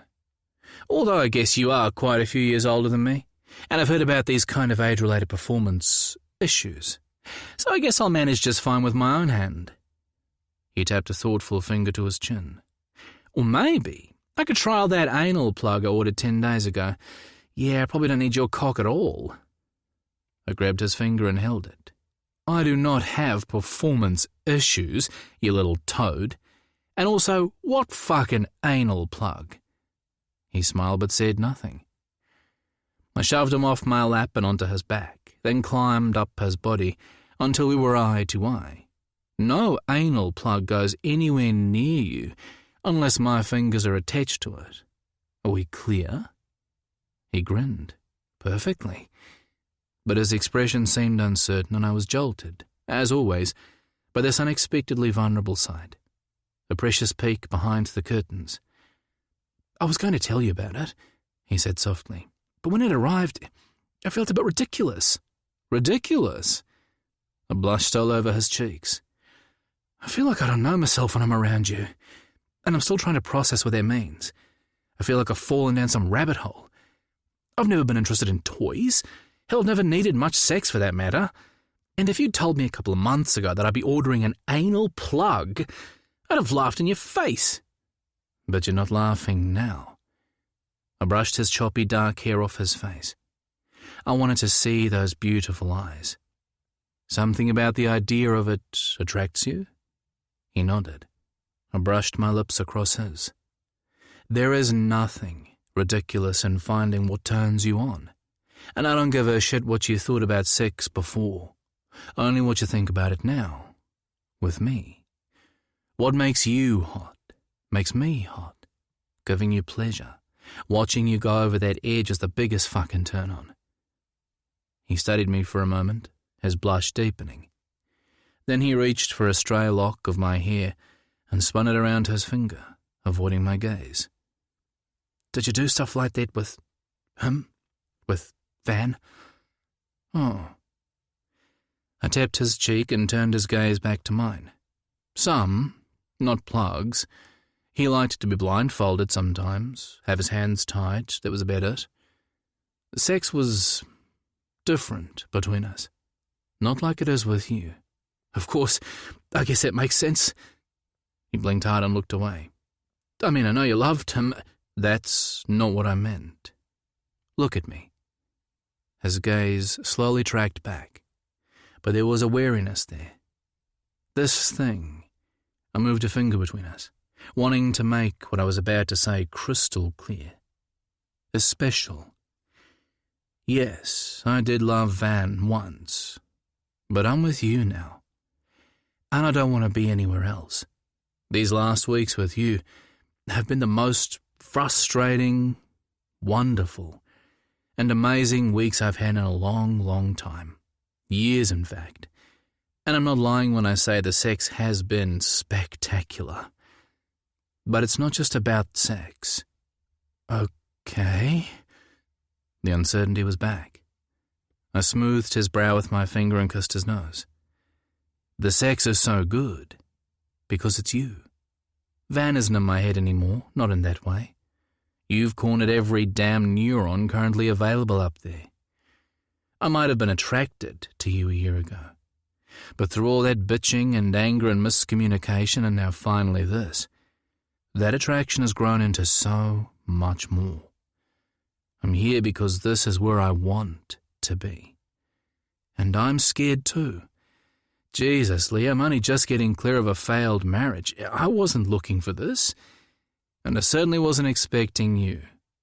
And yet here I am. He smiled thinly. Here we both are. I kissed him softly. And I'm not about to walk away unless you want me to. And just so you know, I've decided to apply for the observer training. Really? He asked softly, and something sparked in his eyes. Relief, maybe. And you came to this decision during training? And it had nothing to do with our earlier conversation, of course. My cheeks heated. Smart ass. Look, I'm not saying it's exactly what I want, but there's no harm in starting the process, right? They still might turn me down. I just want to try to stop that wary look that I hate seeing in your eyes, to show you how much I want this. He took a breath, keeping his gaze fixed on me. And the other job? I gave a half shrug. No promises, no lies. Let's see how this application goes first. He nodded. Fair enough. We both know I could have shut Laurie down for good, but we also both knew how new and fresh this thing between us was, even if it mostly felt like so much more. I wanted to believe in us and him, and I did. But then I thought I'd been sure about Van at the time. It was hard to trust my judgment anymore. What if Lee changed his mind and it blew up in our faces and I needed to get out of here? I was too far gone to be around Lee and not have him. He shivered in my arms and a hand slid around my neck. It's okay. Trust isn't easy, right? He held my gaze. I'm here because I want to be too, Fox. And not because I'm experimenting. I'm here because it's you. I think I tried to dislike you so much because a part of me recognized the very real danger you represented. The changes I was going to have to make. But I'm done fighting. This thing is good between us. The best I've ever had. And I'm not walking away either. The tightness in my chest I'd been carrying for weeks unknotted and slid free.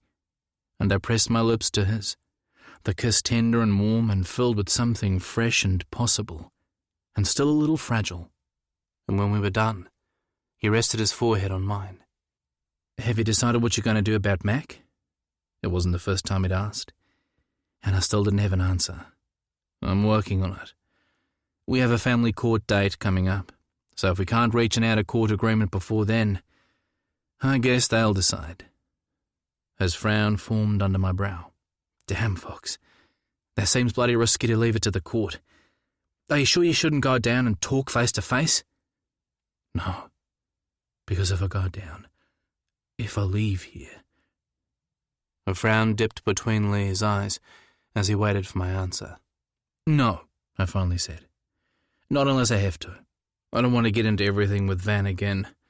I'm tired of the arguments, and that's what it'll turn into. Plus, I've been thinking maybe I should just pay him out." Lee's eyes popped. "Wow. Do you think he'd go for that? You said it seemed like he genuinely missed her." "To be honest, I don't know what to think. He keeps texting me to fly her down, but..." Lee pulled back and cradled my face, his gaze fixed on mine. "I understand. She's part of you." I nodded, eyes brimming. "She's the only good thing I took out of that fucking marriage. She was mine before Van came along, and all the way through she's been with me. She's family.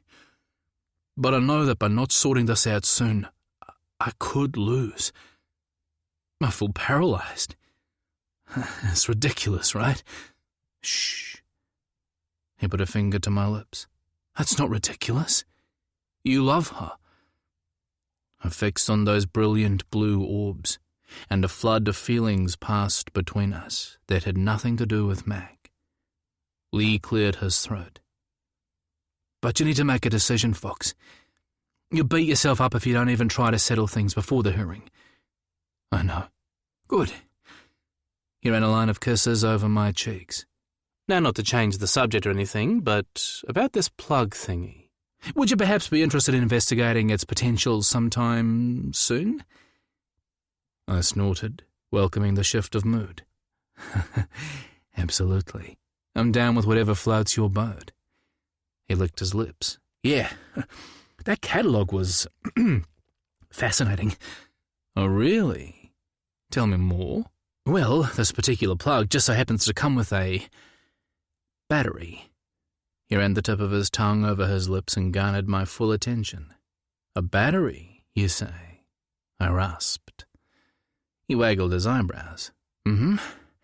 And a remote." My pulse thrummed in my neck.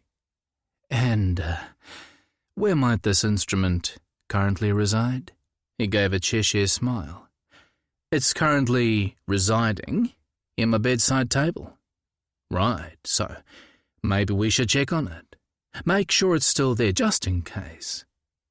He shoved his face right up in mine, his hot breath fanning my cheeks, the scent of dirt and sweat and fish and chips inexplicably sexy.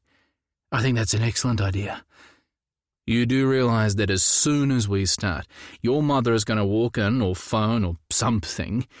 Our erect cocks seem to act as some kind of summoning spell," I cautioned.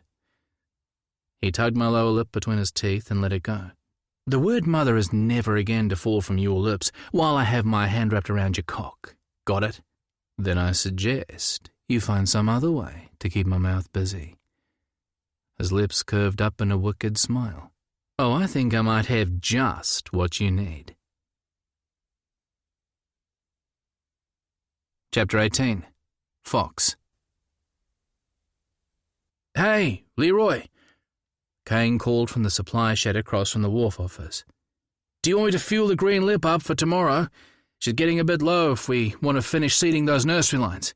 It'll take us most of the day." "Good idea," I answered for Lee, who was still on the phone with the harvesting company.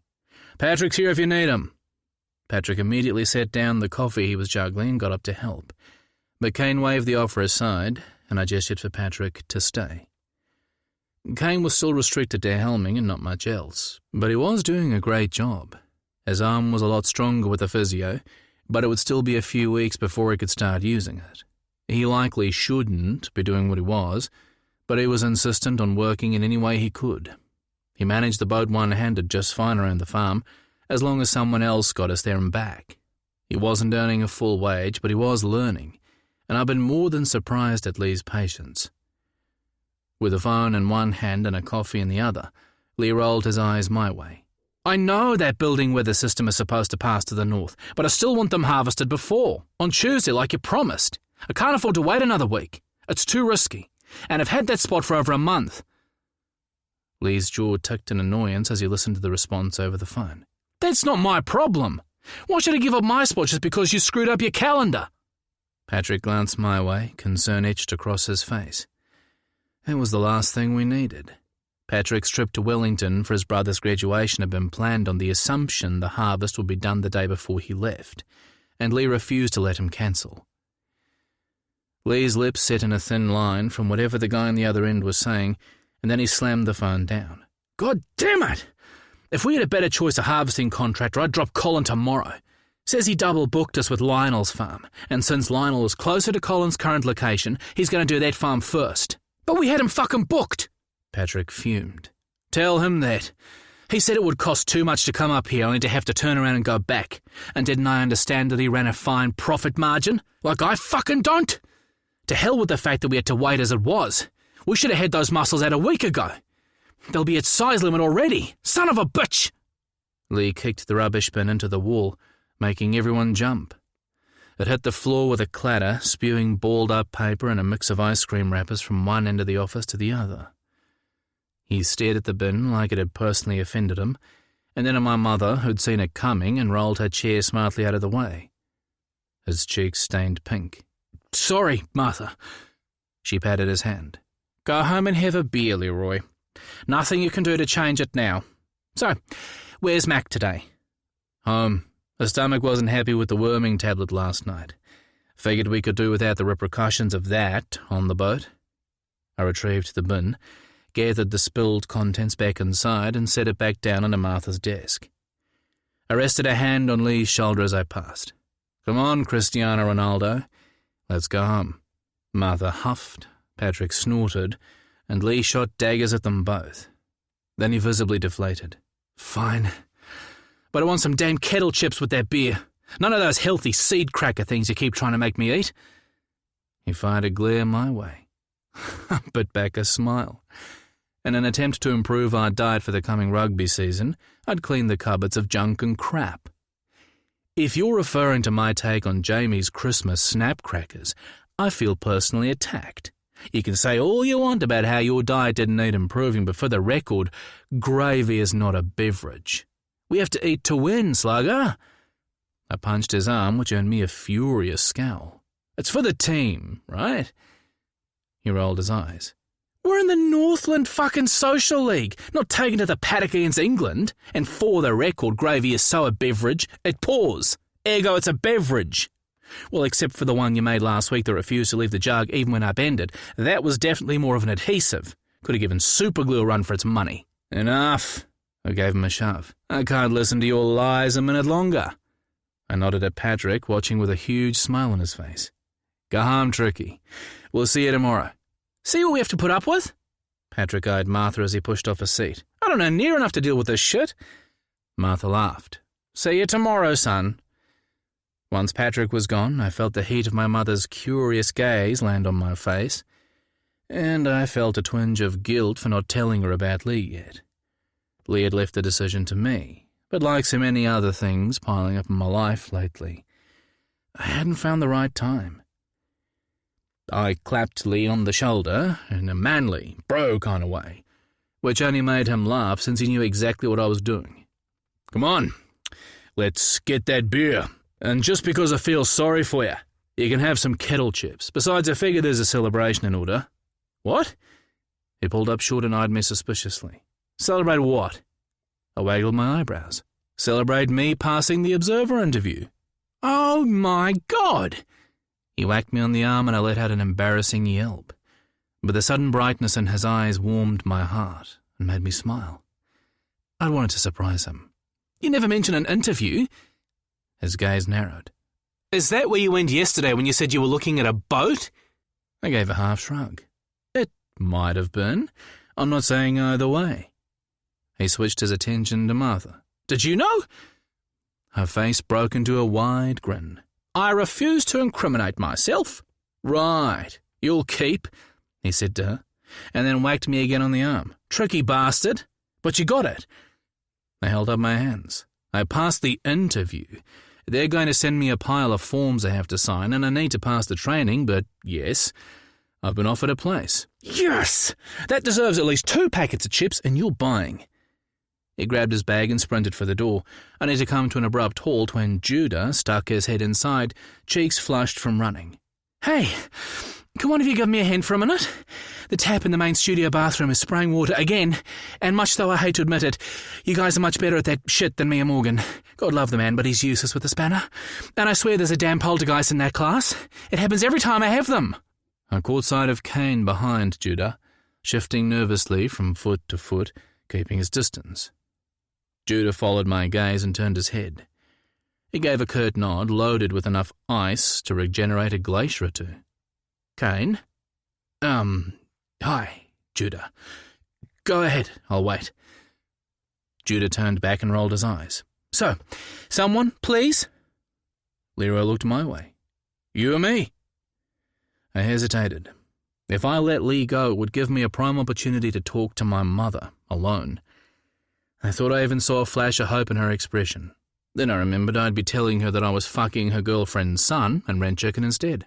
Let's both go, I said. If Morgan's tried already, it could be seriously screwed.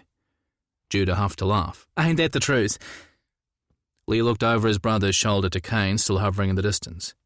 Go home, Kane. We're done for the day. Kane scuttled off to his car like the hounds of hell were on his tail, and Judah followed his departure with just the hint of a smile on his lips. 30 minutes later, we were finally driving up the hill. Lee waved a hand toward the studio as we passed. You know, I love Morgan. He's a brother in the rugby field, and the man can grow a veggie garden to die for, but he doesn't have a single DIY bone in his damn body. Lord knows what he thought he was doing with that bloody sink. It looked like a snakes and ladders board underneath. Now, on to more important things, like do we have to go to the store for those kettle chips? I'm going to be mighty pissed if we get home to find there are none there. There will be consequences. I slid a hand onto his thigh, and he moved it a little north until he had it lodged over his dick. I gave a squeeze and he wriggled contentedly. I may have 1 or 2 hidden away, admitted. Although I'm intrigued by the whole consequences thing, maybe I should keep them a secret. He spun in his seat and glared. I fucking knew you had a stash. Where? I shot him a look of disbelief. You've got to be joking. Like I'm telling you that. He turned into the driveway, grumbling something that sounded a lot like a sexual threat, and I laughed. Bring it on. It's my damn house. If you've hidden something, I've got a right to... Whose car is that? I jerked my head to the passenger window, and my heart stuttered in my chest. And who is that? Oh, fucking hell. Jesus Christ! I somehow don't think so. Lee frowned at the handsome blonde man sitting on his front step, with Max staring up at him like he'd hung the bloody moon. He got to his feet, brushed his hands down the front of his skinny jeans and folded his arms. A dog lead hung from his hand. Lee's gaze shot to mine. Fox, buckle up, sweetheart. You're about to meet my ex. Slim and impeccably dressed as always, Van oozed that feisty confidence that had drawn me from the beginning. Van was always a handful, something I'd initially found exciting and sexy. He looked determined, but when he saw me through the windscreen, a flash of uncertainty crossed his face. It vanished just as quickly, however, and his lips set in a thin line. Do you want me to leave? Lee's voice was steady, but I could tell he was thrown by the whole ex thing, his gaze raking over Van as if trying to understand. And I got it. The two were as different as could be. I didn't need to think long. No, stay. Please. Just maybe give us a little space. He nodded and squeezed my hand. I'll sit at the end of the deck. But fair warning, Fox, if that fucker even looks at you sideways, I won't be held responsible for my actions. I couldn't help but smile. My hero. I cupped Lee's face and drew him in for a thorough kiss, right in front of my ex. He looked surprised, but also more than a little pleased. I'd let Van know that I'd moved on and that Lee was mine, and the thunderous look on Van's face said it all. Van let me come to him, his hand resting on Mac's head, making his own point. But his gaze tracked Lee's every movement from the truck to the chair at the end of the deck. "Who's the hottie?" His lip curled. "You don't waste much time, do you?" "I'm going to pretend I didn't hear that," I shot back, taking a seat on the step and calling Mac to my side. "You have zero right to make any comment on my single dating life considering your own track record. At least I waited until I was out of our marriage." "So you say," Van huffed, eyeing the step. "So we're doing this out here, are we? Not even going to be civil about it?" "Yep. I'm way past civil where you're concerned, and I'm not having you put one foot inside that house. Not if you're here for the reason I think you are." Van glared for a second, then sat with a grumbling sigh. "Whatever. You can be such an asshole." I said nothing. "Fox, you okay?" Kane called from halfway down the stairs of his bedside. "He was here when I got home. Wouldn't say what for or even give his name. Just said he'd wait." "Do you need him gone?" "What the fuck is this?" Van glanced between Kane and Lee. "Do you really need protection from little old me, Fox? Are you scared you might still feel something for me?" "Get over yourself, Van." I waved Kane off and he disappeared back up onto the bedside. "You're barely a blip on my radar these days. The only thing I feel for you is contempt and a great deal of relief." At the end of the deck, Lee snorted. Van shot him a dagger look. I added, "You burned any feelings I had for you a long time ago. The sooner I'm shot of you completely, the better. So how about we get this over with? I take it you hear about Mac?" Van reached a hand to where Mac sat between us, and my traitorous dog gave it a look. "She and I were going to have words. She loves me, don't you, girl? You've missed me," he crooned, and I wanted to slap him. "She saw you around Oban town nearly every fucking day, Van. I've only been gone about over a month. It's hardly the great reunion." Van stared at me. "Why do you have to be like this?" He slid closer along the step until we were almost touching. "We used to be really good together. We had some great times." He turned his gaze to where Lee sat, ears flapping like a damn elephant. "Don't play games," I warned, and slid away to put more space between us. "I know you too well, and I have zero interest in you or your feelings." He sighed and his gaze narrowed. "She's coming back with me, Fox. I have the court order in my pocket. You either let me take her now, or I'll get the local cop to enforce it. I have a flight booked tomorrow and a dog carrier in the car. You can have her back in a month, which is damn generous considering you made me fly up here to get her." The last thing I wanted was to get John involved. "You're not going anywhere until I talk to Tinny." He waved a hand. "Be my guest. You can do what you like. Won't change anything." I pulled out my phone and after a few rings, Tinny picked up. I walked off away so Van couldn't overhear, but I needn't have bothered. As much as Tinny was pissed about how Van had gone about it, there was nothing he could do. And he already had a copy of the court order. The injunction was refused. My best bet was to keep on good enough speaking terms with Van to get this settled without court, and a slap-down fight wasn't likely to achieve that. Then he reminded me, "I told you so!" Fucker. It wasn't what I wanted to hear. But he was right. And when I ended the call, Tinny's answer must have been obvious on my face, judging by the smug look Van wore. "He told you I'm right, didn't he?" Van said evenly. "So how about you stop fucking me around and just let me take her?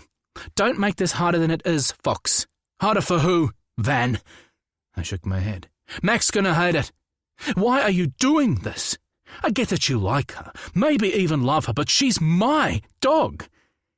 You've taken enough, don't you think? And destroyed our marriage? Do you really need to fight me for Mac as well? Do you want to hurt me that badly? What the fuck did I ever do to you, except mistakenly trust you? I couldn't stop the break in my voice. Lee was there in a second, his warm hand on my shoulder, his gaze cold as ice on Van, who scrambled to his feet and stepped back, clearly sizing Lee up. I got to my feet as well, sniffing trouble brewing. Van refocused his attention on me. I'm not trying to hurt you, Fox. I just want what I'm entitled to. I miss her and she obviously misses me. He reached out a hand and Mac shoved her head under it for a pat. Damn dog. She hasn't missed you, asshole, Lee scoffed. She treats the fucking postman like that. I choked out a laugh. God, I loved him. And then it suddenly hit me. I did love him. I did. Damn, when did that happen? Van shot Lee a killing look that Lee held without the slightest flinch. Van had no idea what he'd taken on. Lee could eat him for breakfast. At length Van gave up and turned back to me. Look, you'll get it back in a month. You have to come down for the court date anyway. If you want to argue your case, that is. He rolled his eyes and bile rose in my throat. You know, I've only just realised how lucky I am to be shot of you, Van. You actually did me a huge favour fucking my friend. What a waste of my time you were. Ewan's welcome to you. Van visibly winced, and I wasn't proud of the pleasure it gave me. Fuck it, yes, I bloody was. His expression turned sour, distorting all those charming, waifish features in something decidedly unpleasant. Likewise, I should have held out for someone a lot better from the start. Lee pushed forward. Why, you little bitch! Touch me and I'll have you for assault! Van sneered, taking another step back and putting Mac between himself and Lee. I think I should maybe push to keep Mac on the island permanently. Not sure I can trust you to uphold your end of any shared custody agreement, Fox, at least not based on recent behaviour. His gaze shot to Lee, and he smirked. You kept our house down there, right? The question might have been for me, but Van's gaze was pinned on Lee, who visibly winced at the word our. It was everything he already feared about me, and I wanted to punch Van for that alone. Says it all, really, Van continued, clearly enjoying Lee's discomfort. You've kept your options open, Fox. You didn't actually want to leave, did you? I have to admit, I was surprised.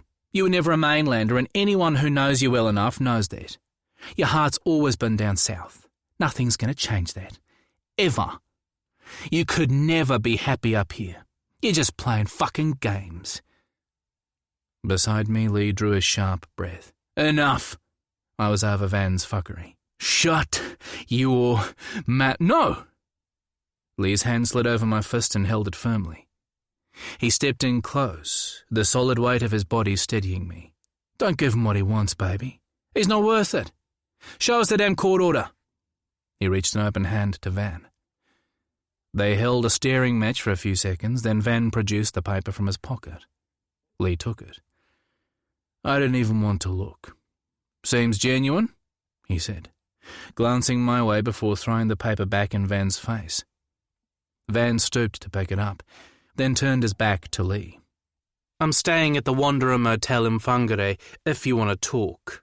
Alone. Lee tensed. I couldn't fucking believe it. I've got nothing to say to you, Van. So just piss off before I change my mind about letting Mac go. Like you have a choice. He shrugged. Still, it's your loss. I've got food in the car. I'll text you when she gets home safely. I was in his face before I knew it, Lee's hand holding me back. That's not her fucking home, you bastard! Van shrugged, but his hands were shaking. It is, at least for the next month. Enjoy your... He looked to Lee. Whatever. And a word of advice for you. He held Lee's gaze. Don't expect too much from this guy. He doesn't give a shit about anything except his work. You'll soon tire of being left alone, just like I did. Until one day, he'll just leave altogether and come back where he belongs. Lee muscled forward. That's where you're wrong, dickhead. Because I don't get left alone. We work together. It's a fucking dream. You made a big fucking mistake letting him go, but he's mine now, so you can fuck off back to that hole you crawled out of. Men who can't keep it in the pants aren't worth a second look, and they never change. Van's cheeks flamed bright. Believe what you want. You'll soon learn the truth. But his voice was shaking, and I wanted to haul Lee into my arms and kiss the fuck out of him. Put your bitch on a leash next time, Fox. Van threw a look Lee's way and then headed for his car, calling Mac. Mac stayed where she was, confused, her gaze shifting between Van and me. Dad, what do you want? Do I go, Dad? I almost broke down and dragged her inside the house, but I didn't want her to sense my panic and stress more than she already did. And so I waved a hand toward where Van was waiting by his car. Off you go, girl.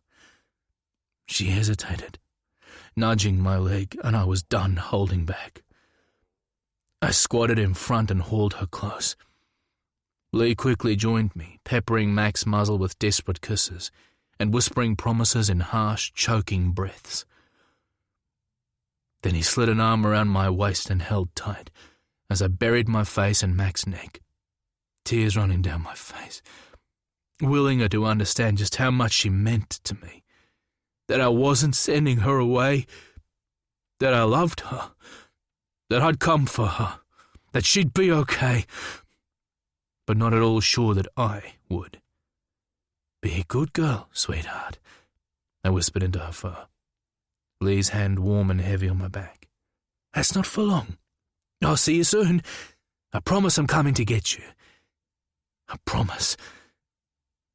I gave her a gentle push toward Van, my hands trembling, my heart ripping apart. She leaned back as if sensing something wasn't right. But then Van crouched and called her over, a treat held out in his hand. Mac looked between us and I nudged her again. Go on, baby girl. I'll come get you soon. She relaxed a little and wandered across to take the offered treat. Van opened the back door and enticed her inside with even more. She looked back once, then jumped in. He shut the door and my heart lurched. Oh, God, this is really happening. I thought Van would simply drive off, smug and satisfied. But when he got to the driver's door, he looked up, and whatever he saw in my face made him hesitate. I promise I'll look after her. He held my gaze. You can trust me on that much at least, Fox. And then he got in the car and drove out the gate with Mac's head craned out the rear window, staring back, barking frantically and clearly wondering what the hell was going on. As soon as they were out of sight, my knees gave way, and Lee caught me as I slumped back down on the step. He wrapped his arms around my shoulders and drew my head against his chest. It's okay, baby, he whispered into my ear, his voice cut and choking. We'll get her back. You'll see. He rocked me against him. We'll get her back. I slipped my arms around his waist and hung on tight, my chest heaving like someone had reached inside and yanked out my heart. The first time in 8 years I'd been without my constant companion, the one who'd got me through all Van's fuckery, the only one who'd mattered when he left. And I felt like my heart had been torn from my chest. After a few minutes, Lee stood and took my hand. Let's get you inside and into a warm bath. He held me to my feet. Hopefully that worming tab is still doing its thing, and she shits all over his bloody motel room. He ran me a bath in the huge old clawfoot in his ensuite, grabbed a couple of beers while I stripped, and then climbed in behind me, wrapping me in his strong arms and shoving a beer into my hand. Drink this, and let me wash you. He picked up the sponge and doused it in his coconut body wash.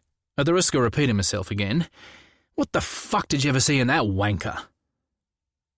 I couldn't answer, just drank my beer, and let Lee wash me head to foot. His strong fingers worked the suds through my hair, massaging my scalp, kneading through the pain and loss to ground me in his care. When he was done, he pulled me back into his arms and held me tight while I hoped and prayed that Mac hadn't thought I'd just abandoned her. and when the water raised goosebumps on her arms, Lee dried me in a warm towel, bundled me into bed, and rocked me to sleep in his arms, the big spoon to my little for once. Chapter 19. Leroy. I manoeuvred the CD alongside the green lip and tied up. The early autumn day, although bright and blue-skied, had that pre-storm feel about it, close and hot and still.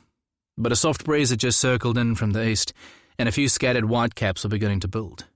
And in the ocean itself, unsettled water simmered just below the calm green skin, currents tugging at the ropes as we worked, a gentle reminder of the system that was churning the oceans just north of the country.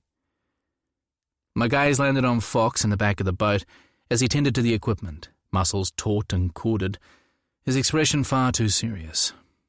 I sighed. He hit it well, but he'd sunk pretty low in those first days after Van had left with Mac. He'd been withdrawn, quiet and irritable. So unlike his usual self, I'd been worried. But Van the dickhead had been oddly considerate, maintaining a steady stream of texts and photos to Fox's phone, and slowly, day by day, Fox had surfaced from his funk. Almost a week down the track and he was back to smiling again, even managing a few jokes. Or at least he was trying to for my sake. The last thing I wanted was to be grateful to his little shit of an ex, but it kind of was. But I knew Fox missed Mac like he'd lost a limb. The fact was etched in deep lines on his face, and it pulled my heart to a degree I could barely admit. In the short time we'd been together, the three of us, four including the more recent addition of our kitten, Prue, had become this strange family unit. And if I missed Mac, God knew what Fox had to be feeling. After that first day, I'd hoped he'd talk to me about it. But a week on and he was still avoiding the subject, and I didn't want to pressure him. His sleep was restless and broken, and the observer training application forms remained on the breakfast bar waiting to be posted, another thing he hadn't mentioned since Mac had left. But he accepted every hug I offered like it was made of gold, so that had to mean something, right? I couldn't deny that meeting Van had unnerved me. He didn't say anything I didn't already know, of course, that Fox loved down south, loved it enough to keep his house there, regardless of all the shit that had happened to him in that tiny community. But now Mac was down there too. And if Van got shared custody, Fox will continue to be tied to the place, maybe even more than he was now. Did I stack up against all that? Who the fuck knew? Not me. I only knew that it was eating at my nerves like battery acid. Plus, Van and I couldn't have been more different, and I didn't know how to put that together and make sense of it. Fox had fallen in love and married Van, and he'd evidently been happy until Van fucked it up. So what the hell did he see in me? We looked nothing alike, and our personalities seemed equally opposed, so what the fuck? If Fox was drawn to vivacious and sassy, then I was so far from that I may as well have been born on a different fucking planet. I wanted to believe he'd found something in me that was equally attractive and not freak out like the insecure little shit that I apparently was. Not sure how good a job I was doing, hence the picnic I'd secretly planned and brought on board. A little bribery? Maybe. Was I hoping to wow Fox with my as yet unexplored romantic side? You betcha.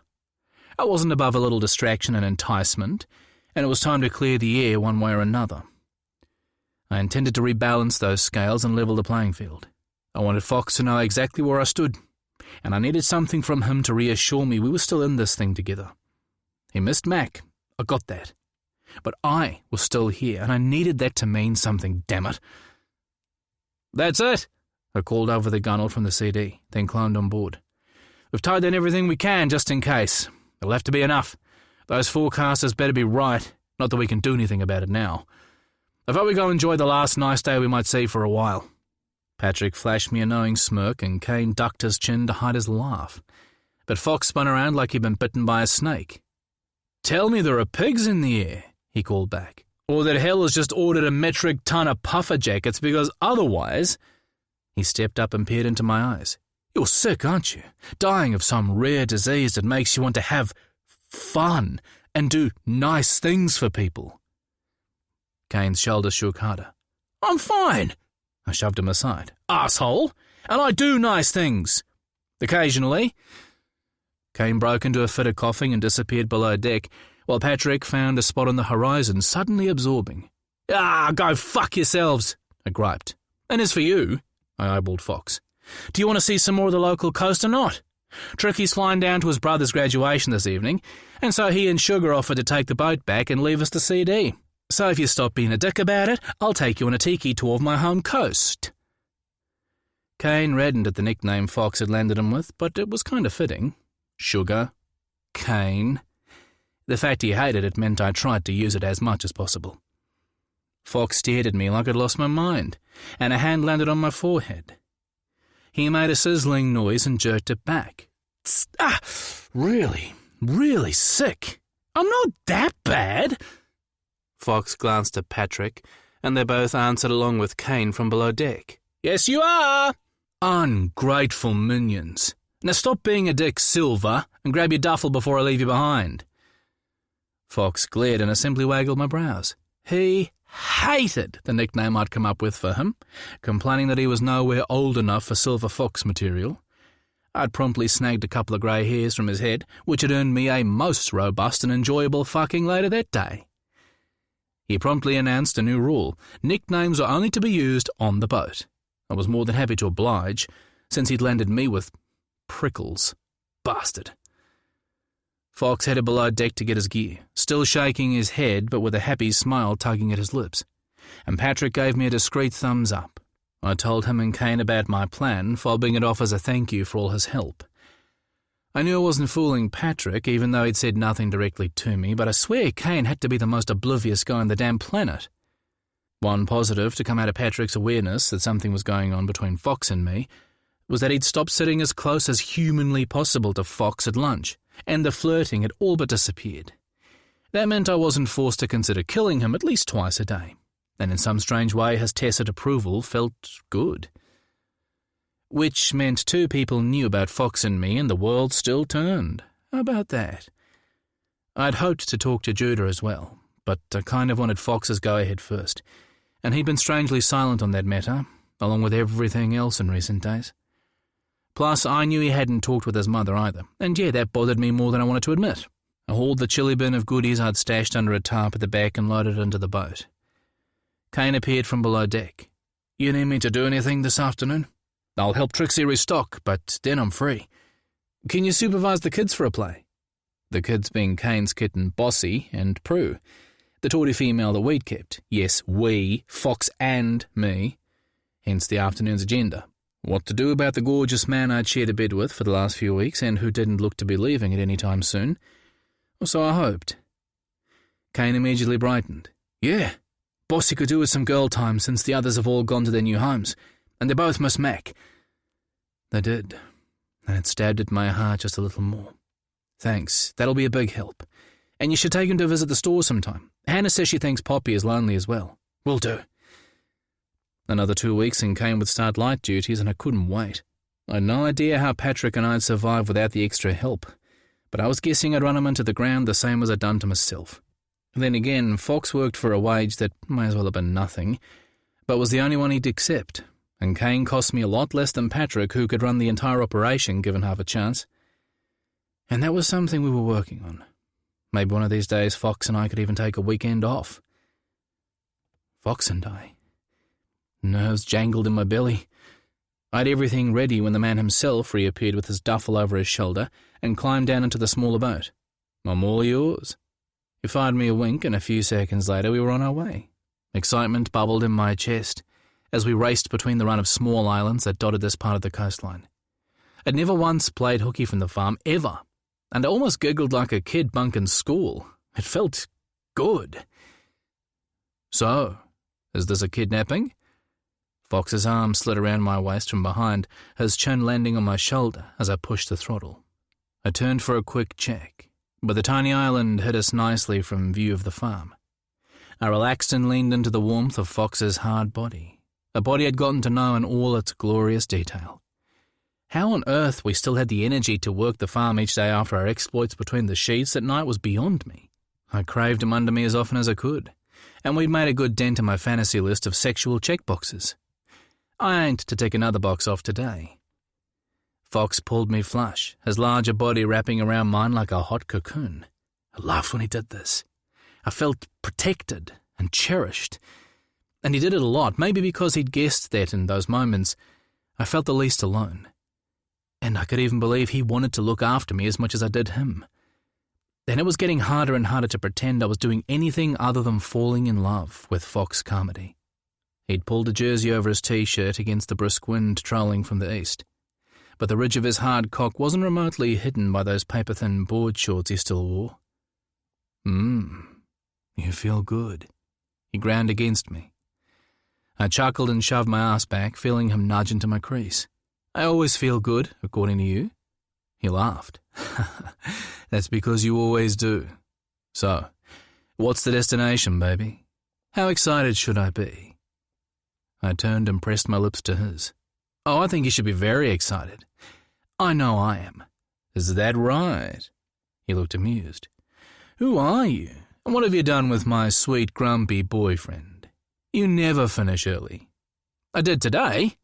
My gaze briefly swept his before returning to the ocean ahead. But if he'd realised what he'd said, it didn't show in his face. We'd never used the boyfriend word, and I tried not to get excited. I swallowed hard and let it go. He continued. You've told me often enough you don't do surprises. I chuckled. It's different if I'm the surprise giver. Besides, it's good payback because, believe me, you are just one big surprise. I smell a rat, but I like where this is going. So I'm all in. Cute enough segue? I eased back on the throttle and spun in his arms, making sure to lock eyes. My hands slid around his neck. So am I. With you. All in, all the way. I just wanted you to know. His eyes widened and he immediately leaned behind me to flick the throttle again. The boat slowed and rode the pressure wave to a rolling stop. Then he pushed me up against the dash. Say that again. He cradled my face and lowered his lips to mine, once, then twice. Say it. I swallowed hard. I'm all in, Fox, with you. And I can't believe those words are coming out of my mouth. I could barely hold his gaze, hoping but not sure of what I'd find there. I don't know when it happened, but this isn't going away from me. I think I maybe even knew at the start that it would end up here. Lee, I know you're just out of a marriage, and you weren't looking for another relationship, and your head is all tied up with Mac and Van and your divorce and a new career, and you and I together is the worst fucking idea in the universe, and I'm nothing like Van and Painted Bayers and Stewart Island, but none of that seems to matter to my head. I sucked in a breath, aware of his thumb brushing my cheek. I like you, Fox. More than like. I like us. I like how I am with you. I like you in my bed and in my house and in my life. And would you please just fucking say something before I make a worse fool of myself? I know you might not feel the same, and that's okay. Well, it's really not. I dropped my gaze to where I was fisting his sweater. But I need to have some idea. Now, before we go any further. I sighed and flopped against his chest. Oh, God, I actually just said all that, didn't I? He chuckled.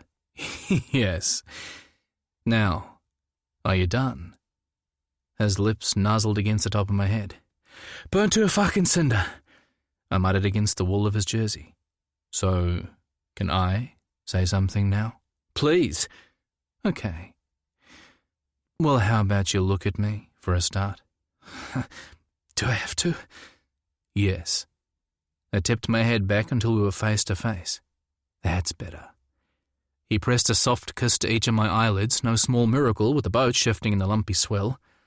I have to say, if you're about to let me down and dump my sorry ass, you're being particularly cruel about it, I grumbled, once again dropping my chin.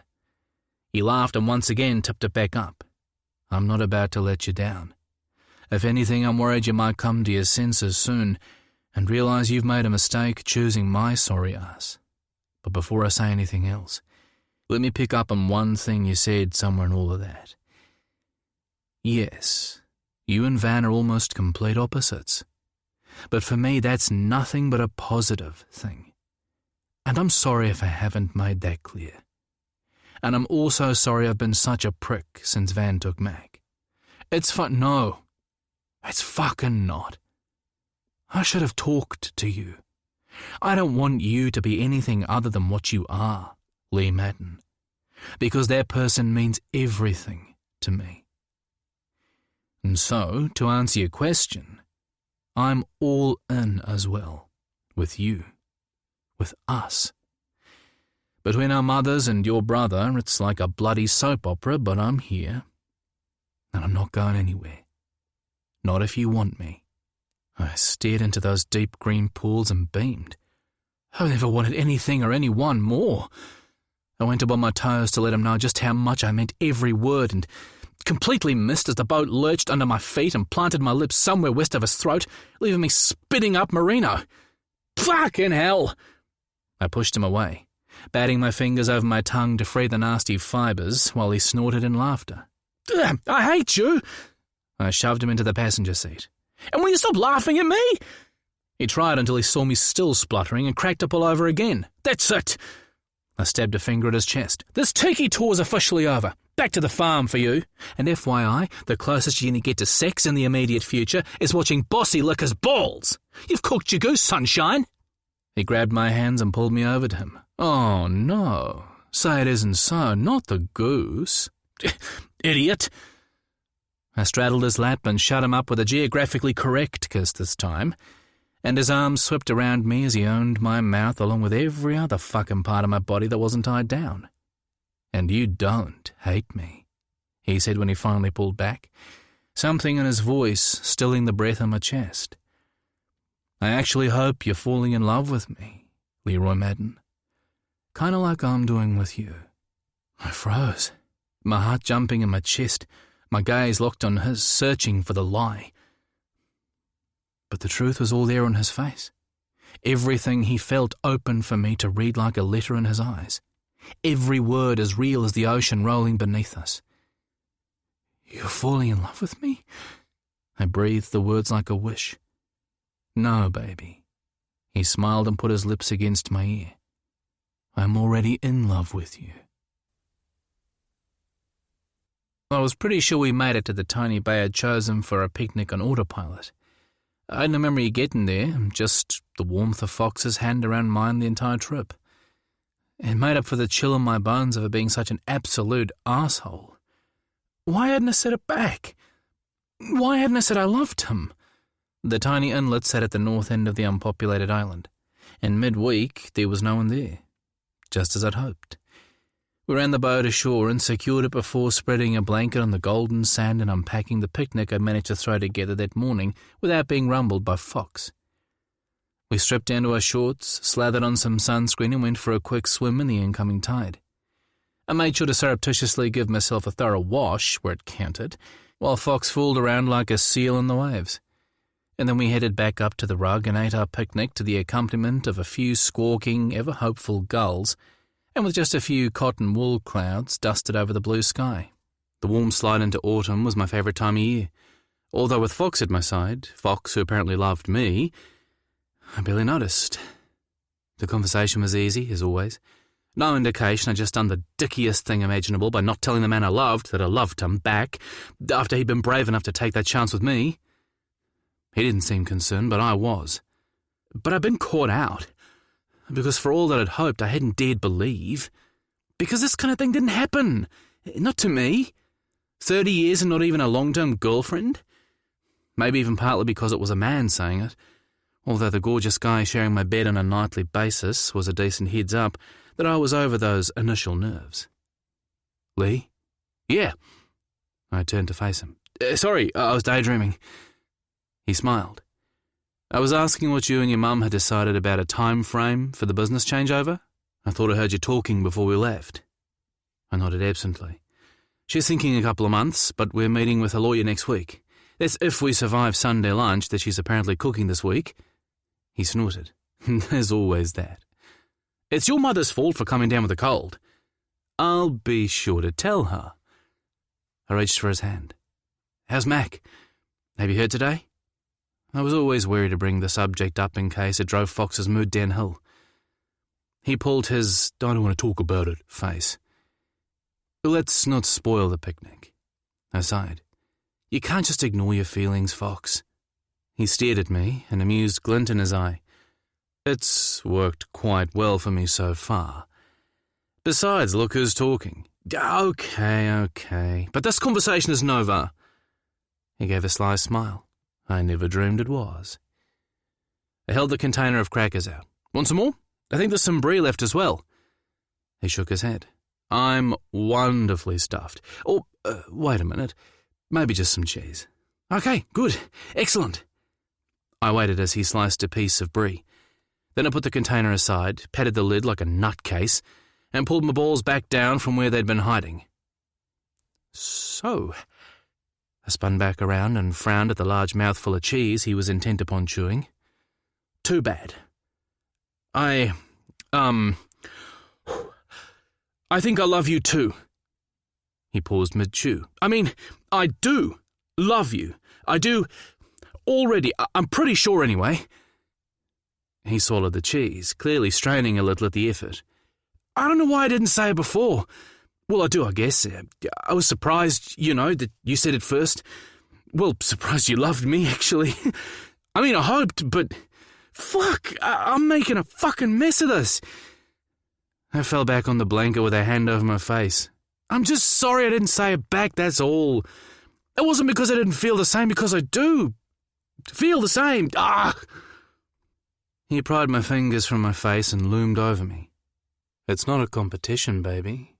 You get there in your own time. A waft of excellent French brie assailed my nostrils. I know it's not a competition. I screwed my eyes shut.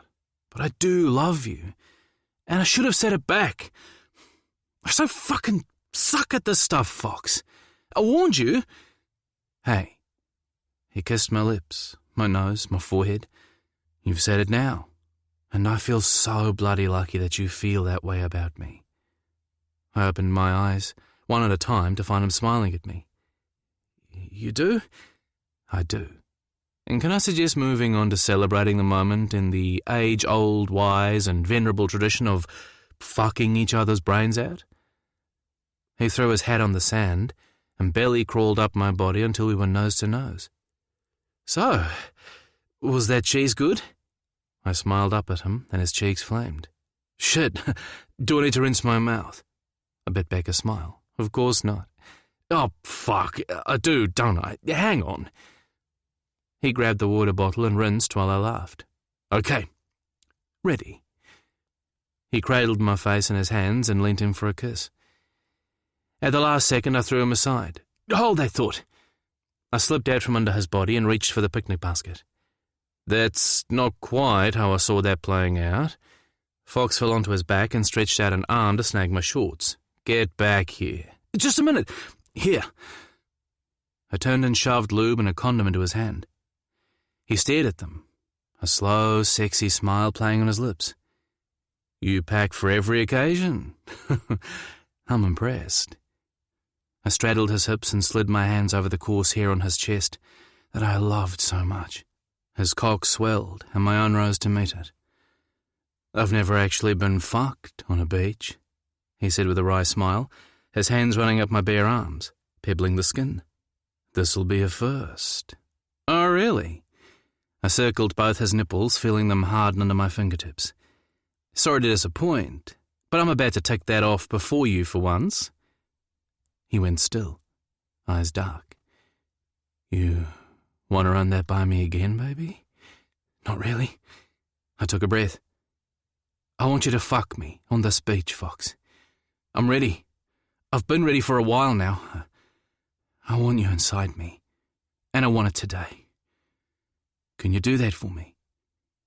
Next thing I was on my back, with Fox lying the length of me, hard as a rock in his shorts. Oh, yeah, I can do that, sweetheart, if you're sure. We can take it nice and slow, but you call the shots. You want to stop at any point, and we stop, okay? You've got nothing to prove. I'm happy with exactly what we've been doing. God, I loved him. I know, but I trust you to make it good. I'm not expecting it to be all sunshine and rainbows, not the first time around. But we've played around down there long enough. I'm ready, and I want you.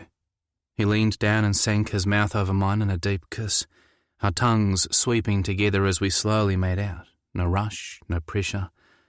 Just two men with all the time in the world to get things right. Then he mapped every inch of my body with his hands and lips, dialing up the heat as he stripped my shorts from my body and set about burning my world. And all I could do was shiver and gasp. But he kept his promise, teasing and fucking me with his fingers, rimming me until I couldn't take it any longer, until I got all pissy and threatened to finish myself off if he didn't get a wriggle on.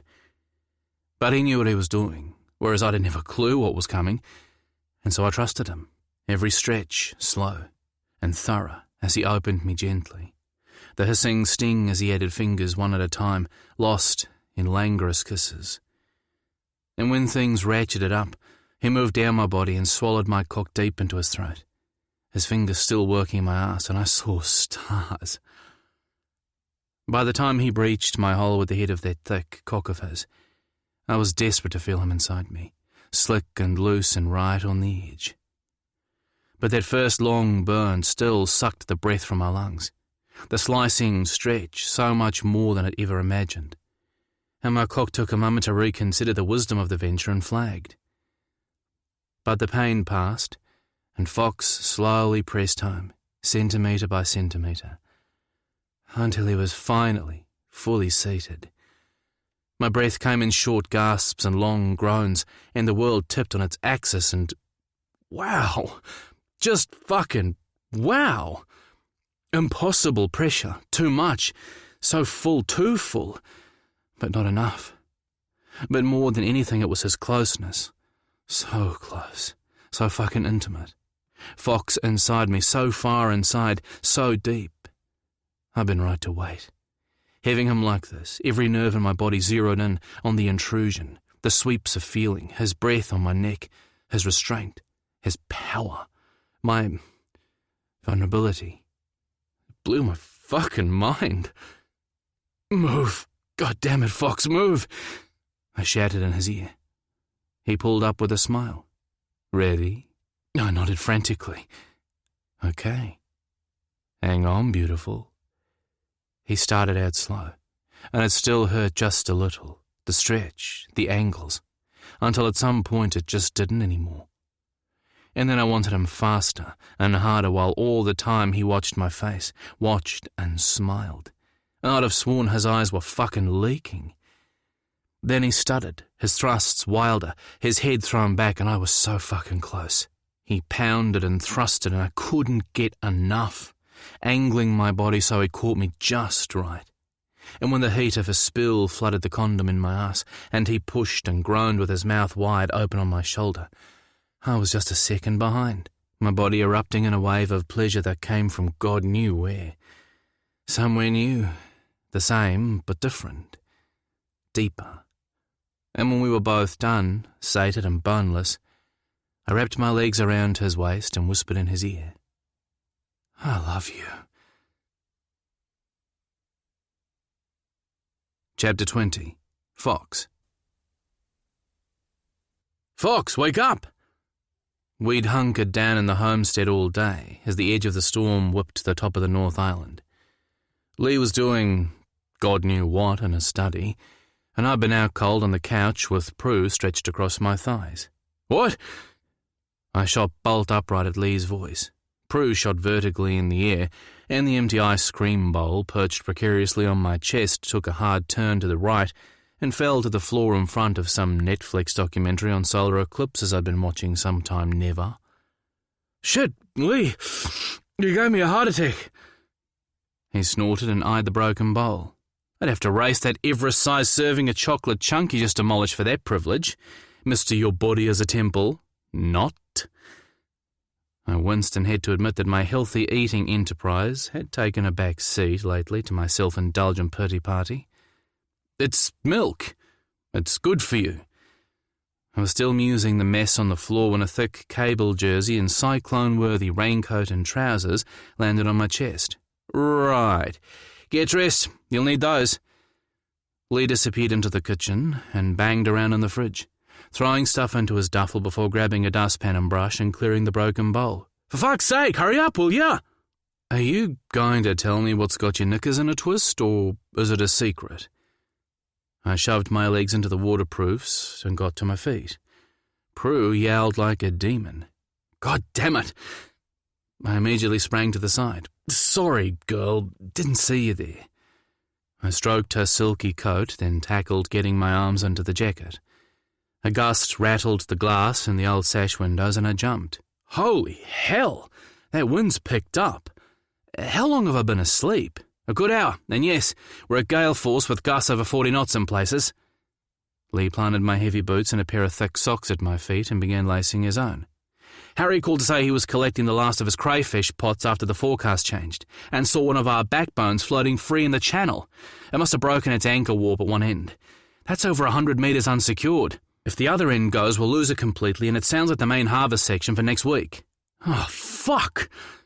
I slammed my feet into my boots, suddenly wide awake. My thoughts exactly. He did what he could, but it was too heavy for his boat to pull, and he said the channel was starting to cut up nasty. I called them at office, and they said the edge of the cyclone wasn't pushing as far west as they'd hoped, which means we're going to cop the lower half at least. They're putting out the marine warnings now. Damn it, Fox, if I lose that harvest... I know. It won't matter if Mum sells me the farm. There won't be a fucking business to run. How the hell did the warp break loose?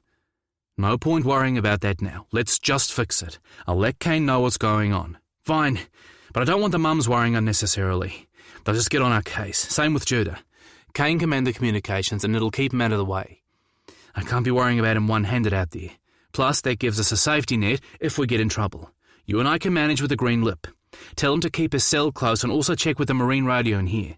Will do. I'll meet you at the truck. And feed Prue as she'll be raiding that damn pantry again. 20 minutes later, we got the CD secured to the wharf so we could leave her and we're heading out. A booming black sky hung full and heavy as far as you could see. Lit silver from the occasional flash of lightning, and in a few minutes we'd left the relative shelter of Painted Bay for an angry, boiling sea. Holy fuck! I shouted into a sudden punch of wind, grabbing for a handhold and planting my feet as a huge swell rolled under the boat, pitching it sideways before righting it again. Where the fuck did this come from? I expect this shit down south and a lot worse, but I thought you guys were soft, shallow floaters up here. I sent Lee a wink and he laughed. You're such a fucking arrogant prick, he shouted back as he expertly manoeuvred the big boat through the heaving seas. We get weather too, you know. Tropical cyclones aren't all pina coladas and waving palm trees. Another wave thumped us from the side, and I scrambled for a footing. He laughed and I slapped him on the back before leaning in for a kiss.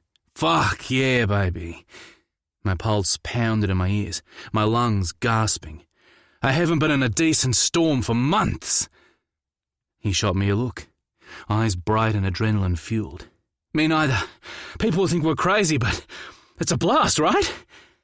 He leaned forward, squinting to see through the sheeting rain. As long as we get that damn line secured again. We sobered a little at that, and I took a few seconds to duck below deck and call Kane to let him know we were heading out. I could barely keep my feet, and the creaking hull and pounding waves overwhelmed everything else. But he got the gist, and we agreed to switch to marine radio. I headed back on deck. So, what's the plan? I moved to Lee's back, our life jackets bumping, but at least I could hear. I snaked an arm around his waist, and he leaned back against me. It felt strangely intimate, a shared touch in the middle of a hot and angry storm. And I took a second to take it in. The two of us riding squalls, working together, laughing, making it happen. And I wanted more. I wanted us like this forever. He leaned his head back so I could hear him. It's too rough to do more than a patch job, but we'll have to try, he shouted. We'll never get it back on its concrete anchor block in this, so I'm going to try to tie it to the neighbouring backbone and hope that's enough to keep it out of trouble. It was a good plan. I'll get the rope ready. He turned his head to kiss me. Be careful! I felt eyes hot on my back as I weaved my way to the stern, flung from one handhold to the next until I made it to where the long ropes were stored. Then I chose the best for the job, hoisted it over my shoulder and then lunged my way back up to the helm while trying not to get thrown over the side. Lee alternated trying to steer through the pelting rain and keeping an eye on me until I was safe. I made it back to the helm, grabbed his chin and planted a fierce kiss on his lips. When I let him go, he laughed at me, eyes black and wild, water dripping from his hair and lashes, his hood hanging useless down his back, every inch of him sodden from the neck up. He looked absolutely mesmerizing. "You look like you want to fuck me," he shouted into the wind as the boat rose and crashed into the next trough. "Like you wouldn't believe," I shouted back, getting all up in his face. "So let's save these bloody muscles, and then all bets are off. You got it." He drove the boat into the next swell, and we tipped vertically before thumping down once again. The gales were fueling the current, whipping the sea into a dangerous cauldron. But on the next crest, a flash of lightning lit up the backbone floats of the mussel farm, and we were almost there. "Look!" Lee shouted, pointing to a line of floats at right angles to the rest. "I'll get in as close as I can, but I'll have to take a wide arc so we don't get anything caught in the motor. The dropper ropes could be lying sideways just under the water. We'll never see them." "Okay." I peered into the gloom. "You handle the boat. You've got a much better touch with her than me. I'll look after securing the line." Lee nodded, then fisted my coat and pulled me in. "You be bloody careful. If you fall in and drown, I'm going to net you up and then kill you again with my own hands. Understand?" I laughed. "Understood. Good boy." He gently slapped my soaking cheek, then set about trying to keep the green lip on course as a huge wall of water broke over the front and nearly slammed us both into the deck. Seawater choked my throat and I coughed and gasped for air. "You okay?" he yelled, scrambling for a foothold. I looked up from where I'd been thrown to my knees on the deck with a huge grin on my face. "Did I tell you how much I love this shit?" He laughed and kicked at me with his boot. "Get going, you idiot!" It took 4 attempts and nearly an hour before we had the end of the backbone float line secured to the boat. Then all we had to do was drag it to its neighbouring backbone and try to tie it on. From what we could tell from the green lip spotlights, which were only just short of useless in the pissing rain blowing sideways in the roller coaster waves, a few of the drop lines had taken a hammering and lost some of their precious cargo. But for the most part, the clusters of mussels visible on the few others that I could actually see in the almost dark were still holding on. If we could get the backbone secured and stop the currents and surges from doing any more damage, we had a chance of saving the harvest. "I'm going! It's close! Need to watch stern! Anchor line! Watch out!" Lee shouted, half his words lost to the noisy squall, so I had to fill in the gaps. The green lip was really too big to get in close without risk of snagging the backbone anchor line, but Lee did his best. That said, I figured I needed to be ready to take an unplanned dip if we missed our target or got snagged. I was hoping to avoid it, although I may as well have already been in for a dunk, considering how bloody wet I was. Wet skin under wet cotton under wet wool under wet oil skin, just plain fucking soaking wet. A flash lit up the sky and seconds later, thunder crashed overhead, the sound splitting my head. Closer than the last. We weren't out of this yet. Bloody weather forecasters. I wanted to get a few of them out from their desks and onto this boat, see if their accuracy improved any. "A little more!" I waved my arm at Lee. I couldn't even see the orange float at the end of the secured backbone, let alone attempt to tie the broken one to it. God damn it! I kept a tight hold of the gunnel and leaned over the pitching black depths as Lee inched closer and closer. "Stop!" I yelled, throwing my arms up as I caught sight of the anchor warp angling into the sea only metres from the green lip stern. Lee instantly powered up and cranked the boat out of the way before trying another approach. I watched from the stern, guiding him in with my arm, the wind throwing my voice somewhere out to sea. As soon as we were close enough, I signalled him to stop, which was easier said than done. Keeping position was a bitch, but somehow he managed. And while he fought to give me a chance, I somehow got the drag line I'd tied to the damaged backbone for the purpose of towing the thing, untied and secured, to the other backbone which remained safely anchored. I wasn't sure I still had all my freezing fingers and who knew if it would hold, but it was the best we could do. As soon as I was done, I signalled Lee to head to safer waters and the boat lurched forward. I made my way up to the helm and grabbed him in my arms. "We fucking did it!" I shouted over his shoulder, and he turned with a grin from ear to ear like a kid in a toy shop. "Radio Kane were coming in." I grabbed the radio and told Kane we were headed back. He said he'd put the coffee on. "Don't bother," I told him, winking at Lee. "We'll be heading straight to bed. I'll let you know when we're safely back at the wharf." "Do that." Kane signed off, and Lee turned for Painted Bay, fighting the bouldering waves every step of the turn. I yelled next to his ear. "I'll go below for some water and chocolate bars. We need to stay fueled." He nodded. "Just what I need. More fucking water." I kissed his sopping wet nose. "Have I told you how much I love your grumpy pants?" He tried and failed to hide a smile, and I headed below deck, mission accomplished. In under a minute I had the water bottles tucked under my arm, and I almost had my hands on the chocolate bars we kept stashed in the cupboard, when everything in the cabin went dark. My shoulders slammed into the opposite wall, the water bottles jettisoning like torpedoes from my hands, and the chocolate bars, along with everything else in the cupboard, crashed to the floor, the container of coffee catching my forehead on its journey past. "Shit, shit, shit!" I shouted to no one as something screamed in the engine room, metal on metal, and the cabin lights flickered on and off like a carnival sideshow. That didn't sound good. The boat's engine gunned free, the green lip airborne and floating just for a second before slamming down on another rising swell, and I lost a metre of height as the upward and downward forces crashed together. "Fox!" Lee called down. "Fox, you okay?" The boat lurched alarmingly, and I scrambled back on deck. "Yeah, just..." His eyes widened and he grabbed my shoulder. "Shit, you're bleeding. Come here." I reached my fingers to my forehead, and they came away black in the sputtering light of the dash. "It's just a nick. Damn coffee tin. What the fuck happened?" "We got caught between two opposing waves. It dumped us sideways. I'm going to try again." I grabbed his arm. "What's that?" "I said I'm going to try." "No." "What's that noise?" "Something's off in the engine room. Listen." He did, and his brows crunched. "Shit! I think we should take a look." The lights on the dash flickered and went out, quickly followed by the spot, and we were plunged into a black so deep I couldn't even see Lee's face.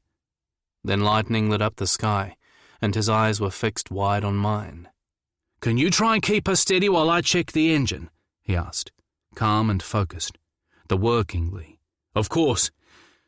And he was gone. The electrics came and went in random fashion, and I ran possibilities through my head, none of which were good.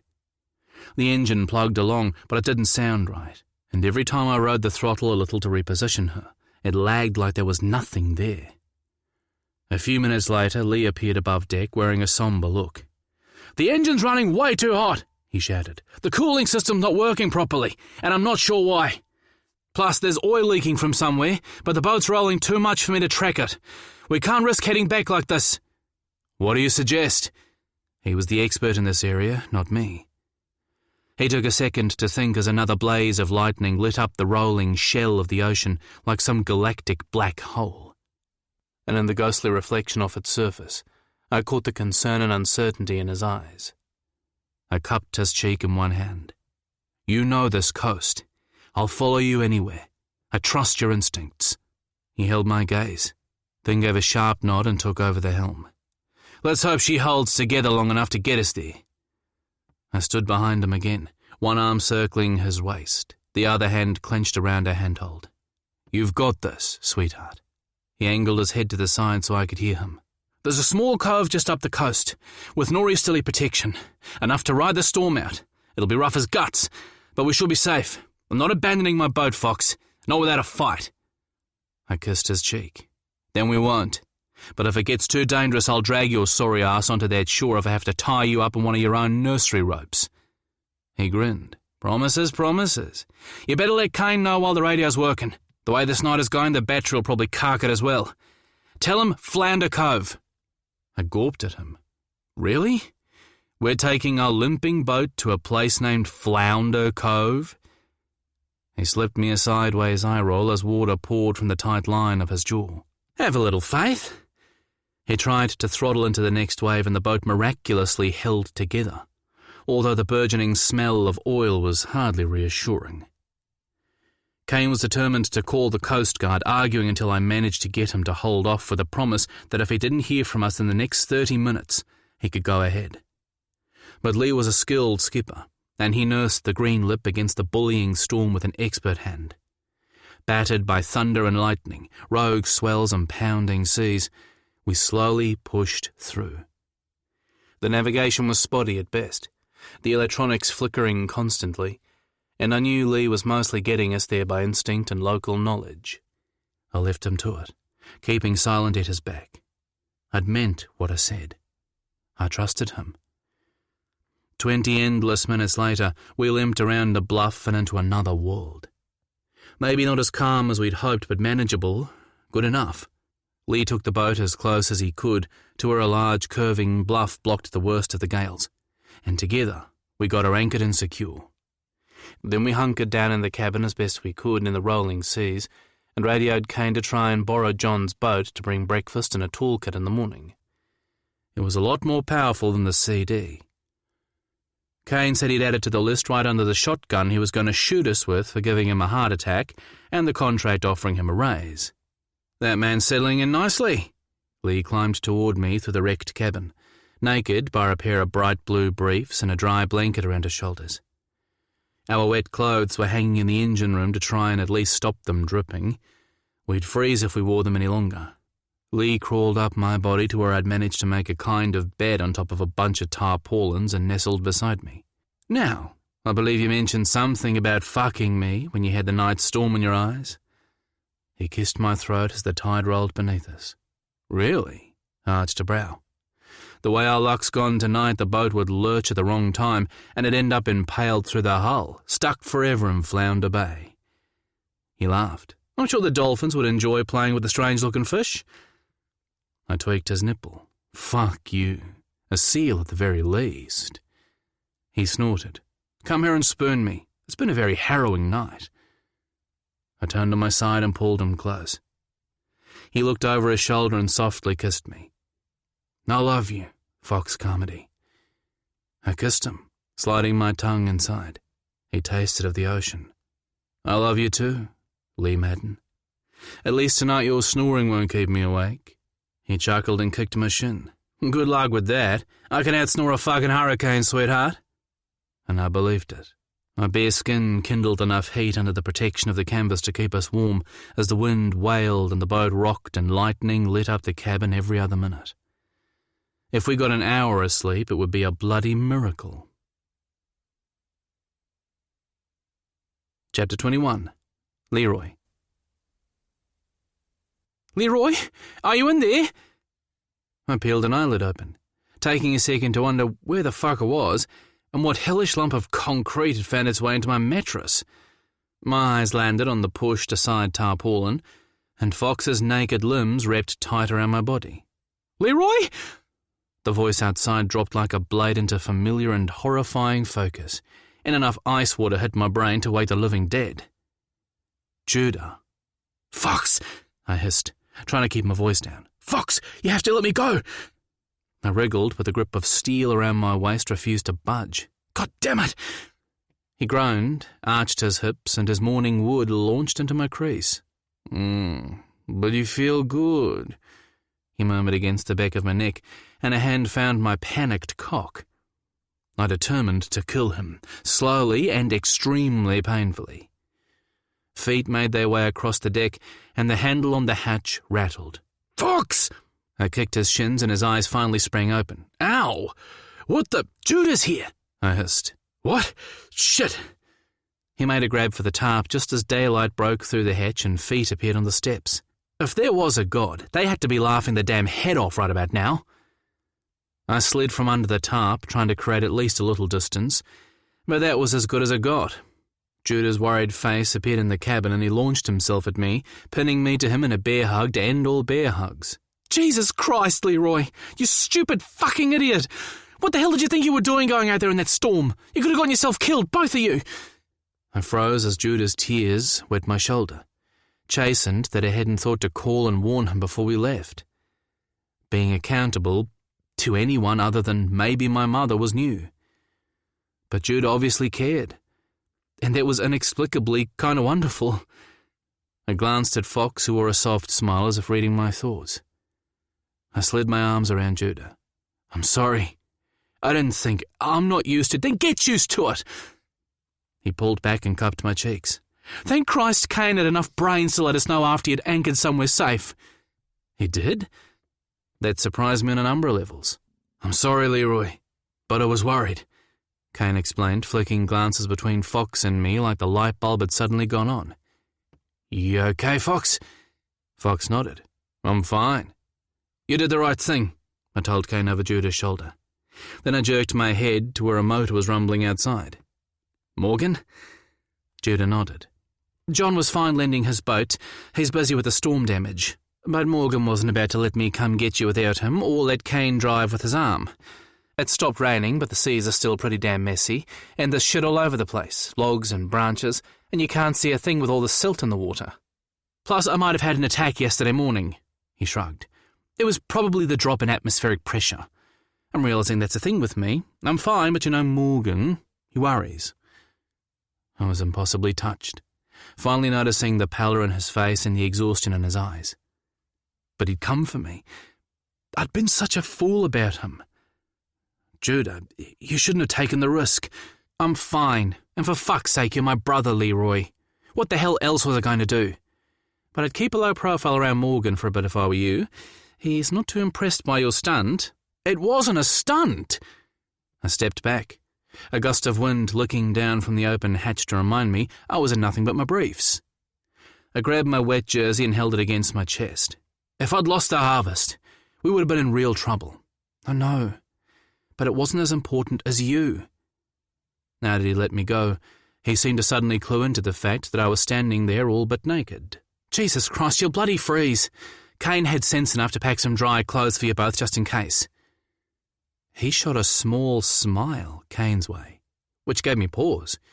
It must have shown on my face because he said, Last night I earned him a few brownie points, that's all. Kane flushed and held out a bag. They're dry. I'm sorry, but I had to look around a bit to find them. The implication clear. He'd found all Fox's clothes in my room. Shit! I tried not to look at Fox. Guess we'd added ourselves to my second employee. Thanks. I held Kane's eyes and his cheeks blazed bright. I threw the wet jersey aside and dug into the bag for something warm. Judah immediately grabbed my wrist and held my arm out. Jesus Christ! Are you seeing someone, Leroy? What? I'm gonna check with Morgan. Kane was up those stairs and gone in a second. About the same time, I glanced down at my chest and caught the soft groan of misery in Fox's throat. Fuck, fuck, fuck! I was still covered in bite marks from a picnic the day before. Fox's bite marks. I'd completely bloody forgotten. You've been pretty damn sneaky about it, Judah smiled. I'm impressed. So who is she? I could have lied, but I wasn't going to. I'd screwed up enough with Judah already. Nothing was going to make this any better, but it could sure as hell get a lot worse. I looked to Fox. He gave a half shrug and a small smile. It's up to you. I'll still be here. Judah's gaze shifted between us and he frowned. Lee? What the hell's going on? Wait a minute. I wasn't going to do this practically naked. I pulled on the shirt and the sweats Kane had brought and then tossed the bag to Fox, who did the same. Judah drew a sharp breath at the equally impressive scratch marks I'd made on Fox's back. Holy fucking cow! His focus jerked back to me. You mean he? You two? He shook his head in shock. Son of a bitch! You and Fox? Martha's bloody son? He shoved me back into the table and Fox immediately jumped between us. I held a hand up. It's okay, Fox. Fox stepped back, but not far, and he kept a wary eye on Judah. No, it is not fucking okay, Judah fumed. You're straight. Or at least you were the last 30 years of your life. What the hell's going on, Leroy? He swung on Fox. Did you? I grabbed his arm as he lunged. He didn't do anything I didn't want, Judah, so calm the fuck down. This is none of your business. Perhaps not the best thing to say. And Fox drew a sharp breath. Judah rounded on me. Not my business. After you throwing me under the bus my entire life for being, in your words, too fucking gay for your own good?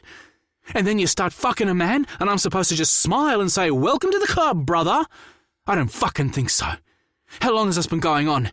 What's going on? Morgan appeared behind Judah.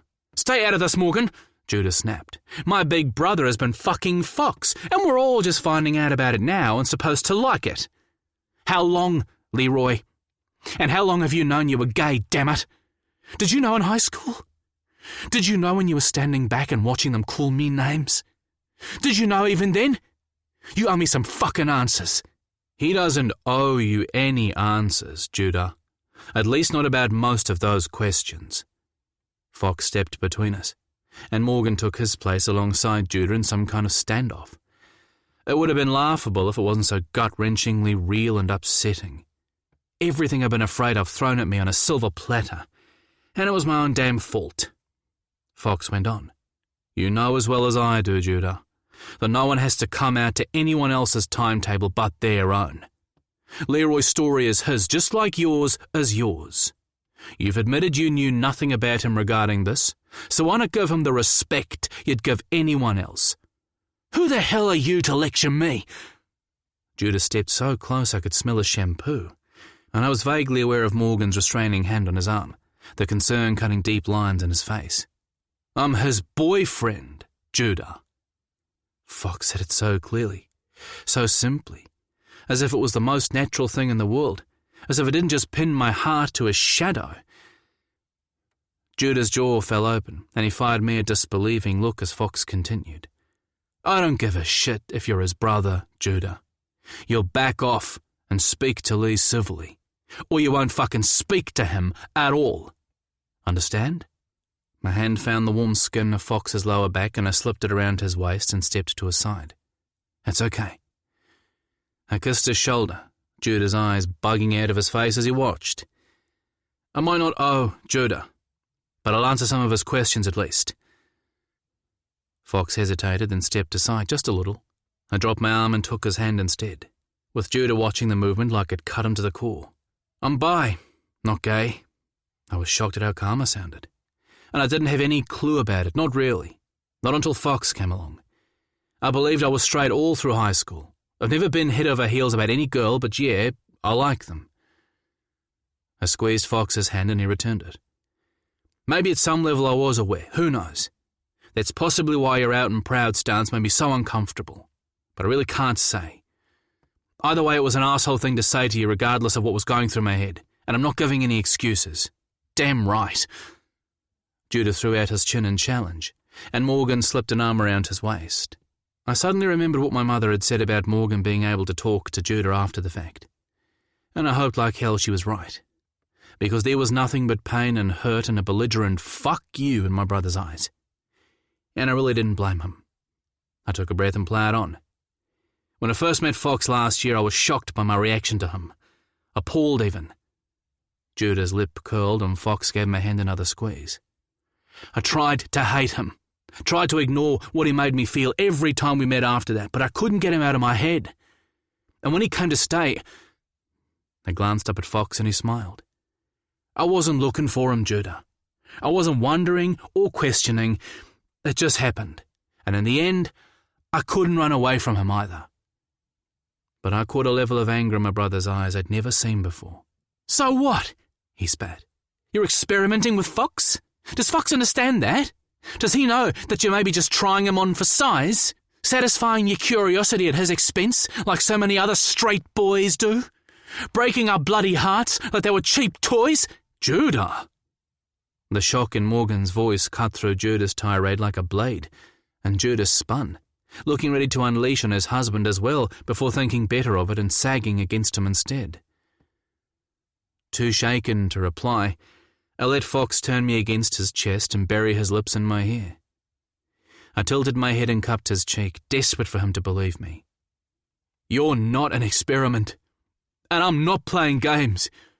I wouldn't do that to you. I know, Lee. He kissed me fleetingly. I know. You've nothing to prove to me. It was his eyes more than his words that reassured me. Deep green pools of kindness.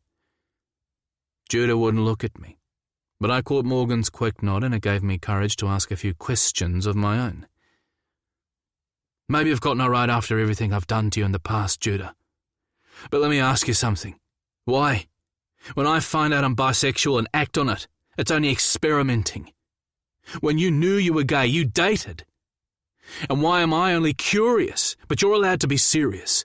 And why are you able to have a boyfriend you're committed to, while I only get to have a fuck partner that I'm clearly going to leave? I didn't expect an answer, and I wasn't disappointed. Judah never even acknowledged the questions. "I'll be in the boat with Kane," he said. That Judah was opting to be alone with Kane rather than talk to me said everything I needed to know about Judah's opinion. Morgan let Judah go with sad eyes before pulling me into a brief hug. It was another hug for Fox, who was clearly surprised but returned it. "He needs time." Morgan glanced to the hatch, although the worry in his eyes spoke volumes to the fact he wasn't quite as sure about that as he'd have us believe. "And it's too rough to do anything more with the green lip today. If you're happy to leave her here, let's make sure she's secure and get something big enough to tow her tomorrow." I wasn't happy about it, but there was little choice, and she was in less danger than if we tried to get her back as things stood weather-wise. But it was a long, silent trip home, with Fox's arms around my waist the only thing keeping me upright. Judah refused to even look at me, and for all that Fox had my back, there was a look on his face that I'd never seen before. Fear and resignation. Martha and Cora met the boat and fed us hot coffee and donuts in the wharf office with the heater going. Well, all except for Judah and Morgan, who disappeared to the boathouse with barely a nod. No one said a word about the snub, but there was obvious concern on our mothers' faces, and after Kane finished his coffee, he disappeared out of there, lickety-split, back to the homestead. Cora directed a pointed look at Fox that needed zero interpretation. "Talk to your mother." Then she headed for the boathouse, where I figured she wasn't going to get much joy from Judah either. That left Fox, Martha and me, and I was gone a minute later, telling Fox I'd see him back at the house. His expression as I left was full of apology and an odd yearning. I didn't even want to think about what that meant. I'd been home about a half an hour when John called to offer me his boat if I needed it while the green lip was being fixed. It was a lot bigger than the CD, and I was incredibly grateful. I didn't think the engine problems on the green lip were that major, but she'd likely be out of action for a couple of days at the very least. And I couldn't afford to be stuck with just a gopher boat. I needed that anchor line fixed before the harvester arrived. I'd only just hung up when Patrick called to say he was booked on the first flight in the morning. He'd heard the news from Kane and was on his way to his brother's graduation, but wouldn't stay the extra nights he'd planned. I tried to change his mind, but he was having none of it, and I was struck again by how lucky I was to have him. When Patrick asked how I was doing and was Fox okay, I knew Kane had been talking. I couldn't even find the energy to be angry. Patrick hoped things would work out for us, and I was so chugged up I could barely get a thank you out. Next on the list was another mussel farmer I knew from just north of Whangarei. He had a boat big enough to safely tow the green lip back to the wharf and was more than happy to help out a fellow small operator. It was the way things were done in Northland. We arranged for him to be there the next morning, weather permitting. I ended that call feeling like I was finally getting things done. But when Fox dragged his weary body inside 20 minutes later and collapsed on the couch, eyes red-rimmed and haunted and barely meeting my gaze, a pit the size of a small star opened in my stomach. "Talk to me," I sat beside him, needing to touch him, to make him look at me. "Was your mum okay? About us?" He sighed.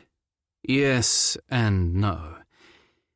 Cautiously happy but concerned as well, about us, and about Judah." "Cautiously happy?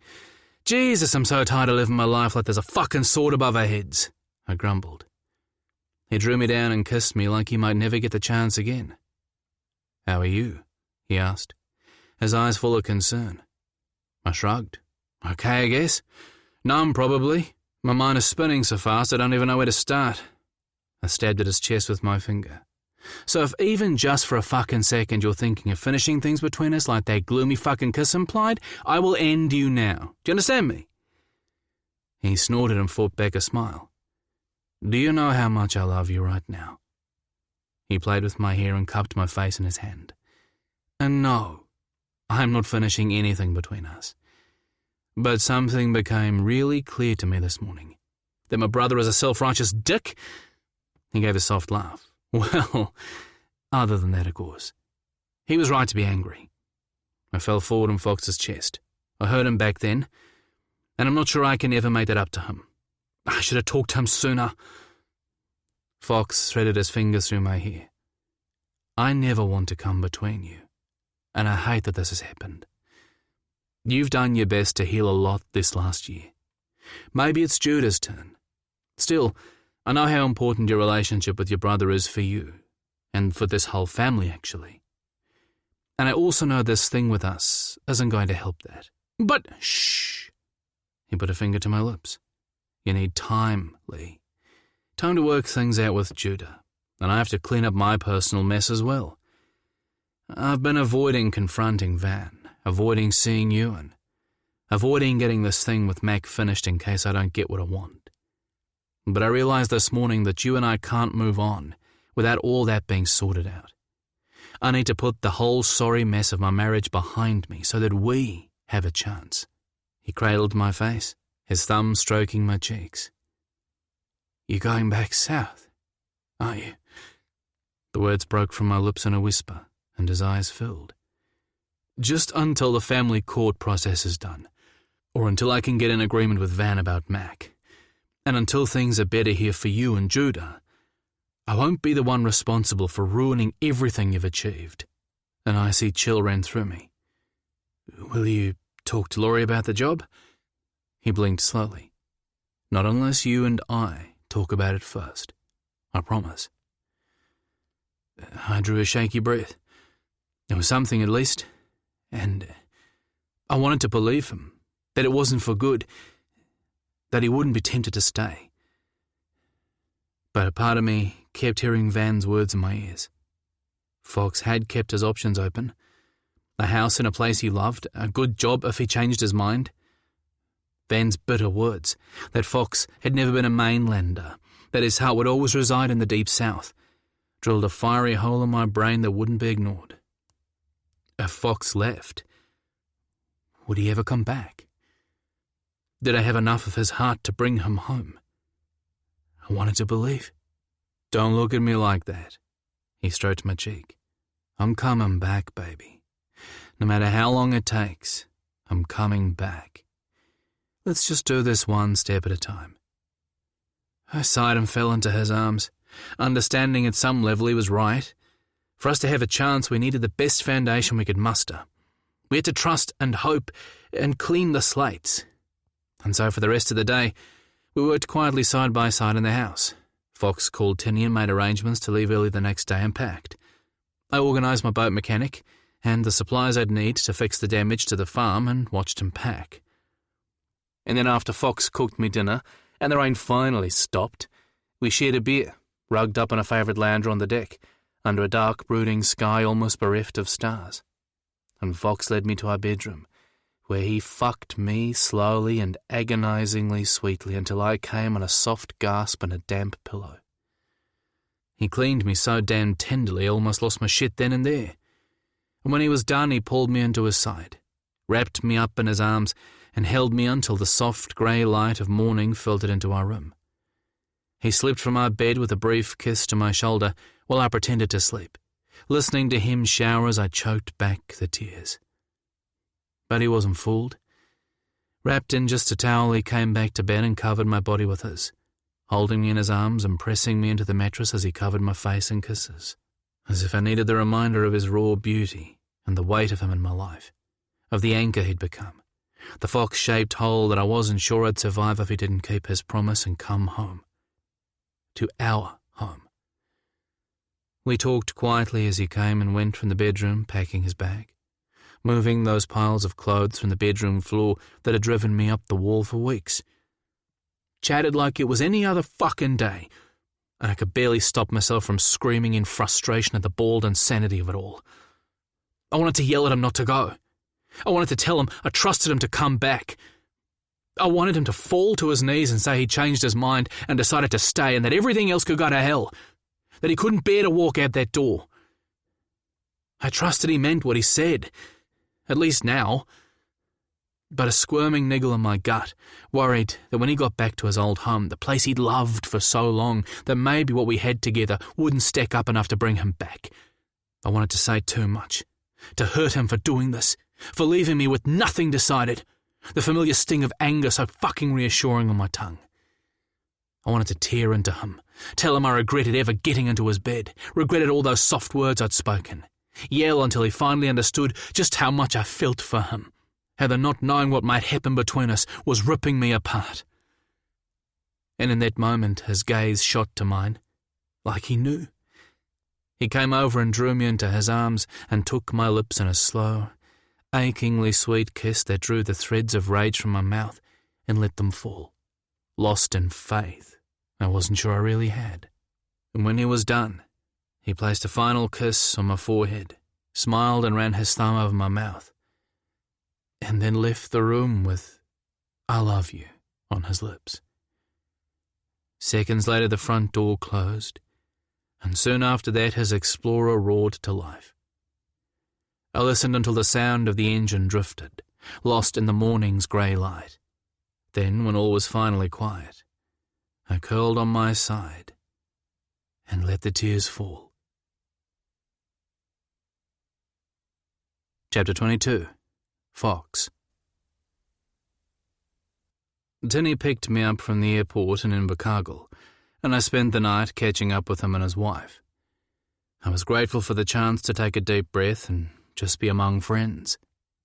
I told them everything, about Lee, about Judah, the mussel farm, my mum, Cora, the storm. Everything. I was a mess. The adrenaline crash after the storm, a disastrous outing by Judah, and then leaving Lee the very next day, had left me raw and unmoored. And although I'd left most of my clothes at the homestead, the look in Lee's eyes when I'd left told me he wasn't at all sure I was coming back. And I hated that he felt so uncertain. And yet, didn't I have questions as well? Wasn't that also why I was down here? They listened in silence, but then Violet wanted to know more about Lee. "Bugger the rest," she said. She wanted to know about the man who'd stolen my heart. I'd headed north less than 3 months before, cynical and unsure I'd ever trust another man, let alone fall in love. "The man who changed that was a man worth knowing," she'd said. And I couldn't disagree. "A man you should be careful about walking away from too quickly," she'd also warned. And so later that night, in the spare room where I'd spent many nights after Van had left me, I thought about her words and knew I didn't want to walk away. But I also had to know. I had to face my past and choose to leave it this time, choose to change my future. I called Bean to organise a few beers with the old crew once I hit Stewart Island. They were berthed after a stint offshore and couldn't wait to see me.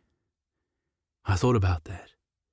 And then I thought about Patrick, and Kane, and Judah, and Morgan, and all the people I'd met in Painted Bay.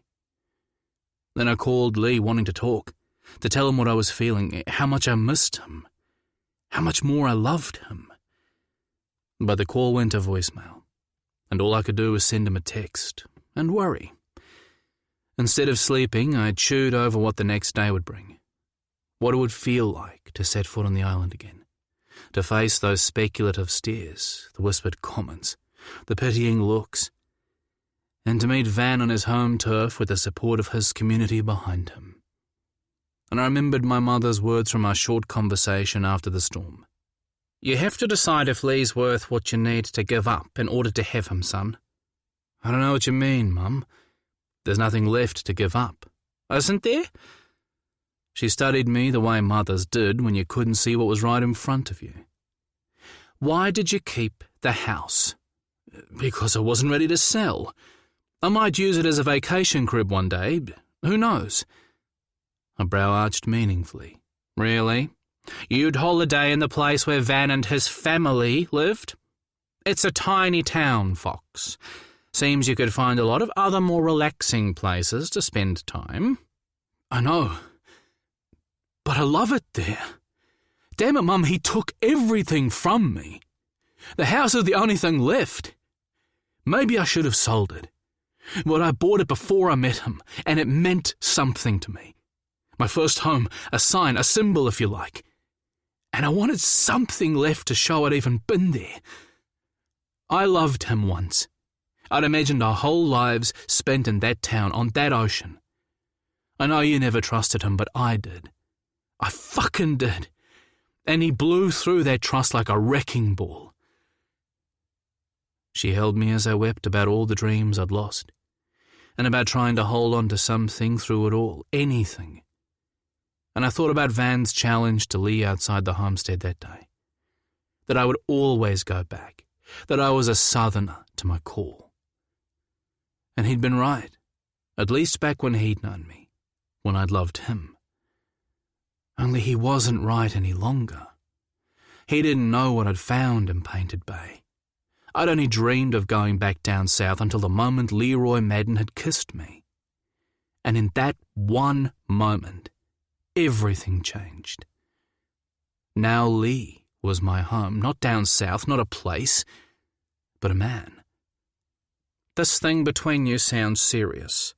She stepped back and dried my wet cheeks with her sleeve. Very much. He's not what people think.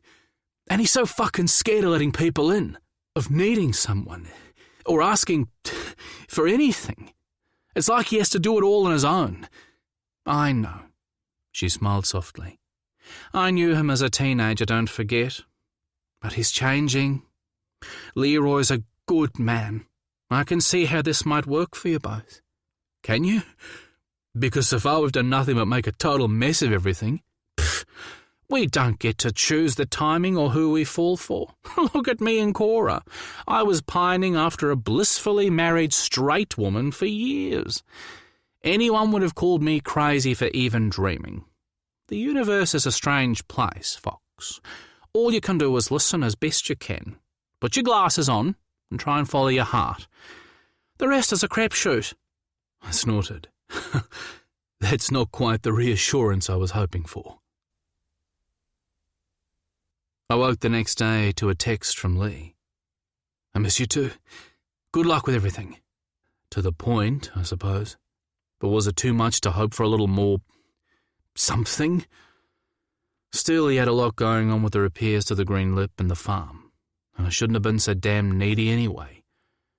After some hastily organised just-in-case legal paperwork, courtesy of Tinny, and a phone call to a surprised Van to warn him of my imminent arrival, I landed back on the island and sucked in my first breath of clean southern air, salty and cold, my heart still racing from the spectacular view of Oban on our approach.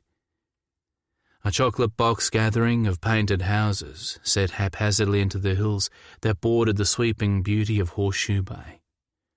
I could have opted for the short ferry ride, but Jerry, the pilot, was the brother of one of my old crew.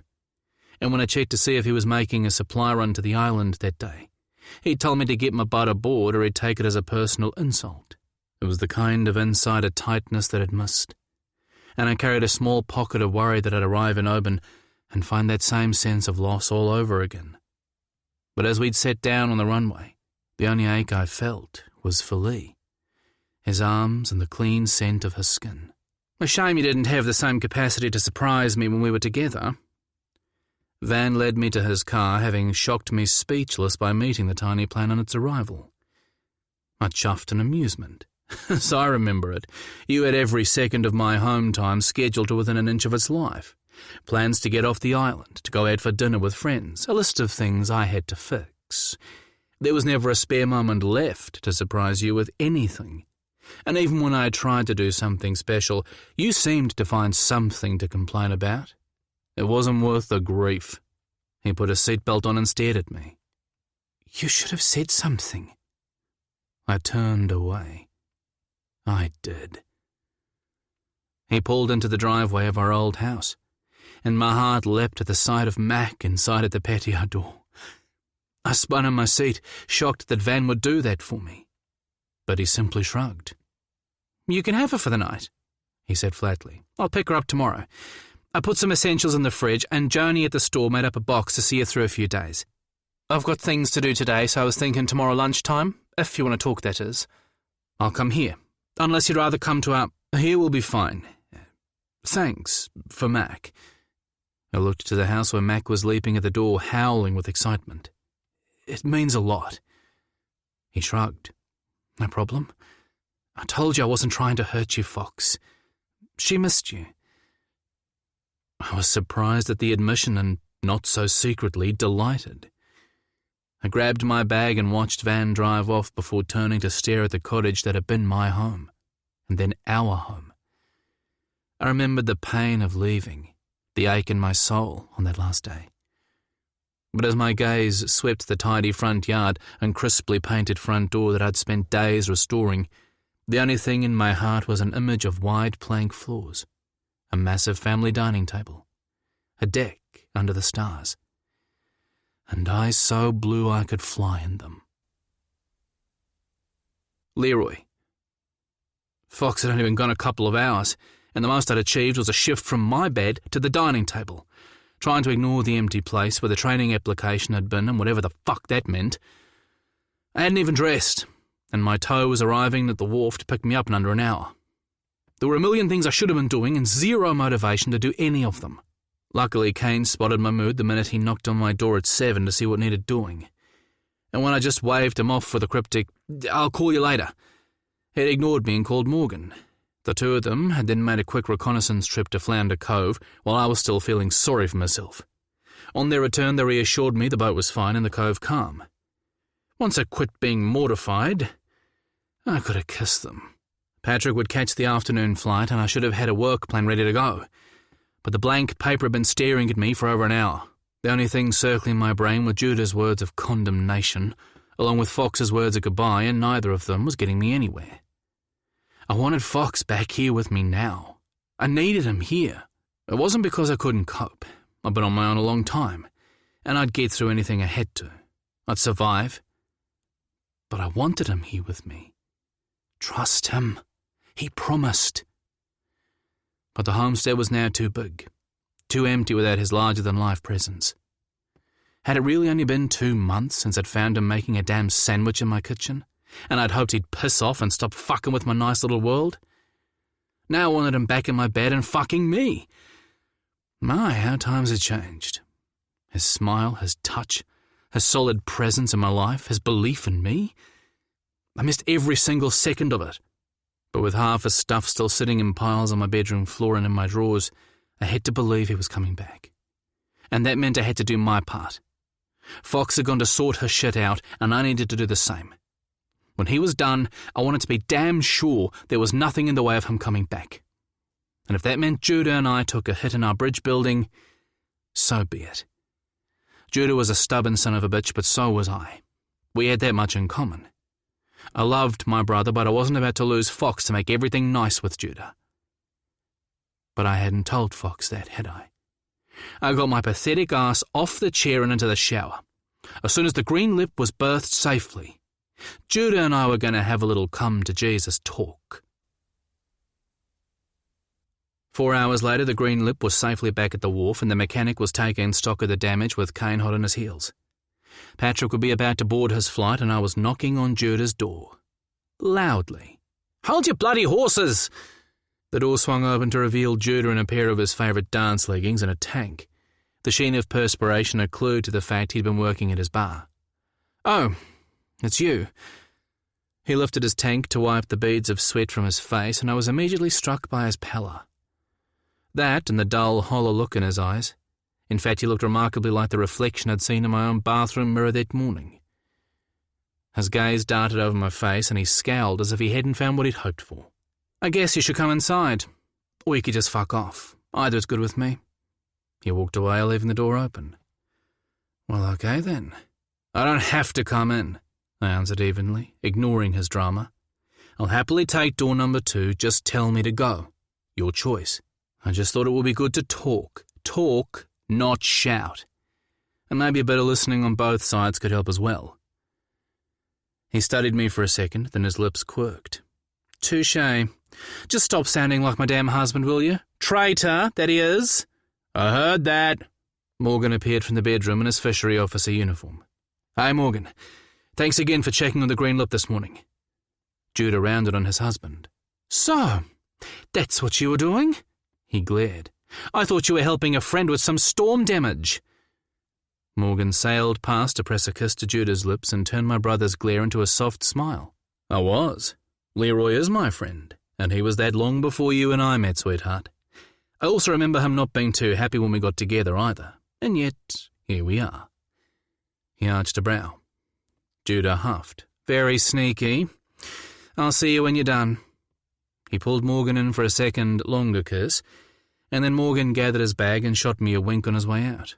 No breaking anything, he said, before closing the door and leaving a thick blanket of awkwardness in his wake. I can go if you'd rather, I offered, if you really don't want me here. I love you, Judah, but I'm not giving Fox up, not for you, not for anyone. You need to understand that. And not for a damned island either. His jaw worked for a bit and then his shoulders sagged. Oh, for fuck's sake, take a seat. Morgan will skin me alive if we don't sort this out. And I suppose he's right. Just don't tell him I said that. He's smug enough as it is. I'll make coffee. That always makes things better, right? I took a seat at the breakfast bar and watched Judah work, graceful in everything he did, as always. The man could probably take a shit and have it look like he was dancing Swan Lake. Go figure. So, do you love him? Judah asked, keeping his back to me. Fox, I mean. I didn't hesitate. Yes, very much. Bugger. Judah positioned a cup and flicked on the espresso maker. Then he turned and put his back to the countertop. Now I really do feel like a heel. He sighed and his cheeks pinked. I blinked hard. Judah didn't blush or get embarrassed, ever. Okay. He locked eyes. I'm sorry for what I said about you experimenting and the whole being curious thing. He rolled his eyes. Man, Morgan ripped me a new one about that when we got back, if that makes you feel any better. You'd have thought I was single-handedly responsible for the whole bi-erasure movement. He turned and swapped cups, then set the machine going again. He handed me the first espresso along with a carton of milk. It does. I smiled and he looked up. Make me feel better, as it happens. He snorted. Yeah, I figured it would. I added a splash of milk to my coffee while Judah doctored his own with sugar. I figured it was my turn. You're not the only one with an apology to offer, I said. I should have told you sooner. But I've had my head up my ass for a long time. And Fox and I only slept together for the first time the night before you got home, the day Kane was hurt. It wasn't planned, it just happened. I've spent so long running from the idea and it was still all so new. He laughed. So that's why he had you back at lunch that day and why you were so cagey about him. Jesus, I should have guessed something was up. You never used to let anyone do that without tearing a strip off them for trying to help. Oh, I don't? He eyeballed me. No, you don't, mister. I can handle anything, so stay the fuck away. Wow. But also, true. Yeah, well, I kissed him the first week and then ran away for 2 weeks. Not literally, just, That was such a mess, I'm surprised he didn't give up on me right then. So he didn't know you were bi? Judah's expression was soft, almost fond. Well, the kiss probably gave it away, but before then, no. I barely had my head around the idea myself. So you had no idea when we were in school? No inkling? He left it at that and all the loaded shit that went with it. No, at least not consciously. And I told him all the tiny hints I could recognize in hindsight, and how the last year after meeting Fox had done a number on me until I finally accepted I was bi. He listened and then talked about when he knew he was gay, who he'd crushed on, and how it had been for him dealing with all the fallout of being gay in a small town. He omitted my role and all that, and I hoped that meant all wasn't lost between us. He also spoke about the artistic director he'd been fucking when he found he had many years, and how the fucker had dropped him like a stone when he knew Judah wouldn't dance professionally anymore. But you sure got me beat at one thing, he finished. Oh, really? I found that hard to believe. Judah had lived a rich and flamboyant life. I couldn't imagine anything I did topping that. I might have fucked a few men in my time and then married your friend, Big Brother. But you little hussy, are fucking your almost stepbrother, and I'm so fucking proud of you. Look how far you've come from the little homophobic dirtbag you were in school. We both laughed, and I knew in that minute we were going to be okay. We had a lot of stuff to sort out, but we'd get there. Judah's expression sobered. I heard Fox flew back south. I finished my coffee and slid the cup away. He has loose ends to tie up. We decided to clean house before we started on this thing between us long term. And was I a loose end? Yes, I smiled. No, you're a fucking knot. He laughed. So, long term, huh? That's pretty damn fast. I met his shrewd gaze. Maybe. But it's been brewing a year, and it's what I want. Him too, I hope. You hope? Stop repeating everything I say. I pushed my chair back and walked to the glass wall that looked down the old boat ramp and out across the bay. He says he does. It's me who's nervous. I know how much he loves it down there. It's his home, and he never really wanted to leave in the first place. He still has his house there, Judah, and now his ex has taken Mac back down, and if they can't reach an agreement, then Fox has to stay for the hearing. And he has all these friends there, and then there's this job he's been off. Stop, for Christ's sake. Judah blew out a sigh and followed me to the glass. That's a hell of a laundry list of worry you're spewing there. You said he says he feels the same. Does that mean you don't believe him? Did I? Yes, I believe him. I'm just worried, I guess. My gaze slid sideways to the ripples on the receding tide. The warmth of Judah's hand rested on my shoulder. About what? I swallowed hard. I'm worried that I'm not enough. My voice choked. Not enough to bring him back. Maybe not enough to keep him here. Judah's arm slipped around my waist from behind, something he'd never done before.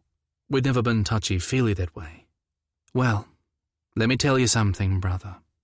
You're more than enough for any man or woman, Leroy, and don't you forget it. You're stubborn and generous and pig-headed and loyal, and even warm and funny if you let yourself be. I might have disliked you for a long time, but I've always loved you as a brother, and I always saw your qualities. And I think Fox sees you even clearer than I ever did. Maybe clearer than Mum. I can tell by the way he looks at you. Which begs the question of why the fuck you're still here when he's down there. I shook my head and leaned back just a little. Judah took my weight. It felt strange, this closeness between us. Strange, but good. I can't leave. I've got all the repairs to sort out, and Fox needs to do this on his own. Does he? I'm not so sure about that. I think Fox already knows you're enough. I think it's you who needs convincing. So why not go convince yourself? Patrick is back in a couple of hours, right? I nodded, and Judah stepped around in front of me. I've watched him, Leroy. Hell, I've worked with him. That man could give you a run for your money on that farm. Why not give him a chance to show it? But the green lip will be fine under tricky supervision. He laughed at my look of surprise. What, you didn't think I knew about the nicknames? Prickles? I elbowed him in the ribs. Shut up! Judah's hand landed on my shoulder. What's going on in that hamster wheel brain of yours? I drew a shaky breath. What if Fox decides I'm too much trouble? What if he really doesn't want to leave but comes back for me and we don't make it? I'm not sure I'd survive seeing him as part of this family and not having him. I choked on the last. Judah cupped my cheek with a tenderness I'd never had directed at me. I get how it's safer to hide yourself away on the mussel farm with your boat and an overdraft and pretend no one else could possibly understand your life, the hours, the uncertainty. But in many ways that was my life too, Leroy. You don't have a monopoly on that. The right person won't add to your load. They'll lighten it. But you're never going to find them if you don't take a risk. Maybe stop closing doors and try opening a few. But Patrick's never done any of this on his own. Maybe not, but he's quite capable. He has John's boat and he has Kane. Morgan and I can help if we're needed. Why not go see the island that means so much to him? It's something you should know about him. I bit back the automatic no and took a breath. Could I really just go and leave the farm in Patrick's hands? Go to Fox? Go and be at his side while he went through something difficult, just as he'd done for me? Can you organise my tickets while I pack a bag? Judah beamed. Hell yeah, I can. Chapter 23. Fox. It was a perfect morning on the island. The kind that might make a man wish he'd never left. Blue skies, a few puffy clouds, and just a light breeze to ruffle your hair and draw a deep sigh of wonder. If you weren't a local, you could be lulled into thinking it would be a great idea to move here. And maybe it would. Provided you realise that the jailbait weather was in fact a sneaky lie designed to hide the fact that Stewart Island was the last stop before Antarctica. Nothing to break those howling winds and frigid temperatures when they decided to pay a visit. Which they did, all too often for comfort unless you really love the place. Which I did. But as I drank my coffee on the back deck with Mac asleep on my feet and watched the recreational fishermen launching their boats down at the wharf, my thoughts were on none of those things. They were on the phone in my hand, the man I loved, and the long and erratic text conversation we were having. I wanted to reassure him again that I was coming home, tell him all the things circling my brain. Home. 24 hours on the island had been all it had taken. I maybe knew even before I got off that plane. Home. The word sat easy in my heart because that's what Lee, the homestead and painted bay, had come to mean to me. Not this island, not my house, which now felt empty and cold and devoid of the most important part of my life. A man I loved more than anything. Not my business, which was gone, and which I realised I didn't want to recreate. I didn't want to look back. I wanted to move past the person I'd been and stretch my wings into something different. I wanted to tell Lee all those things, but he was being strangely evasive. Cagey as fuck, and unwilling to engage to the point where it almost stung. I texted, "This is ridiculous. We haven't talked since I left. I'm going to call." "No, I'm with the mechanic. The boat will be ready tomorrow. It's still go for the harvest. And I talked with Judah." Now that was news. How'd it go? "Better than I thought. I'll tell you when we can talk properly. How long will you be staying?" God damn it. I needed more than that. "I don't know. Depends on Van. If he doesn't agree to anything beforehand, then I'll stay till the court hearing at least." "Okay." "Okay? Have you seen him?" "He met the plane. Go figure." That met with radio silence. I added, "I didn't ask him to do that. He let me have Mac for the night." More silence. Dots coming and going on the screen before finally, "Send me a pic of her." I did. "She looks good. Was she pleased to see you?" She went crazy. Wouldn't let me out of her sight. Slept on the bed all night. "I told you she'd miss you." I stared out over Horseshoe Bay, its water bursting bright with the deep blue of the sky above. It might be one of the prettiest sights in New Zealand, but another bay had wormed its way into my heart, along with a stroppy, prickly, dark-haired, blue-eyed beauty. I texted, "I'm coming back, Lee. I love you." "I know. I love you too. I just hate that he's there and I'm not." I did too. "Is it nice being back?" A loaded question. Yes and no.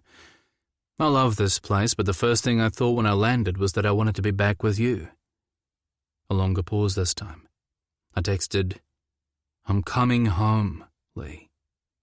"Say it again." "Say what?" "Home." I smiled.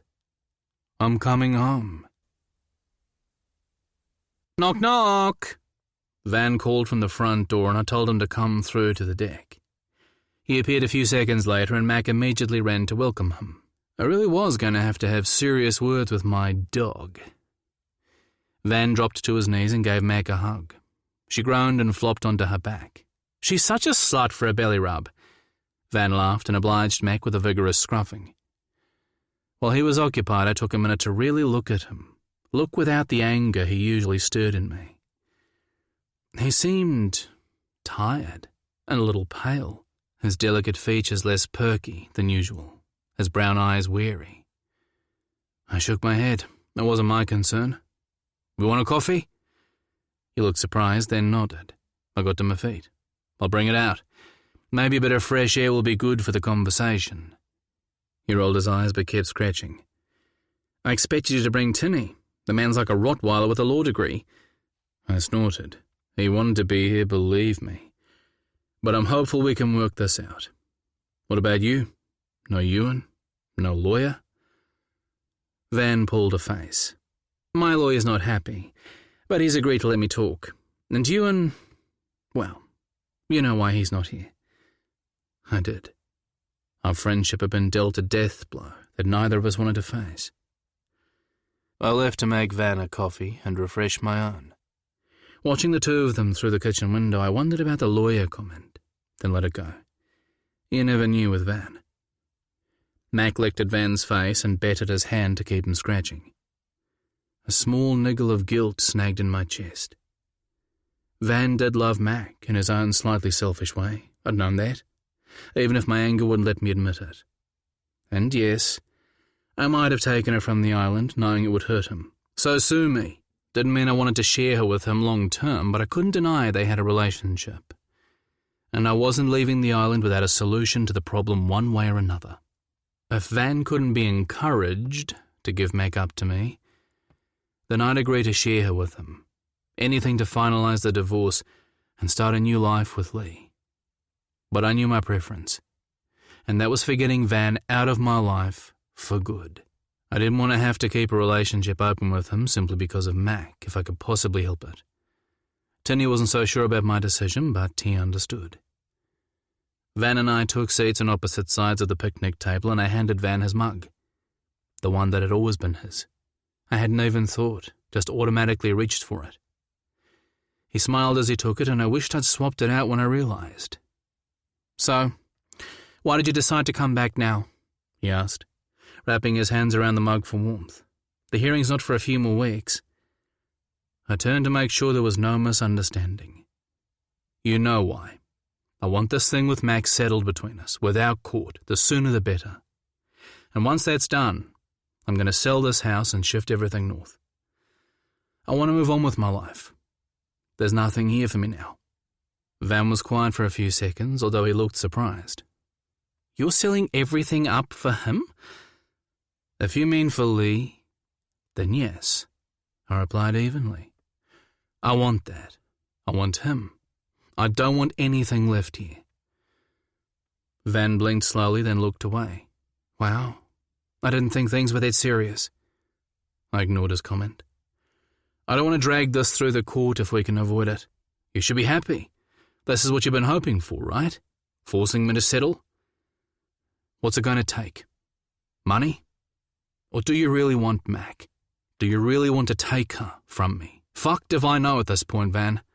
I've given up guessing what the hell you want anymore.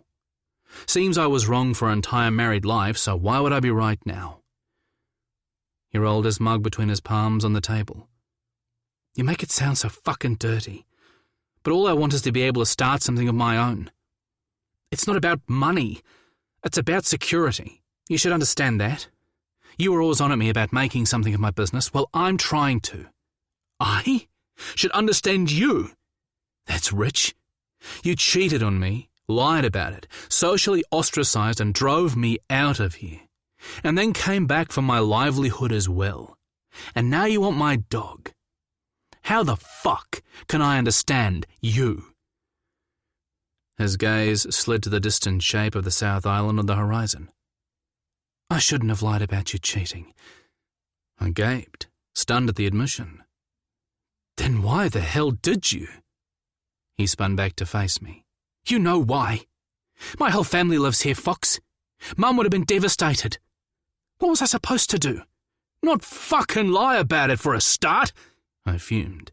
Out of everything you did, that was the thing that hurt the most, Van. Marriages fail. Affairs happen. But to turn it around as if it were my fucking fault?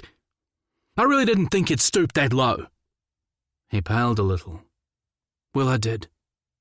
I'm sorry. Not nearly sorry enough for my liking. But I was entitled to half the business, he said without a blink of an apology. Don't forget, I'm starting over too. What if you and I don't work out? I stared at him. Don't ask. Don't ask. Are you two having problems? God damn it! Van's gaze slid sideways to the sea. Not problems. We're just different in a lot of ways. He faced me again. And don't look so fucking smug. It's nothing we can't work out. Yeah, good luck with that. But I didn't say that. Instead, I threw up my hands. Hey, nothing to do with me. But maybe keep it in your pants this time while you do? Yeah, that was just too damn tempting, and his eye roll said it all. Fuck off. It's more that my business isn't exactly a money spinner yet, he added, And I want to pull my weight financially. More like Ewan wants you to. I barely held back a grin. You'd earn a lot more if you put in the hours. He shot me a filthy look. Do you ever get sick of being right all the damn time? It's so fucking annoying. I shoved aside the memory of Lee's angry words that night on the deck, which accused me of much the same thing, and spat back. Is this the part where you tell me how fucking Ewan for a year was my fault?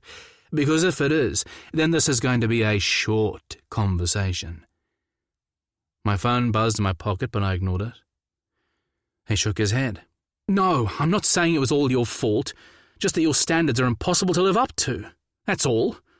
Ewan is easier, I guess. He looks after me. And there it was.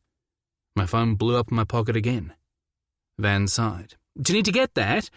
No, that's fine. And as I recall, you liked a bit of verbal sparring, being kept on your toes.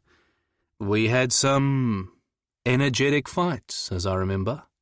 Van smiled. And some equally energetic make-up sex. He wasn't wrong. But it didn't hold a candle to what I had with Lee. Van looked away. I do like a good fight, you're right. But things are much less complicated with Ewan. With you, it was like living with Captain fucking America. I rolled my eyes, not about to touch that with a barge pole. You know, back in the day, I wanted you happy as well, Van. I just didn't understand why that had to include me giving up the life I loved.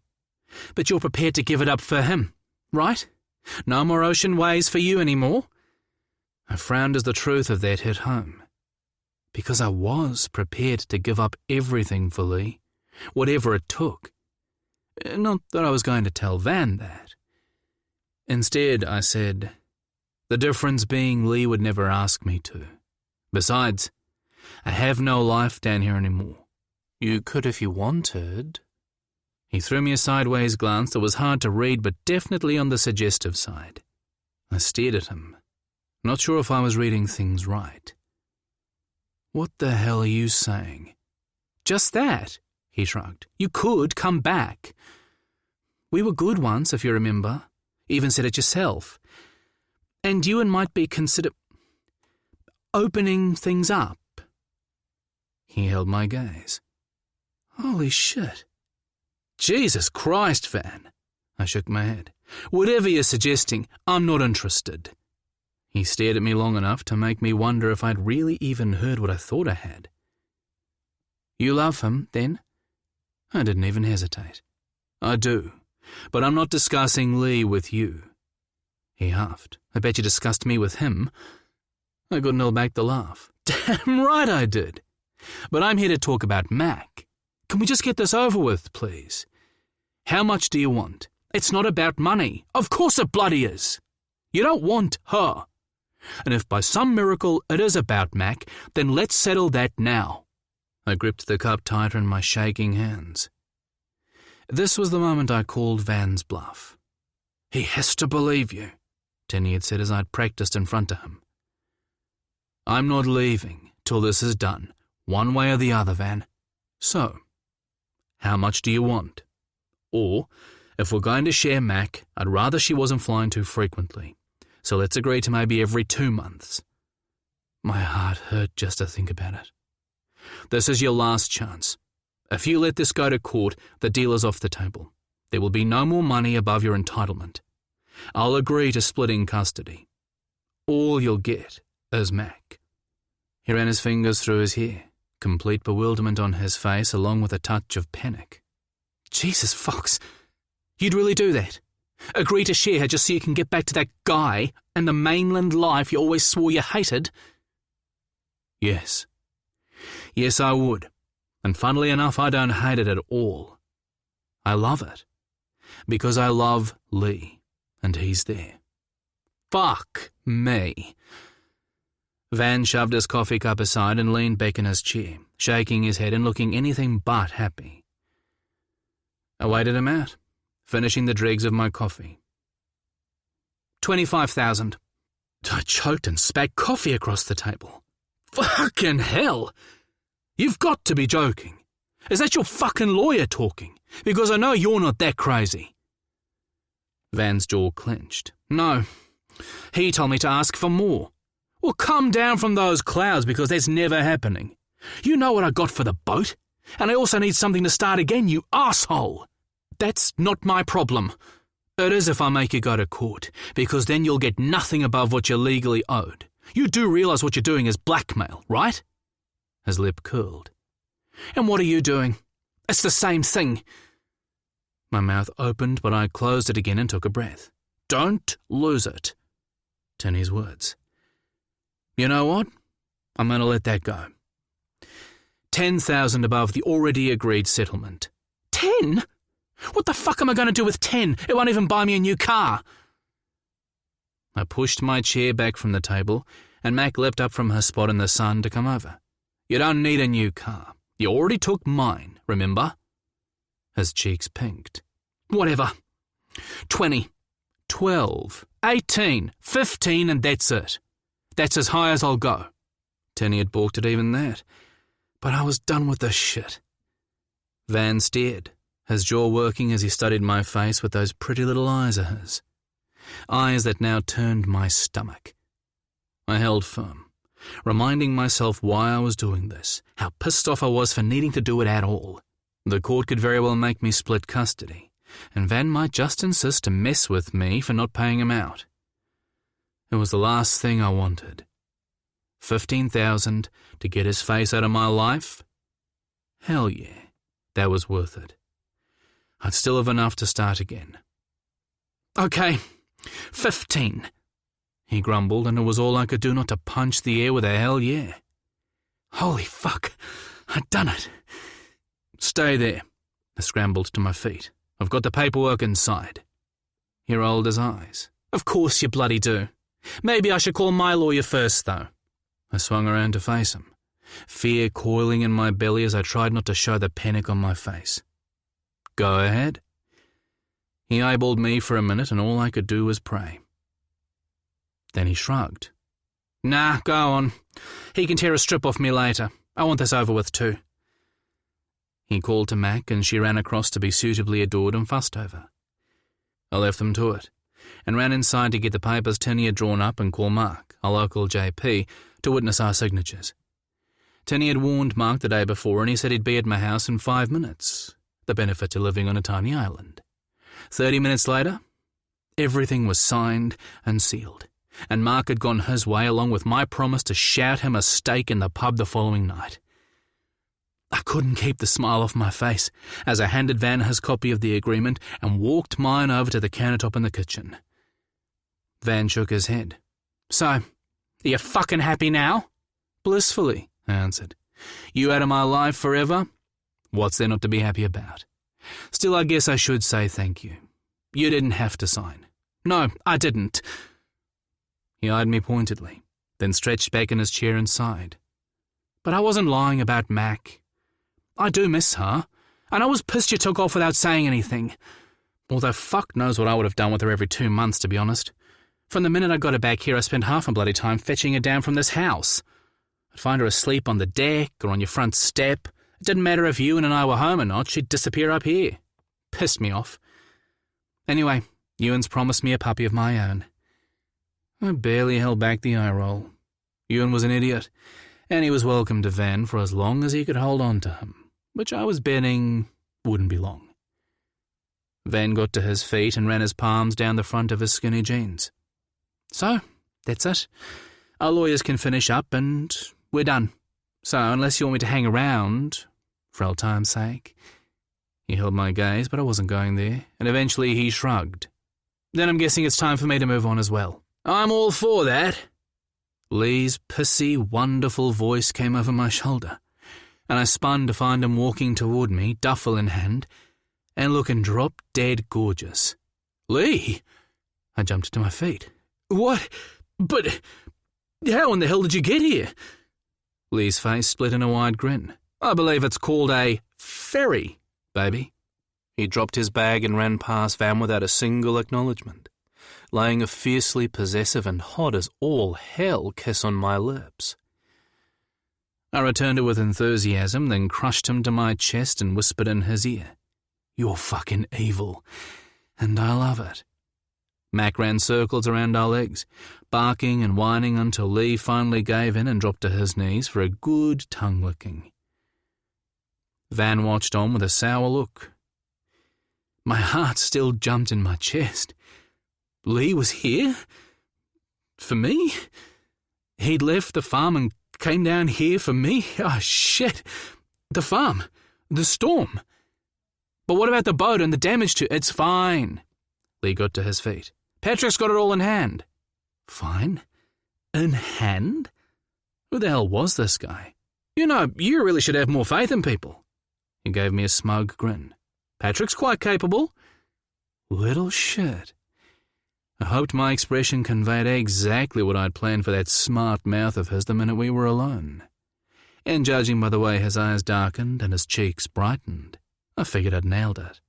His gaze slid off mine and swept over the view. Nice spot you got here, baby. Then he turned to Van. Ah, Van. I'd say it's good to see you, but I'd be lying. Van rolled his eyes. Lee, what a surprise. That's Leroy to you, and it shouldn't be a surprise. My place is here with Fox. Fucking hell. Be still my heart. Van added a second eye roll. Been eavesdropping, have you? Lee grinned. I didn't want to disturb the legalities, so I waited. Thank you for Fox's sake. I personally think it's more than you deserve, but that's just me. He looked my way. Shall I wait inside? I shook my head. No. Van is just leaving. Aren't you, Van? Apparently I am. Lee snorted. Don't let the gate hit you on the way out. Oh, and I intend being in the pub tomorrow night, I told Van, with my old crew and anyone else who's still speaking to me on the island. I might be setting a few rumours straight as well. Just saying. You might want to steer clear. Yeah. Lee slid his hand under my shirt while keeping his eyes on Van. I'm going to make sure certain truths get a little loud airing. Oh, for fuck's sake. Van's lips curled. Like they'll believe you over their hometown, son. Do your worst. I'm out of this madhouse. You do that. Lee smiled up at me. I've got a man to take to bed. 6'3", eyes like the ocean, and fucks like a trooper. You're an idiot to let him go. Dear God. I glanced down to check I hadn't been pissed on as well. Lee and Van eyeballed each other, and I had to hand it to Lee. Van wasn't often at a loss for words, but for a few seconds, all he did was stare. Then he grabbed his keys and got to his feet. You two fucking deserve each other, he said. Lee hummed and kissed me on the cheek. I couldn't agree more. Another staring match, and then Van turned to me. Walk me out? I glanced at Lee, who reluctantly nodded. I'll wait inside. I kissed him soundly and then followed Van around to the front of the house, with Mac patting at my heels. You've got yourself a firecracker there, Van remarked when we got to his car. Got a temper on him too. I'm not sure you can handle him. I glanced back at the house, where I was damn sure Lee was keeping an eye on things, and chuckled. Man, I hope not. He's a lot more fun that way. Van snorted and got in his car. For what it's worth, for all the good times we had, I wish you luck. I think you're going to need it. I laughed. Nah. See, that's the thing, Van. With Lee, I don't need luck. I only need him. I slapped my hand on the top of his car and watched him leave. Mac at my side. Leroy. When Van drove off, I ran to the back deck and pretended to be admiring the view so it wouldn't look like I'd been snooping. But when Fox found me, he just laughed and ruffled my hair, and I figured I'd been rumbled. Damn it. You're so cute when you're trying to look innocent, he said. You can't lie to fucking save yourself, sweetheart. And I love that about you. Sorry, not sorry, I said as he swept me into his arms and sat me on the outdoor table for a long and thorough debauching that involved a lot of tongue and a considerable amount of grabbing at sexy bits, which I was more than okay with. I did try to call, you know. He glanced at his phone and finally registered the missed calls he'd ignored earlier. Sorry, we were talking. I smoothed the frown lines on his forehead. So I found out. I, happened to see the contract on the counter while you were seeing Van off. Oh, you did you? He smiled. What did you think? Loaded fucking question. Humbled, shocked, pissed at Van and hugely thankful, but also ashamed that I'd ever doubted him. I know you didn't do it just for me, but I'm kind of blown away. I wanted to make sure we had nothing holding us back, and if that meant a little financial pain to make sure Van was kicked to the curb, it was worth it, just to be sure. We, are far more important than money. Us. We. Man, I love the sound of that. I've been a total idiot. I took a deep breath and let it out slowly. I'm not proud of the fact, but I confess I was worried that you might not come back. The house, the island, your friends. I just wasn't sure, you know? And I wanted you to know how serious I was. That I wanted to change, to let go a little, to take a risk, as someone once told me. That I was willing to do what it took to make sure we had the best chance of working. He smiled and kissed my forehead. If I'm honest, I wasn't entirely sure how I'd feel about being back myself. But I knew the minute I set foot here that my time was done. Actually, I knew before that. I completed my training application and posted it at the airport. The only place I want to be is with you. You're my home, Lee. And Painted Bay is my home because you're there. Oceans and places don't make a home. People you love do that. And I love you. I wanted to tell you all this when I was trying to make you call me earlier. Which reminds me, you said you were with the mechanic. He raised a brow. I fucking knew you were up to something. See? I can lie. I stabbed a finger at his chest. I couldn't see your face, he reminded me. Well, I wanted to surprise you, I said, my cheeks burning. Good surprise or nasty surprise? He cradled my face and drew me closer to whisper in my ear. The very best surprise. I can't believe you're here, and I'm so fucking happy. He pulled back to eyeball me. But what about the boat and the harvest? Are you sure Patrick will be okay?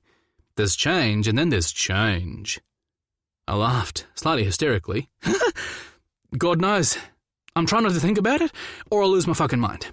I wrote the most detailed list known to humanity, and Mum and Martha and Judah can help with any questions. Plus, I have unlimited minutes on my call plan.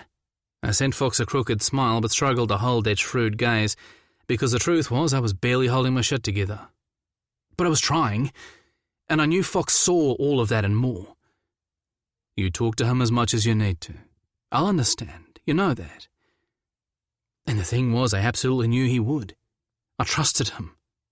He was there for me, whatever it took. And wasn't that a fucking miracle? I am so fucking proud of you, he said, and my cheeks burned brighter. Was that a gay thing or a bi thing? Because fuck if I'd ever blushed so much in my entire life. So, just how hard was it to walk away? You don't even want to know, I grumbled, then held his eyes and tunneled my fingers through all those beautiful long waves, corkscrewed from the salt and damp in the air. And it's not over yet. I nearly had a panic attack in the motel in Invercargill. Holy shit, that city's a damn freezer and it's barely autumn. How do you people live down here? He leaned forward and I kissed his forehead. But leaving was also the easiest thing I've ever done, I added. If that makes any sense. Although I needed Judah to kick my ass first. Judah? He frowned, and I traced the furrowed line between his eyebrows down his nose to his lips, his skin warm, the angles of his face achingly familiar. And mine to touch for as long as I wanted. I'll tell you later, I said softly. But suffice to say, as far as the farm is concerned, Patrick appears to have things in hand for now, although I may still have a meltdown or two over the next few days, so be gentle with me. He smiled with so much care and affection in those green eyes that my breath stuttered in my chest. How was this possible? How had I found myself in this place and with this man? How was I so fucking lucky? You did all this for me? He nuzzled his nose against my cheek and then ran it up into my hair, breathing me in all the way before pulling back, the sound going straight to my balls. Then he cupped my cheek and looked at me hard. You can bet your little porcupine quills that I'll be gentle with you. I still can't believe you're even here. I snorted and turned my face to take his thumb into my mouth, enjoying the way his nostrils flared before I let it go. Neither can I, although I have to say it was worth it just to see that look on fuckface. Fox threw his head back and laughed. Still, he signed the contract, so I can't hate him completely. Good for you. I'll happily detest him enough for the both of us. He shook his head. That's what I love about you. Always seeing the best in people. He thinks you're a firecracker, by the way. I gaped. Bastard, I'm a fucking block of C4 at the very least.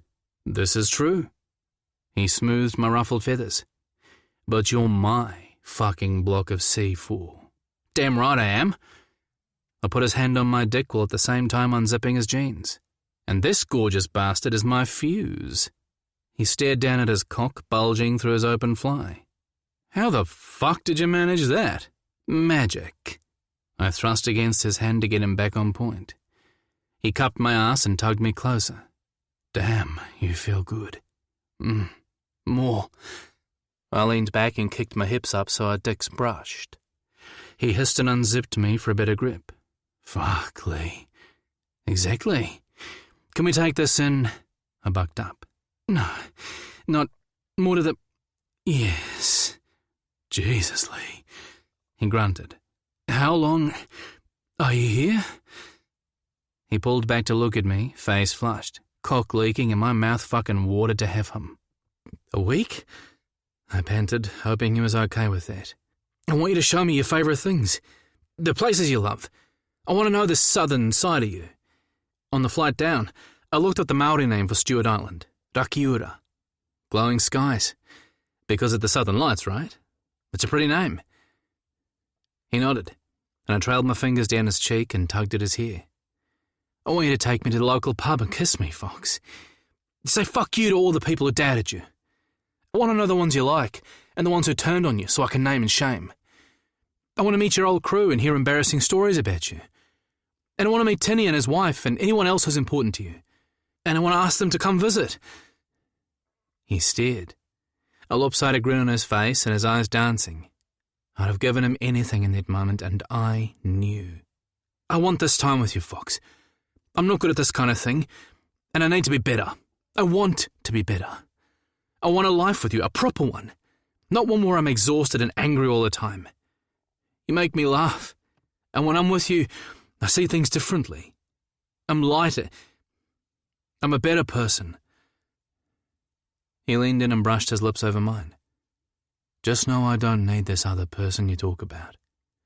I only need you, as you are. I love you any way you come. And I don't deserve you, Leroy Madden. Quite possibly. I grinned and smoothed the front of his t-shirt and patted his chest. But we can work on that part. I attempted my best version of a come-hither look, and he snorted with laughter. I whacked him on the arm. Fuck you too! He winked. Any time, baby.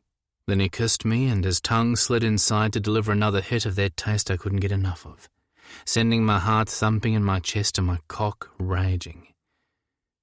Fox, I pulled back, but he growled and chased my lips. I pushed him away. No, Fox! Fox! Huh?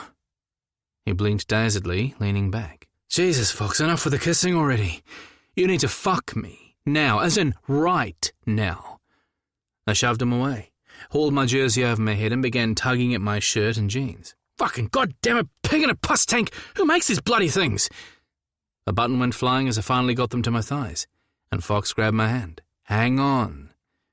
He hauled me up and threw me over his shoulder, my ass flying in the cold southern breeze, which was kind of... damn, fucking erotic. I reached down and made a grab for his ass, but he slapped my butt. Leave it alone, you trollop. Then he ducked through the glass slider and into the house. We might have even made it to the bedroom if it wasn't for Mac, who decided at that moment to run in front and almost send both of us flying. Son of a bitch! Fox stumbled, slamming me into the kitchen wall, and I promptly got the giggles. Put me down, you idiot! No, Mac! Matt! Fox shouted, and the poor dog slunk away while I couldn't stop laughing. Perhaps I should carry you, I choked out as he tried to steady me on his shoulders. Age and all that. Shut up, he grumbled, before nearly taking my head off as he staggered through the bedroom door and dropped me to the mattress with a lot less grace than I'd have hoped. Thank Christ for that. He landed on his knees on the floor beside me, swearing and complaining as he hauled my jeans down my legs. Still howling with laughter, I watched as he circled my jeans and briefs above his head and let them fly off into the wall. Thank fuck for that. He crawled up my body, breathless, until we were finally face to face. "Permission to come on board?" he asked, green eyes twinkling. "Permission granted, handsome." I bust his nose. "Always." Epilogue. 2 months later. Leroy. Arms slid around my waist, and the knife in my hand made a jagged slice through the lamb roast, almost taking my finger with it. "God damn it, Fox!" I spun in his arms, waving the blade in the air. "You've got to stop fucking doing that! How are you so damn quiet? I never hear you!" He smiled and plucked the knife carefully from my fingers before sliding it into the countertop. Then he pulled me flush against him, his big body wrapped around me like a thick blanket. And something inside quieted as it always did in his arms. We could be frantic in bed or snoozing on the couch, but the stillness remained. No matter what my body was doing, when I was close to Fox, my soul was at rest. The feeling still so new it caught me unawares most every time. "I need you," he whispered against my lips, glancing at the clock on the wall. "We have time." "Oh, we do we?" I smiled against his lips as he kissed me, his tongue sliding inside for a brief reconnaissance. I was almost convinced. My cock was certainly on board with the idea, but then I thought of my mother's appalling timing and, "We told them noon, baby, and it's 22. How lucky do you really feel?" "Cancel lunch." He buried his face in my neck and nibbled a line to my shoulder. "Tell them Mac's eaten Prue, or the muscles are lonely, or whatever the fuck you want. I want to do dirty, dirty things to you." I snorted and reached for his thick cock pressing into me. "The muscles are lonely? Really? That's the best you could come up with? Oh my fucking God! I am never, ever going to get used to this!" Judah sailed into the family room, placed a bowl of his almost famous recipe for ambrosia on the dining table, and then glared at us. Fox's head fell to my shoulder. "Jesus Christ! What is it with your bloody family?" Judah put his hands on his hips and struck a pose. "I'm done. I want my straight brother back. At least I never found him dry humping in the kitchen. Morgan, I'm going to need to visit that weird friend of yours again for a cleansing. My healthy aura is completely fucked. Also, I might be just a teensy bit turned on, and holy shit, that is just so fucking wrong on so many levels." Morgan kissed his husband on the cheek. "Dramatic much?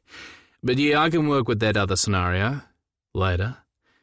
He slapped Judah's ass and took a seat at the breakfast bar. Then he tapped the next door chair, and Judah almost leapt onto it. I winked at Fox. They could be pretty damn cute together. "Oh my God. Can you please pull your shirt down over your thingy?" Judah waved a frantic hand in my direction. I glanced down and... Oops! Fox tugged my shirt over my board shorts and gave me a kiss. "Hold that thought. Do you need any help to finish?" I shook my head. "You set the table. That's enough. Go talk." Judah and I had cooked the Sunday lunch for a change, and since Fox cooked pretty much every other day, I wanted to give him the day off. Fox joined them at the breakfast bar, and he and Morgan immediately started chatting about Fox's impending contract, while Judah busied himself with Prue, who was clawing her way up his jeans looking for attention. Fox had sailed through his observer training, no surprise there, and was a few days out from boarding his first vessel in his new official role. It had been 2 weeks at sea, and although he tried to hide his excitement, it was written in every sparkle of those green eyes. The chance to once again be out in the deep ocean had lit a fire in his belly, and I was so fucking thrilled for him. I would miss him, but I had plenty to do while he was gone, including a much-needed spruce-up of our bedroom that Fox knew nothing about. His furniture had arrived from down south, but I refused to have anything that might have even touched Van anywhere near my house, and especially not in our bedroom. My pig-headedness on the subject had earned me a 1,000,000-watt smile and a thorough fucking. I hadn't decided which I liked most at the time. In the meantime, I'd been stashing furniture and paint at Mum and Martha's cottage for the past 2 weeks, and Jam from the collectible store in Painted Bay had helped me with colours after I'd called in to look at some of his stuff. I wanted things that would go with the age of the house, and Jam, as it turned out, had an eye for decorating. We got on pretty well. Look at me being all friendly and sociable and shit. "We're here so you can start." Mum and Martha breezed into the room, quickly followed by Patrick, who immediately joined the others at the breakfast bar. The only one missing was Kane, no doubt having his own lunch up in the bedsit with his growing menagerie, including a nest of motherless starlings he was doing his best to keep alive. The man was a magnet for lost creatures. Judah had advanced communication between them to at least a decent hello and even the occasional wave or nod of the head, but that was about it. An invite to lunch was still a ways off. Mum sidled over and pecked me on the cheek. That looks good. So how are our favourite bestest boys? In the breakfast bar, Judah narrowed his gaze. And exactly which boys would you be referring to? All of you, of course. She ambled over to deliver a kiss to Judah's cheek. You know I don't have favourites. Judah and I shared a look and an eye roll. Things were good between us, and getting better. I figured if we could laugh about stuff like our mother's determined obliviousness regarding her early parenting, things were looking up. Martha shot me a knowing wink and pulled my mother into a kiss. Behave yourself, woman. Cora waggled her eyebrows. Like hell. Judah groaned, Fox swore, and my chin fell forward on my chest. Then as one voice we said, Rules! And pointed to the printout on the fridge, which read, Absolutely no public woman-on-woman canoodling allowed at the homestead in front of genetically related persons. Both Cora and Martha laughed. We never agreed to that. Besides, we're always interrupting you lot with your hands all over each other. Well, you wouldn't if you'd bloody knock for a change. Where would the fun be in that? Martha teased. Come on, Fox, pour your mother a wine. Mum drew me back in the kitchen. Are you ready for the lawyers on Wednesday? I nodded. The loan approval is set. We just need to get the surveyors to get cracking with the boundary change proposals. Then we can adjust the titles and it's all go. Good. And I hear you're thinking about seaweed. I groaned and shot Fox the evil eye. He caught it and laughed. God damn it. Fox has been talking, hasn't he? My mother smiled. I thought you hated the idea. I plated the lamb while my mother drained the peas. I did. But you know Fox, he's had a bee in his bonnet about it ever since Cole raised the subject. And he's done a ton of research. Turns out seaweed farming might just be the next big thing. I pulled a face and my mother laughed. But I'm not going to rush in. Fox wanted to sink some of his money into a joint venture, but I said no, not yet. That's too soon. Especially after what Van did to his business. I want to make sure anything we do in the future is all laid out properly in a contract for both our sakes. I don't want any questions or old regrets in his head. Especially since we're still so new. She patted my arm. There's no one answer to these things. Find the way that works for you and to hell with what anyone else says. She turned to the noisy conversation happening at the breakfast bar. Judah, is your friend still planning on coming up this month? What friend? I turned to my brother. Abe. He's a choreographer I know from Wellington. Nice guy. I asked him to help me develop an idea I have for a mid-year performance with the kids. If we can build enough confidence in them with that, then maybe we can tackle a Christmas review. I'm okay on short routines, but something like this needs a few more skills. He's hoping to take some vacation time either before or after, but he'll be here for a couple of weeks. He's staying with Mum and Martha. I looked to my mother. You barely have the room. My gaze flicked to Fox, who nodded. He can stay with us, if that's okay with Judah. Of course it is. Thanks. Judah's eyes were soft on mine. Maybe he can do something with Lee's 2 left feet, Fox quipped, and I lobbed a tea towel at his head. Shut up. For a guy who doesn't know his shimmy from his moonwalk, you've an awful lot to say for yourself. Terry and Hannah arrived just as we were about to sit down. Hannah looking more comfortable on her canes than she had in months, having started a new drug that seemed to be helping her arthritic pain better than the last. I really hoped it kept working, because at 10 years old, she was way too young to have to deal with that shit. But even though she looked better, Terry's face was cut with deep lines and exhaustion in his eyes I'd never seen before. I haven't been sleeping well. He brushed off my concern and promptly changed the conversation. Lunch was rowdy with 3 different conversations going at once and a lot of shit talking. Halfway through, it took a minute to sit back and really look around the table.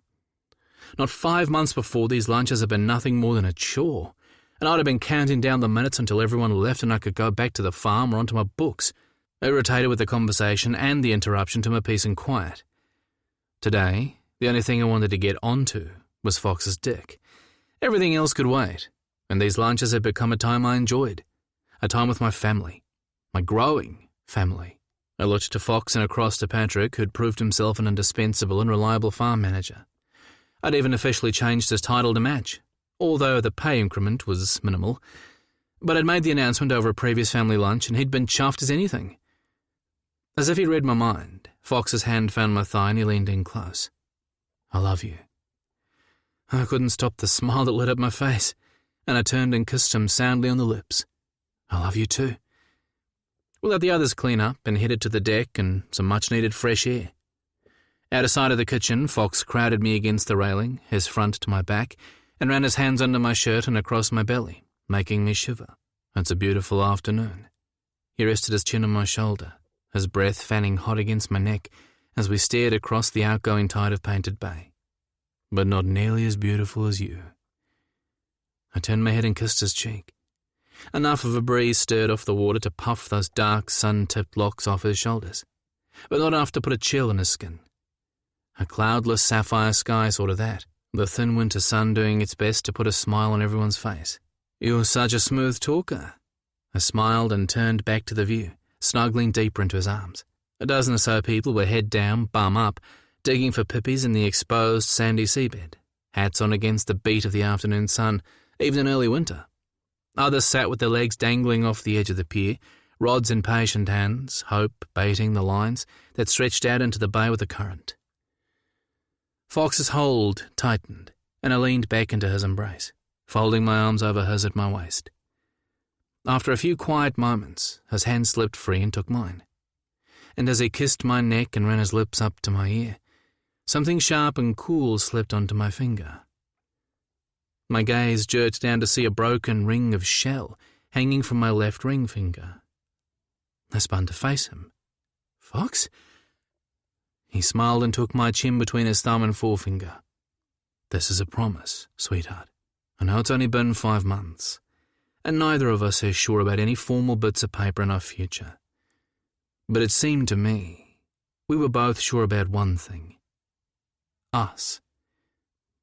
He cradled my face, his lips just a breath away, and I was lost in the deep ocean of his eyes. "I love you, Leroy Madden. I love this place. I love this life we're just starting to build. And after my last relationship, I think that's something of a fucking miracle, to be honest. And so this is my promise to you. I'm not going anywhere. That I want this. I want you. More than I've ever wanted anything in my life. And I want to replace this shell with a ring, when you're ready. No ceremony attached unless we decide we want one down the track. But I want this on your finger, if you'll take it. If you feel the same." I couldn't speak. I could barely think, my heart stunned in disbelief. He grinned and tipped my chin up. That mouth's wide enough to have a better chance of catching a fish than anyone down on that wharf. "Shit, sorry." I licked my lips. "And yes, fuck yes, all of that and more. Have you got another of those things in your pocket?" I was tugging at his jeans when he put his hand in front of my eyes and opened his fist to reveal a second shell. I sent him a sly grin. "You were very sure of yourself, mister?" He blew a slow breath, and I suddenly saw the nerves he'd hidden so well. "No, I wasn't. I just hoped." I grabbed the shell ring and set it on his finger, but it caught on the knuckle and wouldn't budge.